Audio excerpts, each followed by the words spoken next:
Transcendence. My head aches terribly. As I open my eyes, I behold a disordered room. The walls are marred by cracks, and the quilt on the bed is tattered and patched. Suddenly, a sharp pain pierces my head, akin to being nibbled by ants, and a wave of unfamiliar memories floods in. So this is it. I have traversed into the body of Jiraiya. I gaze at my hands. Before this, I was merely a university student, fretting over my future after graduation, for in that era, a lack of wealth renders one immobile. The anime Naruto is immensely popular, and I have long been an ardent fan, well acquainted with the character of Jiraiya, a figure marked by tragedy. That so? It appears we are still at the end of World War I. The First Shinobi World War is noted to have occurred between the 8th and 20th years of Konoha, and I find myself in the 10th year, according to the memories flooding my mind. I am in an orphanage, my parents having perished in battle during the First Shinobi World War. My body is approximately 2 years old. I survive in Konoha, relying on the village's aid and the modest home my parents left behind. The outbreak of the First Shinobi World War was ignited by the death of the first Hokage, Senju Hashirama, following which the interests of various villages clashed. Reflecting on Jiraiya's tragic life sends shivers down my spine. Unrequited love, no children, betrayal by brothers, the deaths of students and mentors each time he was nearly there. Did I clench my fists, sifting through the memories in my mind. In this world of ninjas, maturity comes early. By the age of 2, one can stand and begin to live independently. The ninja world is divided into 5 great powers: the land of lightning's Cloud Village, the land of wind's Sand Village, the land of earth's Rock Village, the land of water's Mist Village, and finally, the land of fire's Leaf Village. These 5 nations are evenly distributed, almost encompassing the entire world, a legacy of the system established by Hashirama. The current second Hokage, Senju Tobirama, is Hashirama's brother, known as the God of Water. In the 9th year of Konoha, Hashirama battled Uchiha Madara at the Valley of the End, ultimately defeating him but succumbing to injuries shortly after returning to the village. Tobirama then ascended to the position of second Hokage. In this world, danger lurks at every corner. Being a ninja is fraught with peril, as the mortality rate is alarmingly high. One misstep could lead to death on the battlefield. However, Jiraiya, the future master of the destined child, is certainly not an ordinary individual. Soon after, he would be taken as a disciple by Hiruzen Sarutobi and would journey to Miyaboka Mountain to master sage techniques, eventually roaming the ninja world. Guided by the great sage of the Toads, he seeks the legendary destined child. Gazing out at the statue of Senju Hashirama, a fierce flame ignites in my eyes. Such tragedies shall not befall me. I am determined to alter this fate. I will adhere to the original storyline, biding my time until I can confront pain, for had it not been for the original tale and the lack of proper intelligence, he would not have met his end in such a manner that Jiraiya there. I am your caretaker, Obakonda. That moment, a knock resounds at the door.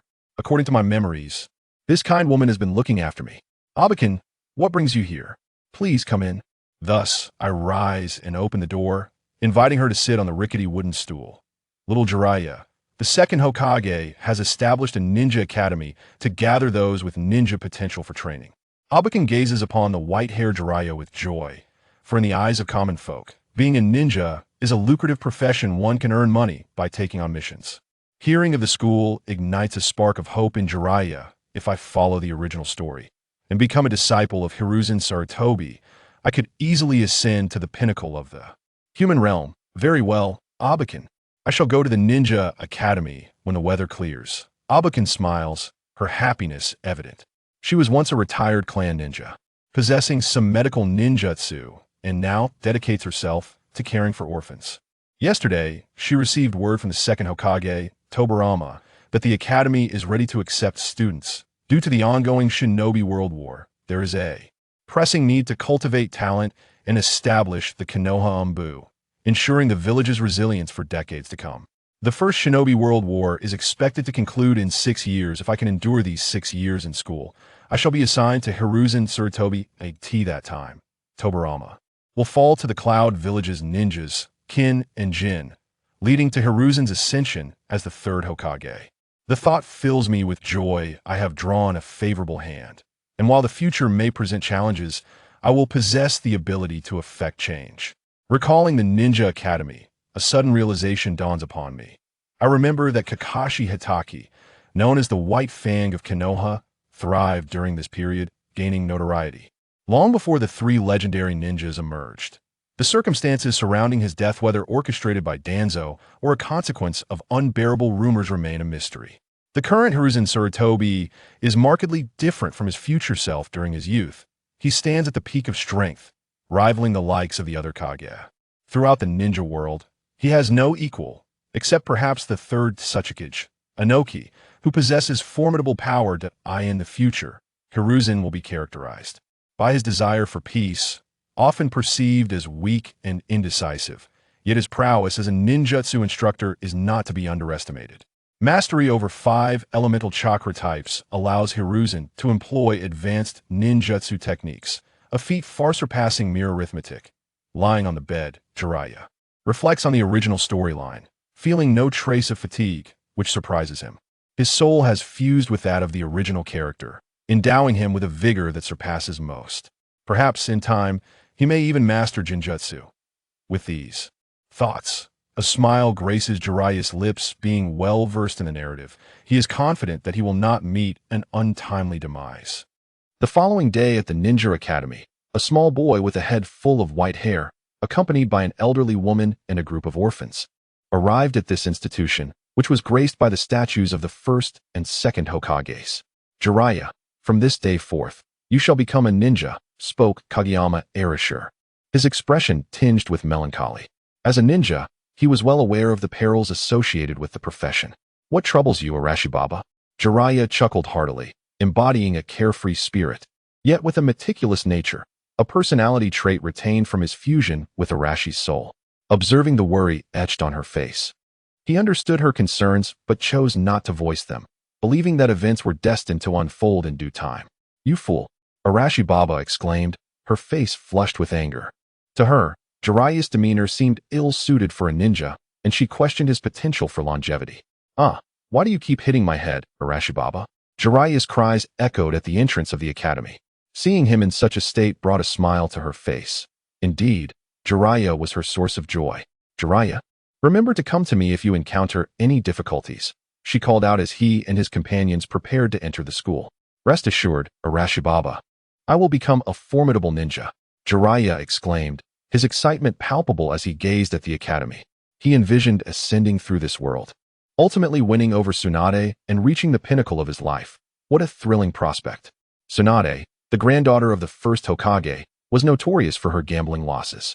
Her grandfather was quite fond of her and often visited the gambling houses. At present, Tsunade was still in her youth, but she would later become a formidable woman. As he contemplated her image, a hint of saliva escaped Jiraiya's mouth, prompting the nearby individuals to glance at him with peculiar expressions, distancing themselves. They deemed him to be a mentally challenged child, preferring to keep their distance to avoid any potential contagion. Regaining his composure, Jiraiya noticed how everyone had moved away, yet he remained undeterred in his intentions to send love letters to every girl. He burst into laughter, oblivious to the stares of those around him, who regarded him as if he were mad. What are you laughing about, idiot? Came a voice from behind him. Turning around, he beheld a girl with yellow hair, lacking notable curves.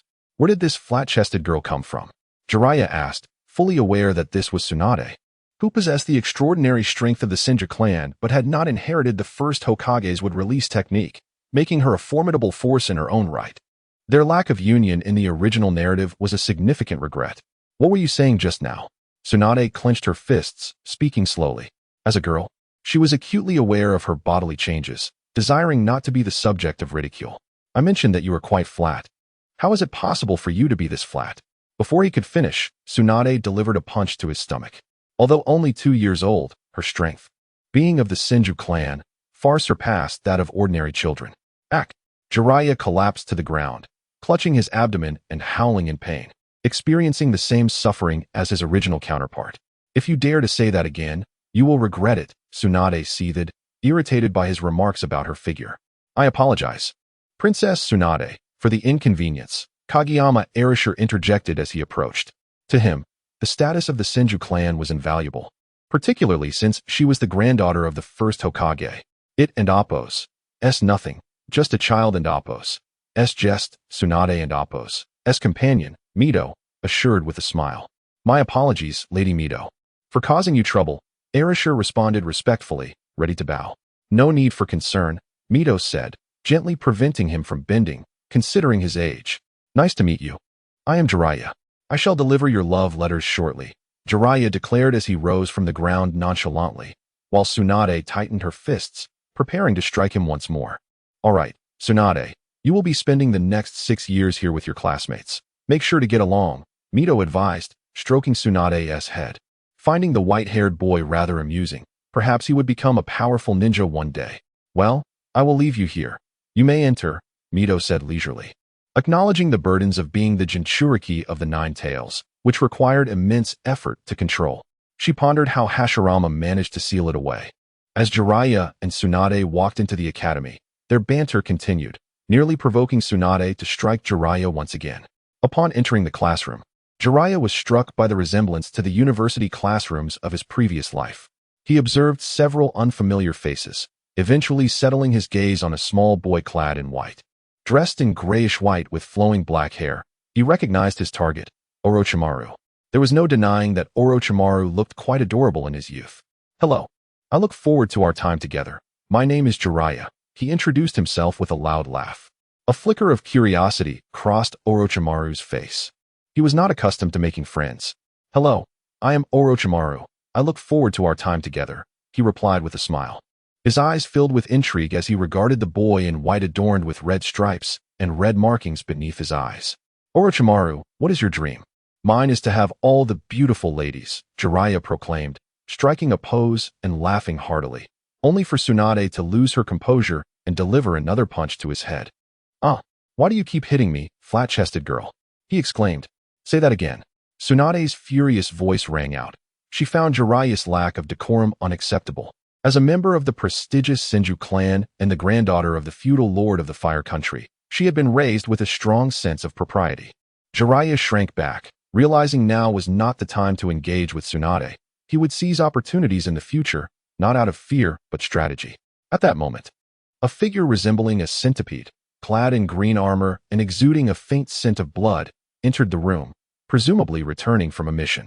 As he stood at the podium, the classroom fell silent. The children, all merely 2 or 3 years old, were taken aback by the imposing presence, with only Tsunade, Orochimaru, and Jiraiya remaining unfazed. The ninja in green armor surveyed the trio with interest. Tsunade was from a notable lineage, accustomed to facing formidable foes, while the 2 civilian ninjas were surprisingly unperturbed. This intrigued him. Perhaps his first time as a teacher would yield 3 formidable ninjas. Let us begin with self-introductions, the green-clad ninja stated blandly. He was a veteran, having survived the First Shinobi World War and had experienced countless brushes with death on the battlefield.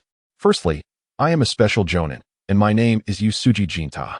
You are the first group of students I will teach, and I shall diligently encourage you. After introducing himself, Yusuji Jinta gestured towards the child sitting at the first desk by the left window, prompting everyone to introduce themselves in turn. Hello, my name is Mike Guy, and my dream is to become the strongest taijutsu ninja. Hello, I am Narashikano, and my dream is to avoid trouble. Hello, I am Yamanaka Keisuke, and my dream is to strengthen my clan. Hello, I am Akimichi Dink, and my dream is to eat barbecue endlessly. Hello, my name is Inazuka Tsum, and my dream is to become Hokage. Hello, my name is Uchiha Yadai, and my dream is also to become Hokage. Hello, I am Orochimaru, and I have yet to determine my dream. Hello, I am Tsunade Senju, and my dream is to become a powerful ninja. Hello, I am Jiraiya, and my dream is to receive love letters from young ladies every day. Upon hearing this, everyone was taken aback, and Yusuji Jinta's mouth gaped in astonishment. Having uttered words he had never dared to speak aloud. All right, today I will teach you how to refine chakra, but do not overdo it. Just a little bit will suffice, as it could harm your young bodies if you extract too much, Yusuji Jinta stated with a serious expression. In his view, these commoner ninjas were unlikely to produce chakra, so he would first impart some fundamental theoretical knowledge, while the offspring of prestigious clans would be the ones to experience chakra refinement first. Let me explain what chakra is. It is the energy source for performing ninjutsu. In simple terms, chakra is the energy derived from a ninja's spirit and body, where mental strength interacts with physical energy, allowing for the transformation of the energy within. After speaking at length, Yusuji Jinta wondered if anyone had truly understood him. Only a few from noble families nodded in comprehension, while the rest appeared utterly bewildered. He could not help but rub his forehead in exasperation. In essence, chakra is the energy produced by the perfect fusion of the body's control over its various organizational energies, enabling the execution of ninjutsu, genjutsu, taijutsu, or binding techniques against opponents. This energy is sourced from the body's 130 trillion cells, extracted through rigorous training and experience. The prime period for a ninja's development is between the ages of 6 and 40. After 40, physical abilities may decline, although some exceptionally powerful ninjas may not only maintain, but even enhance their capabilities until they reach 60, at which point their strength may gradually diminish. Yusuji Jinta then retrieved a scroll from his ninja tool pouch, unfolding it to explain to each student how to refine chakra. Following the instructions, Jiraiya successfully refined chakra, suddenly feeling a gentle blue aura flowing within him. Unbeknownst to the others, Jiraiya recognized this as chakra and was astonished by how quickly he had managed to extract it. Later that evening, back home, Jiraiya sat cross-legged on his bed, practicing chakra refinement. Although he wasn't entirely sure of the process, he was determined to grow stronger. Unwilling to end up as meticulous as Kakashi, he possessed a naturally abundant chakra, and with Sage Mode, he was a formidable presence in the human realm. Yet he faced challenges from Nagato, the wielder of the Rinnegan. Why does my body feel slightly different? He mused, ultimately deciding to follow the original narrative. His speed of chakra refinement and recovery was remarkably swift, and the bruises from Tsunade's earlier training had already healed, leaving him pondering whether this was simply how things were meant to be. 3 years later, in the 13th year of Konoha, Jiraiya found his life at the Ninja Academy rather monotonous. Each day was filled with water training, tree climbing, and physical conditioning, activities unknown to others. Somehow, he struggled to grasp the cultural knowledge of the Naruto world, consistently scoring 0 in theoretical assessments, while only managing to place in the top 10 during practical evaluations. Rest assured, I was not sleeping in theory class. I promise you, he insisted. That night, dragging his weary body home, Jiraiya lived near a hot spring, a fact that had undoubtedly contributed to his youthful infatuations. Today has been exhausting. Perhaps I should skip my visit, he contemplated, but then thought, no, I must gather information. With that thought, his fatigue dissipated, and he hurried to the nearby hot springs. In the dim light of night, a pale figure crouched beside a wooden board. Oh, such delicate skin. Who could that be? I can't recall. Perhaps next time, he mused. This one is quite nice too. Wow, this is exhilarating. Jiraiya's gaze fixated on the silhouettes behind the wooden barrier, a hole he had painstakingly created. Suddenly, the sound of a branch snapping caused him to whirl around. Who goes there? It turned out to be Orochimaru. Jiraiya, intrigued, greeted him with a chuckle and waved him over. As Orochimaru approached, Jiraiya turned back, only to find Orochimaru standing behind him, his head adorned with question marks. In an instant, Orochimaru appeared to recall something and darted away, leaving Jiraiya oblivious to the situation. You little pervert, he thought. Just then, a nearby elderly woman approached with a pot of hot water. Ouch! The occupants of the hot spring quickly scrambled, donning clothes, and grabbing their sandals to pursue. Jiraiya, startled, fled home only to discover he had lost his wooden sandals. Ugh, all of this is Orochimaru's fault. I shall settle the score with him in a few days, he huffed, collapsing onto his bed. How could I have considered him a good brother? Inviting him to join me in my mischief? He deserted me. Jiraiya reflected on his years at the Ninja Academy, where he consistently ranked first, excelling in shuriken and kunai accuracy, while Tsunade, from a prominent family, ranked second. The rest were largely from various clans, such as the Nara, employing intellect to outmaneuver opponents with precision akin to that of a computer. Tsunade's prodigious strength could shake even a sturdy tree, and that was merely an old trunk. She could likely shatter finer ones. The thought sent shivers down his spine, yet he had endured many encounters without incident. Teasing Tsunade had become his sole source of amusement, earning him the nickname of the Violent Lowly. The news of his antics spread, leading to a situation where every time he crossed paths with Tsunade, she would retaliate, causing Jiraiya to receive no love letters. It must be her fault, he reasoned. Orochimaru, on the other hand, was the village's undeniable genius. His reputation was such that students spoke of him with reverence, for genius often walked a path of solitude. In contrast, Jiraiya was known as the school's underachiever. Although his physical skills were commendable, he had yet to master ninjutsu, rendering his chakra surplus effectively useless. What? You say that any ninja in the Naruto world can produce ninjutsu scrolls at will? That is simply implausible. Each ninjutsu can represent a legacy for a ninja's lifetime, which is something commoner ninjas like me cannot access. Fortunately, at the academy, a commoner ninja could learn 3 basic techniques: the substitution technique, the shadow clone technique, and the transformation technique. To attain greater skills, one must serve the village, offering sacrifices and contributions to earn such privileges. Over these past few years of training, Jiraiya has developed a profound understanding of his own physique. This is undoubtedly not the same body as depicted in the original narrative.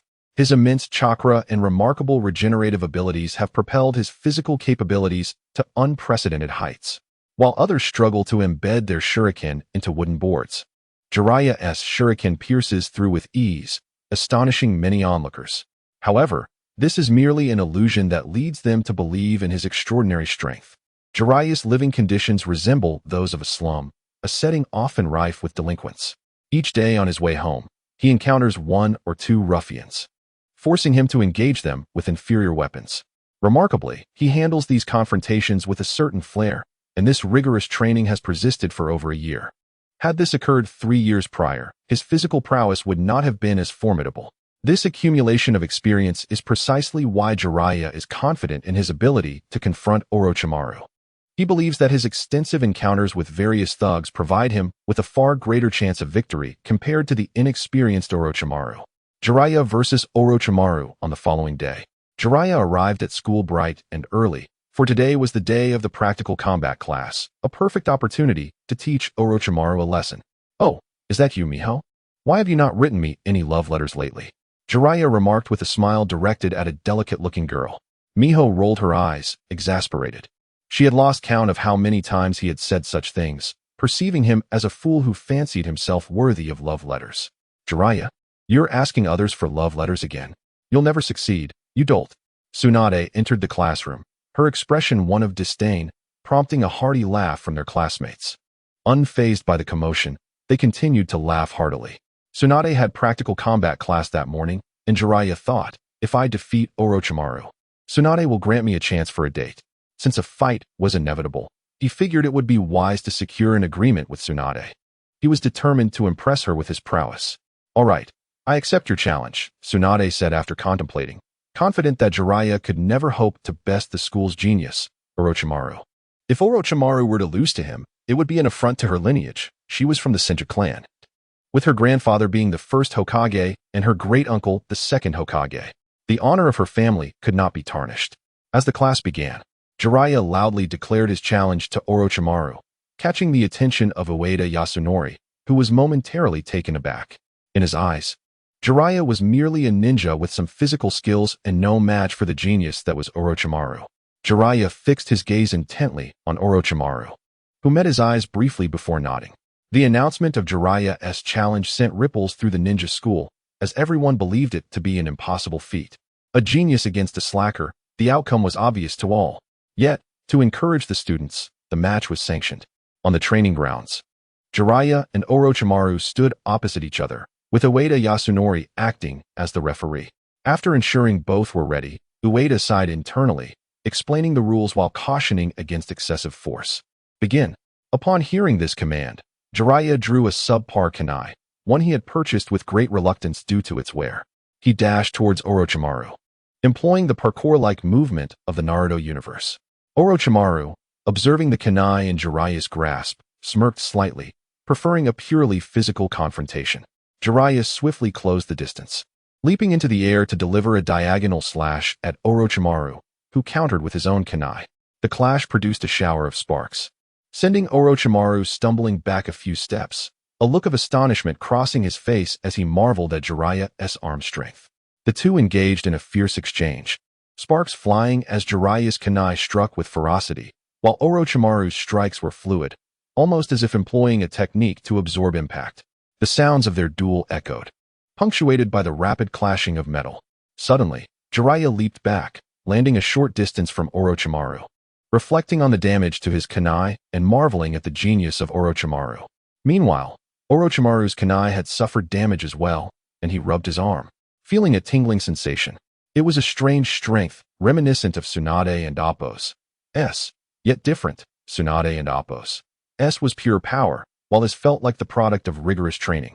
Not quite as strong, but still superior to an average person. Let us make this interesting, Orochimaru declared as he produced 3 shuriken, hurling them toward Jiraiya in a formation. The spectators held their breath, knowing the pain Jiraiya would endure if struck. Gone was Jiraiya and Appo's usual jovial demeanor. His expression turned serious as he focused on the approaching shuriken. There was no escaping. He could only prepare to take the hit. As the shuriken neared, Jiraiya positioned his kunai defensively at his chest, swiftly deflecting the first shuriken. He then transitioned his kunai to his index finger, spinning it like a windmill, sending the other 2 shuriken flying off course. Wiping sweat from his brow, Jiraiya felt a sudden pain in his legs and looked down to find his trousers torn and a scrape on his thigh. The shuriken had grazed him, leaving a mark. Meanwhile, Orochimaru began forming hand seals, his calm demeanor betraying a growing intensity that astonished the onlookers. After all, many students were still learning ninjutsu. Orochimaru is indeed a genius, they whispered. Serpent's shadow hand. Orochimaru unleashed his technique, and from his sleeves emerged 4 snake heads, rushing towards Jiraiya with alarming speed and lethal intent. In a moment of desperation, Jiraiya hurled his kunai at Orochimaru, severing 1 snake head. Dodge! The crowd urged, but it was too late. The remaining 3 heads sunk their fangs into Jiraiya's shoulder and neck. In an instant, Jiraiya transformed into a cloud of smoke, revealing a block of wood, substitution technique. He appeared behind Orochimaru, locking his arms around Orochimaru's neck, immobilizing him and pressing him down. Orochimaru, still struggling with the use of ninjutsu at such a young age, was drenched in sweat, a prime opportunity for Jiraiya to strike.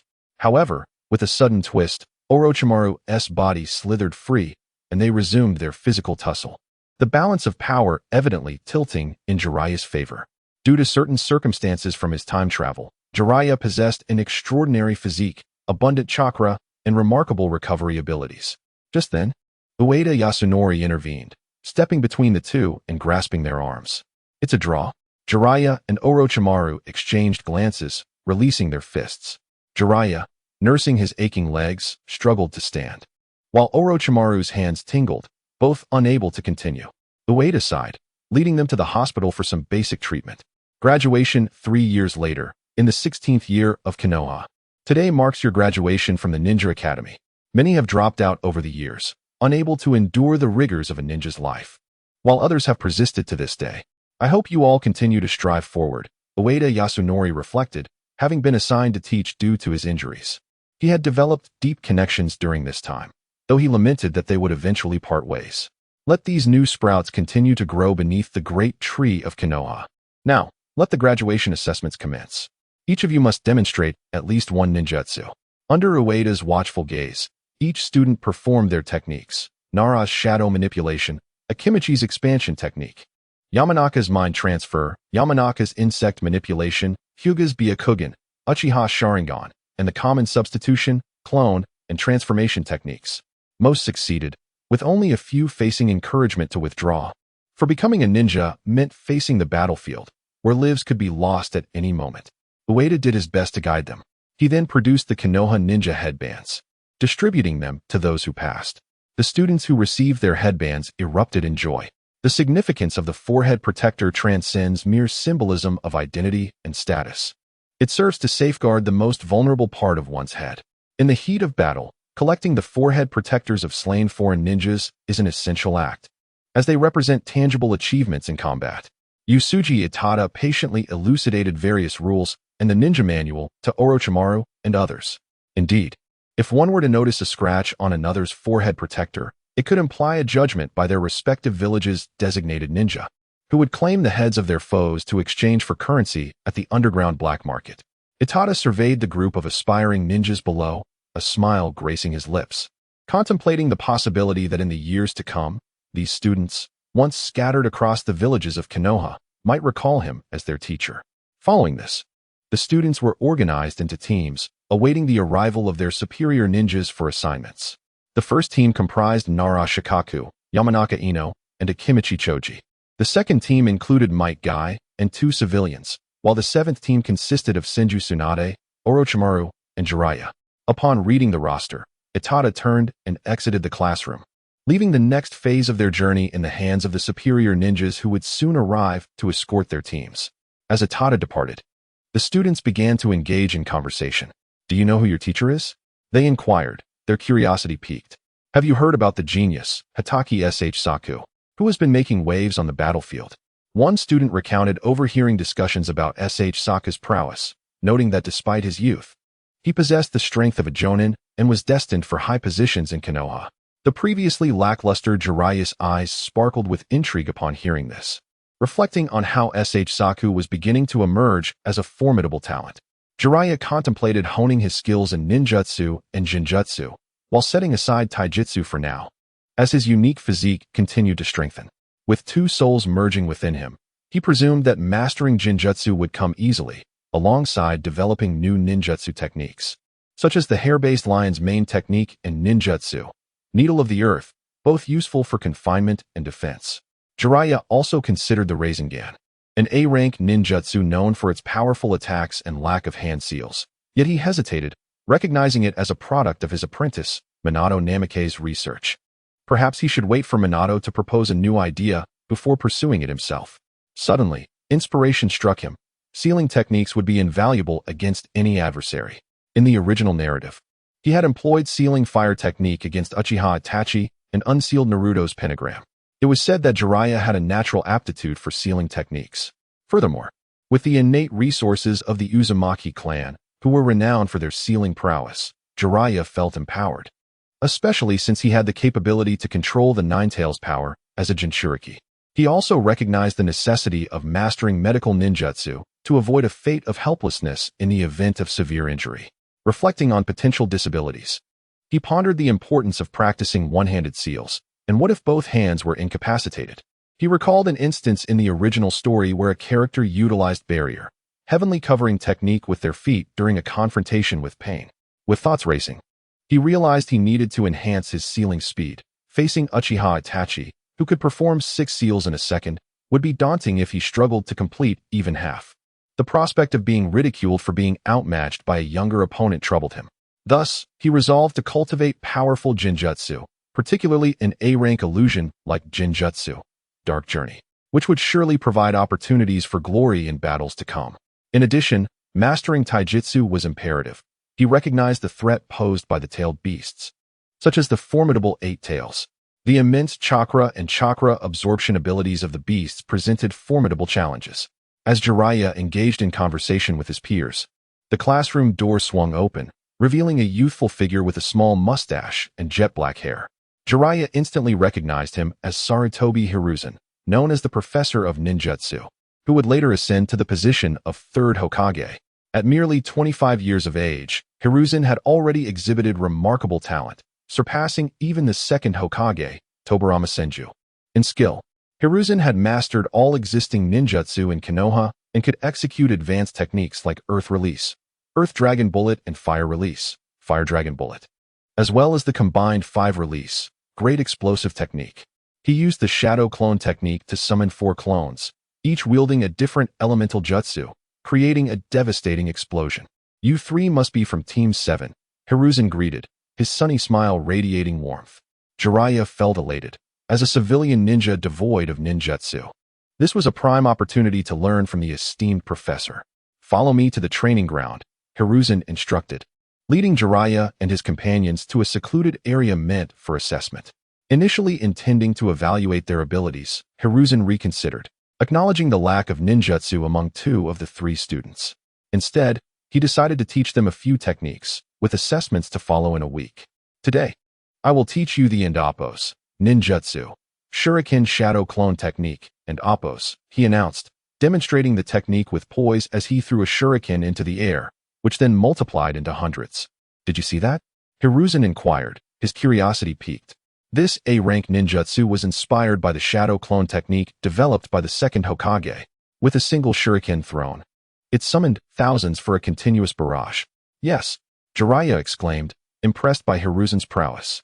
Truly, a master of A-rank ninjutsu. Such techniques would take ordinary individuals a lifetime to inherit. That will be all for today. Let's introduce ourselves, Hiruzen suggested. I'll start. My name is Sarutobi Hiruzen. My dream is to become Hokage, and I love learning ninjutsu. My turn, Jiraiya said. I'm Jiraiya, and my dream is to provide a home for all the lovely ladies in the ninja world. I enjoy frequent visits to hot springs. At this, Hiruzen's expression faltered, bemused by the lecherous aspirations of his new student. Even as he reflected on his own fondness for hot springs. Jiraiya, you fool. Beside him, Tsunade was seething with rage, rolling up her sleeves. Ready to deliver a punch to Jiraiya. Orochimaru stood calmly by, observing the scene unfold. Such occurrences were not uncommon. He pondered the image of Hiruzen Sarutobi performing ninjutsu. Ultimately, Hiruzen resembled Orochimaru, and in his view, a genius like Orochimaru would undoubtedly inherit the will of fire. My name is Orochimaru, and my dream is to see the end of war soon. I have a fondness for snakes. A splendid dream indeed. I too wish for the swift cessation of conflict. Upon hearing this aspiration, Hiruzen felt a surge of joy. In his eyes, those who held their village dear were the best candidates to inherit the will of fire. Well, that will be all for today. I invite everyone to enjoy some barbecue. Yay! Jiraiya exclaimed, thrilled. For a humble ninja like him, a barbecue feast was a luxurious affair, and it seemed he needed to undertake more missions. Oh, and he must write novels. His mind was brimming with divine inspirations. If he couldn't make Paradise of Affection a success, he would feel he had let down the mentors within its pages. The three bystanders watched Jiraiya's foolish grin and couldn't help but facepalm. Foolish Jiraiya, Tsunade declared, promptly landing a punch to his head, which immediately swelled into a large bump. Ah, you violent little girl. What? Repeat that. Hiruzen, observing the two, couldn't and oppose. He helped but shake his head in exasperation. The week passed quickly, with Jiraiya and Orochimaru diligently practicing the ninjutsu, Shuriken Shadow Clone technique. What? Why isn't Tsunade learning? After all, she was the granddaughter of the Senju clan. How could she lack such techniques? Due to Jiraiya's impoverished background, he had to borrow Shuriken from Tsunade. Ninjutsu, Shuriken Shadow Clone technique. Jiraiya launched a shuriken, swiftly forming hand seals, causing the shuriken in the air to split into two, eventually multiplying into 16. He sensed that his chakra was still abundant. Even before becoming a genin, possessing the chakra volume of a chunin, certainly a result of his peculiar physique. However, Jiraiya did not dwell on it. As he recognized the benefits to his body, he was determined not to become like Kakashi, and that was the best outcome. On a cloudy day, Hiruzen's assessment was set to take place. If successful, he would become a Konoha genin, ready to complete missions and earn money. Oh wait, he meant to buy shuriken. The next day, after practicing ninjutsu, Jiraiya finally had breakfast around 9 before heading to the training ground. While walking, he found himself chuckling at Kakashi from the original story, amused at how he had predicted Kakashi's prediction. Upon arriving, Hiruzen, Orochimaru, and Tsunade were already waiting. Tsunade's face a mask of fury as she charged at Jiraiya, grabbing his collar and throwing him backward. The surrounding birds fled the trees, and as Jiraiya lay on the ground, he muttered, "This isn't what I imagined. Shouldn't Hiruzen arrive late? Enough. Time is of the essence. We must commence the assessment." Hiruzen intervened, halting Tsunade's aggression towards Jiraiya, who was also a source of frustration for him. "I have 2 bells. You must seize them before lunch, or you will be sent back to the Ninja Academy." Hiruzen displayed the 2 bells from his ninja tool pouch, shaking them. A common assessment for every team leader, a tradition that persisted even into Naruto's time. Orochimaru stood first, positioning himself before Jiraiya and Tsunade as he began to form hand seals. Hiruzen did not interrupt, merely observing. Ninjutsu, Shuriken Shadow Clone technique.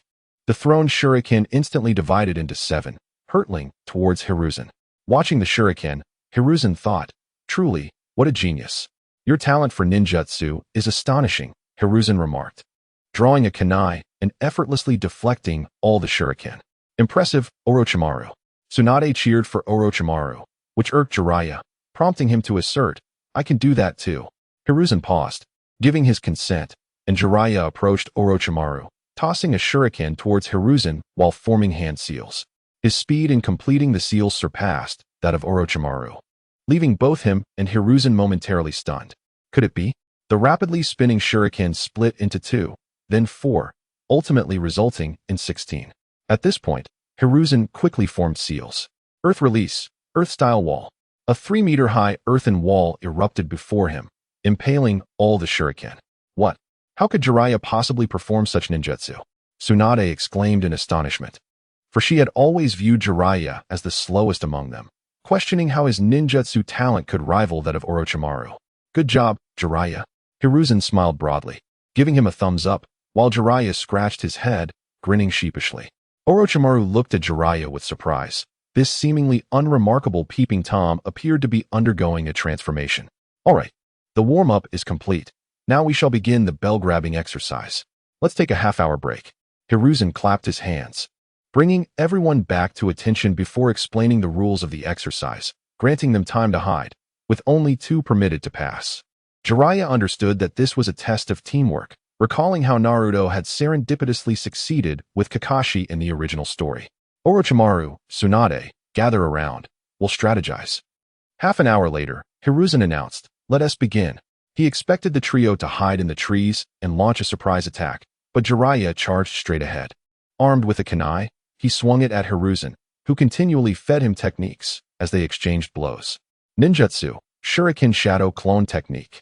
Suddenly, a voice from behind announced Orochimaru's attack as 6 shuriken flew toward Hiruzen. Hiruzen rapidly formed seals, his chest swelling. Water release, water wall. A stream of water erupted from his mouth, instantly forming a wall that halted the shuriken, which fell to the ground.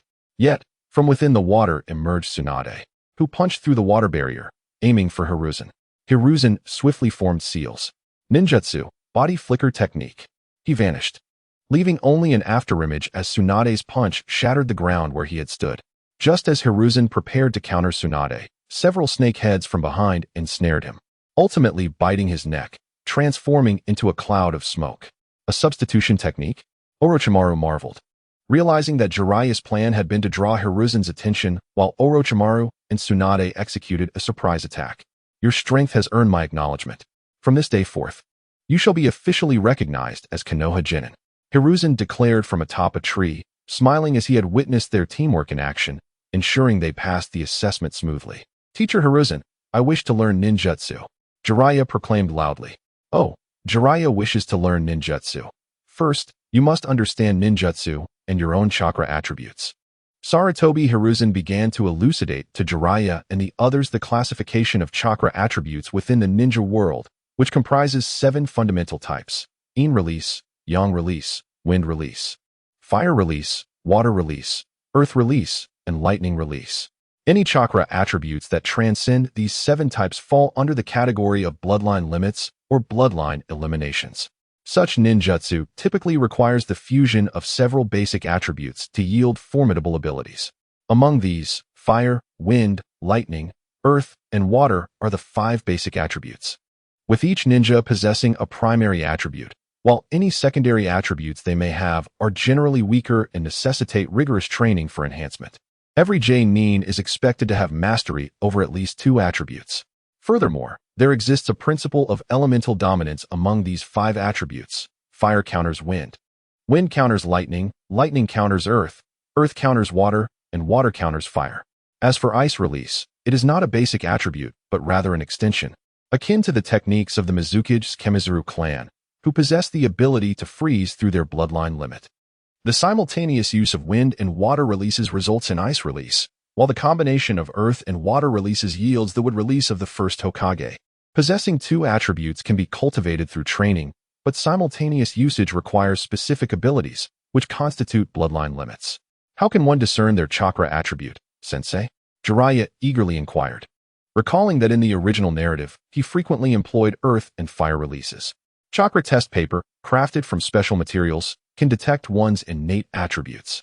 As he spoke, Sarutobi Hiruzen retrieved 3 sheets of chakra test paper from his pouch and handed them to the trio. The chakra paper, as its name suggests, identifies the attributes of a ninja and Appo's chakra. From this, it is understood that chakra is categorized into 5 attributes: fire, wind, lightning, water, and earth. Fire, the paper ignites. Wind, the paper splits in 2. Lightning, the paper crumples. Water, the paper becomes wet. Earth, the paper disintegrates. If one possesses all 5 attributes, the results will manifest as one area igniting, another splitting, another crumpling, another becoming wet, and the final area crumbling. Sarutobi Hiruzen himself possesses all 5 chakra attributes. However, yin release and yang release are undetectable through this method. Nevertheless, it is evident that yin release, associated with the mind, predominantly belongs to the yin category. Encompassing techniques such as genjutsu and the secret arts of the Yamabuki clan and Nara clan. Genjutsu, being somewhat unique, does not fall under ninjutsu. Rather, it is a secret art activated through mental energy. The Uchiha clan excels in genjutsu and inherits the bloodline limit known as the Sharingan, which allows for the execution of more potent genjutsu. Yin release symbolizes mental power, while yin techniques can create forms from the intangible. For instance, the Nara clan's secret art alters the shape of shadows through mental focus. Conversely, yang release techniques instill life into forms. For example, the Akimichi clan employs yang release to augment physical mass with their expansion technique. Naruto, in the Sage of Six Paths mode, utilized yin-yang release to save Guy and create an eye for Kakashi. Before long, Jiraiya and Appo's chakra test paper exhibited regions igniting, splitting, becoming wet, and crumbling. Fire, wind, earth, and water. Impressive, Jiraiya, remarked Sarutobi Hiruzen, expressing his surprise. It is indeed a delightful revelation that a common ninja possesses such a diverse array of attributes. Meanwhile, Tsunade and Orochimaru displayed similar results. One area igniting, another crumpling, another becoming wet, and another crumbling. Tsunade's attributes were fire, lightning, earth, and water, while Orochimaru possessed fire, wind, lightning, earth, and water. Sarutobi Hiruzen explained, "It is unexpected that Orochimaru has attained mastery over all attributes, which aligns perfectly with his 5-element chakra. I shall offer some guidance. Jiraiya might pursue advancements in fire and earth releases, balancing offense with defense. Tsunade, leveraging the Senju clan's physical prowess and precise chakra control, should progress towards taijutsu and medical ninjutsu. As for Orochimaru, he may undertake a comprehensive approach, which, while time-consuming for an ordinary individual, should pose no challenge for a genius like you," Sarutobi Hiruzen suggested, perceiving them as the fresh buds of the great Konoha tree. "Jiraiya, I have a C-rank ninjutsu you may wish to learn," he added, demonstrating the hand seals for Jiraiya to observe. Fire release, fireball technique. A massive crimson fireball erupted from Sarutobi Hiruzen's mouth, causing Jiraiya and the others to instinctively recoil from the intense heat. The fireball incinerated 3 large trees effortlessly. "Incredible," Jiraiya exclaimed, his eyes gleaming with admiration for Sarutobi Hiruzen, recognizing it as the simplified version of the oil-infused technique he had previously performed. Indeed, this is a simplified variant of the Uchiha clan's great fireball technique. Sarutobi Hiruzen handed Jiraiya 2 scrolls containing ninjutsu. These are the fire release, fireball technique, and earth release, earth flow wall. They should suffice for your needs. He then turned his attention to Orochimaru, aware of his proficiency with serpent summoning techniques. "Orochimaru, I have prepared 2 techniques for you. Wind release, wind cutter technique, and water release, water barrier technique." Orochimaru silently accepted the scrolls, while Tsunade received no scrolls. As Sarutobi Hiruzen recognized that the Senju clan's heritage far surpassed his own ninjutsu repertoire. 2 years later, in the 18th year of Konoha, Jiraiya and his companions had undergone remarkable transformations at the age of 8. Since becoming genin, their daily tasks consisted of completing countless C-rank and D-rank missions. The mission rankings in the Hokage system are as follows. A rank, tasks that influence national or village matters, often involving warfare at the request of foreign nations, with rewards ranging from 150,000 to 1,000,000 Rio for protecting important figures or combating enemy ninja forces. B rank, personal tasks requested by individuals, with rewards from 50,000 to 150,000 Rio for protecting individuals, including confrontations with enemy ninjas, below the rank of CH9. C rank, personal tasks requested by individuals, with rewards from 10,000 to 50,000 Rio for protecting individuals, without combat, or delivering confidential documents. D rank, Menial tasks requested by individuals, with rewards ranging from 500 to 10,000 Rio, such as finding lost pets or picking up litter. S rank. Tasks involving national-level confidential matters, often connected to warfare at the request of foreign nations, with rewards exceeding 1,000 Rio for assassinating important figures or stealing confidential documents. Super S rank. Tasks involving transnational confidential matters, often requested by foreign nations as well as personal needs. Correspondingly, the ranks of ninjas are Genin, CH Nin, Special J Nin, J Nin, Elite J Nin, Quasi-Kage, Kage, and Super Kage. J Nin are the elite ninjas of various nations, forming the backbone of a ninja village, standing at the pinnacle of the ninja corps with exceptional wisdom, courage, and strength. Konoha's J Nin are particularly distinguished, capable of executing advanced ninjutsu that can astound and terrify on the battlefield. Special J Nin differ from the versatile J Nin, possessing unique talents and development in specific areas. With strength positioned between CH Nin and J Nin, engaging in specialized research such as education, development, and intelligence. Only those of exceptional skill can qualify as ninjas. The Chunin rank lies in the mid-level tier, positioned between the Genin and Special Jonin. Within the Chunin level, there exists a cadre of elite ninjas who typically serve as proctors and instructors at ninja academies. The Genin rank represents the lowest tier, often tasked with executing D-rank missions, which are trivial in nature. They cannot undertake missions alone and require coordination among 3 individuals. During this period, Sarutobi Hiruzen imparted to Jiraiya a particular ninjutsu known as the Giant Shuriken technique, designed for combat against large summoning beasts. Jiraiya's current strength rivals that of certain Special Jonin, and his appearance has rapidly evolved. He boasts long white hair, a white cloak, and striking red markings beneath his eyes, rendering him quite handsome. He has captivated a throng of admirers, although his charm proves ineffective against Tsunade, despite a noticeable increase in her affection. Jiraiya has never dared to invite Tsunade on a date, not out of fear, but rather apprehension of a severe beating, which would leave him bedridden for days. This task, however, seems rather simplistic. Fool, this is merely a lowly C-rank mission, he chuckles. Upon completing their assignment, Jiraiya and his companions return to their respective homes, where he reclines on his bed, reflecting on his ninjutsu.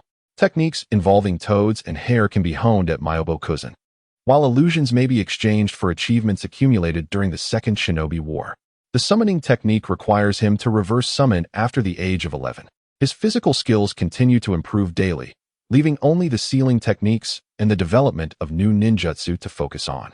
However, this raises concerns about time constraints for learning sealing techniques and innovating new ninjutsu.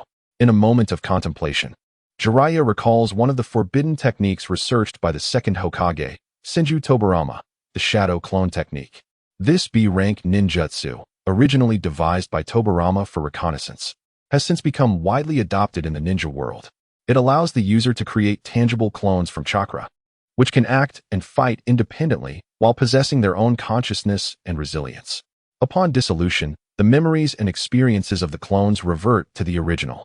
However, acquiring the necessary numbers for such a technique poses a challenge. Sarutobi-sensei has yet to ascend to the position of Hokage, rendering access unattainable. Suddenly, Jiraiya thinks of Tsunade, as Tobarama is her great-granduncle. Such a ninjutsu would be easily obtainable for her, especially considering her grandmother, Uzumaki Mido, was the foremost expert in sealing techniques. Oh, if only I could marry Tsunade, I could spare myself 2 decades of struggle. Jiraiya muses about the rich heritage of the Senju clan, deeming her a veritable heiress, as her willingness could grant him access to a substantial portion of Konoha's ninjutsu. Furthermore, he must learn sensory ninjutsu, an invaluable skill for self-preservation. Perhaps he could draw inspiration from Nagato's secret technique, Rain Tiger Free Technique. This technique, employed by Pain, Nagato, to surveil the entirety of the Rain Country, boasts unprecedented coverage. While it lacks offensive capability, its intelligence-gathering prowess is formidable. If such a ninjutsu could encompass the entire ninja realm, its wielder would indeed be deemed a deity among ninjas, possessing omniscience, making it nearly impossible to conceal any matter from them.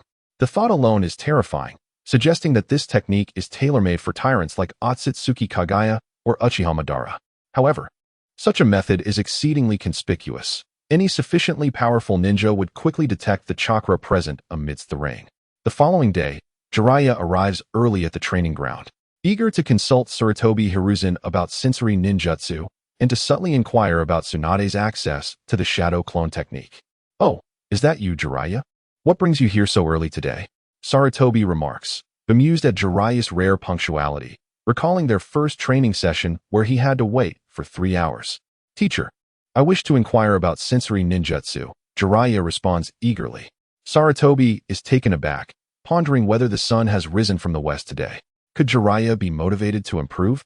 "Jiraiya, you already possess a plethora of ninjutsu. One cannot bite off more than one can chew. It's wise to master one technique before seeking more," Sarutobi advises, believing Jiraiya is merely squandering his talent.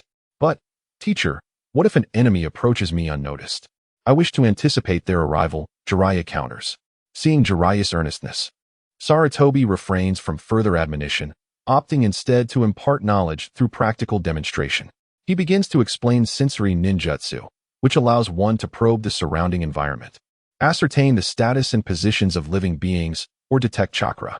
Currently known sensory techniques include the Uzumaki clan's Kagura Shingon, the Byakugan, the Sharingan, as well as biological sensing from the Yamanaka clan, barrier sensing, and chakra perception techniques developed by the Second Hokage, Senju Tobarama. This ninjutsu requires no hand seals, offering precise insights into the life force and chakra intensity of targets located miles away. Tobarama exhibited exceptional sensory capabilities from a young age, successfully tracking Hashirama. With a mere touch of his fingers to the ground, he could ascertain the numbers and strengths of enemies. During his second resurrection, he easily sensed the chakra from a battlefield 1,000 miles away. As Sarutobi elucidates these concepts, Jiraiya recalls the original work where he employed the barrier, heavenly covering method during his battle against pain, using it to detect the summoned beasts of the animal path. At that moment, Tsunade arrives at the training ground, observing Sarutobi and Jiraiya engaged in conversation. "What are you two discussing?" she inquires.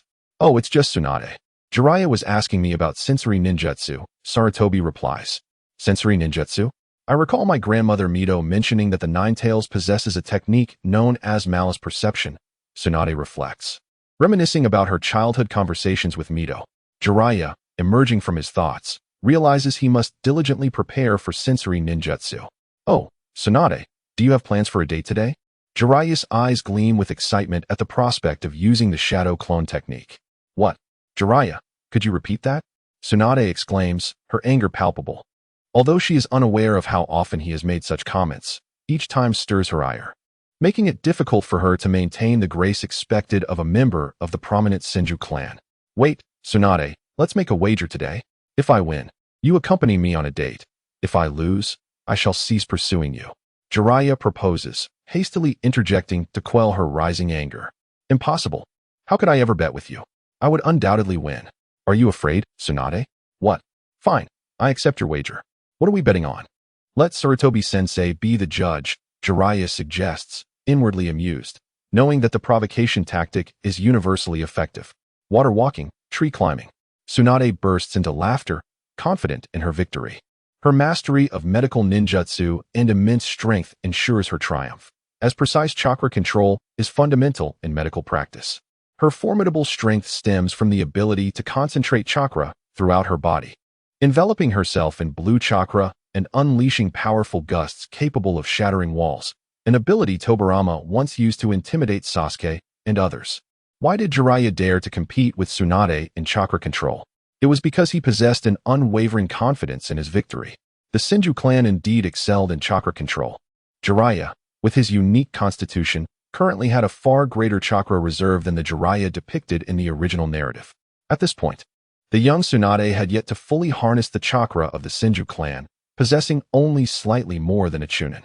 Commencing their contest, the two stood effortlessly upon the tranquil surface of the water, glancing at the nearby rushing currents. Standing on calm waters lacks excitement. "Shall we venture over to the turbulent river instead?" Jiraiya proclaimed. "No matter what tricks you employ, I shall emerge victorious."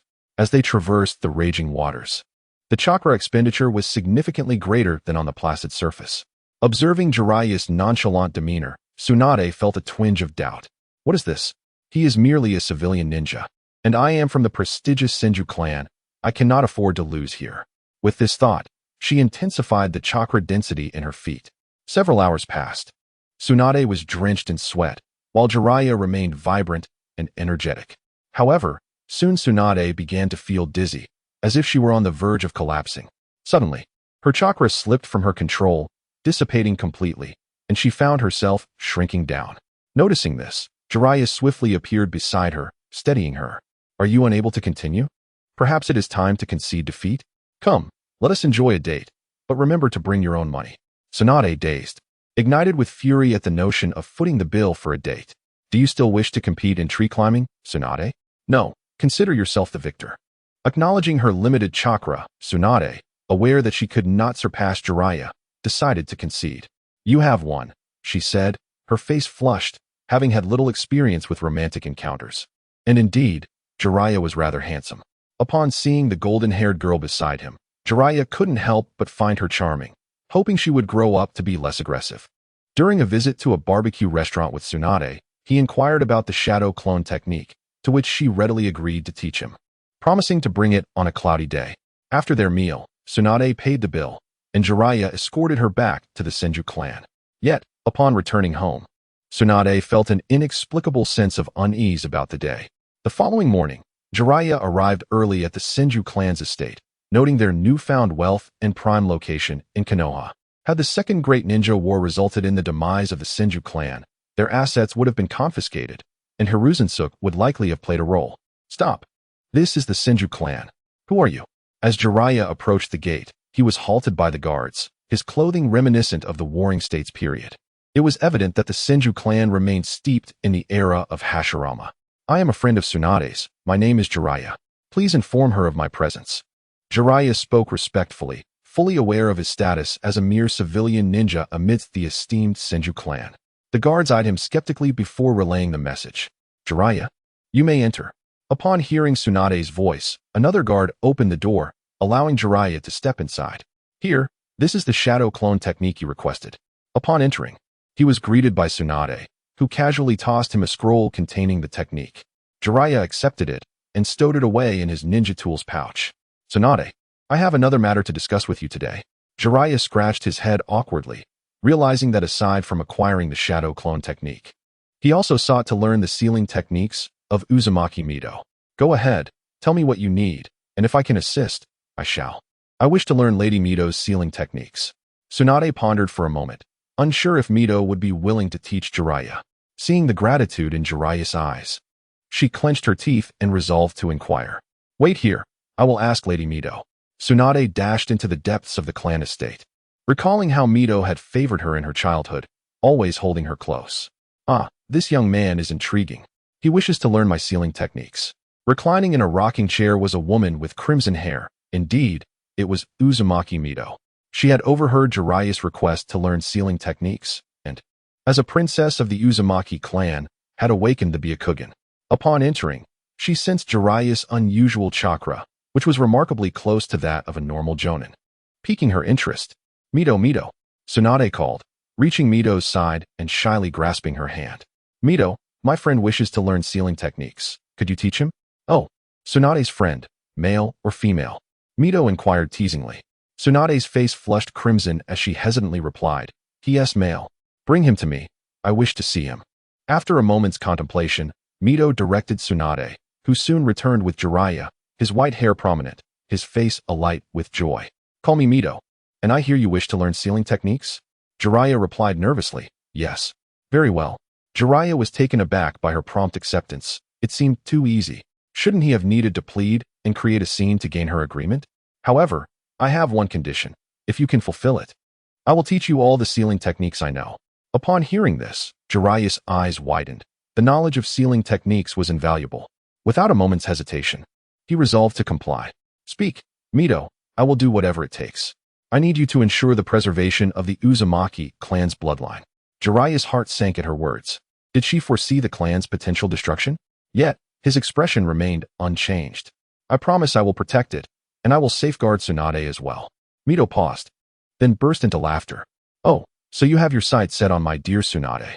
Tsunade, hearing this, felt her cheeks heat up, and quickly buried her face in her chest before fleeing. "Young man, what is your name?"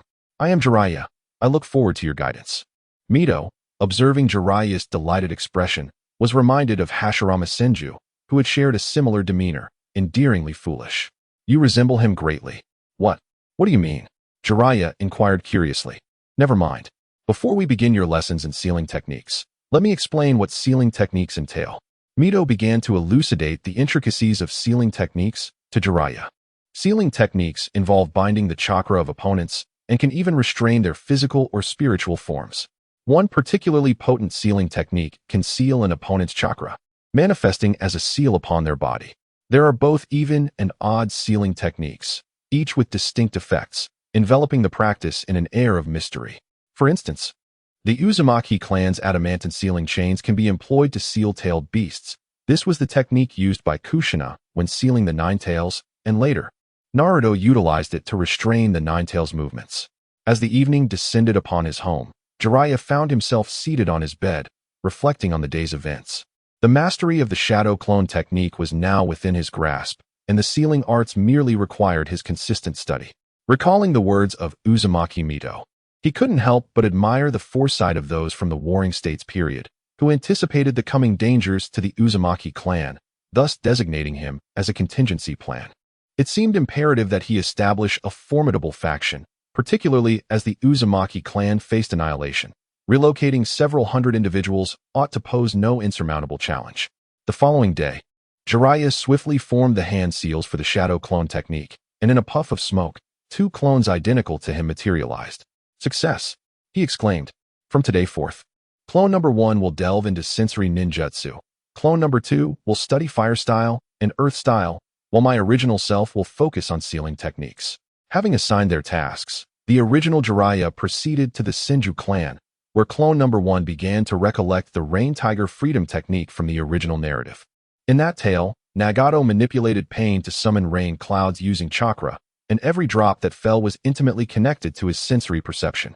Upon Jiraiya's infiltration of the Rain Ninja Village, it was this very ninjutsu that unveiled his presence. However, such techniques bore significant flaws. The rainwater contained discernible chakra, easily detectable by the Byakugan of the Hyuga clan. Could it be possible to utilize wind for sensory perception? A powerful gust would be ineffective, so perhaps a gentle breeze could suffice. Resolutely, he decided to transform his chakra into wind, akin to a radar system, detecting anyone who approached him. Sensory ninjutsu is fundamentally an application of mental force, extending one's consciousness through wind-infused chakra that envelopes the surrounding area. Moreover, he realized that mobility was essential. Thus, this sensory ninjutsu must also be dynamic. He recalled the battle between Kisame and the Eight Tails, where water techniques encircled him as he moved. The water style, great exploding water collapsing wave, unleashed torrents of water, forming a massive elliptical prison that ensnared foes, allowing the user to navigate effortlessly within. This technique could be adapted for various ninjutsu, and if Jiraiya were to employ sensory ninjutsu, he would need to induce movement in the wind, orchestrating it in a clockwise fashion, perpetually in motion while centering the entire sensory technique around himself. With such thoughts swirling in his mind, Jiraiya couldn't help but smile ruefully. He had conceived the idea but lacked the know-how to execute the ninjutsu, as he was not particularly adept in the art. "Isn't Sarutobi-sensei well-versed in ninjutsu? I possess such valuable resources, why not utilize them?" As days turned into weeks, Jiraiya found fulfillment in his daily endeavors, though exhaustion overwhelmed him by nightfall. His clones would transfer their fatigue to him, allowing him to collapse into a deep slumber. Were it not for his unique constitution, he would have surely succumbed to the strain. He remained oblivious to the nature of this physique, feeling like a dog by night, yet invigorated by morning. With the enhancement of his exceptional constitution, Jiraiya's comprehension of ninjutsu significantly improved. Sarutobi Hiruzen, in a moment of generosity, bestowed upon him a B-rank ninjutsu. Fire style, great fireball technique, an optimized variant of the fireball, noted for its tremendous power and minimal chakra consumption. Jiraiya's days were spent either with Sarutobi or the Senju clan, and it was noteworthy that he possessed a natural talent for sealing techniques. With Sarutobi's guidance, after 3 months of diligent effort, Jiraiya successfully developed his first sensory ninjutsu, wind style, spiral sensation. This B-rank ninjutsu necessitated a continuous release of chakra and was susceptible to detection by the Byakugan, though its use was infrequent. The technique involved emanating 4 chakra threads from his center towards the cardinal directions, branching out like roots. The range of this ninjutsu extended from 300 to 500 meters, which could be increased to 1 kilometer with heightened chakra expenditure, although this would correspondingly deplete his chakra reserves. Jiraiya, I must see you, he heard Sarutobi call, interrupting his revelry over the newly developed ninjutsu. Surprised, Jiraiya followed Sarutobi to the Hokage's office, where he beheld Senju Tobirama. His white hair and crimson eyes reminiscent of his own, clad in the battle armor of the Warring States era, an imposing figure indeed. Hokage-sama, you summon me? Jiraiya inquired cautiously, wary of incurring Tobirama's displeasure, which could lead to a ninja arrest warrant, especially with Tsunade nearby. You are Jiraiya, yes? Your ninjutsu is quite intriguing. If you contribute it to the village, you shall not go unrewarded. Upon hearing this, Jiraiya's eyes sparkled. Tobirama was a master of forbidden techniques. Any ninjutsu he shared could reshape the ninja world. Do not get ahead of yourself. I will only show you an A-rank technique, and you may select but one. Tobirama and Appo's voice was cool and unwavering, as if reading Jiraiya and Appo's thoughts, dismissing any notions of familial ties or personal gain. I desire the water style, water-severing wave. Tobirama's prowess in ninjutsu was legendary, and the water style, water-severing wave was one of his formidable offensive techniques, unleashing a high-pressure jet of water capable of slicing through targets with devastating efficacy. It had been pivotal during the Konoha collapse operation, penetrating Sarutobi Hiruzen's earth-style defenses. And in the Fourth Great Ninja War, it severed the roots of the divine tree. Unlike conventional water techniques, the water-severing wave concentrated immense pressure over a minuscule area, rendering it extraordinarily destructive. Greedy lad, take it, Tobirama smirked, tossing a scroll of the technique to Jiraiya. Thank you, Hokage-sama, Jiraiya exclaimed, catching the scroll with gratitude before being ushered out. A-rank mission, Assassination of the Lightning Ninja, Part 1. Jiraiya unleashed the water-style, water-severing wave, producing a high-density stream of chakra that struck a tree, leaving a concave impression. Indeed, such advanced ninjutsu cannot be mastered effortlessly. Ever since acquiring the technique a week prior, he had been diligently practicing, yet full mastery eluded him. The principles of the technique were akin to that of a high-pressure water gun.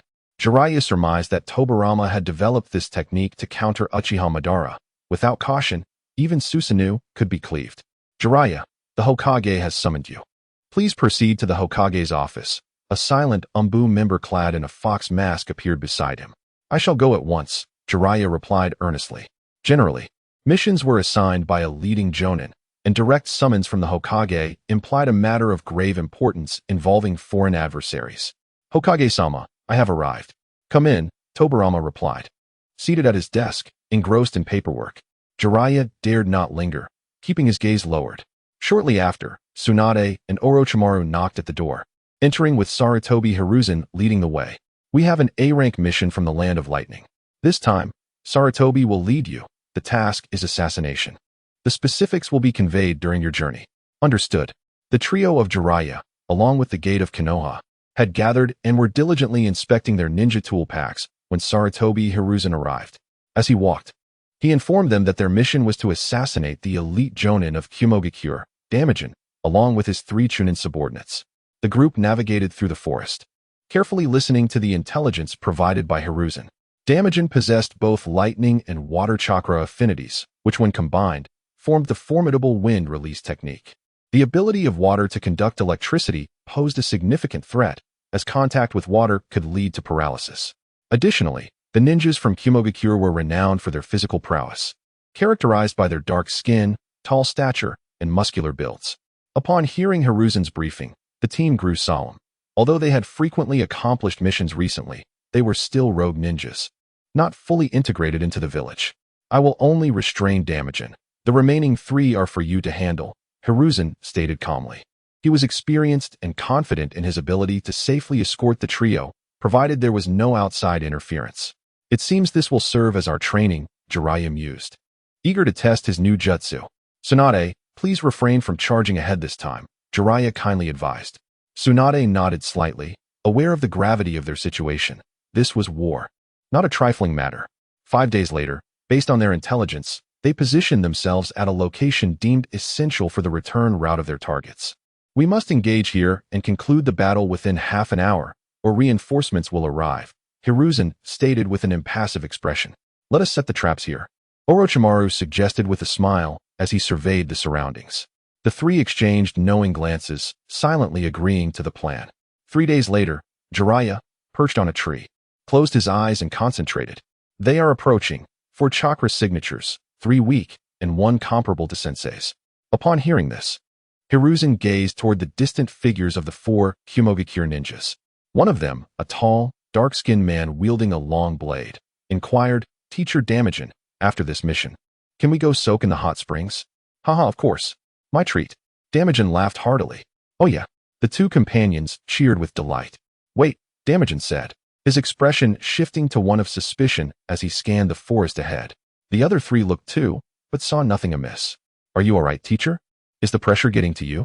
Teased the smaller, darker ninja. It's nothing. I just have a feeling something is off, Damagen replied seriously. Yamamoto, go check ahead, he commanded. As the tall, blade-bearing ninja moved forward, his body poised as if ready to strike at any moment. Approaching the tree line, he sensed an unnatural stillness. It's too quiet, my hand. 2 enormous snakes descended from the branches, sinking their fangs into Yamamoto's left hand, emitting a shriek akin to that of a slaughtered pig, instantly drawing Damagen's attention. The other 2 Kumogakure ninjas rushed to assist Yamamoto. Stop! Don't go! Damagen shouted. But it was too late. Boom! A sudden chill enveloped him, and relying on his years of combat experience, he attempted to evade, only to be struck by a kunai thrown by Hiruzen. Lightning release, lightning tiger strike. As he dodged, he formed hand seals, summoning 2 lightning tigers that lunged at Hiruzen, only to dissipate into smoke upon contact. Shadow clone technique. Damagen exclaimed in surprise, realizing that the ambush was executed by a clone. Fire release, great dragon fire technique.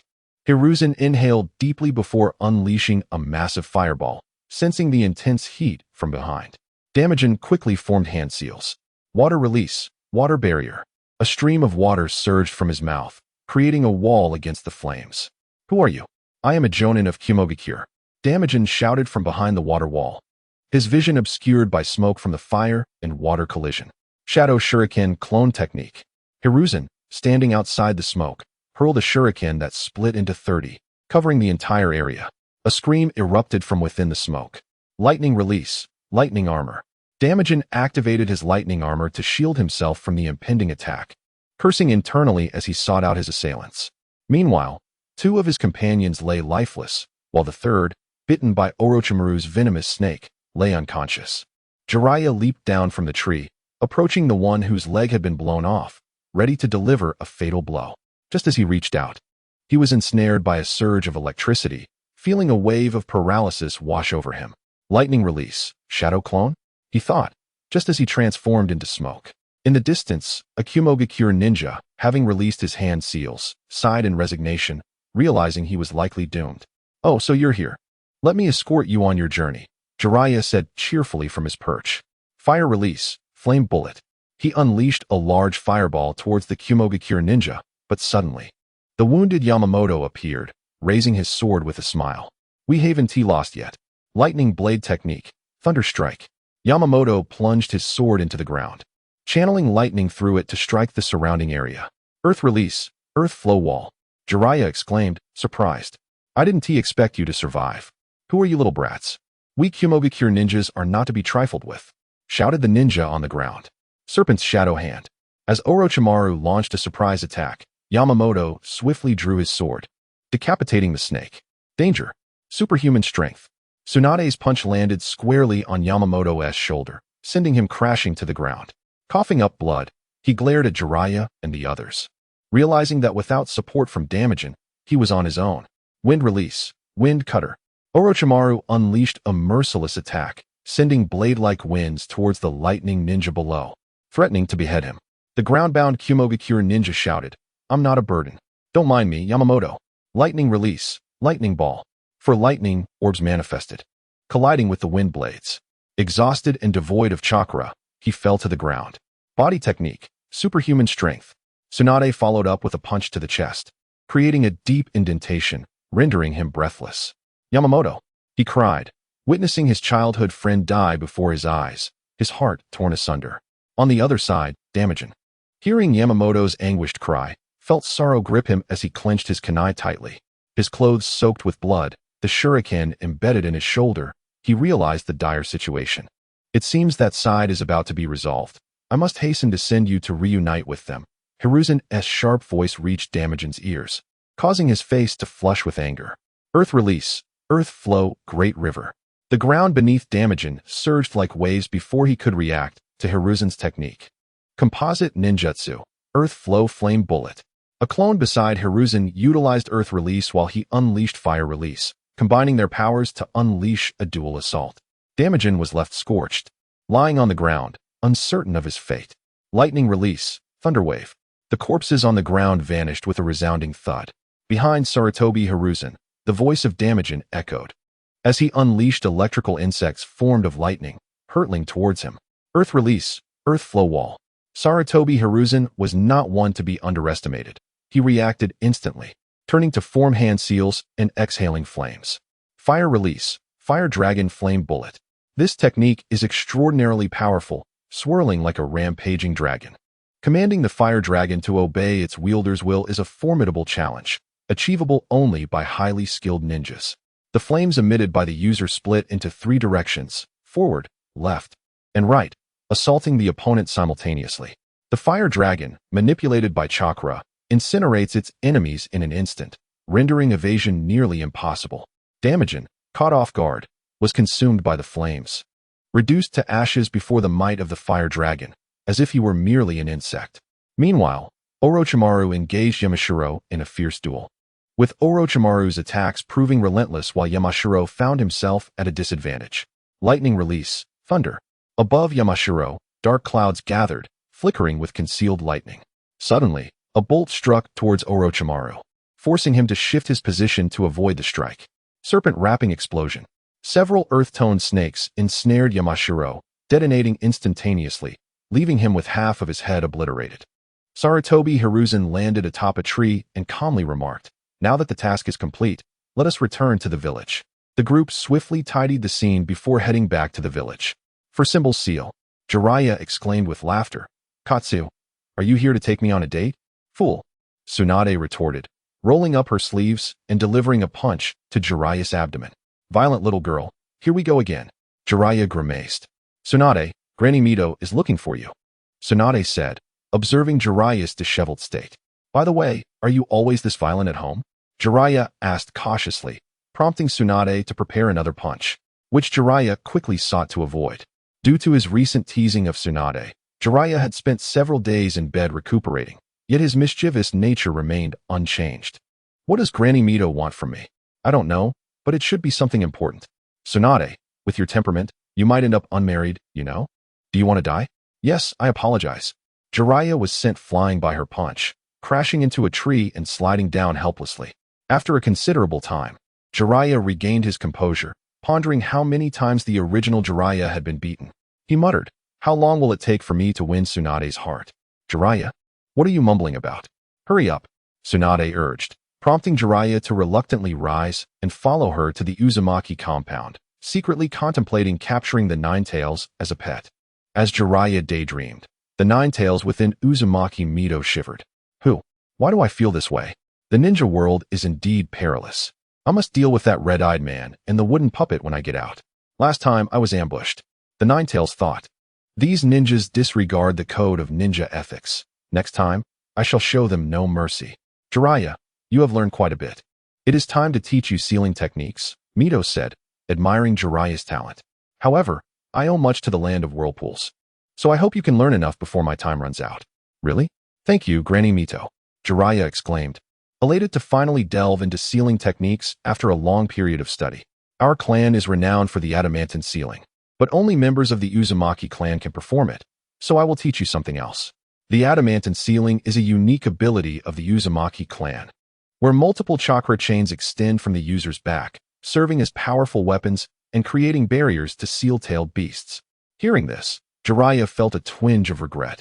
He had learned in the original story that the Uzumaki clan possessed immense chakra, and this technique utilized that chakra to create a force capable of contending with tailed beasts. During the Nine Tails incident, Kushina Uzumaki, in a weakened state post-delivery, expended her chakra to execute this technique, easily subduing the Nine Tails and assisting Minato in sealing it. Isn't this the ultimate technique to subdue the Nine Tails? The Nine Tails within Mito shivered again.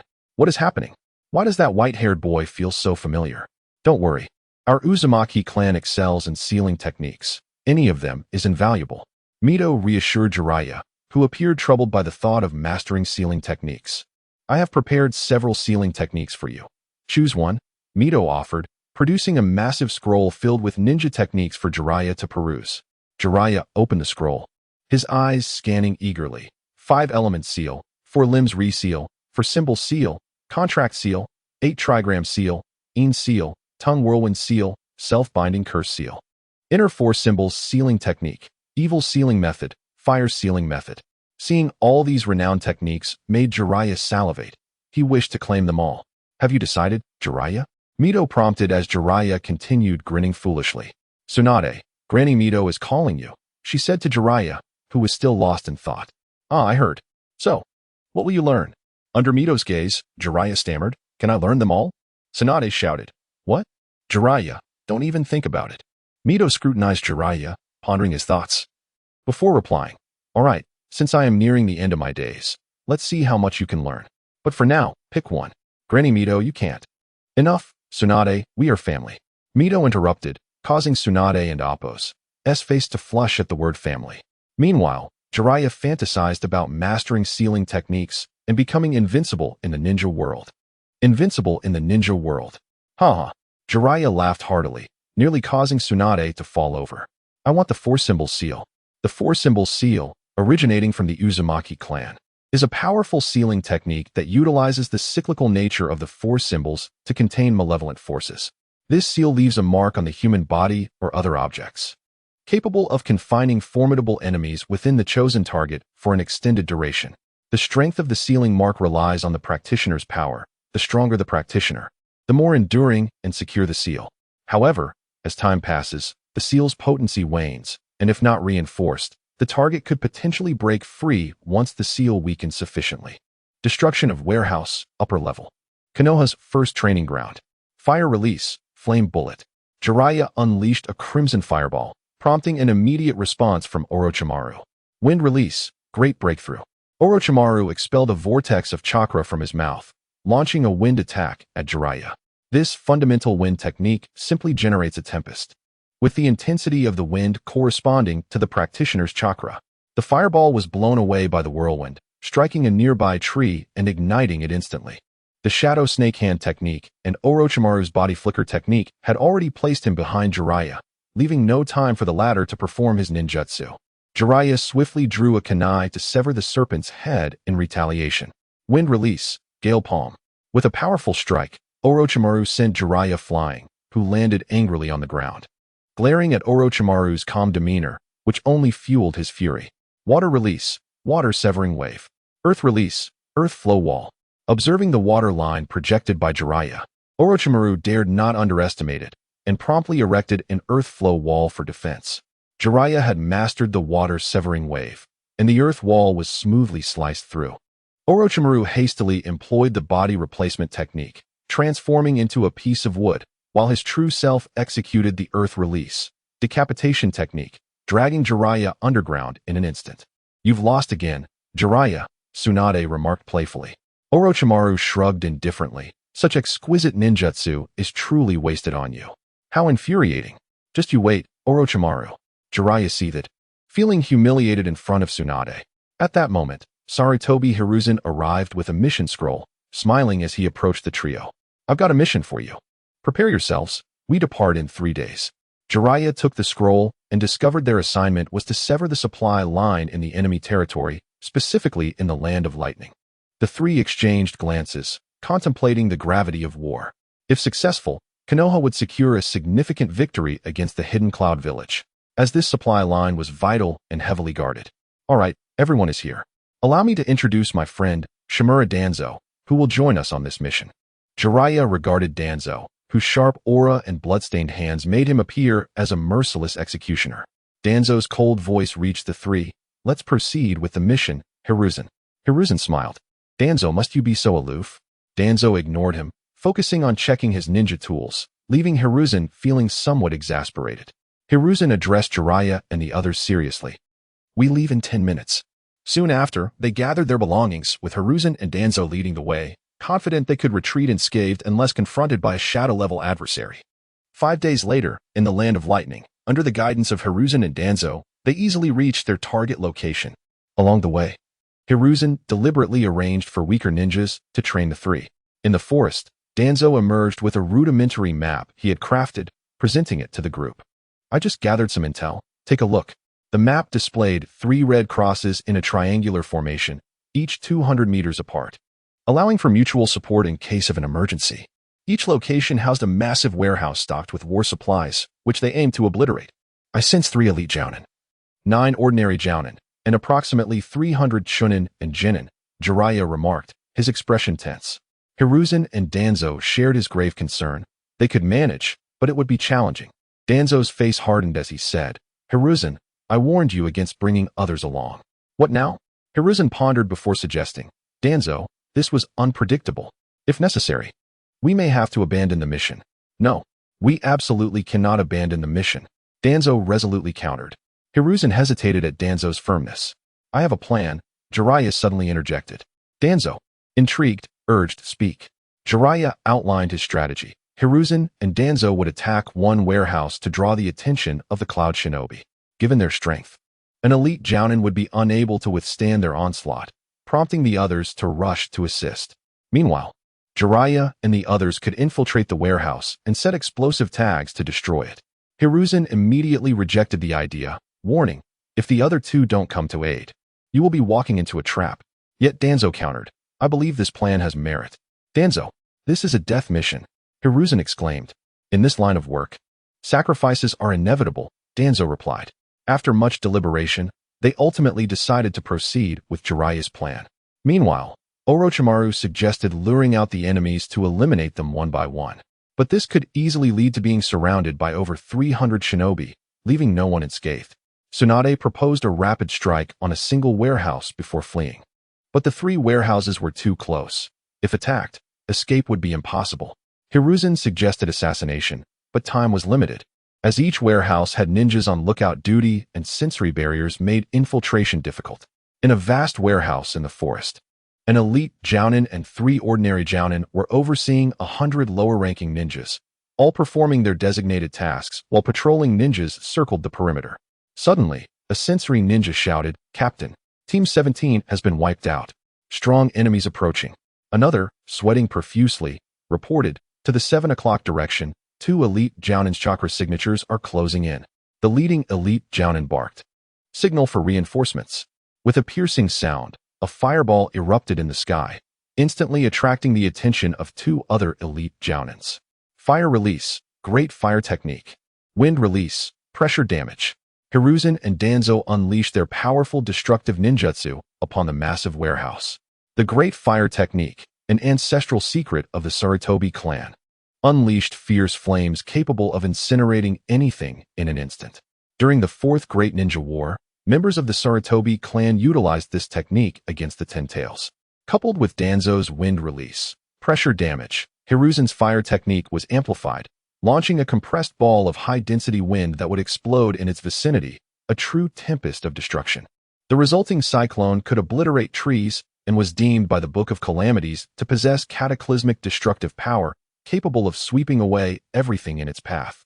The fiery inferno swiftly breached the warehouse walls, continuing its advance, igniting everything in its wake, leaving the surrounding cloud ninjas in disarray.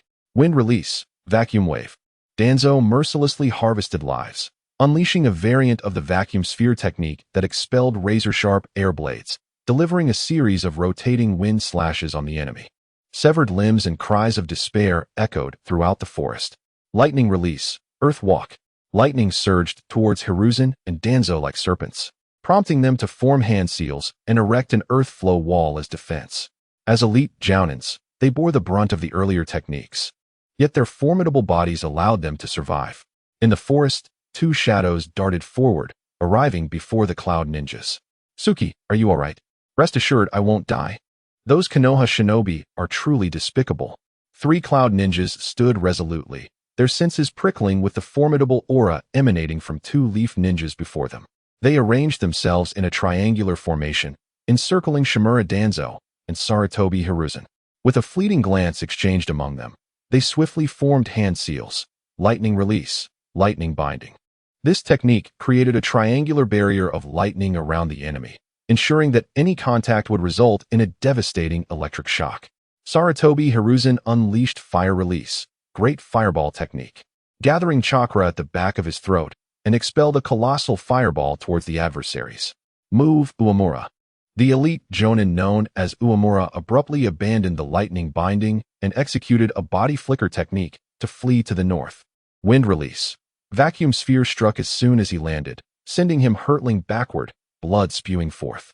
Shimura Danzo, exhaling sharply, shot several waves of wind chakra like bullets towards the enemy, akin to the phoenix fire technique, projecting chakra accumulated in his mouth in rapid succession, akin to machine gun fire, turning his opponent into a honeycomb of devastation.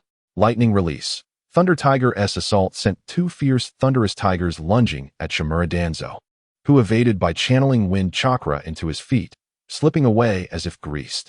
Earth release. Earth flow river was sensed by another cloud ninja, who felt the ground beneath him soften and attempted to escape, but was suddenly seized by a hand that dragged him down. Sarutobi Hiruzen, with an impassive expression, declared, Earth release, decapitation technique, drawing a kunai to strike, only to be met with a dangerous flash of electricity from behind. Lightning release. Gratitude wave struck Sarutobi Hiruzen, transforming him into a mere wooden puppet. Fire release. Fire Dragon Bullet unleashed a magnificent fire dragon that spewed fireballs, eliciting screams from the cloud ninjas. Meanwhile, the sparks from Danzo's kunai illuminated the chaos, as the cloud ninjas gasped for breath. Wind release. Great vacuum sphere, a more potent variant of the vacuum sphere. Inhaled deeply before launching, it resembled an air rocket capable of propelling an entire body, showcasing tremendous power. A colossal wind sphere obliterated one of the cloud ninjas completely. At that moment, 6 elite jonin and 30 chunin surrounded them. Shimura Danzo swiftly appeared beside Sarutobi Hiruzen, and the two men stood back to back, vigilant against the encroaching foes. Lightning release. 4 pillar binding techniques surrounded Hiruzen and Danzo with 4 massive columns of lightning, as bolts of electricity rained down upon them. Danzo shouted, Hiruzen, think of a way. Summoning technique. Monkey King, Enma, a colossal ape with an indestructible form, manifested, capable of transforming into a diamond staff and adapting its shape as required in battle, while also performing ninjutsu. Transform Enma. Upon hearing Sarutobi Hiruzen's command, Enma morphed into a giant staff. Hiruzen bellowed, swinging the staff, which absorbed the lightning strikes without a trace, sending a group of cloud ninjas flying. Seizing the opportunity, Shimura Danzo unleashed wind release, vacuum sphere, shooting forth waves of wind chakra that stained the ground with the blood of the cloud ninjas.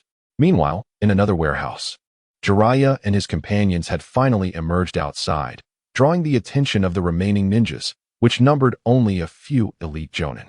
When shall we act, Jiraiya?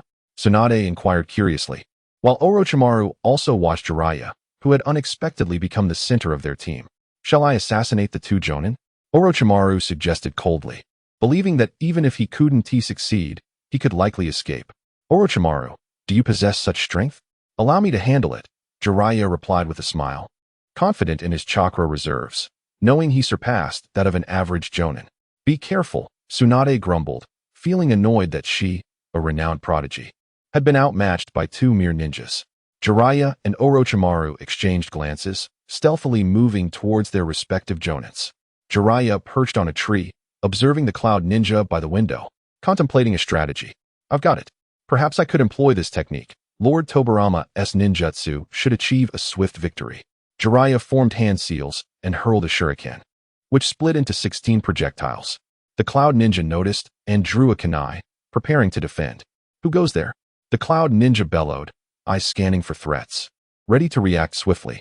Fire release. Flame bullet erupted from Jiraiya's mouth, prompting the cloud ninja to hastily form seals and erect an earth barrier to block the fireball. Lightning release. False darkness. Exploiting the earlier fire release, the Cloud Ninja unleashed a bolt of lightning towards Jiraiya's position. "Ah, my hair!" Jiraiya cried out, finding his hair singed black from the near miss of the electric strike. "You dare attack the handsome Jiraiya? I'll have my revenge." He chastised the lightning user vehemently. At that moment, the Cloud Ninja dismissed Jiraiya as a mere child from the Leaf Village, feeling relieved that he was not facing a formidable adversary. Before he could contemplate further, Jiraiya transformed into a cloud of smoke. Water release. Water-severing wave saw Jiraiya emerge behind the Cloud Ninja, unleashing a horizontal wave of water that cleaved him in two. Confirming the absence of a shadow clone, Jiraiya inspected the clean incision, even the surrounding wall bearing a precise line.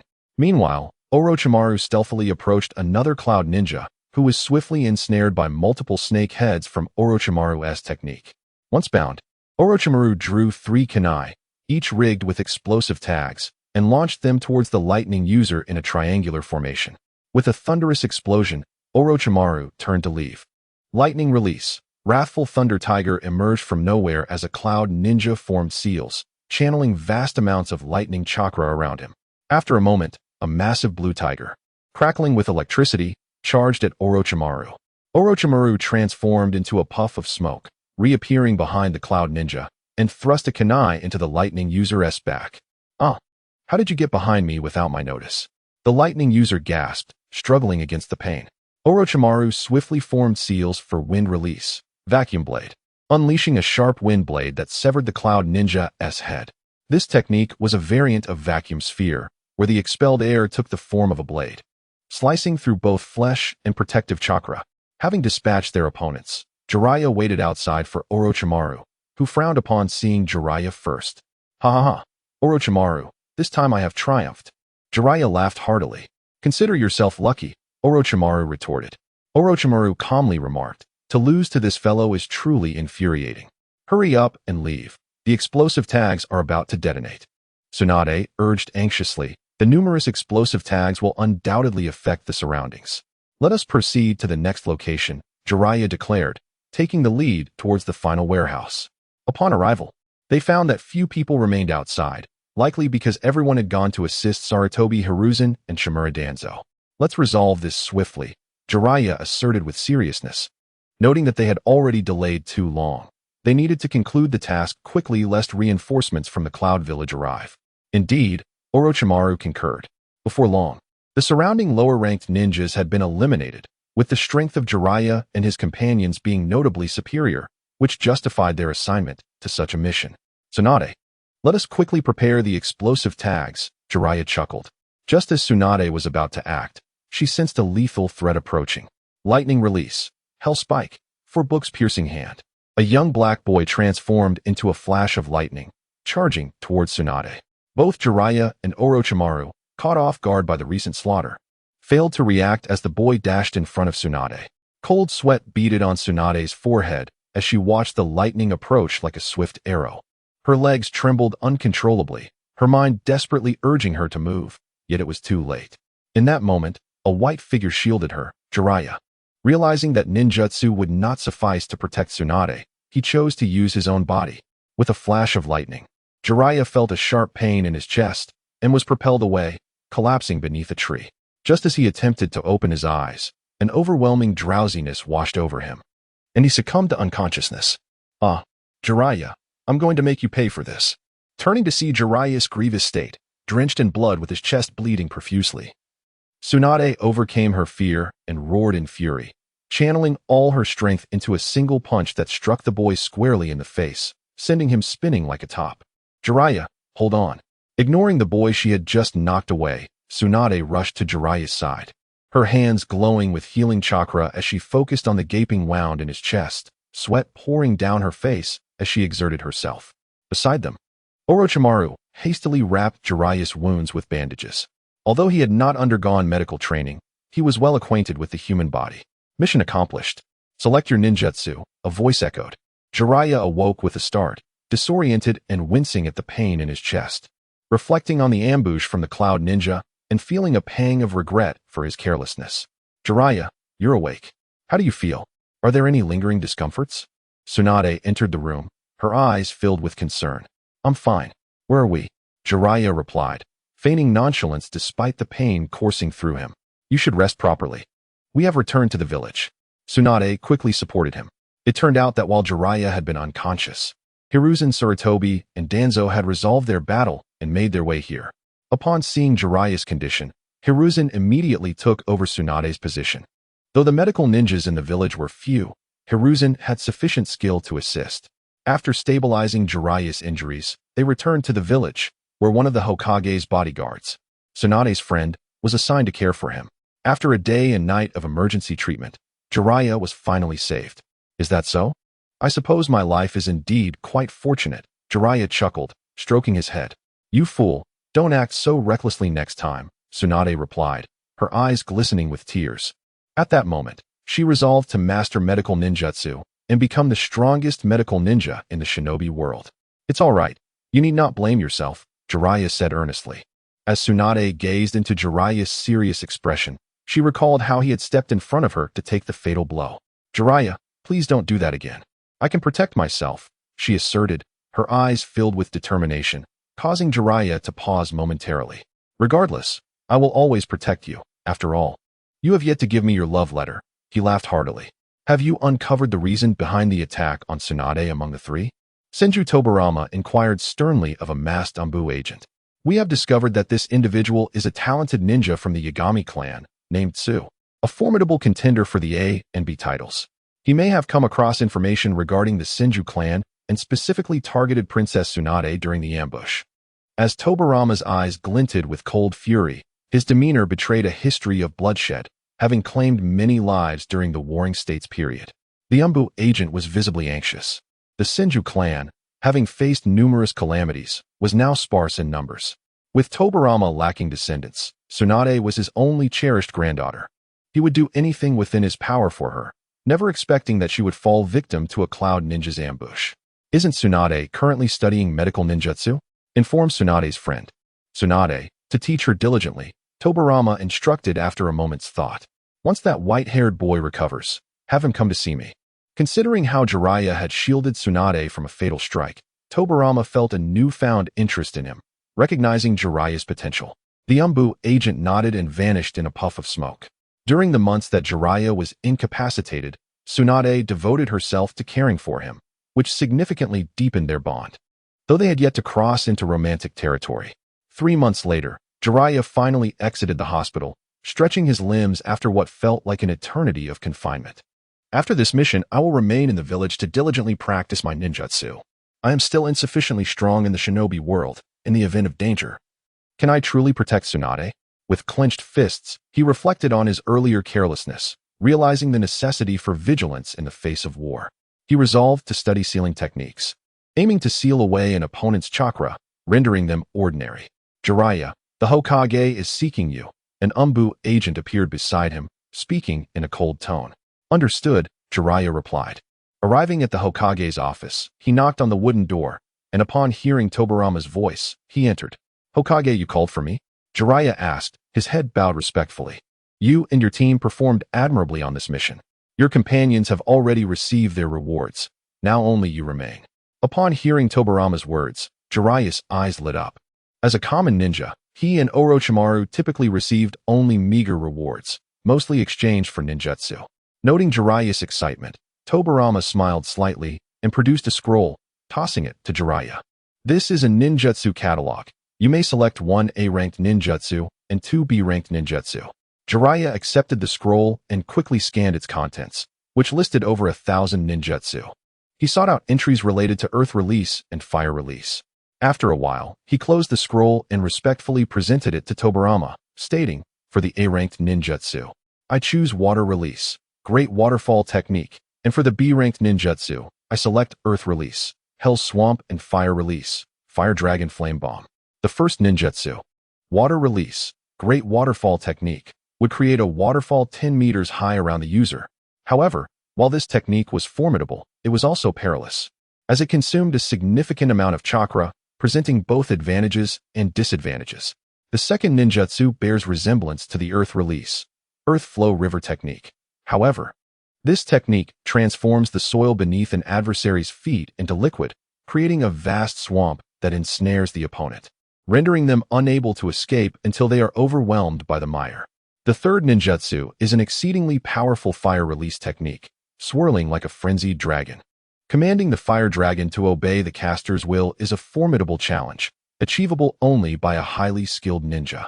The flames expelled by the user will disperse in 3 directions, forward, left, and right, simultaneously assaulting the opponent. The trajectory of the fire dragon is manipulated by chakra, incinerating the enemy in an instant, making evasion nearly impossible. There's no issue at all, but allow me to remind you that human energy is finite. Senju Tobirama observed Jiraiya with complete assurance, affirming that these ninjutsu could serve as rewards for the mission. Upon acquiring the 3 scrolls of ninjutsu, Jiraiya's joy was palpable. As he hummed a cheerful tune, skipping merrily back home. Once home, he reclined on his bed and fell into a deep slumber. A year later, during the 20th year of the Hidden Leaf Village, Jiraiya, Orochimaru, and Tsunade Senju were all 10 years old. Yes, Jiraiya, keep pushing, come on.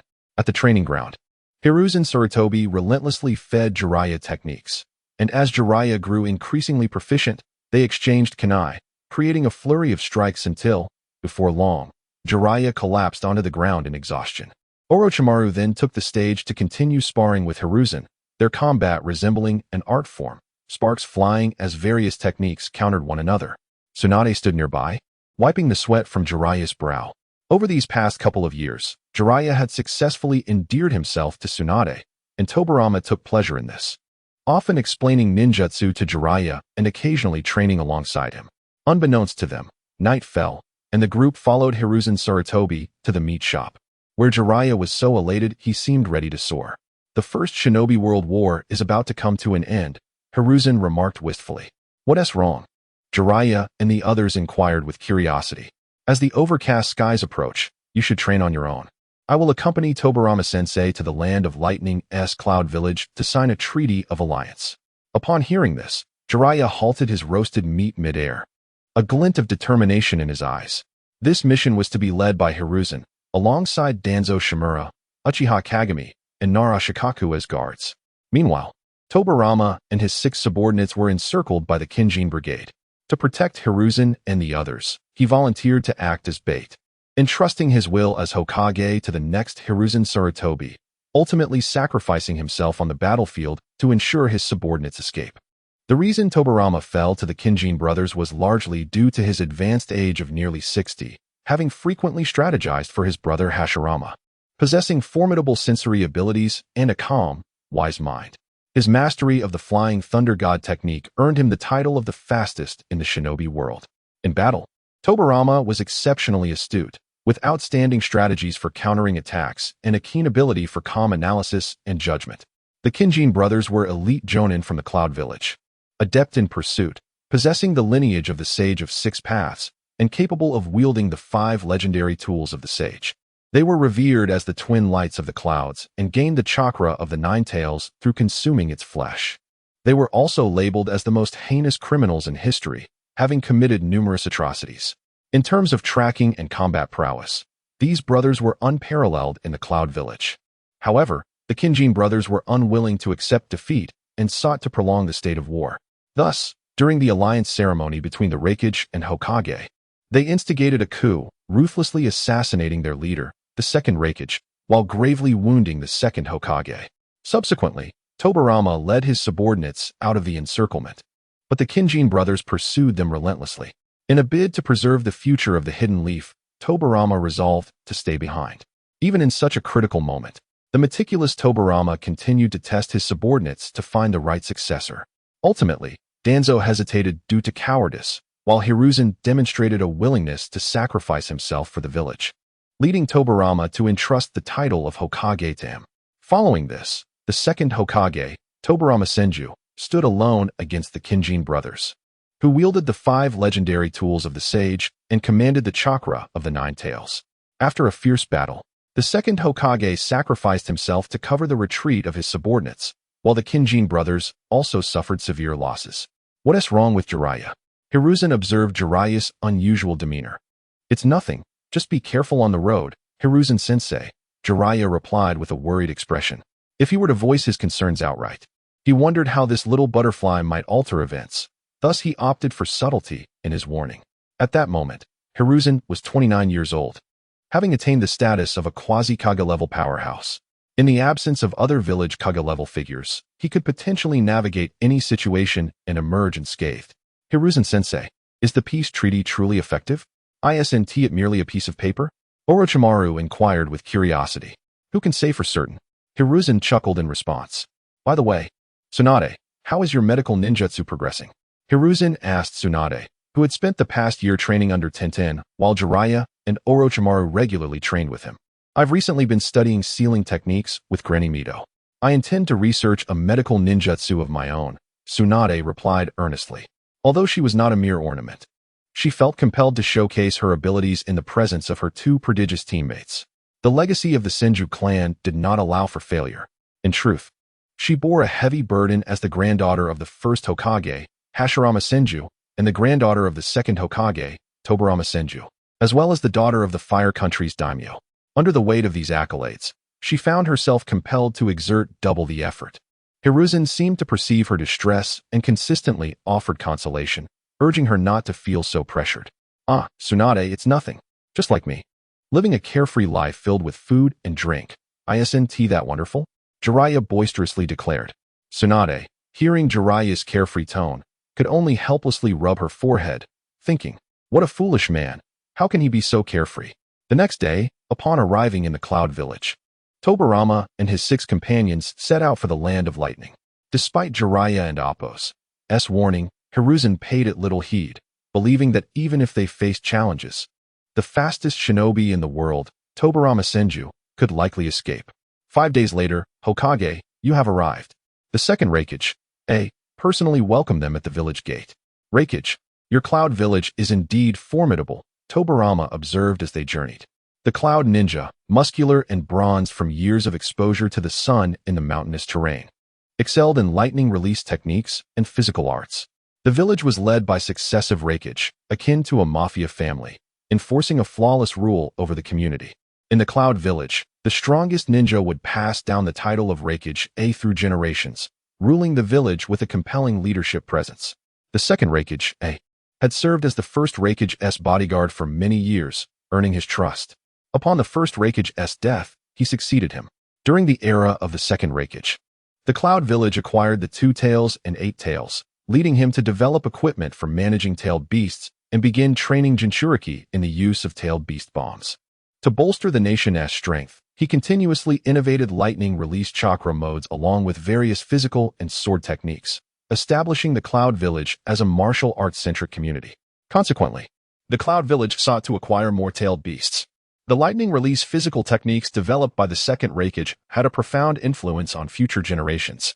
As everyone has traveled from afar, let us first rest for a day and commence the peace conference under the overcast sky, the second Hokage, said with a hearty demeanor. Meanwhile, on the other side, the duo of Kin and Jin gathered together. Brother, the war has concluded, yet I find myself unsatisfied. Jin exclaimed with indignation. Kin replied, so do I, but what can we do?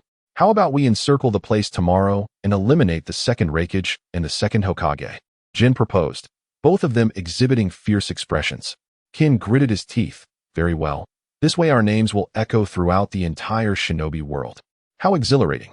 His maniacal laughter resonated throughout the room. These two were indeed notorious for their bloodthirstiness, and due to their formidable strength, the second Hokage had no means to deal with them. Jin, you must gather our forces immediately, Kin commanded. Understood, brother. Just the thought of tomorrow's battle fills me with excitement. The two commanded a significant following in the Land of Lightning, with admirers numbering in the thousands. Yet only a little over 100 truly obeyed their orders. By the way, Jin, only bring those who are J-nin or above. We don't need other lower-ranked shinobi. Those two are currently the strongest in the shinobi world. Kin cautioned. Fear not, brother. Even the mightiest Hokage would surely perish under a multitude of attackers. Very well. Let us muster all our strength for this battle. We may not survive in Kumogakure after this. I have grown weary of this village. Let us present them with the head of their Hokage as a gift. Their maniacal laughter filled the darkened room. For they possessed the power to back their words. Descendants of the Sage of 6 Paths, wielders of tailed beast chakra, and equipped with the 5 sacred treasures of the sage, each possessing unique capabilities. If only we had the amber purifying bottle. Otherwise, we might have captured the Hokage, Jin lamented. Those villagers are likely hiding. Envious of our might, but too cowardly to admit it, conceded. The amber purifying bottle, one of the relics left by the Sage of Six Paths, was possessed by Kin and found by Tenten during the Fourth Great Ninja War. It could seal anyone who responded to its wielder's summons. Kumogakure is powerful, akin to a tiger lurking, watching us intently. Your generation must never underestimate them, Hashirama warned Sarutobi. Rest assured, I am strong, Sarutobi replied with a smile. Nearby, Shimura Danzo turned away, feeling somewhat overshadowed by Sarutobi's presence. Master, the grilled beef from Kumogakure is truly delicious. If our Akimichi clan could procure such quality meat, we would surely prosper, Akimichi Choji remarked dreamily. The reason Kumogakure's beef is so exquisite is due to its perilous terrain. Those cattle run tirelessly in the mountains, developing robust muscles, resulting in a perfect balance of fat and lean meat, Uchiha Kagami explained. Indeed, if the alliance meeting succeeds, we should consider importing some, Hashirama mused, having come to regard Kagami as the only Uchiha worthy of his approval after much guidance. The following morning, after enjoying the breakfast provided by Kumogakure, all assembled in the meeting room. Hashirama was engaged in the signing of the alliance with the Raikage, both placing their Hokage hats upon the table. Let us foster a harmonious relationship during this period of peace. Kumogakure and Konohagakure shall officially ally. The voice of the second Raikage, echoed throughout the chamber. Indeed, let us deepen our cooperation, Hashirama responded cheerfully. They discussed the alliance's contents with great enthusiasm, each contributing ideas and planning the details. Suddenly, a loud explosion resonated from outside, startling the Raikage and Hokage. Hashirama swiftly moved, positioning Sarutobi and others in front of him, distancing them from the second Raikage. Raikage, what is happening? What are you plotting? Hashirama queried, his voice cold and vigilant. Calm down, what's going on? I will handle this, the second Raikage shouted towards the door. He remained unfazed. As such disturbances were commonplace in Kumogakure, fighting was a frequent occurrence, and he viewed it as merely a regular spar among shinobi. Bad news. Kin and Jin have surrounded the conference room with their troops, and the other Kumogakure shinobi have yet to react and cannot provide support. A tall Kumogakure shinobi burst in, panic evident in his voice. Hokage-sama, I sense an exceptionally malevolent chakra, Uchiha Kagami said, beads of cold sweat forming on his brow. Upon hearing this, Hashirama's expression grew serious as he recalled intelligence regarding the 2 elite Genin of Kumogakure, former shinobi who had led a mission to capture the Nine Tails, only to be devoured by it. Instead of perishing, they had consumed its flesh and blood, mastering its chakra, and were rumored to possess the Sage of Six Paths relics. They had gained a fearsome reputation, striking terror into the hearts of even the strongest of shinobi. They are approaching. The Kumogakure shinobi's warning was cut short as the door was kicked open, 2 towering figures entering the room. Their golden and gray hair were striking, and the names Kin and Jin were emblazoned on their shoulders. Each bore 2 upright horns atop their heads and had markings resembling the 6 paths on their cheeks. Clad in purple short sleeves and white vests of Kumogakure's elite, both wore cruel smiles. Kin and Jin, what do you want? The second Raikage bellowed. The brothers exchanged glances and erupted into laughter. What do we want? Isn't it obvious? I intend to eliminate both of you, Kin declared loudly. The second Raikage seethed with fury. This duo was both cunning and vicious, their bond unbreakable, displaying an unparalleled synergy. They wielded tailed beast-level chakra, indifferent to friend or foe, unafraid of the Nine Tails, and were ninjas driven solely by a thirst for blood. Once enraged, they would transform into their tailed beast forms, unleashing unparalleled combat prowess. The brothers were unrivaled in both pursuit and defense within Kumogakure. Suddenly, 6 elite Genin appeared, forming hand seals. Lightning release, lightning illusion technique. Lightning release, lightning pillar. Hashirama recalled the principle of this illusion technique. The technique caused one's entire body to transform into a flash of lightning, misleading the opponent into believing they were obstructed by visual jutsu, thereby falling prey to the illusion. Stay behind me, Hashirama commanded, alerting Sarutobi and the others. As the 6 elite Genin collectively executed this technique, aware that a single misstep could lead to their annihilation. Water release, Water barrier. Hashirama formed two seals, channeling chakra to his throat and spewing forth a torrent of water, creating a rotating wall that enveloped and protected Sarutobi and the others. The scene was instantly shrouded in a blinding white light, causing the second Hokage to shield his eyes. From the clouds, two beams of light could be seen. Kin and Jin had significantly enhanced their speed and strength using the Nine Tails chakra, launching a simultaneous assault upon their foes. They were dubbed the Two Lights of Kumogakure for this very reason. Two figures suddenly appeared before the second Hokage, enveloped by the chakra of the Nine Tails. In an instant, two crimson beams collided with the second Hokage, snapping his neck and leaving a gaping wound in his chest, lifeless on the ground. Inside the water barrier, Senju Tobarama's fingers pressed against the earth as he sensed the grim fate of the second Hokage, furrowing his brow. Monkey, I shall employ a large-scale water release shortly. You are to lead the guard team to rally outside the village in the woods. Tobarama instructed Sarutobi Hiruzen with utmost seriousness. Water release, water surge. With his hands clasped together, Senju Tobarama summoned a torrent of water that spiraled upward like a whirlwind. This deluge cascaded down, crashing upon the Kin and Jin brothers' forces. The entire conference room was swiftly inundated, and the surrounding cloud shinobi were propelled away by the onslaught, making their escape toward the outskirts of the village.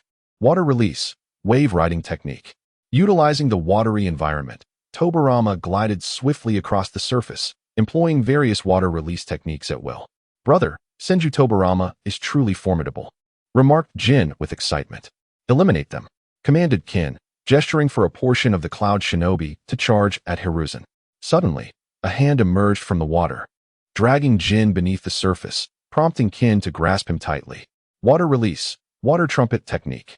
Tobarama appeared behind them, leaping into the air and unleashing a jet of water that surged towards Kin and Jin like a trumpet blast. Senju Tobarama's death, Part 2. Kin was sent flying, blood spewing from his mouth. Brother, you shall pay for this. Jin roared in fury. Water release, hard vortex water blade.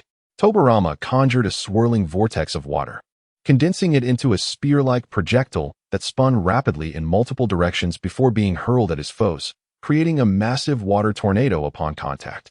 Integrating the Flying Thunder God technique into his unique attacks, Tobarama glided across the water's surface at astonishing speed, his right hand striking like a diamond against Kin's abdomen. Kin's body contorted painfully, fragments of his lungs expelled as he crashed against the wall. Before Tobarama could react, Kin lunged forward, landing a punch that sent him reeling back, blood spilling from his mouth as he knelt on one knee.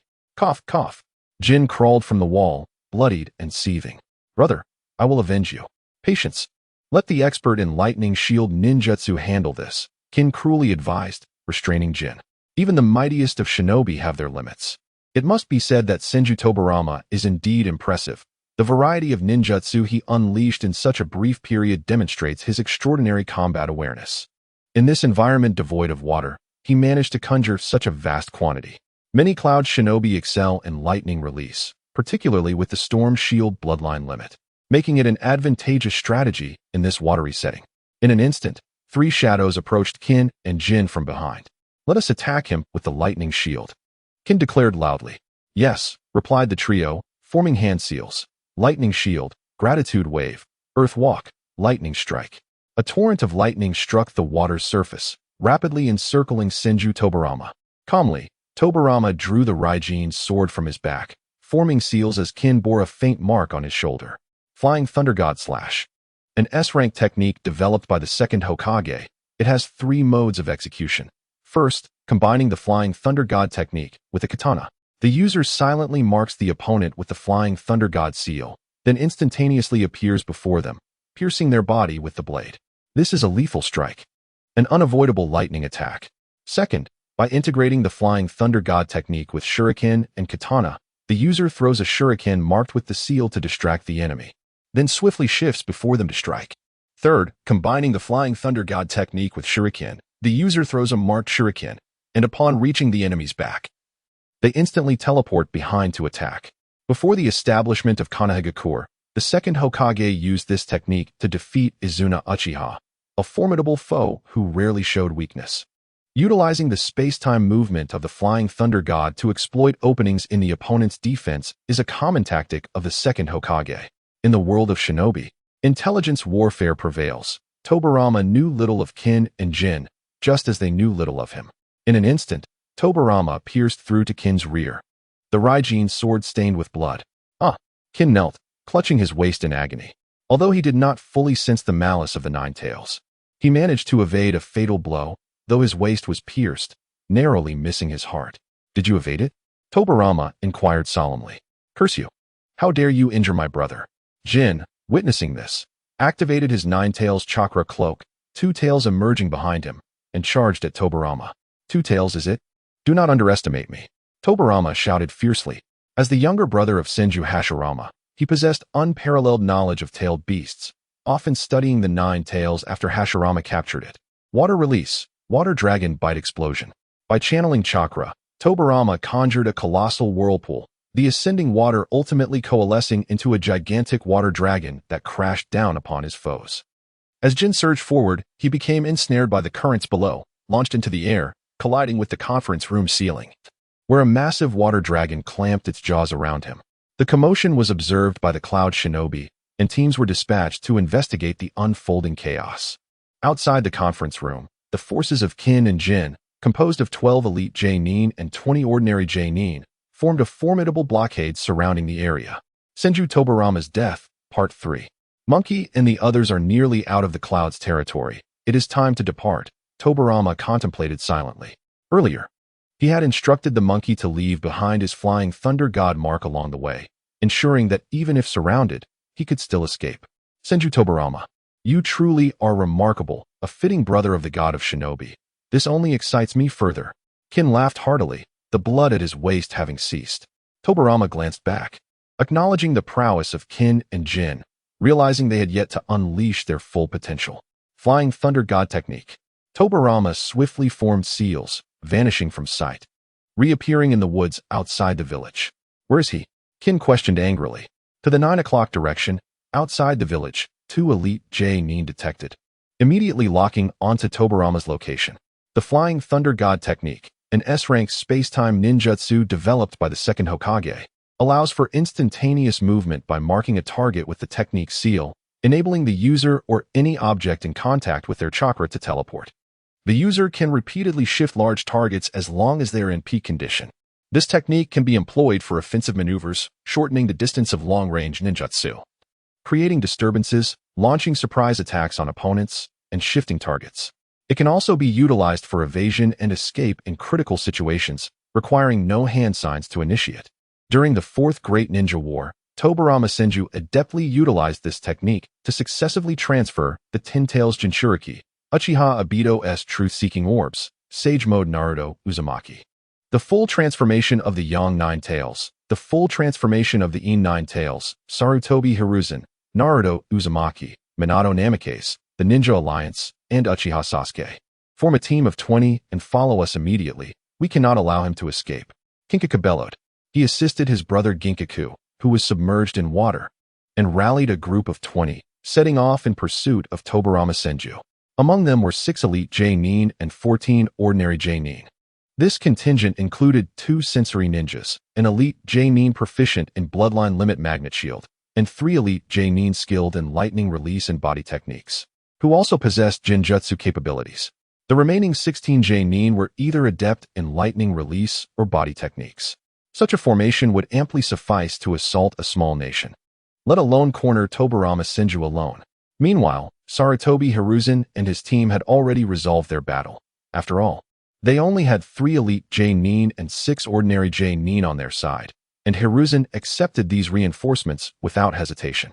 In the tranquil forest, Shimura Danzo crouched amid the underbrush, observing as a flurry of shurikens suddenly erupted from the trees, prompting him to evade hastily.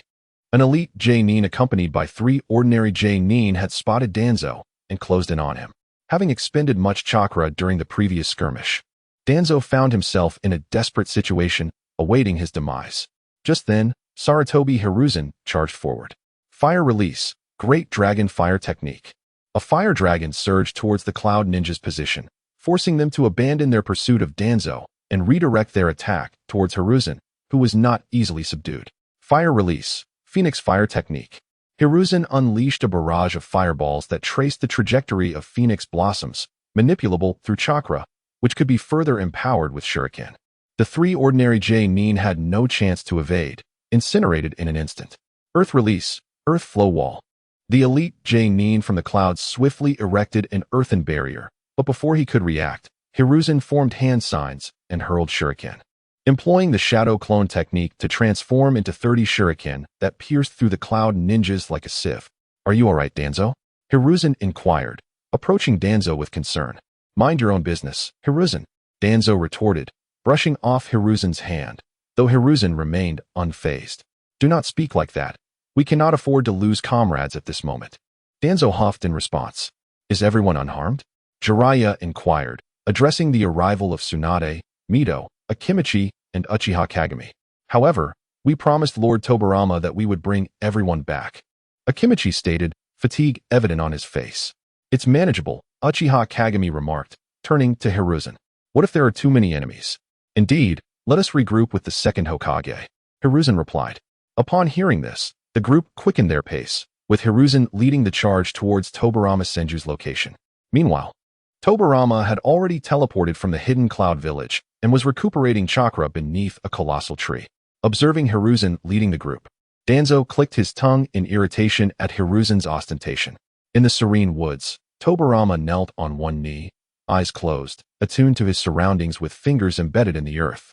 Surrounded, the enemy's numbers, 20. With such tracking capabilities, it is indeed the elite team of Kinkaku and Ginkaku. Tobarama assessed, eyes still shut. "Including the Second Hokage, we are but 7, Mito remarked. Before Mito could finish, Tsunade interjected. "Mito, is it not foolish to despair? The enemy has not yet fully grasped our position. We can set an ambush and exploit their unpreparedness to break free." "Suna, it is imperative that one person acts as bait to distract the enemy," Kagami interjected. "Bait? Someone is bound to perish. Who will it be?" Akimichi pondered. Upon hearing this, everyone fell silent, and Tobarama observed the 6 individuals, pondering their thoughts. Meanwhile, Danzo wrestled with inner turmoil. "I am a ninja. I am resolved to die as one on the battlefield." "Hiruzen, what are you thinking at this moment? Do you possess such resolve?" His grip on his knee tightened, his body trembling. "Speak. Why? Why can I not voice it?" Just then, Hiruzen stepped forward. "I will do it." Hiruzen's declaration resonated with everyone present, and Danzo's eyes widened in surprise. "Hiruzen, you..." Hiruzen smiled. "Fear not. I do not boast. I am the strongest among you and shall not perish." Danzo stared blankly ahead, his trembling ceasing. "Cursed be it, I am a coward. Deep down, I am." Finally at ease, his grip on his pants tightened. Hiruzen placed a reassuring hand on Danzo's shoulder. "I entrust you all with this. Danzo, if it's you." Hiruzen's words were cut short as Danzo interrupted, forcing calmness in his voice. "Silence. I intended to volunteer. I will be the bait. Danzo, my father and grandfather perished as ninjas on the battlefield. Self-sacrifice is a ninja's duty. I shall be the bait, for you are the inheritors of the will of fire destined to protect the village. Danzo, you cannot. You are the Hokage. No one in the village surpasses you in strength. Tobarama, you and Hiruzen are in constant competition. Yet now we must unite as comrades without personal grievances clouding our judgment. Hesitation will lead to disaster. First, introspect and remain calm. Know what you are doing. If you proceed carelessly, you will endanger your comrades. In any case, Danzo and Hiruzen, you are still young. There is no need to rush. That time will inevitably come. Until then, cherish your lives." With that, Tobarama rose and addressed Hiruzen. "Hiruzen, protect those who admire and trust the village, and nurture those who will carry the next era. From this day forth, you are the Hokage." Upon hearing this, the 6 present widened their eyes, Tobarama's words striking Danzo like a hammer to the head. "Hiruzen, the village is now in your hands." At this, Hiruzen sprang to his feet, tears streaming down his face as he cried, "Teacher." "Hiruzen, go forth and safeguard the village," Tobarama urged, clasping Hiruzen's shoulder. In the dense woods, Kinkaku's team, guided by sensory ninjas, swiftly encircled the Second Hokage. Though it was termed an encirclement, it was a ruse devised by Tobarama to attract the enemy, granting Hiruzen and the others a chance to escape. "Ha ha ha, Tobarama. Why do you not flee?" Ginkaku laughed boisterously, his demeanor brimming with arrogance. "You resemble a mouse." Kinkaku gloated. Why did the other 6 mice flee as well? Could it be that they abandoned you, a burden? Jin Jiao glanced around and taunted Senju Tobarama. The surrounding cloud ninjas had completely encircled Senju Tobarama, while Jin Jiao and Yin Jiao primarily unleashed 6 pieces of ninja tools from their mouths. Jin Jiao bound with the golden thread in his right hand and wielded a banana fan in his left, while Yin Jiao held the 7-star sword in his left hand and embraced a red gourd with his right, observing the cloud ninjas around him. Senju Tobarama pondered methods to counteract their assault. Water style, great waterfall technique. He sought to exploit the advantageous conditions to their fullest, knowing that he could wield greater power in water. Since there was no water, he would create an environment saturated with it, with Senju Tobarama at the center, flooding a radius of 200 miles. Terrifying waves immediately dispersed the surrounding cloud ninjas. Water style, water break wave. A sharp, high-pressure jet of water surged from Senju Tobarama's mouth, cleaving through at least 4 ordinary Nin from left to right. Crimson blood stained the surrounding waters as Jin Jiao, with a banana fan in one hand and the golden thread coiled around the other arm, charged toward the second Hokage.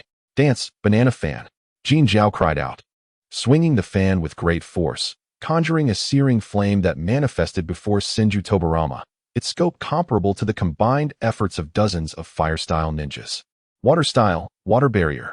The ocean beneath him instantly transformed into a wall, obstructing the blazing fireball. When water met fire, a thick fog erupted. At the 9 o'clock position, the formidable Jin Jiao and Yin Jiao were present. At that moment, 2 sensing ninjas promptly activated their abilities, with 4 elite Nin and 6 ordinary Nin offering protection. Upon hearing their voices, Jin Jiao summoned a whirlwind using the banana fan, propelling it towards Senju Tobarama. Caught off guard, Senju Tobarama was instantly flung away, and Yin Jiao appeared in a flash, attacking him amidst the whirlwind. Senju Tobarama swiftly drew the Raijin sword and engaged Yin Jiao in a duel of blades. Having trained with a katana since childhood, he was naturally adept in swordsmanship, especially with the Raijin sword crafted from rare chakra metals. The two engaged in a fierce clash, sparks flying as the smoke gradually dissipated. Yin Jiao was now riddled with cuts from their fierce exchange. Yin Jiao. Upon hearing Jin Jiao's voice, Yin Jiao evaded. Wind and fire whirled together as a fiery dragon cyclone surged towards Senju Tobarama. Water style, water formation wall. Senju Tobarama swiftly performed 2 hand seals, unleashing a torrent of water that spiraled into a circular wall, encircling him in a complete defensive barrier. Observing the movements of the various groups, Senju Tobarama, although in a position of some initiative, refrained from reckless aggression, knowing that these were no ordinary ninjas. The members of this elite team possessed immeasurable abilities, and a hasty attack could turn his advantage into vulnerability. Senju Tobarama's demise, Part 5. He resolved to quickly eliminate the support team. With crossed arms, he produced 6 kunai and hurled them toward the sensing ninjas. The 3 elite Nin surrounding the sensing ninja swiftly drew their kunai, deflecting Senju Tobarama's projectiles. Flying Raijin slash. One sensing ninja had his head severed, while Senju Tobarama executed a horizontal slash, bisecting an ordinary Nin and delivering a kick to another's head. The sickening crack confirming a fractured spine before forming hand seals. Water style, water dragon bullet. With a mere few modified seals, a water dragon appeared instantaneously, biting down on an elite Nin and rendering him unconscious. Feeling a chill behind him, Senju Tobarama turned just in time to parry a strike from the 7-star sword, but Yin Jiao's overwhelming strength pressed down upon his shoulder. Senju Tobarama felt nausea, a surge of blue chakra spilling from his mouth. What is this? What is happening? A sudden sense of dread enveloped him. Jin Jiao appeared behind him, swiftly ensnaring Senju Tobarama with the golden thread, rendering him immobile despite his struggles.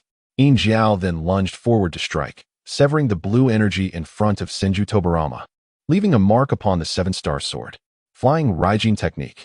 Senju Tobarama instantly appeared atop a tree, crouched and deep in thought about the peculiar situation he had just encountered. Up in the trees, Jin Jiao and Yin Jiao were present. Another sensing ninja quickly detected Senju Tobarama's location. Water style, heavenly tears. This technique descended like rain from a cloudless expanse, launching unexpected water needles at the enemy. The rapidly ejected water needles would strike at vital points. The remaining 2 elite Nin attempted to use wind style to disperse the water needles. but the rapidly spinning projectiles remained unaffected.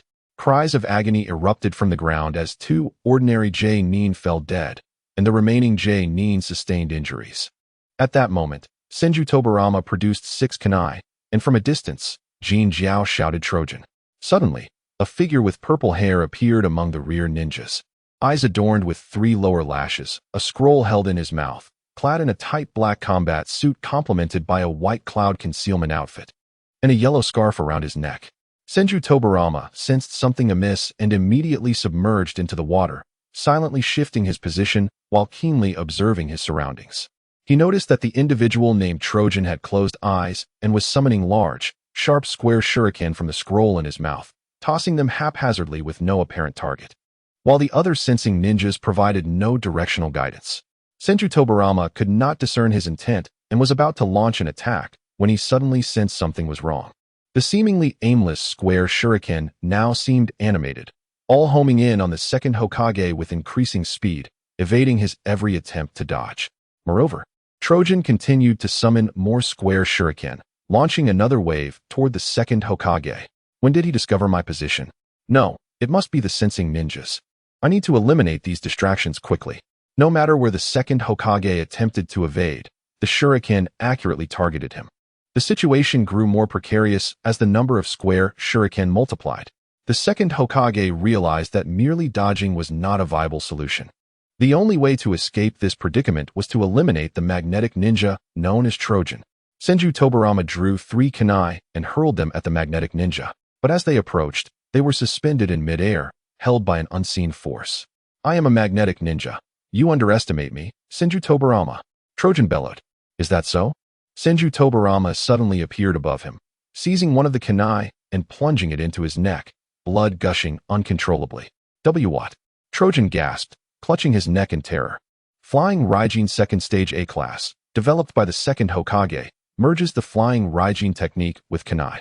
In combat, kunai inscribed with the flying Raijin formula are thrown to distract the enemy. When the kunai reaches the opponent's rear, the user instantly teleports above them, wielding the kunai to strike down from above, evading enemy attacks.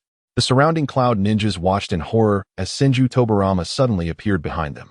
As the anguished cry of Troy echoed, the once magnetized cold weapons lost their power and plunged into the water. Everyone understood that the convenience of the shuriken had vanished, signifying that the magnetic ninja Troy had been slain by the second Hokage's flying thunder god technique. It was precisely due to the role of Hokage that such a ruthless demeanor could be executed. Suddenly, Senju Tobarama spoke, startling himself. He realized he was losing control. Was it due to the 6 paths ninja tools in the hands of the Golden and Silver Horns? Although the members of the Golden Horns forces had witnessed many grandiose scenes, the sudden teleportation and lethal technique left them utterly horrified. Beside Troy stood a sensory-type ninja, who, although able to perceive the situation, was caught off guard by the unexpected turn of events and had not prepared for the attack. After Troy was killed by the flying thunder god, Senju Tobarama swiftly kicked the sensory ninja downwards. At this point, aside from the Golden and Silver Horns, 5 elite J-nin and 4 ordinary J-nin remained on the battlefield. Damn it, brother. He has killed so many of us. Silver Horn bellowed. Time is running out.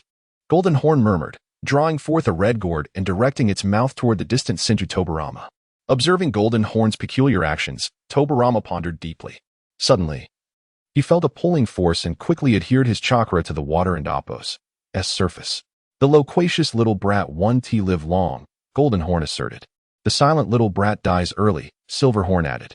Hearing their strange comments, Tobarama felt the attraction intensify and swiftly deduced the situation's implications. With a flash, Senju Tobarama disappeared, reappearing atop a tree, gazing down at the Golden and Silver Horns. Earlier, when I was struck by the gold and silver threads, you revealed your often-quoted phrase. The 7-star sword must sever the words I utter, then engrave them upon the blade. The red gourd can capture those severed words, recording them and sealing them away. If the individual speaks a keyword, remains silent for too long, or utters a sound similar to the keyword, they will be drawn into the gourd. Understanding the crux of the matter, Tobarama became increasingly cautious. His chakra was limited, and he needed to conclude this swiftly. Senju Tobarama, you little rat, come out. Silver Horn roared, as he stood in place without a sensory ninja to guide him. Golden Horn, wielding a banana fan, vigilantly surveyed the surroundings and suddenly began to swing his fan, creating 4 tornadoes that surged forth. One of these collided with Tsunade Tobarama, forcing him to leap into the air, clapping his hands together. Water release, water trumpet technique, he exclaimed, unleashing a water arrow that pierced Goldenhorn's chest. Water release, water blade slash. With a kunai in hand, Tobarama descended from above, channeling water chakra into the weapon, preparing to strike Silverhorn. However, just as his kunai met Silverhorn, it became lodged. At that moment, a surge of red Ninetales chakra erupted from Goldenhorn, sending Tobarama flying, blood spilling from his mouth. Seizing the opportunity, Goldenhorn bellowed, "Use lightning techniques to trap him." Instantly, 5 elite J-Nin stepped forward, forming hand seals and shouting, "Lightning release, lightning binding." This technique encircled Tobarama, creating a hexagonal lightning barrier that contained him within. Lightning release, Thunder Tiger. They unleashed, gathering a massive amount of lightning chakra around themselves, forming a colossal blue tiger entwined in electricity. In this environment, employing lightning techniques became even more advantageous, for water conducts electricity, shifting the balance of power in favor of the Cloud Ninjas. Meanwhile, Goldenhorn and Silverhorn supported each other, rapidly transforming into beasts with 3 tails emerging from their backs, their injuries healing instantaneously as Tobarama observed with a grave expression. With a furious Thunder Tiger above and the beastly golden and silver horns before him, he contemplated how to turn the tide. Suddenly, an idea struck him. Tiger Snake Dog Dragon, activate. Tobarama interlaced his fingers, clasping his palms together, producing a storage scroll from which he retrieved a skeletal finger. He placed the body of an elite J-Nin beside him.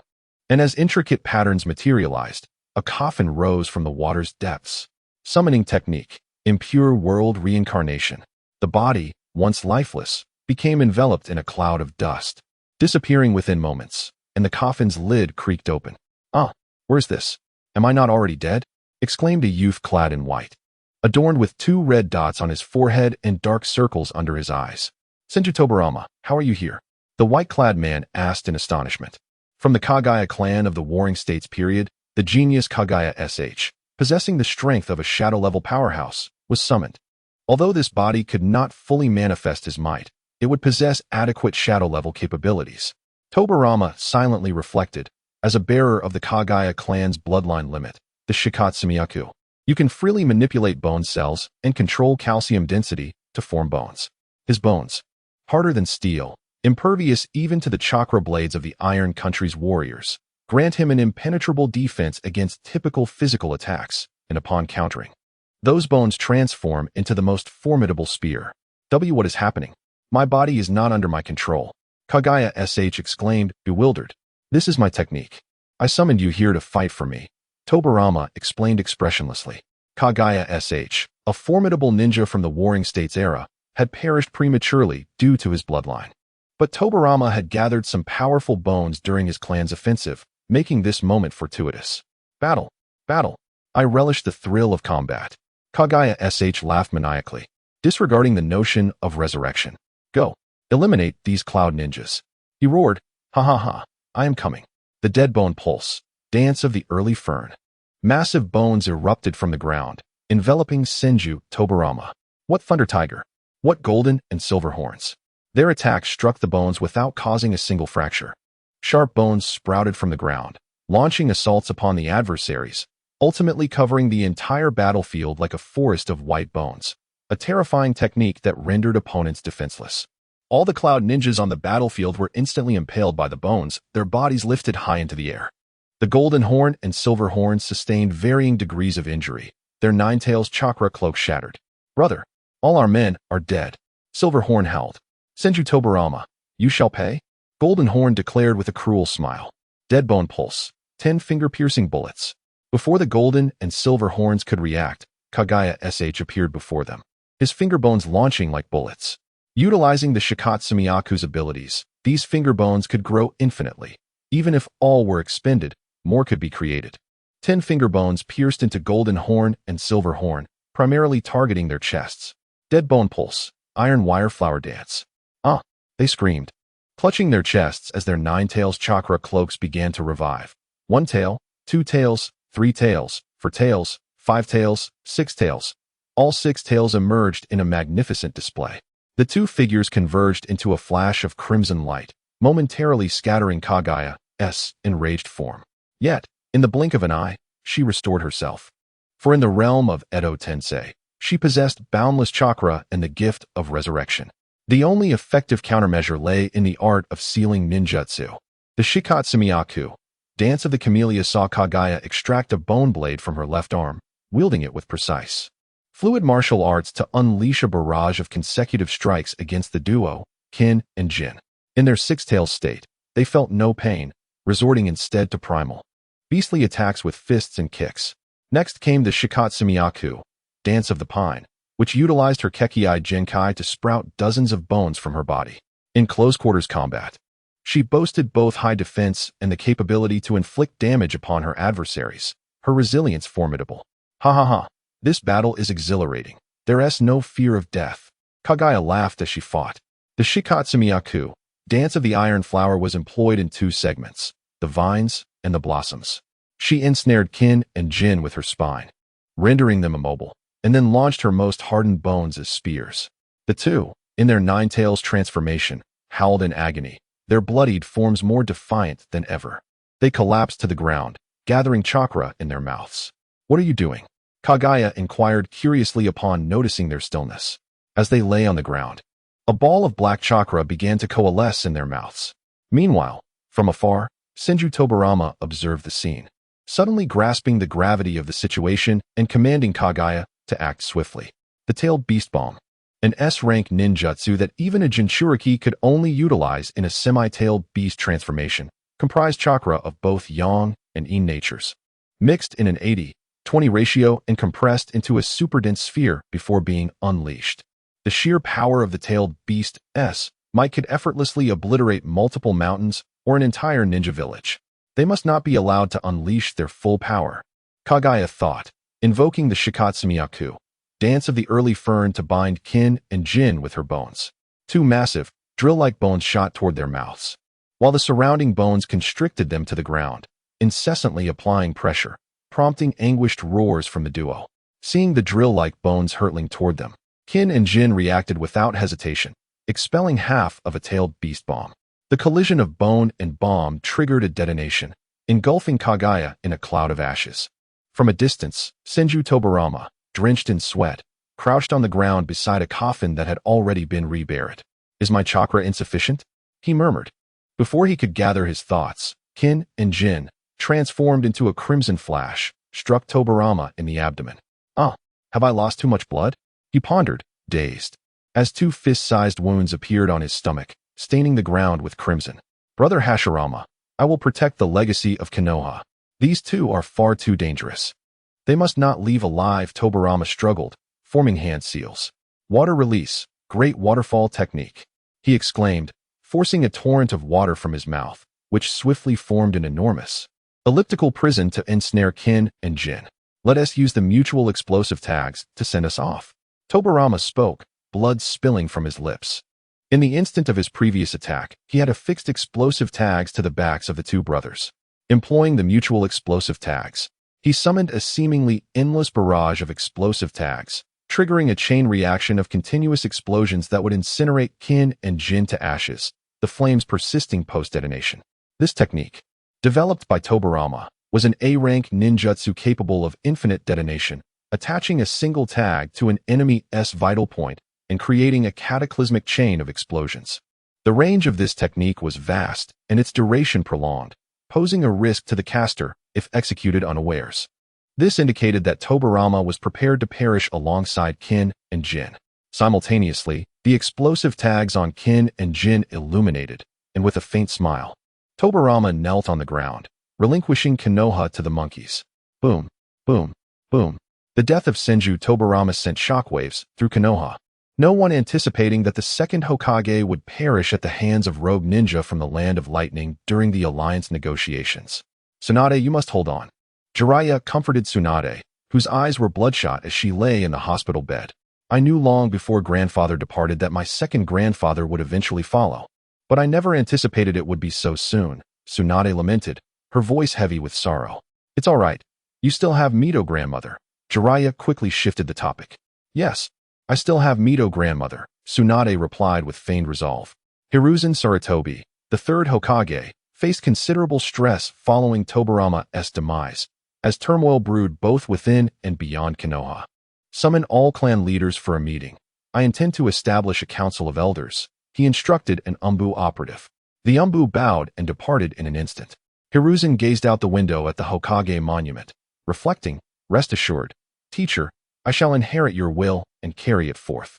Hiruzen's tenure as Hokage began amidst a tumultuous period for Konoha, especially following Tobirama's assassination during negotiations with the Second Hokage, sacrificing himself to ensure the safe retreat of his comrades.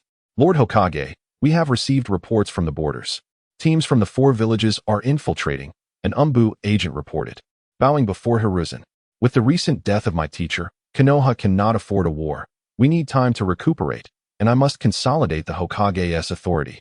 Hiruzen pondered before issuing orders. Notify Danzo Shimura to lead a team to clear out foreign ninja at the borders. Yes. The following day, clan leaders gathered for a meeting, during which Hiruzen proposed appointing Danzo Shimura, Narashikaku, and Mito Gate to the Elder Council to assist with Hokage duties. This is unacceptable. I cannot support this. I too cannot support this. The Uchiha and Hyuga clans, the 2 great houses of Konoha, clearly opposed the proposal, implying that they demanded representation as well. Hiruzen was resolute in his decision. Historically, Tobirama had steadily worked to diminish the Uchiha clan's influence. In the event of war, the Uchiha would expend their lives in a struggle against other clans, weakening their power and fostering ties with common ninja. By assigning the Uchiha as the village's police force, it would incite resentment among the populace, thereby constraining their influence within the village. While Hiruzen did not harbor an overt animosity towards the Uchiha clan, he remained vigilant. He stood firm, successfully establishing the Elder Council, leading to a furious exit from the meeting by the various clans. How could they not discern that Hiruzen was consolidating support and fracturing power? After all, he had only just assumed office. Have Uchiha Kagami come to me. Yes. Moments later, Uchiha Kagami arrived at the Hokage building. Kagami. The Elder Council needs the support of the Uchiha clan. Sarutobi Hiruzen spoke in a somber tone. Hokage-sama, I will strive to do my best. Jing opened his mouth and resolutely replied, Alas, it is truly a burden for you. The deaths of the Second Hokage and the Second Hokage sent shockwaves throughout the ninja world. After all, they were powerful figures. How could they perish so easily? Soon, it was announced that Sarutobi Hiruzen would succeed as the 3rd Hokage, while the new generation of A would ascend to the position of 3rd Hokage, both possessing formidable strength. Following the conclusion of the First Ninja World War, each village entered a phase of stable development, with Konoha experiencing rapid growth. Shimura Danzo proposed the establishment of the Root Organization, which Sarutobi Hiruzen approved. In reality, the formation of Root was a measure taken by Danzo to consolidate and expand his power after his defeat in the power struggle against Hiruzen. This also provided Danzo with the audacity to confront the 3rd Hokage later on.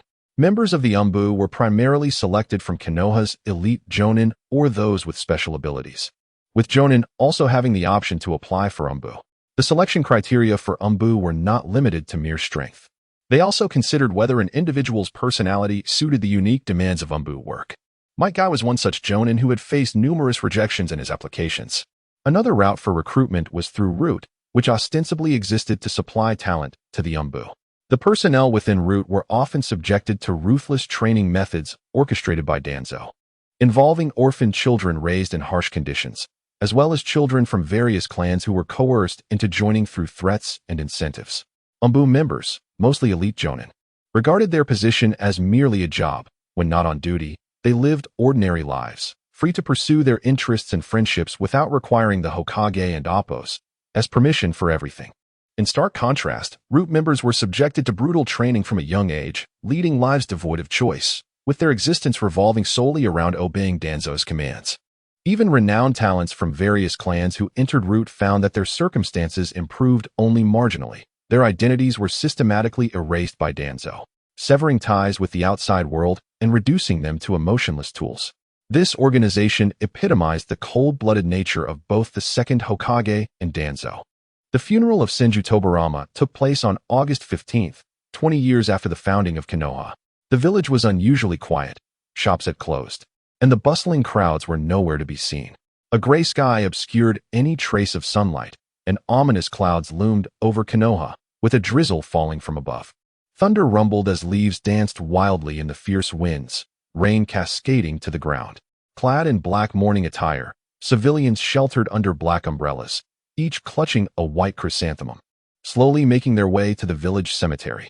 This resting place held the remains of many ninja who had sacrificed their lives for Konoha, from esteemed clan members to humble civilian ninjas, all of whom had contributed significantly to the village, some known, others nameless. Their deeds were inscribed simply on their tombstones. And in honor of the fallen, the ninjas refrained from wearing their headbands. As time passed, the crowd grew larger, prompting Konoha's ninjas to maintain order, while civilians clasped their hands together in silent mourning. Elderly citizens wept openly, their eyes reflecting the horrors of the Warring States period. In this chaotic era, the world of ninjas was devoid of fixed nations and organizations, with clans existing in a state of constant warfare driven by employment and self-interest. In such tumultuous times, even children were compelled to fight, resulting in a tragically short average lifespan for both civilians and ninjas, around 30 years. For those who had witnessed the peace established by Senju Hashirama, it represented their greatest aspiration. Although Senju Tobarama lacked his brother's strength, he at least ensured the village's safety. The Uchiha clan experienced mixed emotions. During Tobarama's tenure as Hokage, they faced significant oppression. With Tobarama's passing, a sense of relief washed over some. Uzumaki Mito, holding Tsunade's hand, approached Tobarama and Appo's grave, her eyes red and her body trembling. Tsunade, nearby, was already sobbing loudly, desperately attempting to reach the coffin, only to soon faint from grief. Mito cradled Tsunade, turning away as they made their way toward the Senju clan's ancestral grounds, watching her solitary figure gradually fade from view. At the forefront stood Shimura Danzo, Sarutobi Hiruzen, Tsunade, Uzumaki Mito, and Uchiha Kagami, followed by Konoha's high-ranking officials, clan leaders, and members of the Senju clan. Finally, the ninjas and Konoha's civilians gathered to silently pray for Senju Tobarama. Gradually, the civilians began to lay flowers, each placing a white chrysanthemum around the tombstone, tears welling in their eyes as they continued to pray. Hiruzen, Danzo, Tsunade, Mito, and Kagami all closed their eyes, attempting to stifle their tears. Tobarama was not only Konoha's second Hokage, but also a mentor to them all. The bonds formed over the years were inseparable. A thunderous roar suddenly jolted everyone from their reverie, as white chrysanthemum petals danced in the air, gently falling upon the cemetery. Jiraiya reached out to grasp a floating petal. Gazing at the place where Tsunade had departed, his fist clenched as if making a silent vow. Hiruzen approached Tobarama's tombstone, placing a white chrysanthemum atop it. "Farewell, sensei." Danzo, eyes resolute, declared, "Sensei, I shall uphold your will. The Uchiha are a clan born of evil." Soon, the funeral concluded, with people departing in waves, some lingering to silently weep before Tobarama's portrait. The profound respect he commanded during his lifetime was evident. He dedicated his existence to Konoha, ultimately sacrificing himself to protect the next generation. Where leaves flutter, the fire of life continues unabated. The flames will illuminate the village and nurture the budding leaves, embodying Tobarama's will of fire, a legacy inherited by Sarutobi Hiruzen. Henceforth, Hiruzen would repeatedly invoke the will of fire, while the Uchiha clan would undergo a transformation, not merely as a form of indoctrination, but as a means to reconcile the ethereal conflict between clan and village. The funeral persisted from morning until night, with some attendees still present, while others gazed at the sky, their expressions filled with confusion. At that moment, Jiraiya noticed Orochimaru, clad in mourning attire, contemplatively standing by Tobarama's grave. "Orochimaru, why haven't you left yet?" he inquired. "And you, why haven't you?" Orochimaru replied. "Jiraiya, do you understand the meaning of life?" he asked, his face reflecting uncertainty. To dedicate oneself to meaningful pursuits, to not squander one's years in futility, and to leave no regrets, Jiraiya reflected. "No regrets, you say?" Orochimaru pondered the essence of the will of fire as articulated by Hiruzen. Different individuals possess varied interpretations of life's significance. Look at this white chrysanthemum. Its life may be brief, yet it reveals its most beautiful self, carrying diverse meanings to showcase. Jiraiya understood that Orochimaru was currently in a state of confusion. If not properly guided, he would inevitably stray onto a misguided path. I understand, Orochimaru replied gravely. The establishment of Root, a clandestine organization directly managed by the current Hokage, has seen its leaders change with each Hokage's tenure. Thus, the leader of Root is the Hokage position itself rather than any individual Hokage. For instance, following the third Hokage's resignation in favor of the fourth, Kakashi and the other members of Root came directly under the command of the fourth Hokage, Minato Namikaze. Consequently, the third Hokage lost any authority over Root.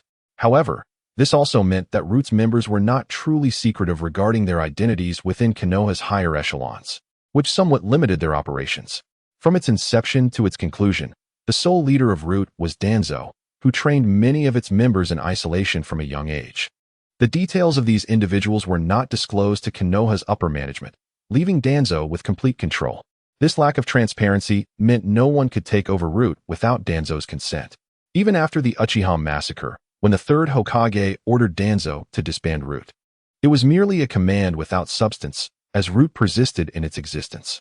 For many of Konoha's upper echelons, or among friends, there were no secrets, which sometimes rendered their missions ineffective, particularly for those of a more clandestine nature. Root's existence largely compensated for these issues. During the reign of the third Hokage and Danzo, a delicate balance of light and darkness was established. Under Danzo's directives, Root executed many tasks that the third Hokage wished to accomplish but could not, without fear of exposure. Thus, while Root enhanced Danzo's power, the third Hokage also reaped significant benefits, which is why he never fully disbanded the organization. Another layer to this issue was Danzo's feelings of guilt towards his old friend, which he exploited without hesitation. "Danzo, did you do this?" Sarutobi Hiruzen shouted at Danzo in the Hokage's office. A message scroll revealed the deaths of several elderly civilian leaders, executed with precision. Although lacking in strength, they held considerable influence among common folk, remnants of the second Hokage, Tobirama Senju's administration. Hiruzen, they are a group of aging bureaucrats clinging to power. They threaten Konoha's development. "This is for Konoha," Danzo retorted defiantly. Hiruzen fell silent, acutely aware of the truth in Danzo's words. He could only concede, as Danzo was indeed his friend. Noticing Hiruzen's silence, Danzo proposed that Root assume control of the orphanage. Impossible. Hiruzen flatly rejected the idea. Since learning of Danzo's brutal training methods, he felt a strong aversion. These were the sons of civilian ninjas who had sacrificed their lives on the battlefield, only for their offspring to become instruments of slaughter for Konoha. "Hiruzen, Root has just been established and is in dire need of personnel." Danzo attempted to persuade him. "Sai, I can permit you to recruit from the collateral branches of prominent clans, but the Senju clan is off limits." Hiruzen ultimately compromised.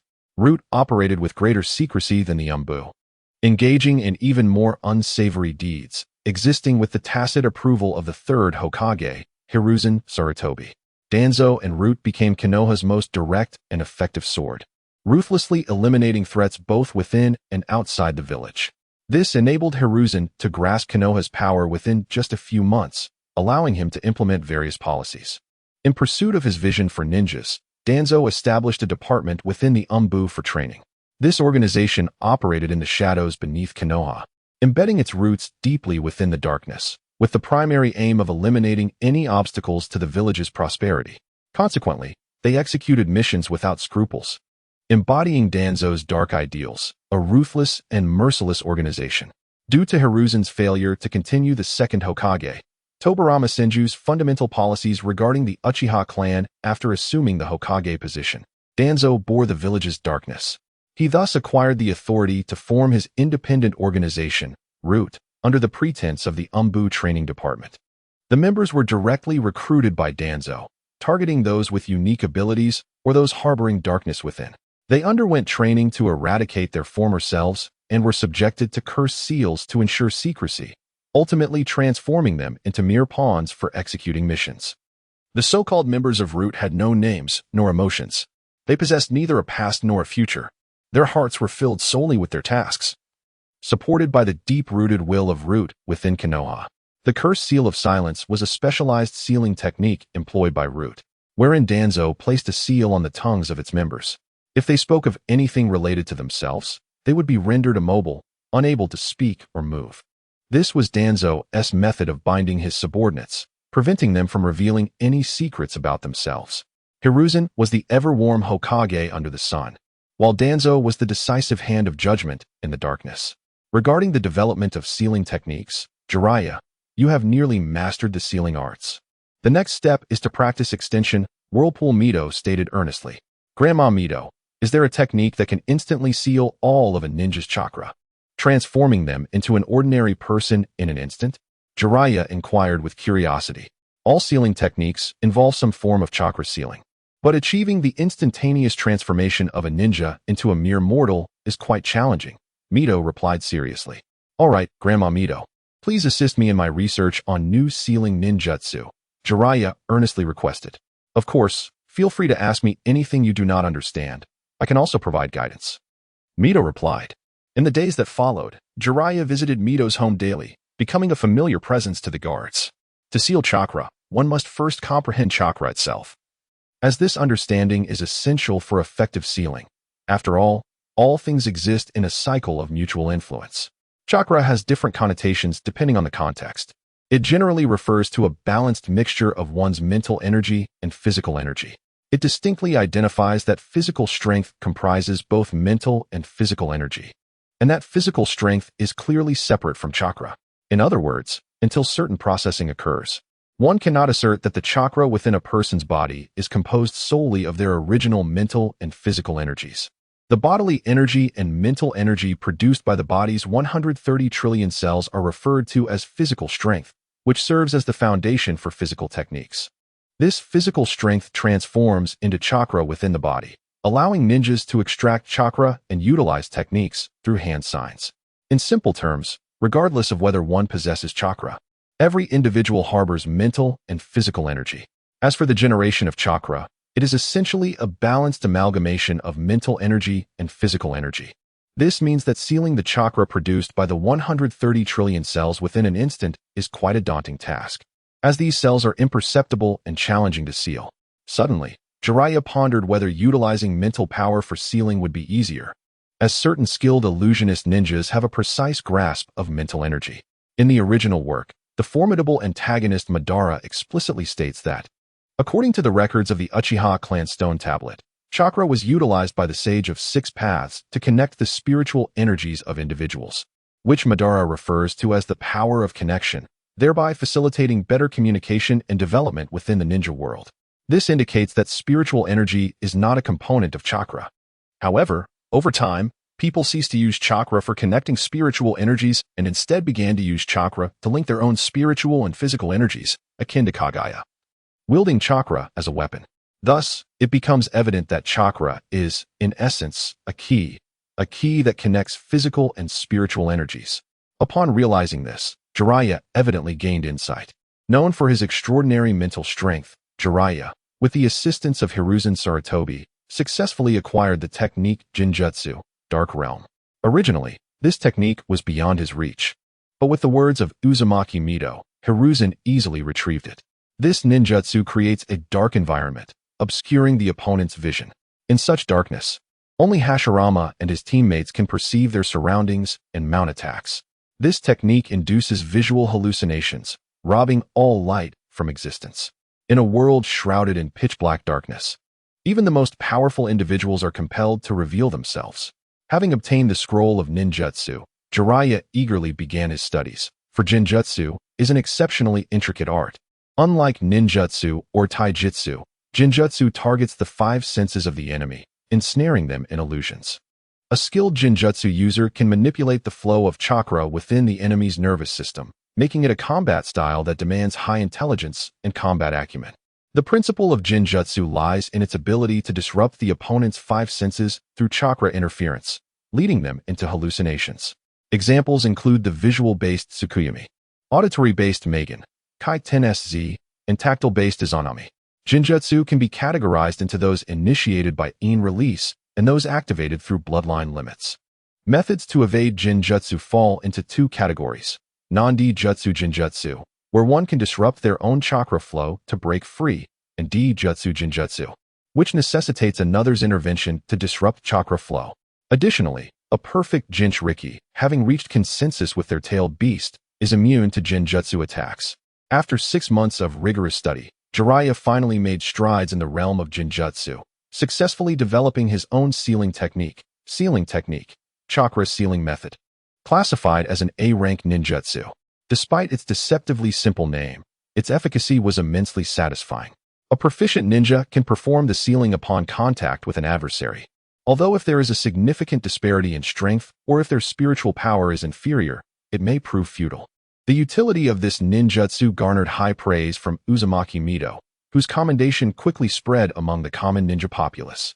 Jiraiya, with his distinctive white hair, earned the nickname Little Tobirama among the villagers, subtly hinting at his reputation as Konoha's foremost genius, much to his delight before Orochimaru. In the training grounds of Konoha, Jiraiya contemplated a balloon in his hand, reflecting, "Forgive me, Minato, I must use your Rasengan first.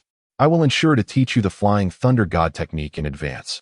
Along with surviving the Ninetales Night, I am certain you would prefer not to meet an early demise. To execute the Rasengan, one must follow 4 steps: concentration, rotation, power, and maintenance. This method, originally imparted by Jiraiya to Naruto, requires a methodical approach. Concentration, as the name suggests, entails focusing one's energy. Naruto faced challenges in concentrating his chakra due to the interference from the Ninetales, prompting Jiraiya to draw a small symbol of Konoha in his palm for Naruto to focus upon during training. However, Jiraiya, lacking the Ninetales, easily bypassed this step. For the rotation phase, Jiraiya prepared an impressive quantity of water balloons, instructing Naruto to manipulate the chakra in his hand methodically to burst them. The presence of liquid as a medium made this step relatively manageable for Naruto. Jiraiya began to operate his chakra, accidentally bursting a balloon, but after several attempts, he quickly mastered the technique. Alright, on to the next step, he thought joyfully. After discovering the key to producing power, Jiraiya readied a multitude of exceptionally resilient rubber balls, reputed to be 100 times tougher than the water balloons. With their air-filled cores and highly elastic surfaces, this step proved to be a considerable challenge for Naruto. Despite attempting to apply the same method used for the water balloons, he found himself unable to break the rubber balls, leading to numbness in his palms after prolonged effort. Ultimately, through a stroke of inspiration, Naruto devised a method of placing several chakra points around the rubber ball, allowing the chakra within to move in a scattered manner towards those points. Eventually, the internal pressure from the chakra flow caused the rubber ball to explode. With this accomplishment, he grasped the essence of the Rasengan, high-density chakra in rapid, chaotic motion. Jiraiya, manipulating the rubber ball, caused it to burst with a resounding pop. Despite his relentless attempts, he found that either the chakra was too powerful, bursting the ball, or too weak, failing to produce any effect. This required exceptional control to create a regulated chakra flow, resulting in a devastating impact upon the enemy. As time passed, Jiraiya noticed the sun had set, and he sat down, his hands wounded. Had it been anyone else, they would have surely collapsed from exhaustion.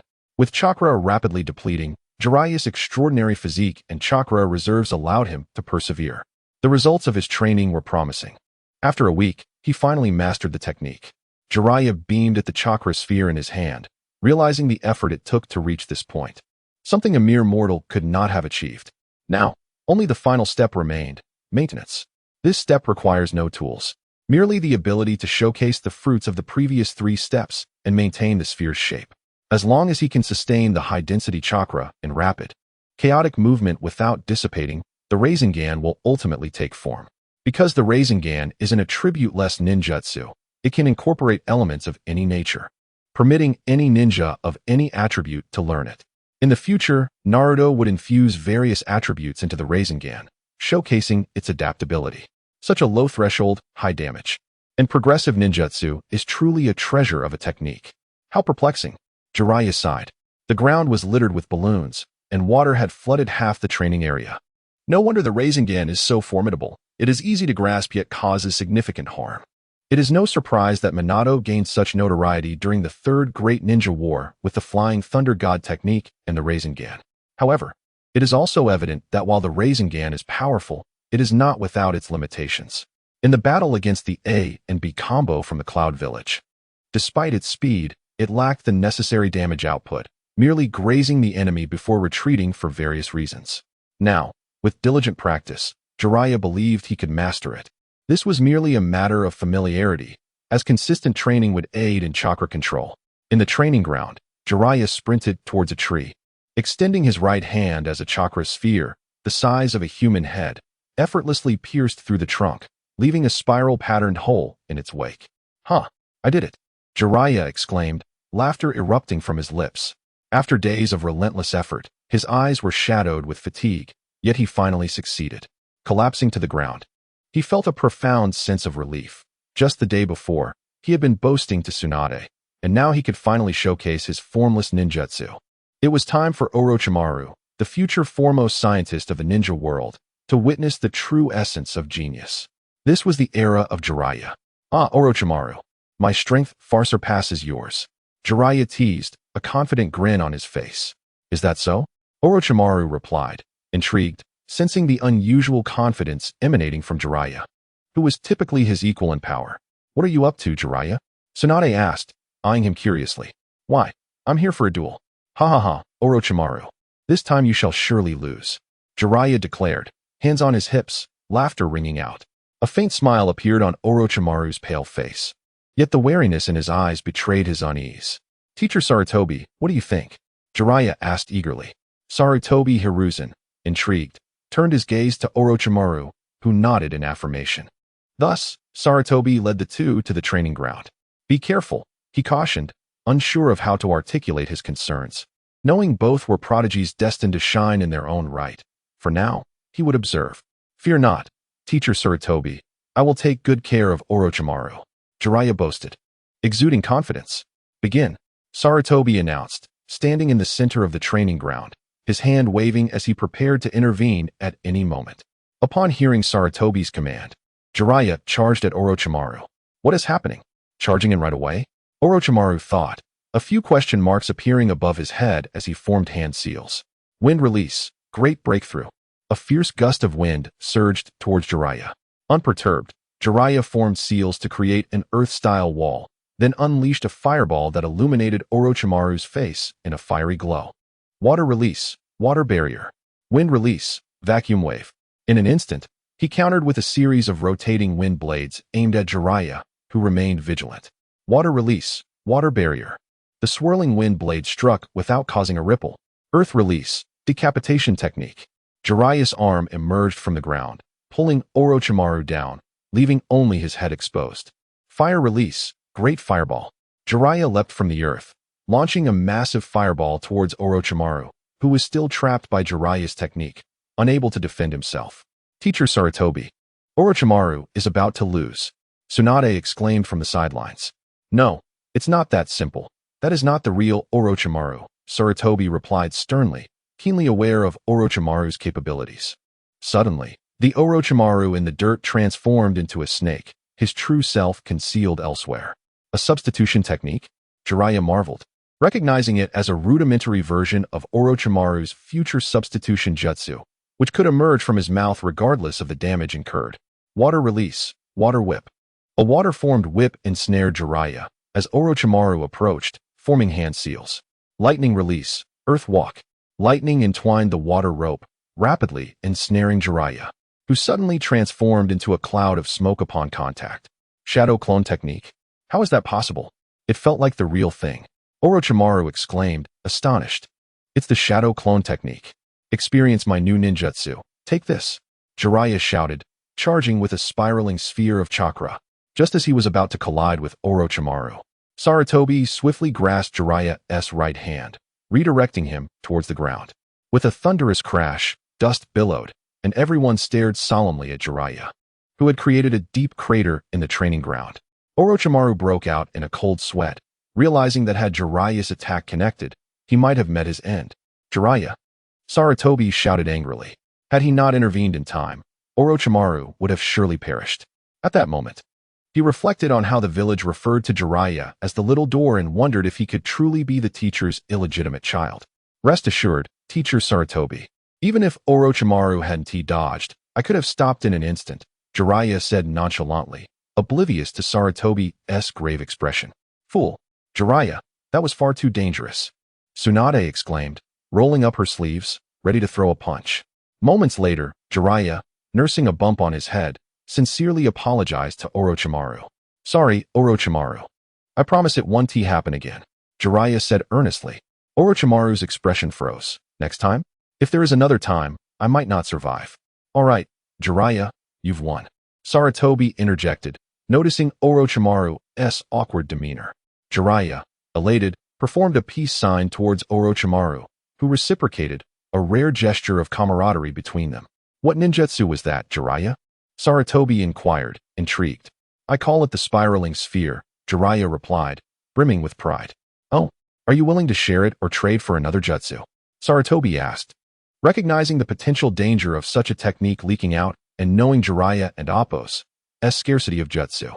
"Absolutely," Jiraiya considered, thinking that it would eventually be widely known, so he might as well exchange it for something more advanced.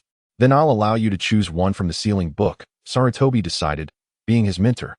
He felt inclined to offer more. In the world of Naruto, the bond between a teacher and student was extraordinary, often surpassing that of parents, which made the selection of a successor for the Hokage a vital decision. Subsequently, with Sarutobi's guidance, Jiraiya selected the jutsu summoning technique, 5 elements of the gate. This technique summoned a series of defensive gates designed to absorb all attacks, each with distinct functions. Summoning just one gate required a substantial amount of chakra, and only the legendary Hashirama Senju could summon all 5 at once. Myo Igakure, Upper, Konoha, Year 21. The First Shinobi World War had just concluded, ushering in a period of peace. Konoha had recently celebrated the New Year festival, with the village still filled with joyful laughter. During these wartime years, survival was not easy. Having endured the First Shinobi World War, each village was nursing its wounds, and the specter of a second war loomed ever closer. At training ground number 3, Tsunade proclaimed, "Jiraiya, look at the new gift I received from Granny Mito for the new year." "What is it?" Jiraiya asked, curiosity piqued. "It's a summoning technique," Tsunade replied proudly. Forming hand seals, rat, dog, boar, snake, and horse, then biting her finger to smear blood on the ground. "Come forth, Marino, save me," she cried, her palm striking the earth. Suddenly, a cloud of smoke erupted, revealing a 5-meter-tall slug before them. "Greetings, Lady Tsunade." The giant slug spoke. "Ah, it can speak," Jiraiya exclaimed in astonishment. Beside him, Orochimaru wore a similarly surprised expression, while Sarutobi Hiruzen regarded the phenomenon with a sense of inevitability, given that his own summoning, the Monkey King, could also articulate. "Allow me to introduce you. The slug is a rare medical summoning beast from the Wetbone Forest, as I learned from Lady Mito," Tsunade declared proudly, hands on her hips. "The slug is a part of the body of the Sage of Slugs from the Wetbone Forest, a creature that has thrived for over a millennium since the era of Kagaya. It is a formidable figure within the slug realm, possessing the ability to divide itself and capable of large-scale healing. It harbors an extraordinarily potent sage chakra and is of considerable size."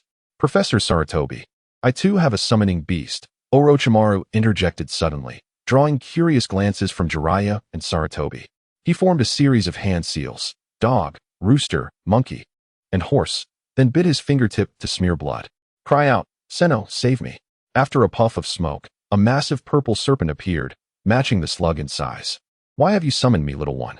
Each time you call, you must provide offerings." The serpent, Manda, bellowed angrily. "It's nothing. I just wanted to see you," Orochimaru replied. Unfazed. "What? Do you dare to threaten me?" Manda's enormous jaws opened menacingly, causing Jiraiya and Tsunade to hastily hide behind Sarutobi. "How dare a mere snake attempt to harm my disciple? You're clearly seeking your own demise," Sarutobi warned, his immense chakra surging ominously, revealing his dangerous nature. Wait. I was merely jesting." Manda quickly backed down, realizing the peril of the human before him. "Humph. Sarutobi is at the pinnacle of his power. To provoke him is tantamount to courting death. Were it not for the fact that you are my disciple's summoning, I would have incinerated you long ago," Sarutobi remarked coldly. "Orochimaru, how did you acquire your summoning beast?" Jiraiya inquired, intrigued, for Orochimaru hailed from a humble ninja family, making it seemingly improbable for him to possess a summoning scroll from one of the 3 great sage lands. "Oh, it was merely a small white snake that came to me during a routine training session," Orochimaru said with a calm demeanor. "Such luck," Jiraiya thought to himself. Though he was excited about his impending visit to Mount Myaboku, where sage techniques could prove invaluable against formidable foes. As the two released their summoning, they exchanged knowing glances with Jiraiya. Jiraiya, you don't have one, do you? Care to sign a contract with me? Tsunade teased, prompting Jiraiya to stammer, in no way, as he contemplated the prospect of summoning a creature from Mount Myaboku. Today, I shall demonstrate the might of the ultimate summoning technique, Jiraiya declared confidently. Focus your chakra, he instructed, forming hand seals while closing his eyes. Dog, rooster, monkey, horse. Wait, you haven't established a contract yet. Using space-time ninjutsu, without one could yield unpredictable consequences. Sarutobi warned nervously, but it was too late. Come forth, Jiraiya shouted, slapping the ground, resulting in a cloud of smoke.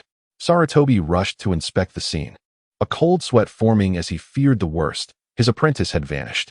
Meanwhile, at Mount Myaboku, a plume of smoke erupted, and Jiraiya emerged, adjusting his stance to land safely. I want to fall like in the original story. That would be quite painful, he mused, taking in his surroundings. At last, I have arrived. This is the place where one rises from obscurity to greatness, surpassing even Orochimaru and Tsunade in strength. As Jiraiya wandered beneath the expansive leaves, he observed the frog stone statues, waterfalls, and peculiar bamboo shoots, accompanied by the sound of crickets. Ah, isn't that Gamabunta? He must be in his youth, battling a snake, drenched in sweat. He seems to be nearing his limit.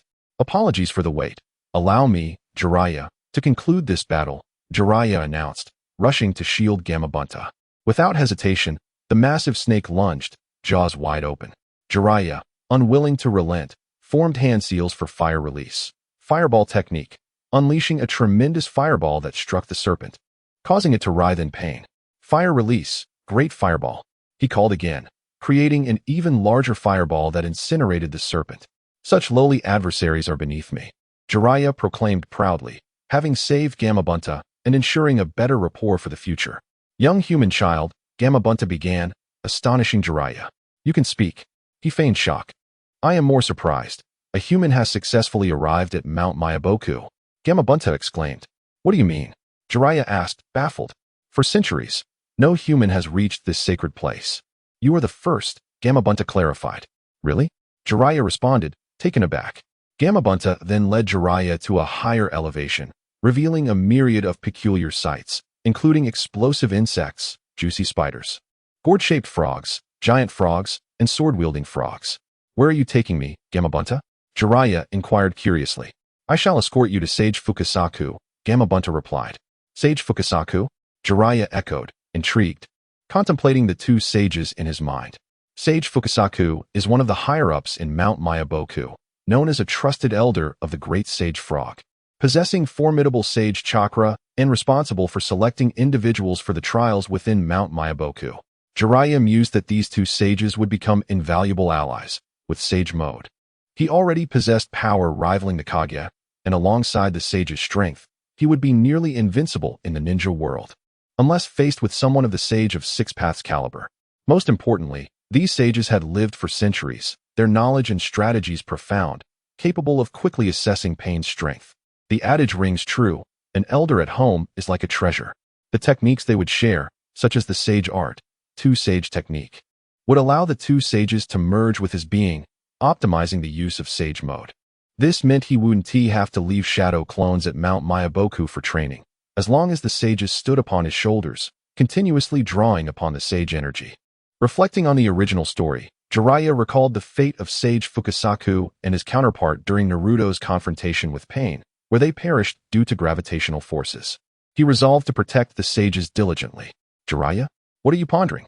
We have arrived, Gamabunta reminded him, noticing Jiraiya lost in thought. Oh, is that so? Jiraiya, upon hearing a voice, regained his focus and contemplated the necessity of developing a protective ninjutsu. This would ensure the safety of the two sages.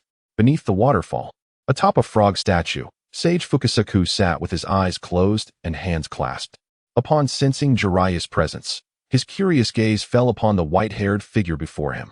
At last, you have arrived, Sage Fukasaku exclaimed. Jiraiya, still trying to grasp the situation, responded in astonishment. You knew I was coming? Indeed, Fukasaku affirmed. That great one foretold it long ago. He said you would lose your way in Mount Myaboku, that you would gain the power of the frogs. and that a new prophecy would manifest within you. What prophecy might that be? Jiraiya inquired. I cannot say, Fukasaku replied. Contemplating this, Jiraiya mused that perhaps it referred to the child of prophecy, specifically, that his disciple would be the child of prophecy. The great sage of Mount Myaboku, revered as the Great Toad Sage, was Fukasaku's master, the ancient Gamamaru, who had survived since the era of Kagaya and possessed extraordinary prophetic abilities. He governed the secret realm of Mount Myaboku, which was as famed as the Dragon Cave and the Whetbone Forest. His powerful sage chakra resided within him, and his orange form rested upon a throne adorned with the character for sage. With yellow eyes and a necklace of prayer beads featuring a pale purple cat's eye stone inscribed with the word oil. He donned a doctoral cap and often bore a benevolent smile, accompanied by his loyal guards, Fukasaku and Shima. This venerable toad was no simple creature. His strength rivaled that of the Six Paths, and with his prophetic prowess, he was virtually invincible. However, in his old age, he preferred to enjoy a leisurely life, spending his days either asleep or on his way to slumber. Jiraiya, you must train here for a while and await the prophecy of the Great Toad Sage, Fukasaku instructed. That cannot be. My teacher, Sarutobi, is unaware of my safety back in Konoha. I must return. Jiraiya feigned contemplation, lamenting the sorrow of not seeing Tsunade daily after such an absence. That is not an option. Your destiny has led you to Mount Myaboku, marking you as the child of prophecy.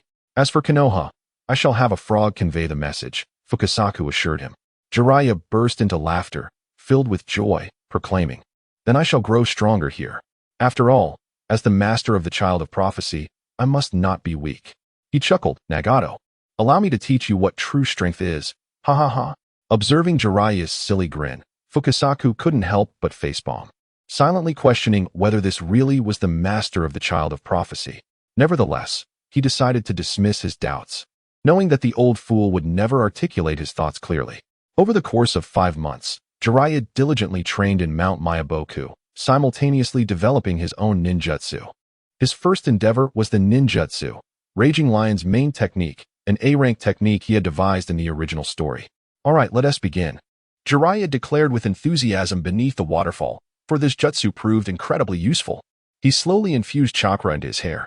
The white strands began to elongate and separate into several tendrils.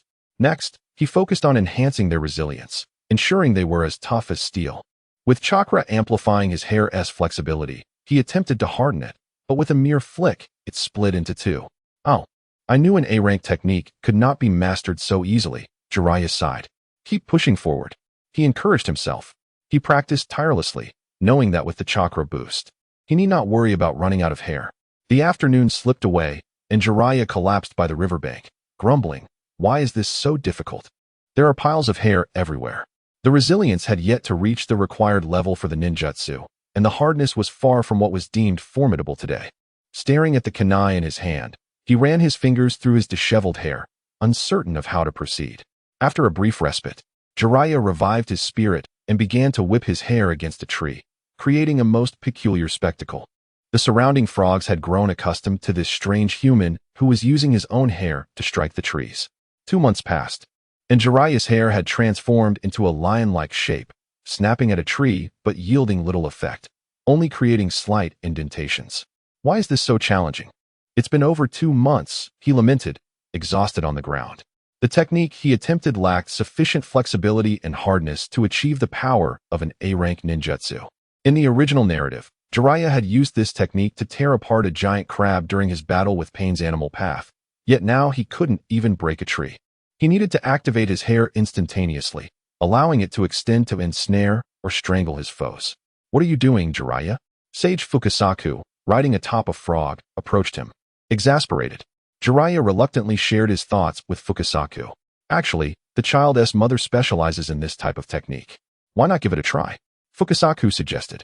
What? Let us hurry, Jiraiya exclaimed in surprise, joyfully embracing Fukasaku as they dashed toward their home. Shima, please teach me the ninjutsu, Jiraiya shouted. Certainly, but only if you consume my insect delicacies, Shima replied. Gazing at the colorful insects, Jiraiya felt a shudder run down his spine. Turning to the apron-clad Shima, he looked at her in terror. She was undoubtedly a poisonous toad, with a purple head and lips, highly resistant to toxins. Fine, To learn the ninjutsu, I shall endure. He resolved, closing his eyes and swallowing a bowl full of the vibrant insects in one go. Glug, glug. The insects writhed in his mouth, bursting with a foul taste as he chewed. I've finished, Shima, he declared, his face pale. Good, young Jiraiya. Today, I shall teach you ninjutsu, Shima said. Her unique abilities included exceptional sensory perception and the capability to expel corrosive venom from her serpent-like tongue, which mirrored her hair. In this regard, Shima proved immensely beneficial for Jiraiya's new ninjutsu. Her tongue was formidable for both offense and binding opponents. Together with Fukasaku, they coordinated their efforts. Shima would bind the enemy with her tongue, and Fukasaku would unleash a powerful water-based ninjutsu to eliminate the foe. Indeed, with Shima and Appo's assistance, Jiraiya developed the ninjutsu, Raging Lion's main technique, in under a month. With a swift flick of his head, Jiraiya's hair transformed into a mane resembling a lion, racing toward a tree at remarkable speed. Crash! The massive tree toppled under the force, and Jiraiya then divided his hair into several strands, ensnaring the colossal trunk. With a powerful thrust, he uprooted the tree and flung it into the sky, his hair rapidly retracting to its original state atop his head. Gamabunta, attack me! Jiraiya commanded the distant toad. Water release, iron bullet. Gamabunta unleashed, a massive water sphere erupting from his mouth like a cannonball, hurtling toward Jiraiya. Ninjutsu, needle earth cloak. Jiraiya's white hair instantaneously enveloped him, rendering the water bullets striking against it utterly ineffective. Witnessing this, Fukasaku continuously spewed water balls, but to no avail. Indeed, while executing the chaotic lion technique, Jiraiya simultaneously completed the needle earth cloak. This secret defensive technique of Jiraiya's hardens his silver locks, encasing his entire body to thwart approaching foes, while also permitting him to unleash needle hell to strike distant adversaries. With this, Jiraiya impaled Orochimaru's foot. 3 months later, at Miyaboka Mountain, Jiraiya sat beside a waterfall, attempting to refine his chakra. Due to his youth, he had yet to earn the approval of the sage of Miyaboku, and thus could not practice senjutsu. It is worth mentioning that my chakra is immensely vast. Jiraiya mused with delight. Now, at the age of 11, Jiraiya possessed chakra nearing that of a Kage-level ninja, demonstrating remarkable control. Each day, he embraced colossal boulders while scaling the cliffs. Simple feats like climbing trees and traversing water had become trivial, prompting him to engage in more advanced training. Upon returning to Konoha, Sarutobi Hiruzen was not surprised. He had already received word from Miyaboka Mountain, which left him quite astonished. The 3 disciples had acquired the summoning scrolls of the 3 legendary toads, prompting Hiruzen to reconsider his plans for cultivating Orochimaru as a successor. After his return, Jiraiya promptly sought out Tsunade to learn medical ninjutsu, as she readily imparted the A-rank technique, Healing Palm. This technique harnesses chakra to heal internal and external injuries. By channeling chakra through his palm, he could enhance the healing capabilities of wounds, making it a rare form of medical ninjutsu. The amount of chakra required varies depending on the severity of the ailment, so few ninja can master its use. Moreover, excessive chakra output can disrupt the patient's circulatory system, leading to unconsciousness. This technique effectively treats not only external wounds, but also internal maladies. At Miyaboka Mountain, numerous toads often sustained injuries, providing Jiraiya ample material for practice, allowing him to swiftly grasp the intricacies of medical ninjutsu. He received accolades from many toads, especially Fukasaku, who, due to his frequent brawls, bore the most wounds. Jiraiya devoted himself to his healing, strengthening their bond. Thereafter, Jiraiya began alternating his training between Konoha and Miyaboka Mountain, witnessing considerable progress from Tsunade as well. Rumor had it she was researching the 100 Healings technique and had successfully developed the Een seal, as evidenced by the purple diamond on her forehead. In truth, mastering these was not overly challenging, as Uzumaki Kushina had laid the groundwork, allowing Tsunade to quickly grasp the essentials under her guidance. Alas, with senjutsu still beyond his reach and advanced ninjutsu yet to be developed, Jiraiya lamented, "With all this free time, I can only practice ninjutsu and refine chakra." Just then, a massive toad leaped nearby, its body riddled with injuries, its short sword rendered useless. "Jiraiya, hurry and heal my wounds," implored Fukasaku. "What happened this time?" Jiraiya inquired curiously, his hands glowing with green chakra, instantly activating the cells around the wounds, visibly accelerating the healing process. It's that rock snake from the west. Its defense is formidable and its speed astonishing. Shall I accompany you to deal with it? Jiraiya proposed eagerly. No need. Fukasaku retorted defiantly. These wounds will heal quickly. I'll go back later. There's no way I, the leader of the younger generation at Mayaboka Mountain, will be defeated by a mere snake. Fukasaku, do you know how to use oil? Jiraiya suddenly pondered, recalling the immense power of combining fire release with toad oil. Of course, why do you ask? With my fire release and your oil, the potency will be magnified and less susceptible to extinguishment, Jiraiya explained. This technique merges fire release with toad oil, significantly enhancing the attack's range and power when Jiraiya unleashes flames upon the abundant toad oil spewed by Fukasaku. Let us give it a try. All right. Haha. I've just mastered another ninjutsu. Jiraiya exclaimed joyfully. They proceeded to an open area, facing a colossal boulder. Let that be our target. You spray the oil first. And then I'll unleash the fire, Jiraiya instructed. Understood. Fukasaku opened his mouth, releasing a torrent of toad oil, while Jiraiya formed hand seals and followed suit, igniting a fierce blaze atop the oil, which quickly engulfed the boulder, blackening and cracking it. This must possess the power of a B-rank ninjutsu, Jiraiya remarked in awe. The collaborative technique of Fukasaku and Jiraiya, merging oil and fire, unleashed a formidable oil flame bullet, boasting a vast range and high lethality, making it particularly effective against large summoning beasts. However, some flaws remained, necessitating further refinement. The strengths of this technique lie in its extensive range and overwhelming power, making it invaluable against sizable summoning creatures. 5 years later, in the 25th year of Konoha, Jiraiya was now 15. Beneath the waterfall at Mayaboka Mountain, he sat in the water, striving to refine senjutsu energy. Years prior, he had earned the Sage of Mayaboka's approval, signing a contract on a grand scroll. Damn it. The force of the water makes it impossible to extract senjutsu energy. Jiraiya fumed.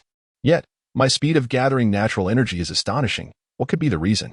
Over the years, Jiraiya had mastered techniques such as the Rasengan, barrier, heavenly covering formation, and the 5-element seal. Jiraiya, the great sage wishes to see you. Follow me. Deep Sage called, prompting Jiraiya to rise hastily and follow him to the depths of Mayaboku Mountain, where the great toad sage resided. Jiraiya felt a wave of anxiety as he followed Deep Sage. After all, this sage was known for his prophetic abilities.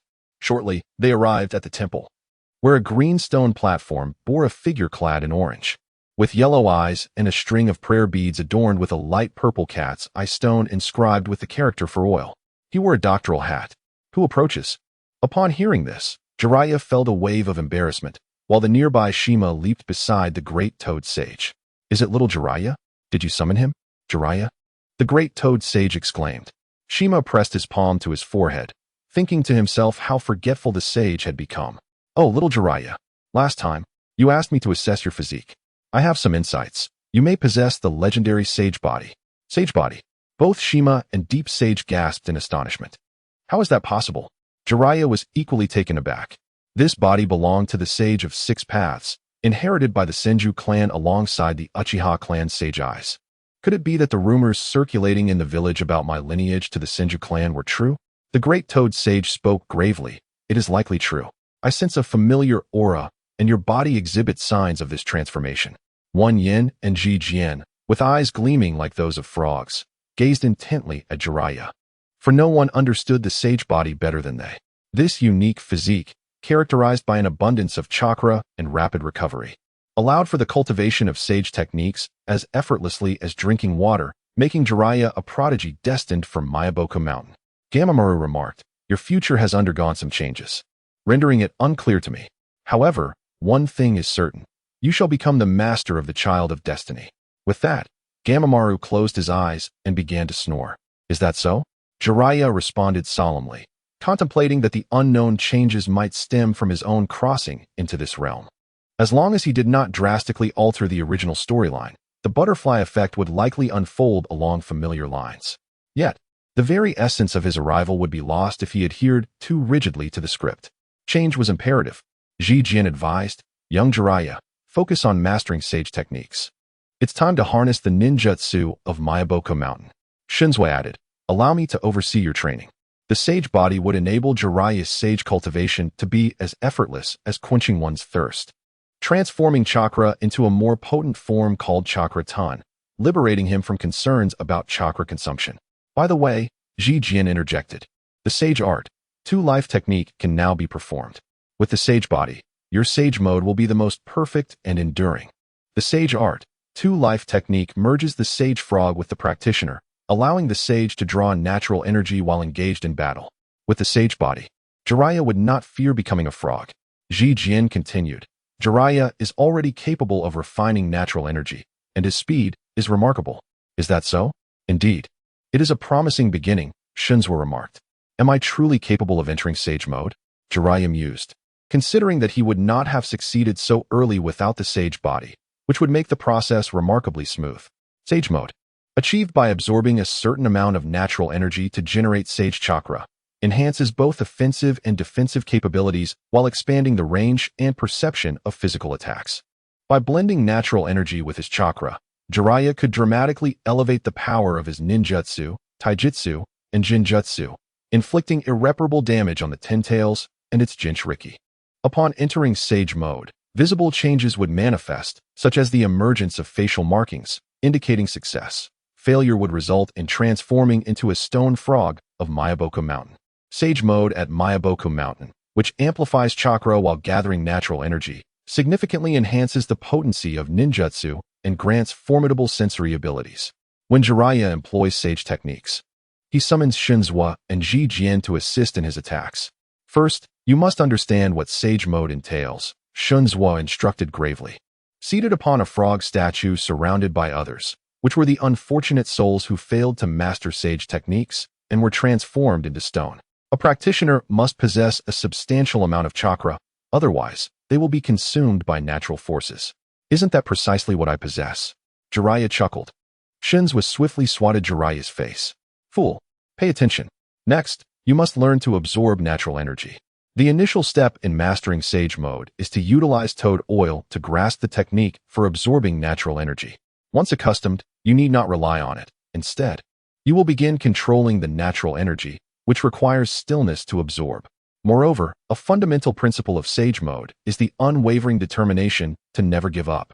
With your sage body, you needn't use toad oil, Shunzwa advised.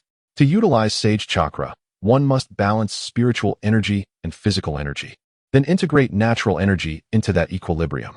This delicate balance, one part spiritual energy, one part physical energy, and one part natural energy, is essential to condensing sage chakra. The emergence of facial markings signifies the successful entry into sage mode. Sage mode from Mayaboku Mountain cannot be sustained for extended periods, approximately 5 minutes, as absorbing natural energy necessitates stillness, which is impractical during combat. Hence, the sage art, two-life technique was developed to merge the sage frog with the practitioner, allowing for the maintenance of combat while gathering natural energy, effectively extending the duration of sage mode. Naruto, hindered by the Nine Tails, could not complete the fusion of the two-life technique. Thus, before the Nine Tails bestowed sage power upon him, he needed to create shadow clones to absorb natural energy. Under Shunzwa's guidance, Jiraiya quickly grasped the essentials, but struggled to manifest the facial markings. Beneath a waterfall, Jiraiya sat bare-chested, calmly refining natural energy, undisturbed by the roaring waters around him. There is an abundance of natural energy within me, yet sage mode eludes me, he pondered. 1 week later, Jiraiya perched upon a stone slab, perilously balanced above sharp rocks that could pierce him if he fell. Shunzwa observed Jiraiya lost in contemplation, pondering why. Despite possessing the sage body, Jiraiya had yet to master sage techniques.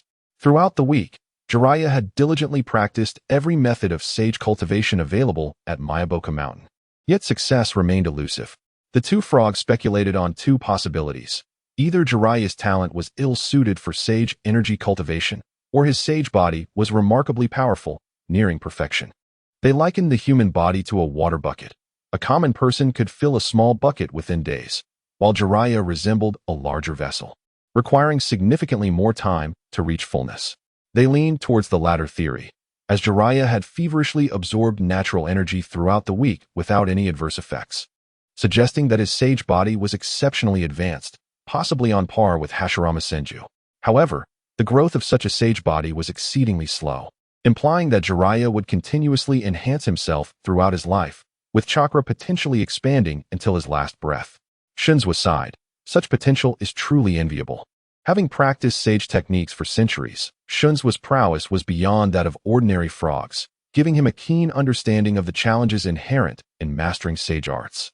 At that moment, Jiraiya's face began to change, prompting Shunzwa to pay close attention. He saw red markings emerge at the corners of Jiraiya's eyes, with horizontal and vertical stripes appearing on his face, and his pupils transforming into a frog-like shape. This transformation, derived from the teachings of Myaboku Mountain, allowed for the creation of sage chakra from natural energy, dramatically elevating the power of his ninjutsu, taijutsu, and genjutsu. As Jiraiya gazed at his reflection in the water, he noted the absence of the exaggerated nose depicted in the original narrative. Instead, he bore red markings, stripes on his face, and frog-like pupils, presenting a strikingly different visage. At last, I, Jiraiya, have mastered sage mode, he exclaimed with glee.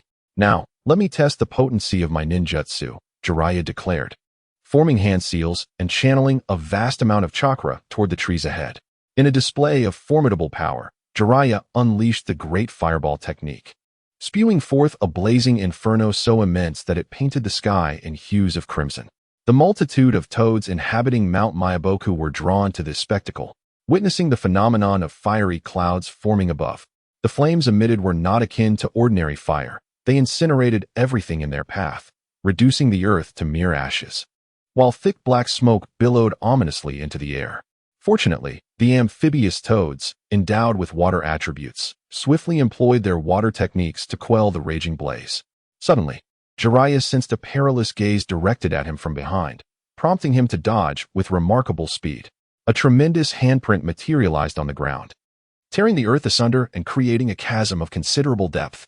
Ah, keen perception indeed. I never anticipated you would evade, remarked Shinzo.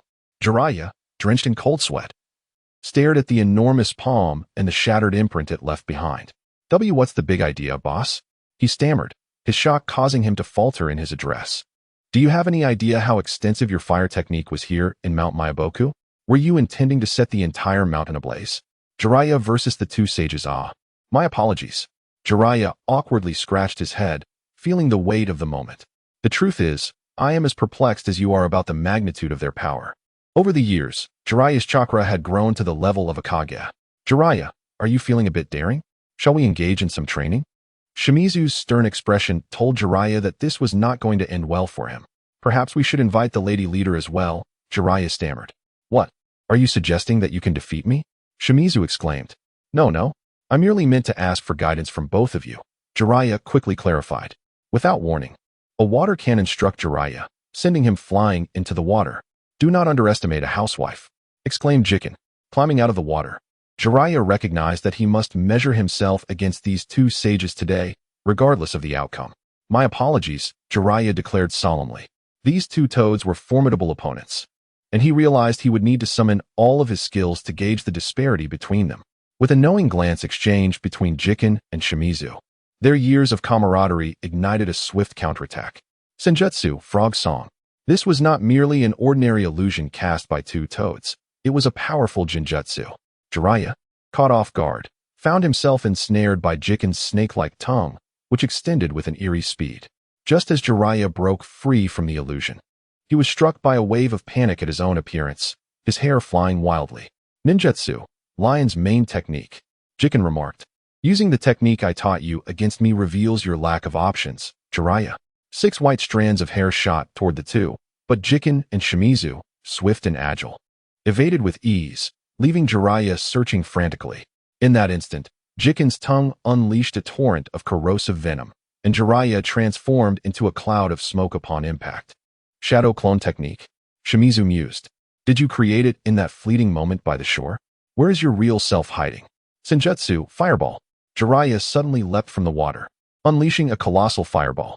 Though it paled in comparison to the earlier attack, its size was still formidable, prompting Shimizu to step forward, feeling the heat radiate around him. Senjutsu, Water Barrier. A deluge of water surged from the waterfall, forming a wall that instantly countered Jiraiya's fire technique, enveloping the area in a dense mist. Jiraiya, taken aback, realized that Shimizu was also adept in water techniques, a revelation he hadn't anticipated. for even the toads of Mount Myaboku possessed a few basic water jutsus. Senjutsu, Great Fire Extinguishing Technique. Jiken gathered senjutsu and chakra in his throat, releasing a torrent of flames that resembled a vast ocean. The intensity surpassed even Jiraiya's previous fireball. Is it strange that a housewife like me can wield fire techniques? The toads of Mount Myaboku possess more than just water jutsu. Jiraiya, overwhelmed by Jiken's words, thought, who would use such potent fire for cooking? He promptly dove into the water. Senjutsu, Great Waterfall Technique. Jiraiya concentrated senjutsu and chakra in his throat, expelling a massive water sphere that enveloped him, shielding him from the ferocious fire technique. Water surged forth from the waterfall, forming a gigantic sphere around him. The ocean-like flames engulfed the water sphere, and Jiraiya felt the temperature rise. However, with the aid of his own senjutsu, he managed to lower the heat. Water release, Sticky Water Cannon. In a display of senjutsu prowess, Shimizu transformed his chakra into a sticky water projectile that merged with Jiraiya's water sphere. Jiraiya immediately sensed an overwhelming adhesion, immobilizing his body. Truly, the synergy between these two sages was extraordinary, rendering Jiraiya unable to counter their relentless onslaught of ninjutsu. Water release, Water Severing Wave. This technique, characterized by its cutting power, erupted from Shimizu's mouth, slicing through Jiraiya's water sphere with ease. Inside the sphere, Jiraiya felt a life-threatening danger and swiftly formed hand signs. Ninjutsu, Needle Earth Prison. Jiraiya activated his secret defensive technique, hardening his long white hair into sharp needles that enveloped him like a protective armor. As an A-rank defensive ninjutsu, it was capable of withstanding the water-severing wave. The sound of clashing echoed as his steel-like hair barely resisted the force of Shimizu's attack, yet the backlash sent him crashing into a tree. Are you truly unscathed? Jiken questioned. Fortunately, I held back and did not infuse it with senjutsu chakra, Shimizu replied. Coughing, Jiraiya lay on the ground, blood trickling from his mouth. Boss, lady leader. I concede, he admitted reluctantly. In this battle, Jiraiya had not unleashed his full potential. The relentless barrage of ninjutsu and the impeccable teamwork of Shimizu and Jiken left him with no means to retaliate. He understood that the two sages had even more powerful techniques at their disposal, and continuing further would be futile. Thus, he resolved to learn the ways of Toad ninjutsu. After Jiraiya exited sage mode, he sat paralyzed on the ground, panting heavily. The recent battle had not consumed much chakra, yet the sense of life-threatening danger startled him. Truly worthy of being a frog that has lived for centuries, he is certainly not as limited as portrayed in the original work. Ji Jian, the housewife, chimed in. I need to prepare dinner now. Little Jiraiya, remember to come eat later. At this, Jiraiya couldn't help but shudder. It was yet another reminder of the insects. Could I perhaps eat wild fruits instead? Jiraiya cautiously suggested. Before he could finish, Ji Jian slapped him across the face, sending him flying, leaving a distinct red frog-shaped handprint on his cheek. Do you think my cooking is bad? She huffed. Not at all. I actually find it quite delicious, Deepswa interjected. Jiraiya gazed vacantly at the sky, contemplating the hardships of life. The following day, Deepswa announced, Today, I will teach you the frog-based ninjutsu of Myaboku Mountain. He then produced a pile of scrolls and tossed them to Jiraiya. Upon examination, Jiraiya was greeted by titles such as Ninjutsu, Frog Mouth Binding Technique, Summoning Technique, Rooftop Collapse Technique, Ninjutsu, Frog Concealment Technique, Summoning Technique, Frog World Technique, Barrier, Frog Gourd Prison, and Ninjutsu, Frog Shadow Manipulation Technique. His eyes lit up at these revelations. Although he had yet to encounter the most powerful sage techniques, these frog-themed ninjutsu were already quite sufficient for him. The frog mouth binding technique, for instance, was a barrier technique that summoned the stomach of the great stone frog to trap opponents within. Without a fire release technique as potent as Itachi Uchiha's Amaterasu, escape was nearly impossible. This technique was essential for both imprisoning enemies and utilizing the gastric acid within, making it remarkably effective. However, it required a confined space to unleash its full potential. All right then, let's begin with you, Jiraiya declared confidently. Clutching the scroll for the frog mouth binding technique, he performed a series of hand signs, Si, Hi, Z, Chun, Hi, Chun, Een, and slammed his hands onto the ground. Frog mouth binding technique. He shouted. A cloud of smoke erupted, and a fleshy barrier enveloped him. Oh, it worked. Jiraiya chuckled, though the odor within was overwhelming. Observing the stomach acid on the ground, he placed a kunai atop it, only to witness it dissolve instantly. "This is astonishing," he exclaimed, astonished by the potency of the gastric acid. The mere thought of what it could do to a human was unfathomable. With a loud bang, the smoke dissipated, and Jiraiya released the technique, revealing that the fleshy barrier had vanished. Deep Zwa, astonished, remarked, "You succeeded on your first attempt. This is an A-rank ninjutsu, after all." Such a technique demanded precise chakra control. Otherwise, one risked losing all chakra instantly because the great stone frog of Myaboka Mountain was immense, capable of summoning only a section of its gastrointestinal tract. An error in summoning could lead to depletion of chakra and potential failure to summon at all. Unexpectedly, "You succeeded on your first try," Deep Zwa acknowledged. But it is true that Jiraiya has always demonstrated remarkable chakra control. "Kid, there's more. Do you wish to learn further?" Deep Zwa inquired, placing the remaining scrolls before Jiraiya. Eagerly, Jiraiya accepted the scrolls, recognizing the significance of these techniques. The summoning technique, rooftop collapse technique, caught Jiraiya's attention. This technique allowed the summoning of a colossal frog above an enemy, a surefire method to combat tailed beasts. This would afford Jiraiya the opportunity to execute sealing techniques, rendering any struggles futile. However, sealing techniques were intricate disciplines. Jiraiya had already mastered the 4-symbol seal and the 5-element seal, both of which exhibited formidable restraining power over tailed beasts. Particularly, the 4-symbol seal, composed of 2 seals, formed a powerful 8-trigram seal, which had been utilized by the 4th Hokage to seal the 9 tails yang chakra within Naruto. To learn this ninjutsu, you must first form a contract with an exceptionally large frog. Deep Zwa explained. Jiraiya's mind drifted to Fukasaku, though currently, Fukasaku was still in his juvenile stage and far from the size and weight he would attain later in the original story. Reluctantly, Jiraiya set aside the summoning technique, rooftop collapse technique scroll, and picked up another. The ninjutsu, frog concealment technique, reminded Jiraiya of the technique he used while infiltrating the rain village. This technique allowed him to conceal himself within the belly of a frog summoned from Myaboku Mountain. It could dive to depths of 100 meters in freshwater, proving exceptionally effective when infiltrating enemy territory protected by lakes or rivers.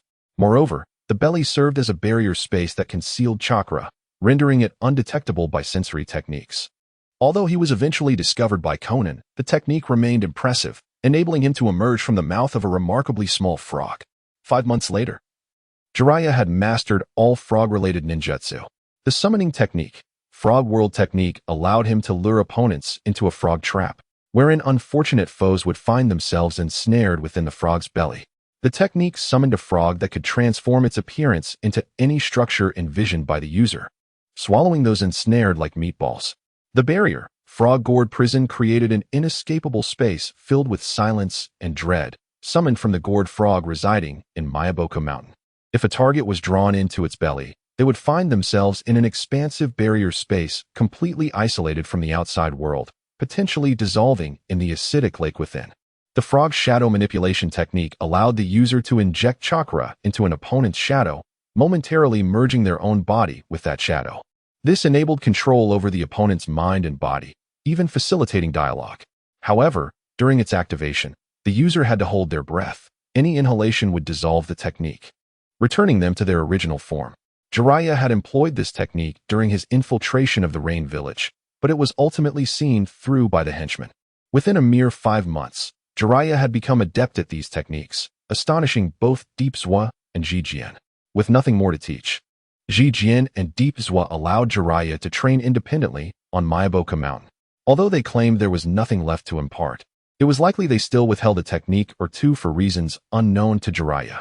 He was aware of an extraordinarily powerful S-rank fire release technique, Sage Art, 5 right gates, yet its whereabouts remained a mystery.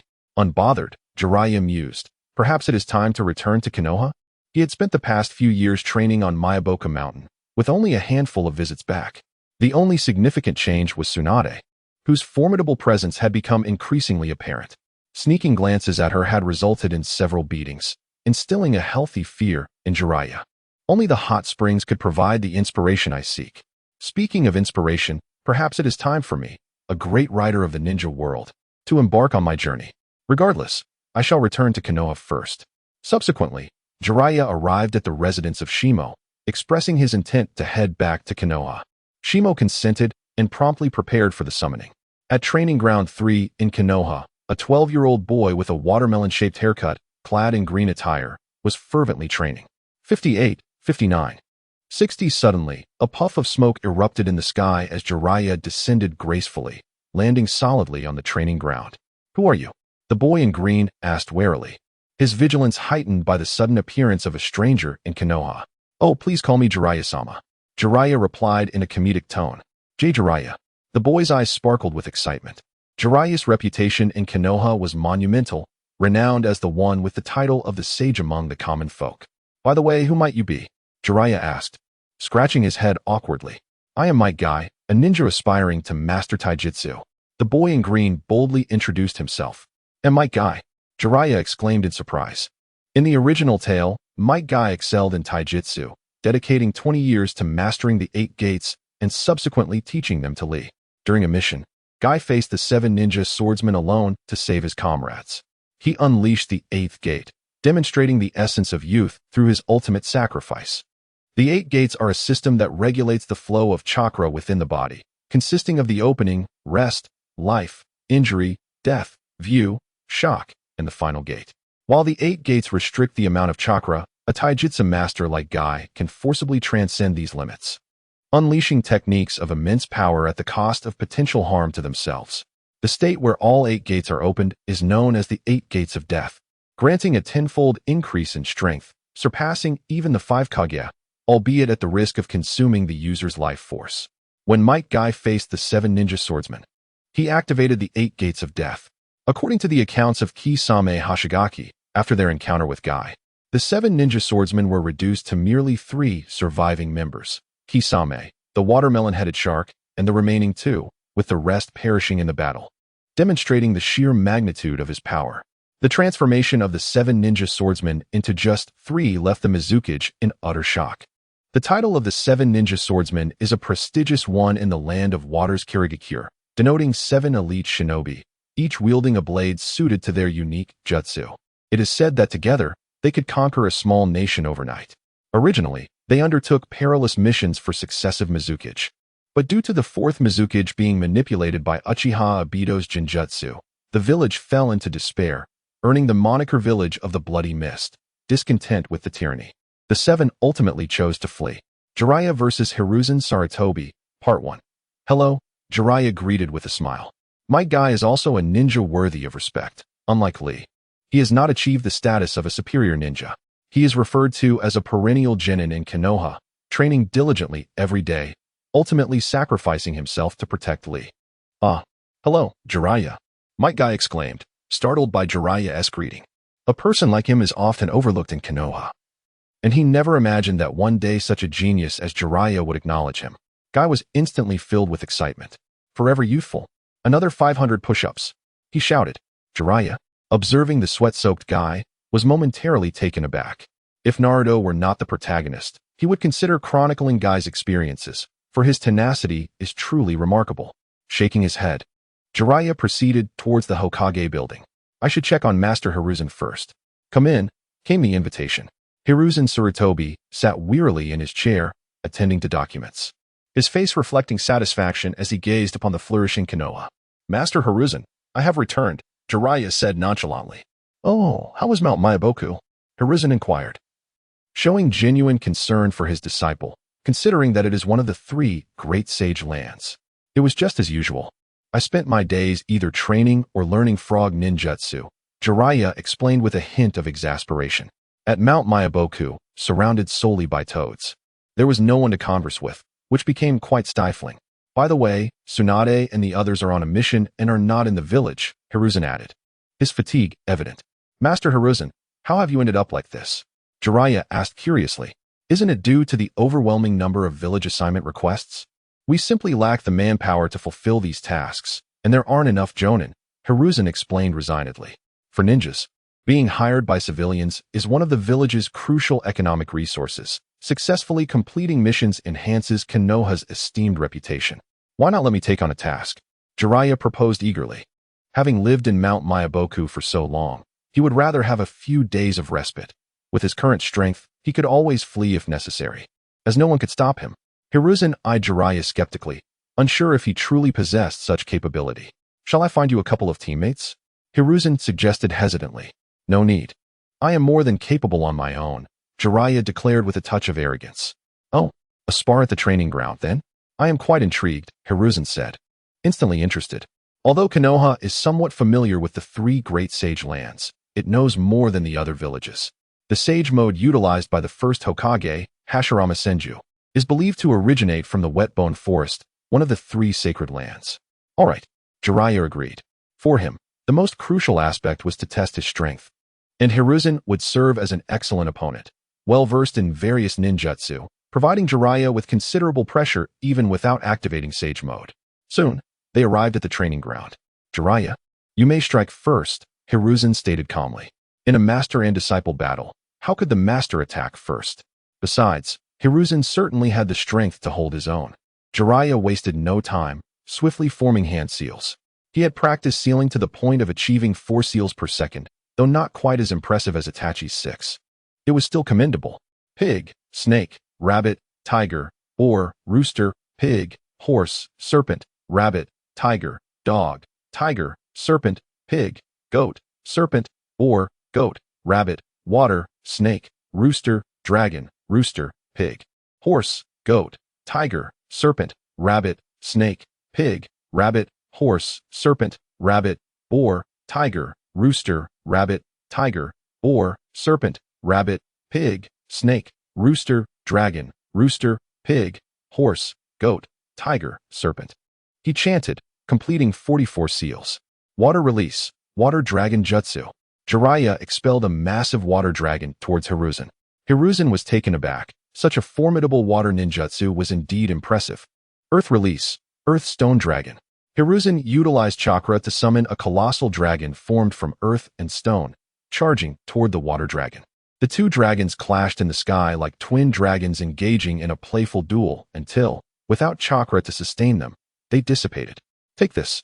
Jiraiya suddenly appeared behind Hiruzen, thrusting a Rasengan towards him. Hiruzen was no slouch. At the critical moment, he dodged the Rasengan with a swift movement and seized Jiraiya's right hand. Got you, Jiraiya, Hiruzen said with a smile. However, Jiraiya transformed into a puff of smoke. Frog manipulation technique. Fire release, fireball. The shadow of the earlier clone, Jiraiya's figure re-emerged, unleashing a massive fireball. At such close range, Hiruzen had no time to react. Boom. Hiruzen also transformed into a cloud of smoke. Shadow clone, Jiraiya exclaimed in surprise, realizing Hiruzen's cunning nature, truly befitting of Hiruzen Sarutobi. In an instant, Jiraiya recalled that during the time he spent forming the hand seals for the water dragon jutsu, Hiruzen had already replaced himself with a clone. Earth release, earth flow river. Jiraiya felt the ground beneath him soften suddenly, rendering him unable to escape, his body swaying uncontrollably. Wind release, gale palm. In a flash, Hiruzen appeared before Jiraiya and struck at his abdomen with a palm, compressing air to create a violent gale. The power of the gale palm could easily send a person flying, and if Jiraiya were struck, he would undoubtedly lose his fighting capability. Ninjutsu, needle of the earth. Jiraiya's hair suddenly elongated, enveloping him like a cloak, its white strands as unyielding as steel. The sound of steel colliding echoed as Hiruzen's wind palm struck the hair. Huh, is this your new ninjutsu? Hiruzen asked, puzzled. Before Hiruzen could approach, Jiraiya's hair transformed into sharp points, lunging at Hiruzen. Earth release, hardening technique.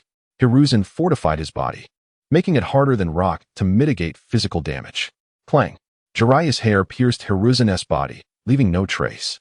Earth release, rock pillars prison. Hiruzen swiftly formed seals, catching Jiraiya off guard as earth pillars erupted from the ground, ensnaring him within. Hiruzen stood before the pillars.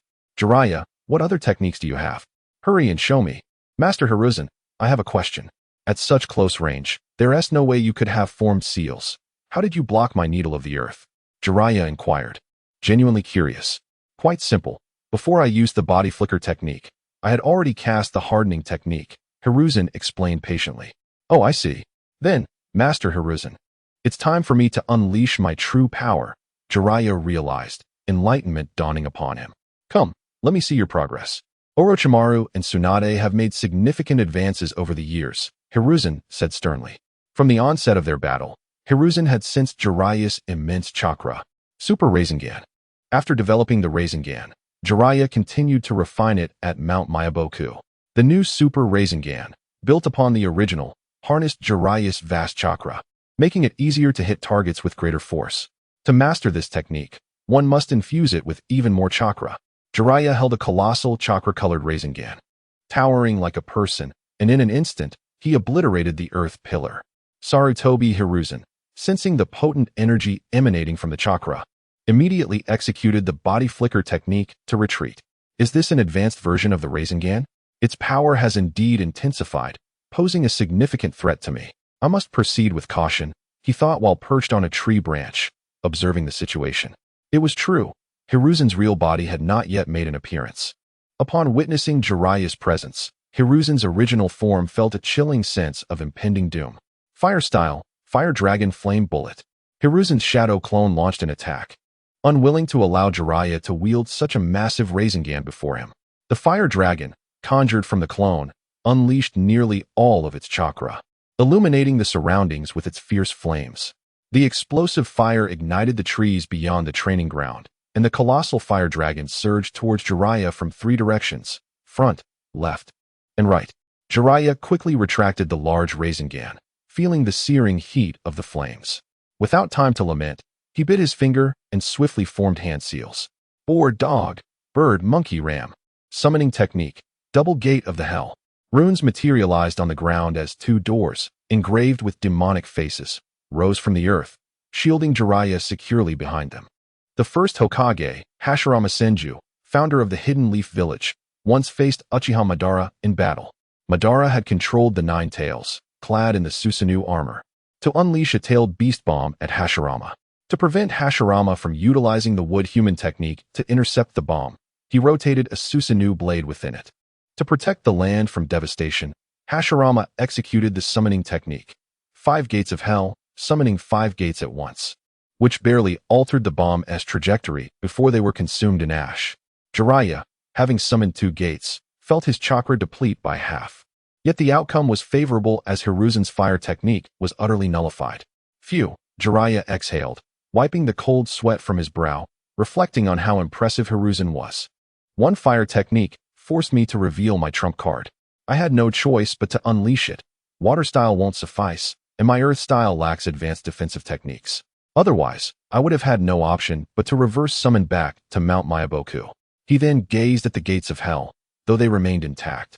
They were already charred black, uncertain of how much longer they could endure. Such a commotion in the training ground could not escape the notice of others, and soon, ninjas began to arrive. First to arrive were the Umbu, followed by the Uchiha clan's guard. What is going on? Is there an intruder? Uchiha Kagami inquired. I don't know. The Hokage is not in his office, replied an Umbu. Both Kagami and the Umbu remained vigilant, their eyes fixed on Jiraiya, ready to act at a moment's notice. Everything is fine. I'm merely sparring with my student, Hiruzen announced as he leaped down from a tree. Sparring? Who is so formidable? The crowd murmured in disbelief. Indeed. I may have exerted myself a bit too much, Hiruzen explained sheepishly. Sensei, why has your true form never appeared in the battle? Jiraiya exclaimed in frustration, having believed he had been fighting Hiruzen all along. It's merely a precaution. Rest assured, this clone possesses approximately 70% of my chakra, Hiruzen replied awkwardly. However, your abilities have been thoroughly assessed, and shortly, I will arrange for you to receive the Leaf Village Shinobi headband.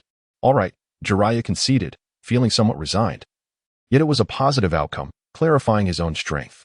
In the Hokage's office, Hiruzen solemnly stated, You have attained the strength of an elite Jonin. Here is your headband. As he handed Jiraiya the Leaf Village symbol.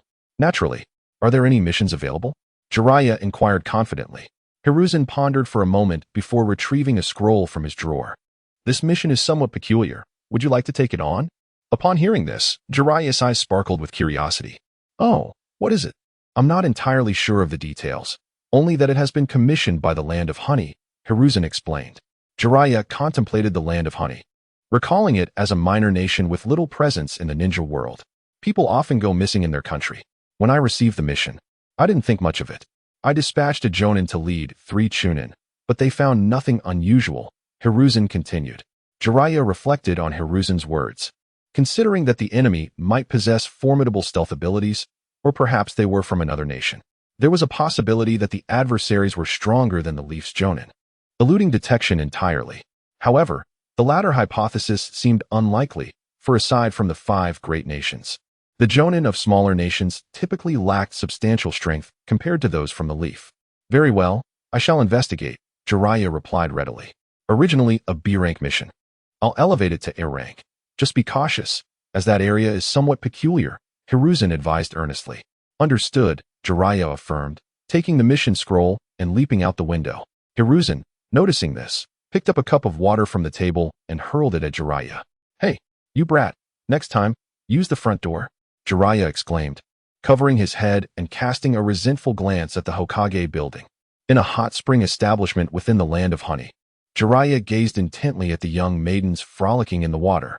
His face flushed as he watched, and suddenly, blood gushed from his nose, propelling him backward. After a moment, Jiraiya slowly regained his footing, cursing under his breath.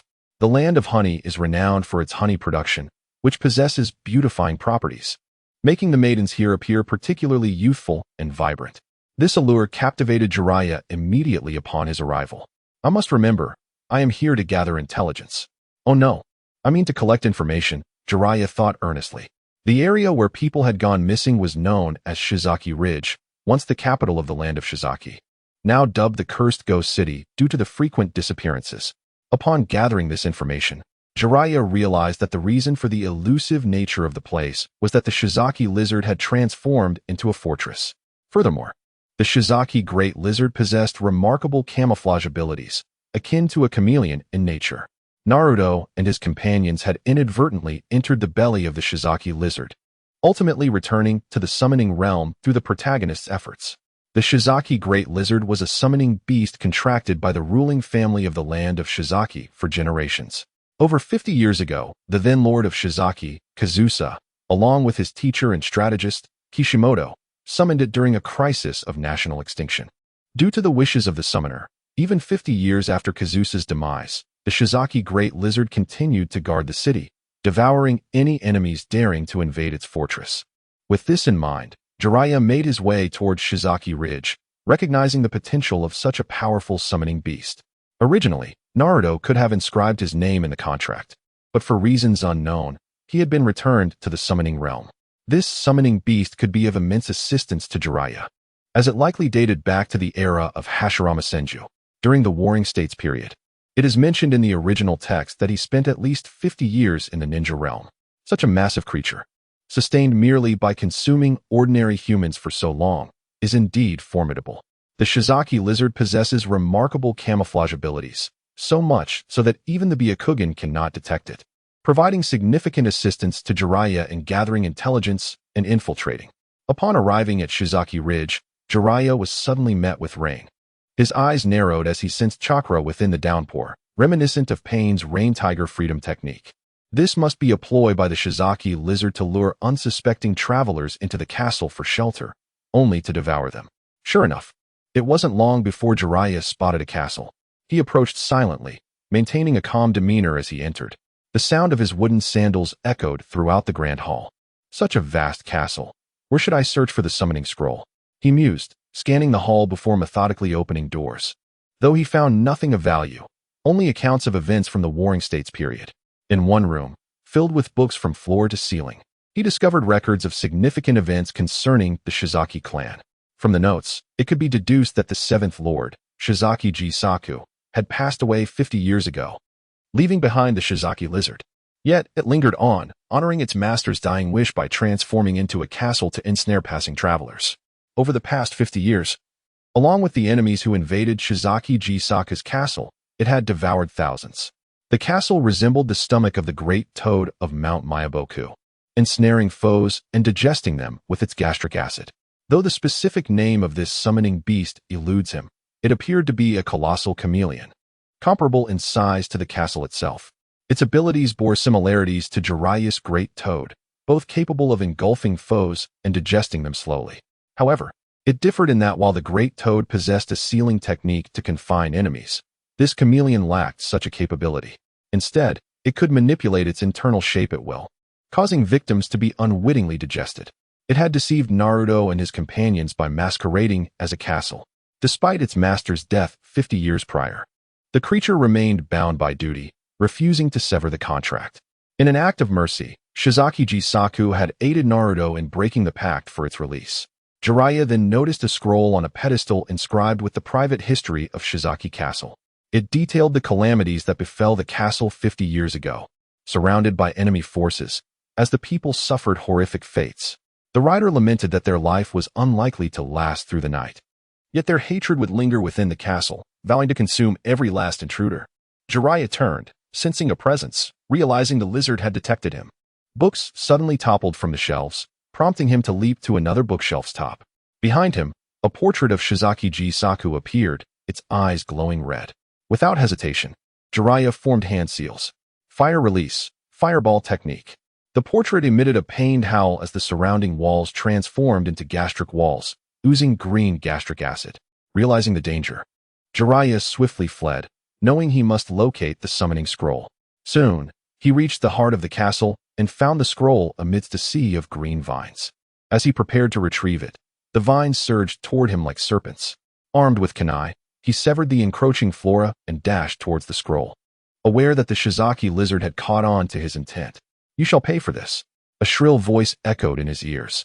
Unfazed, Jiraiya pressed on, knowing he was still in the lizard's belly and could unleash his full power without fear. He needed to inscribe his name on the summoning scroll first. In an instant, he reached the pedestal, unfurled the scroll, and bit his finger to write his name.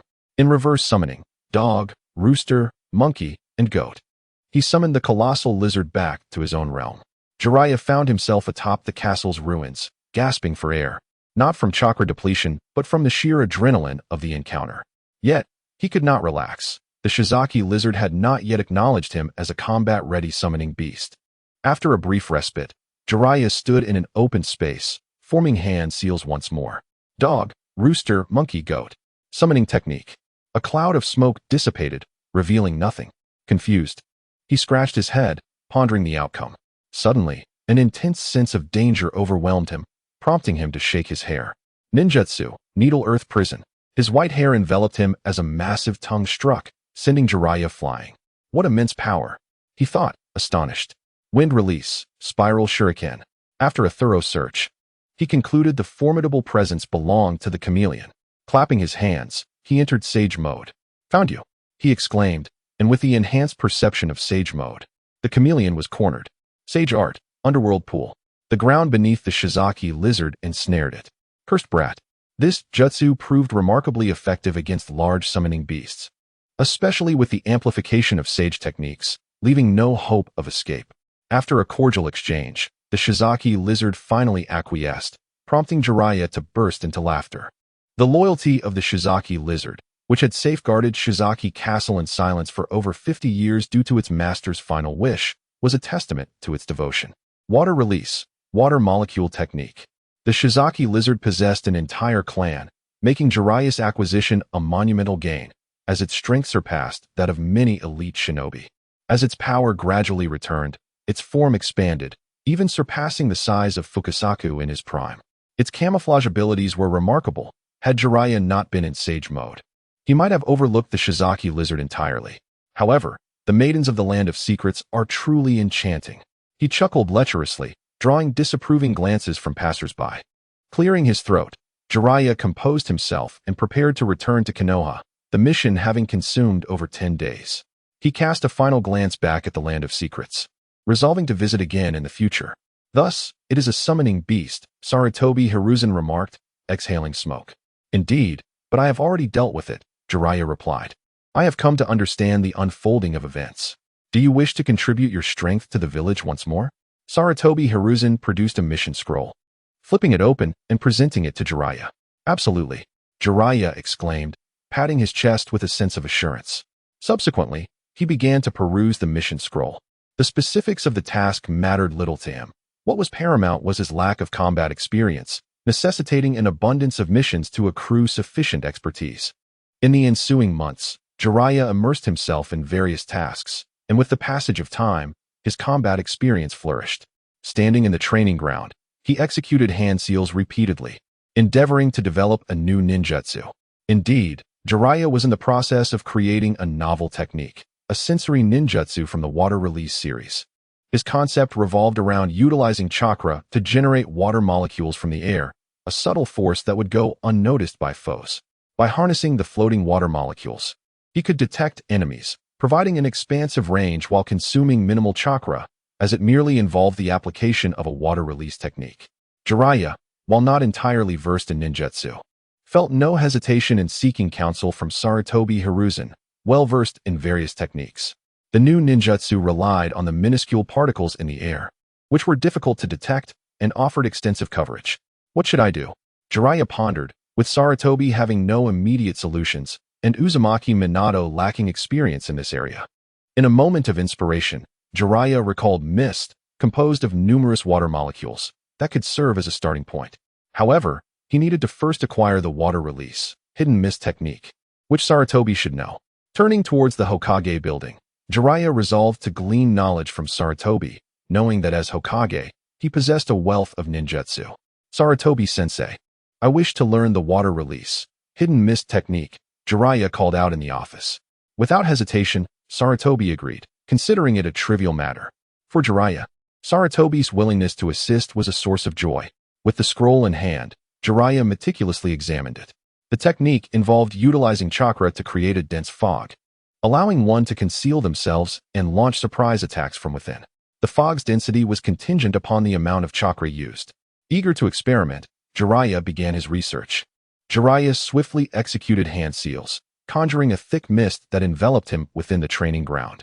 As he reached out, he felt a slight dampness, yet visibility was obscured entirely. In this shroud of mist, he relied solely on his senses, for sight was rendered futile. Gradually, he reduced the chakra output, allowing the mist to clear slightly. He endeavored to disperse the fog while infusing it with mental energy, slowly perceiving vague outlines around him, though he lacked the azure chakra within. Could those be villagers? He wondered. Yet, he recognized that the technique required refinement to expand its radius. Thus, Jiraiya devoted himself to rigorous training, often returning home exhausted, only to awaken rejuvenated and ready to innovate anew. After 2 months of diligent effort, he successfully developed the new technique, naming it water release, molecular perception technique. Lying on the ground, Jiraiya felt the ache in his body, longing for rest. As he passed by a hot spring, he hesitated, his gaze lingering on the establishment. With summer upon us, the influx of visitors to the hot springs has surged. Perhaps I should reward myself, he mused, a sudden notion striking him, to test his new ninjutsu. Without further ado, he formed the hand seals. Water release, molecular technique. Closing his eyes, he focused his mind on the hot spring. Oh, this is incredible, he marveled. When suddenly, what the hell are you doing? Tsunade's fist connected with Jiraiya's abdomen, sending him hurtling away. As he soared through the air, a thought flashed in his mind. Tsunade? What brings her here? Jiraiya versus Tsunade, the violent lowly? Jiraiya exclaimed. Who are you calling a violent lowly, you fool? Tsunade retorted with a haughty pout. Jiraiya suddenly came to his senses. Regardless of Tsunade's demeanor, a girlfriend must be cherished. Tsunade, what brings you here? He said, scratching his head sheepishly. What? Am I not allowed to keep an eye on you? Tsunade scoffed, having developed a certain fondness for Jiraiya after their time together. Jiraiya inwardly panicked, realizing he had been caught spying. All right, I know what kind of person you are, Tsunade said, noticing his embarrassment and deciding to change the topic. Meet me at the training ground tomorrow. Let us see how much I've improved. Tsunade declared joyfully, raising her fist in excitement. Huh. Jiraiya was taken aback. Tsunade's fist was no trivial matter. What? Tsunade glared at him with a dangerous spark in her eyes. Nothing. Jiraiya stammered, trembling slightly. Then it settled. Remember to arrive early at the training ground tomorrow, Tsunade said with a beaming smile. All right, Jiraiya agreed. The next day, at Konoha's number 3 training ground, Hiruzen Sarutobi unexpectedly joined them. As Hokage, he was typically very busy, yet all 3 were now around 15 or 16 years of age, having reached the rank of Jonin. Hiruzen, confident in their abilities, decided to take the time to guide them. Today, I happen to be free, so I will offer some guidance, he said with a smile. Nearby, Orochimaru contemplated the opportunity to have Hiruzen instruct him on ninjutsu. Hiruzen-sensei, I want to duel Jiraiya. Tsunade and Appos. bold voice echoed across the training ground. Very well. I shall act as the referee, Hiruzen replied solemnly, though he felt a twinge of sorrow for Tsunade, knowing that his choice of disciples had been influenced by political motives. After all, securing the support of the Senju clan was essential for his position as Hokage, and Shimura Danzo had provided significant assistance. As for Jiraiya and Orochimaru, Hiruzen had once viewed them as a genius and a slacker.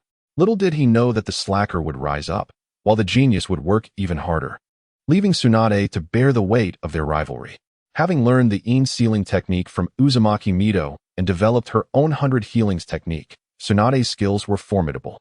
The Yin sealing involved accumulating chakra at the forehead, forming a diamond-shaped mark, which could be released through a specific unsealing technique to unleash a vast amount of chakra. This would enable the casting of powerful ninjutsu and forbidden techniques, enhancing physical strength and combat prowess due to the chakra flooding the body.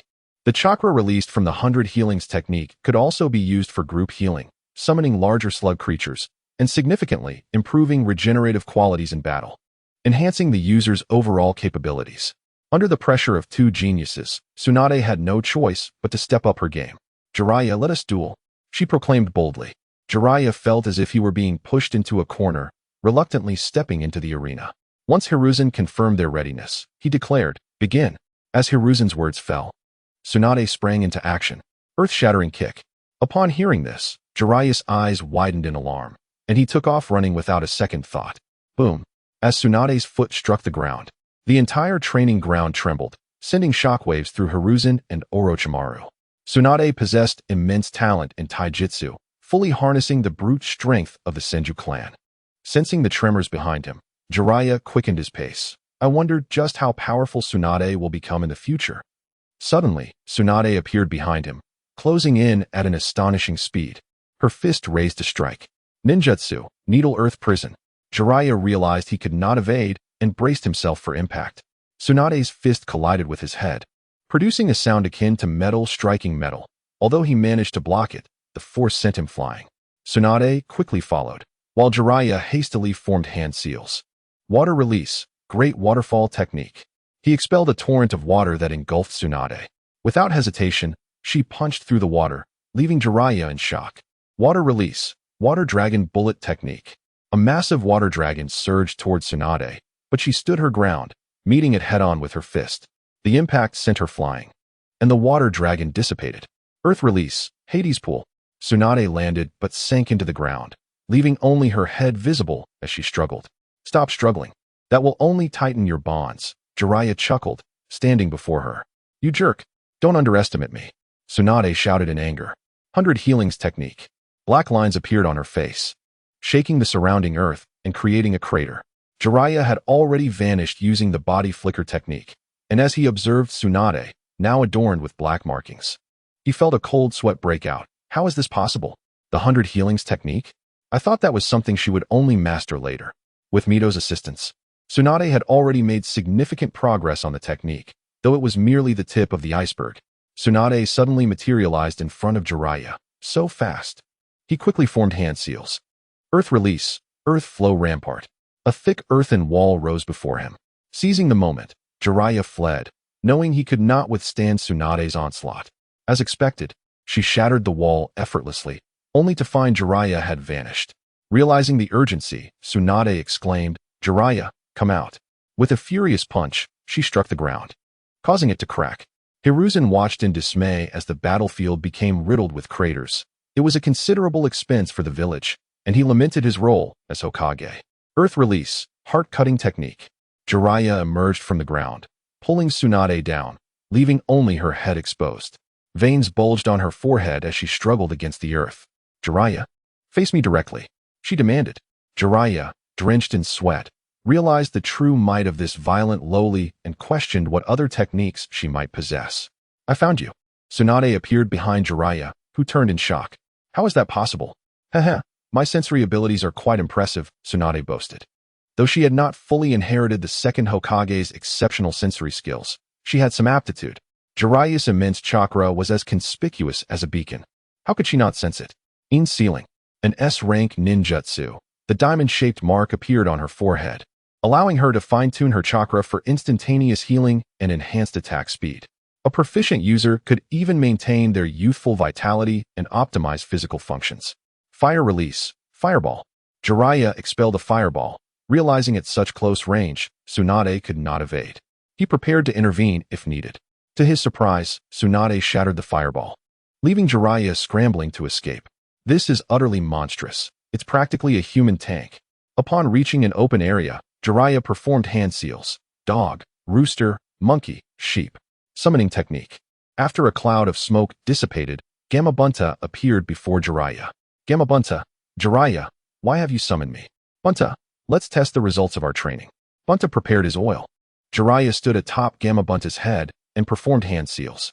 Fire release, toad oil flame bullet. Tsunade, who had just arrived, was covered in the sticky toad oil.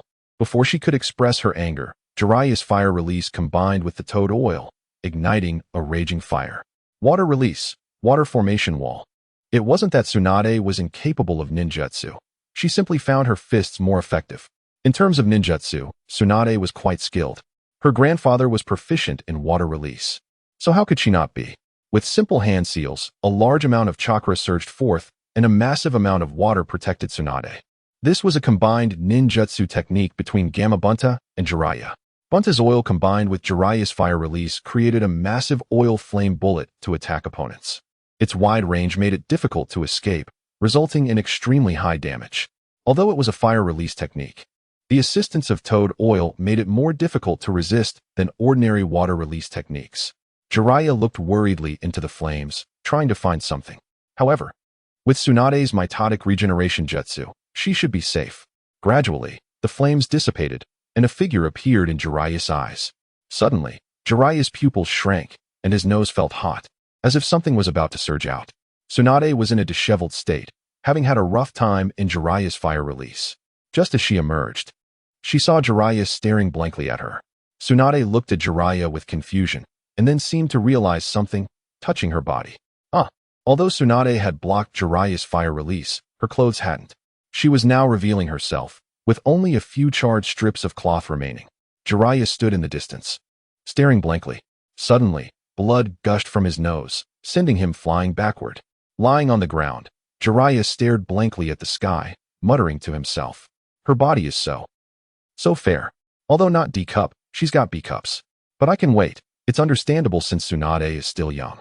Jiraiya continued to say. Tsunade, her face flushed with embarrassment, stood in place, somewhat at a loss. Then, she thought of something.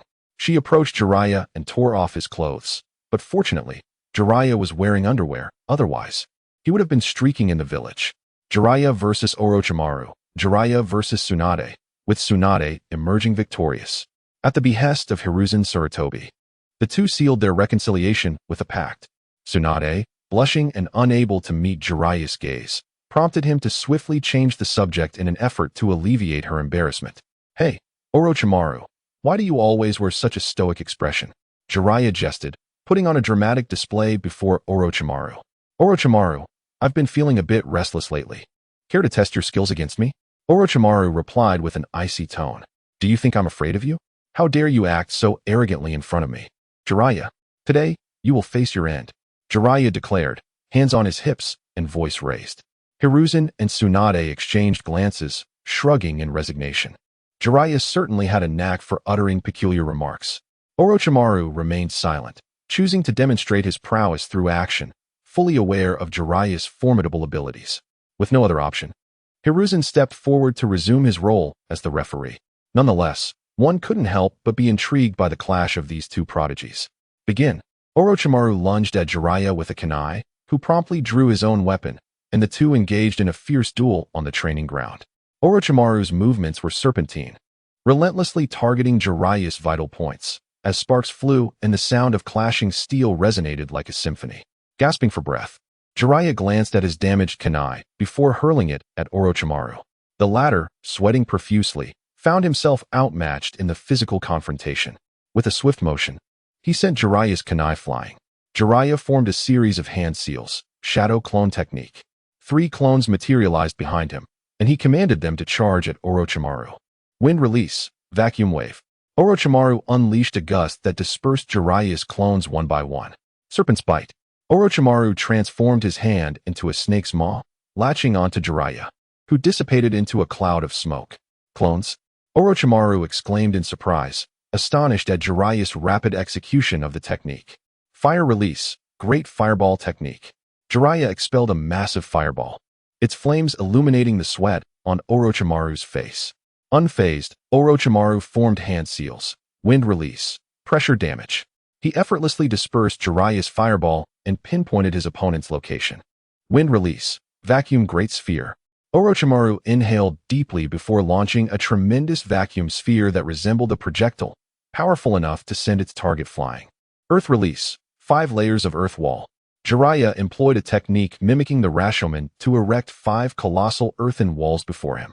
Orochimaru and Appo's wind attack penetrated through 2 walls, losing its momentum. Earth release, Yellow Spring Swamp. Jiraiya placed his hands on the ground, and as Orochimaru attempted to evade, a shadow loomed above him. Summoning technique, Collapsing Stage. Fukusaku, the toad, landed squarely on Orochimaru, who now found himself trapped in the Yellow Spring Swamp, unable to move. Huh. Orochimaru, look at you now. Jiraiya exclaimed with a grin. Substitution technique. In a grotesque display, Orochimaru emerged from his own mouth, fully healed from his injuries. Orochimaru, don't you find that disgusting? Jiraiya inquired with curiosity. Orochimaru, seemingly enraged, unleashed fierce snake stomp, summoning 2 massive serpents to attack Jiraiya. Faced with such colossal summoned beasts, the Yellow Spring Swamp proved to be the most effective counter. Earth release, Yellow Spring Swamp. The 2 colossal snakes sank into the ground, leaving Orochimaru in a state of despair, his chakra reserves dwindling from the prolonged battle. The earlier use of the substitution technique had taken a significant toll. Observing Orochimaru's apparent surrender, Jiraiya's eyes gleamed with realization. Unruly Lion Technique. Jiraiya's hair swiftly bound Orochimaru, whose body displayed remarkable flexibility, akin to a woman's. Thus, Jiraiya's rope techniques were put on full display as he initiated the tortoise shell binding, a beautiful method of full-body restraint, typically employed for tight binding. The tortoise shell binding does not restrict the limbs, necessitating the combination with other techniques to secure the arms and legs. The intricate patterns formed by the rope resemble a tortoise shell, lending it its name. When executed neatly, it accentuates the graceful figure of women, creating an aesthetically pleasing appearance. Moreover, any struggle would tighten the restraints around sensitive areas, making it a particularly evocative binding method. As Jiraiya gazed at Orochimaru's state, he let out a chuckle. Orochimaru seemed to sense something amiss, his complexion slightly flushed. Why not? Remove your clothing. Jiraiya mused, his thoughts spiraling, yet he ultimately refrained from proceeding. After all, he is a man. How could I act thus? He pondered what Orochimaru might become in the future. By the way, does Orochimaru truly disregard gender? That can't be possible, right? Jiraiya's gaze drifted downward, contemplating. As a close friend of Orochimaru, should I not check? Shaking his head vigorously, he dismissed the thought. The bound Orochimaru's body grew cold. Unaware of the narrow escape he had just experienced, Jiraiya gazed at the opulent garden before him, his thoughts drifting to Cat Dian. Indeed, the objective of his visit was none other than Dian himself. To be precise, it was the spirit transformation technique that Jiraiya sought. After a discussion with Granny Mito, Jiraiya proposed a sealing technique capable of confining memories, akin to the Hyga's caged bird seal. The caged bird seal, marked by a blue cross on the foreheads of the branch family members and 2 opposing curvatures, is a curse applied by the Hyga main family to restrict the Byakugan's abilities, which only dissipates upon the subject's death. The main family, the true heirs of the Hyga clan, entrusted with the duty of safeguarding and propagating its legacy. The branch family, the guardians of the main family, responsible for its protection. Only one heir can exist in each generation of the main family. Should multiple descendants arise, only one may inherit the main family's legacy, while the others become part of the branch family. This ensures that, even over millennia, the Hyga clan has but a single main family member. The branch family remains perpetually as the protectors of the main family. This familial system is the most efficient means of preservation. To transition into the branch family, an individual must bear the caged bird seal on their forehead when the main family's eldest son turns 3.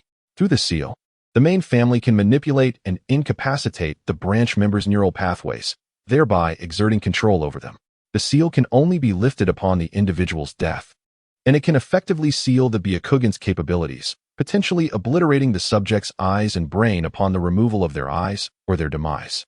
Ironically, what was originally designed to safeguard kin has, over time, morphed into a mechanism of enslavement for the main family. Jiraiya envisioned applying this technique to ordinary individuals. In Jiraiya's conception, this sealing method would allow for the preservation of memories and cultivate a sense of affinity towards the practitioner. Each ninja's corpse could yield intelligence, prompting the various ninja villages to handle the remains with utmost secrecy. Jiraiya's sealing technique would trigger immediate self-destruction upon the gathering of intelligence, with the entire brain culminating in an instant four-symbol seal. The four-symbol seal, an S-rank ninjutsu, was employed by Shimura Danzo to safeguard Shirsue's eyes. The practitioner must inscribe the four-symbol seal on their own body beforehand. This technique activates upon the practitioner's death, causing blood to erupt and coalesce into a sphere, sealing surrounding entities into the afterlife. This formidable seal ensures that the sealed entity shall never again behold the light. Contemplating the implications of this technique, Jiraiya found it to be quite ruthless. The moment one touches a corpse, they are sealed and perish, truly a chilling thought. Additionally, he intended to incorporate tongue spiral abolishment and self-caused curse binding, three sealing techniques imposed upon a single individual, which would be no trivial task. The tongue spiral abolishment was a curse placed by Danzo to prevent information leaks from root members. Should any member attempt to divulge secrets about Danzo, they would find themselves paralyzed, rendered voiceless, and immobile. The self-caused curse binding, invoked by Danzo against Uchiha Sasuke during their confrontation, rendered Sasuke immobile upon Danzo's grasping of his neck. This curse vanishes upon Danzo's death. Please inform your young clan leader, Cat Dian, that a disciple of the Hokage has come to pay a visit, Jiraiya stated as he stood before the gates of the Cat clan. Upon hearing that a disciple of the Hokage had arrived, the two guards promptly rushed inside to notify Dian. Jiraiya reminisced about Cat Dian. He was a jonin from the Hidden Leaf Village, a former lover of Tsunade in her youth, and one of the most significant figures in her life. He had a sister who tragically perished in the war. Dian was known for his meticulous battle strategies and unwavering sense of justice. He aspired to become Hokage for the sake of his comrades, the village, and the pursuit of peace, ultimately succumbing to injuries sustained in battle. Like Tsunade, he suffered the loss of his loved ones during the war. His niece, Shizune, later became Tsunade's disciple. Tsunade now belongs to me. Let Dian relinquish any lingering affections. Were it not for his sealing techniques necessitating knowledge of the soul, Jiraiya would not have sought contact with Dian. Shortly thereafter, a young and handsome boy emerged, a mere 16-year-old CHN named Cat Dian. Greetings, Lord Jiraiya. I have frequently heard of your exploits. You are truly remarkable. Dian greeted him with a sunny smile, yet the admiration in his eyes was unmistakable. Jiraiya found himself somewhat bewildered, realizing that Dian had become his little admirer. I am here to inquire about your clan's spirit transformation technique. Jiraiya scratched his head and smiled. Of course, it would be my honor. Dian replied joyfully. Jiraiya was taken aback as he gazed at Dian. Dian, noticing Jiraiya's expression, understood the gravity of the matter. The spirit transformation technique is quite challenging, to the extent that many struggle to master it. Thus, even if it were to circulate, it wouldn't be an issue. Dian explained. I see. May I learn it? Jiraiya inquired. Absolutely, Dian replied without hesitation, believing that if Jiraiya could master such a difficult technique, it would be commendable. The spirit transformation technique allows one to transform into a living soul, traversing distances and eliminating foes at will, capable of controlling another's body and entering their mental realm. Dian had defeated numerous ninjas using this technique and had successfully rescued his beloved Tsunade during the battle against the 5 Kage and the reanimated Madara. As a mere jonin, acquiring the spirit transformation technique would elevate Dian into elite jonin status, posing a lethal threat to his adversaries. Come, let us enter and converse. Dian eagerly invited Jiraiya into the Cat clan's residence. Jiraiya's exceptional talents were well known among the various ninja clans, and he was a potential candidate for the next Hokage.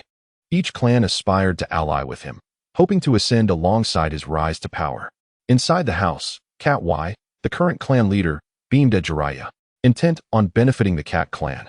Young friend Jiraiya, I shall leave you two to converse. Y said, rising to give the pair some privacy. Uncle Y, take care. Jiraiya stood to see him off. I am the most adept among the generations in mastering the spirit transformation technique. Thus my understanding deepens, Dian stated earnestly. I seek to grasp the knowledge regarding the soul. Jiraiya expressed his eagerness. The soul is essentially a form of release, representing the application of mental energy. Mental energy is cultivated through training, experience, and accumulated knowledge and willpower. Therefore, an alternative term for mental energy is secret transmission. The inheritance of unique techniques through willpower comprises yin-yang release techniques. Moreover, mental energy significantly influences the execution of various ninjutsu techniques.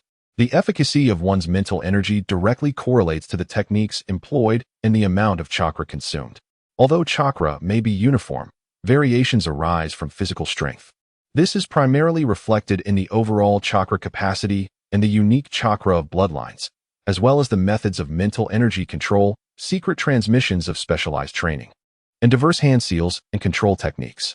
Secret transmissions necessitate possessing distinct mental energy, achievable only through unique training, allowing for the control of chakra output and transformation of form. With or without hand seals, release techniques require a certain level of cultivated mental energy, enabling the control of bodily energy to produce chakra, altering its form and properties. Both yin and yang are manifestations of mental energy. Martial arts necessitate a certain level of cultivated mental fortitude, enabling individuals to harness their physical capabilities. A segment of this encompasses ninjutsu, which is a fusion of ninjutsu and martial techniques. Ninjutsu requires a degree of developed spiritual strength, through which one can manipulate bodily energy to create chakra and transform its form, either by hand signs or through sheer will.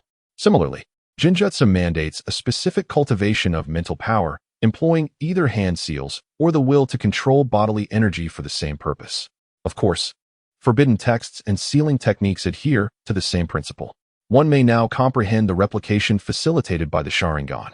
The 5 elemental techniques inherently exist within a framework that can be attained through universal training, tailored to one's capabilities.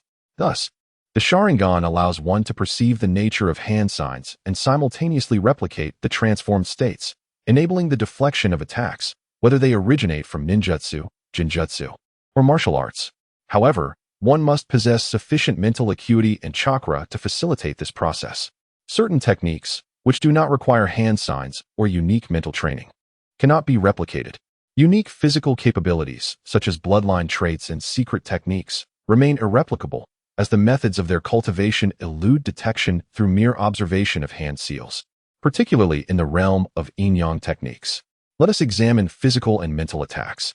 Physical attacks inflict direct harm upon the corporeal form, encompassing ninjutsu, martial arts, and any assault causing bodily damage.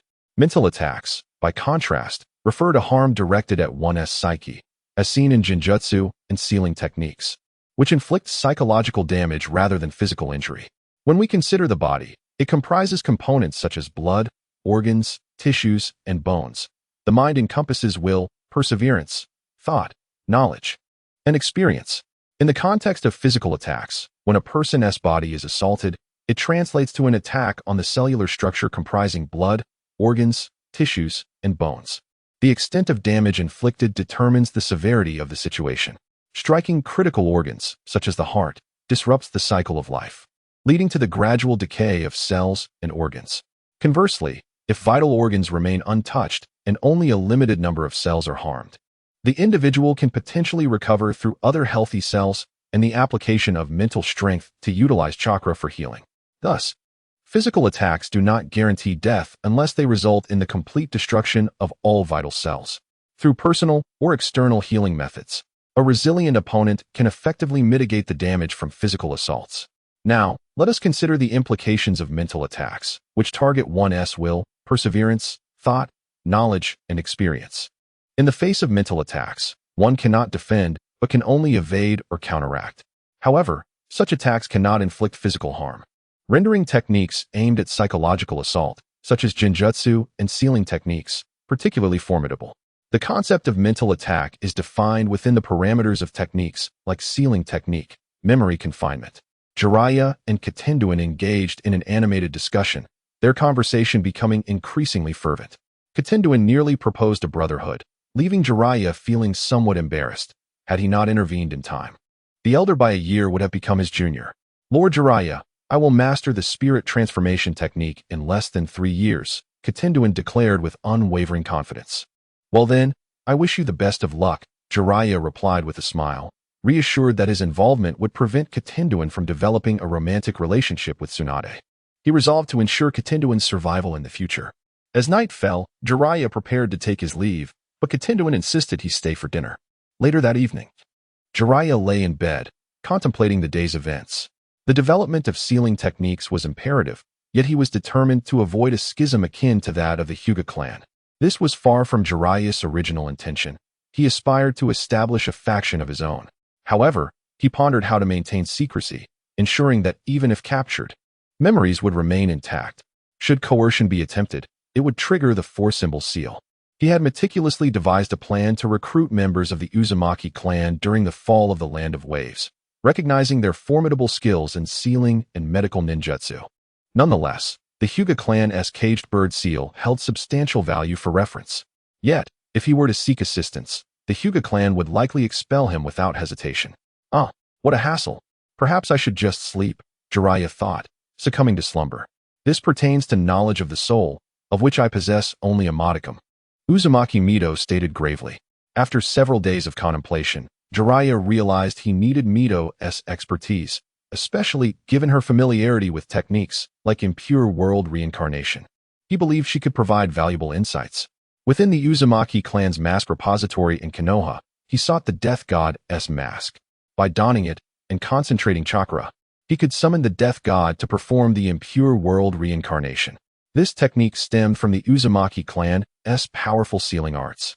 By forming hand seals in the prescribed order, the practitioner could summon the Death God, who would sever the target's soul and consume it, thereby sealing it within. The size of the sealed soul was determined by the practitioner. However, executing the seals also bound the practitioner to a contract with the Death God, resulting in the forfeiture of their own soul post-consumption, condemning both their soul and the targets to eternal animosity within the Death God's belly, precluding any possibility of rebirth. Additionally, the impure world reincarnation could be undone. Jiraiya recalled that this technique reappeared during the Chunin exams, coinciding with Orochimaru's plot to annihilate Konoha.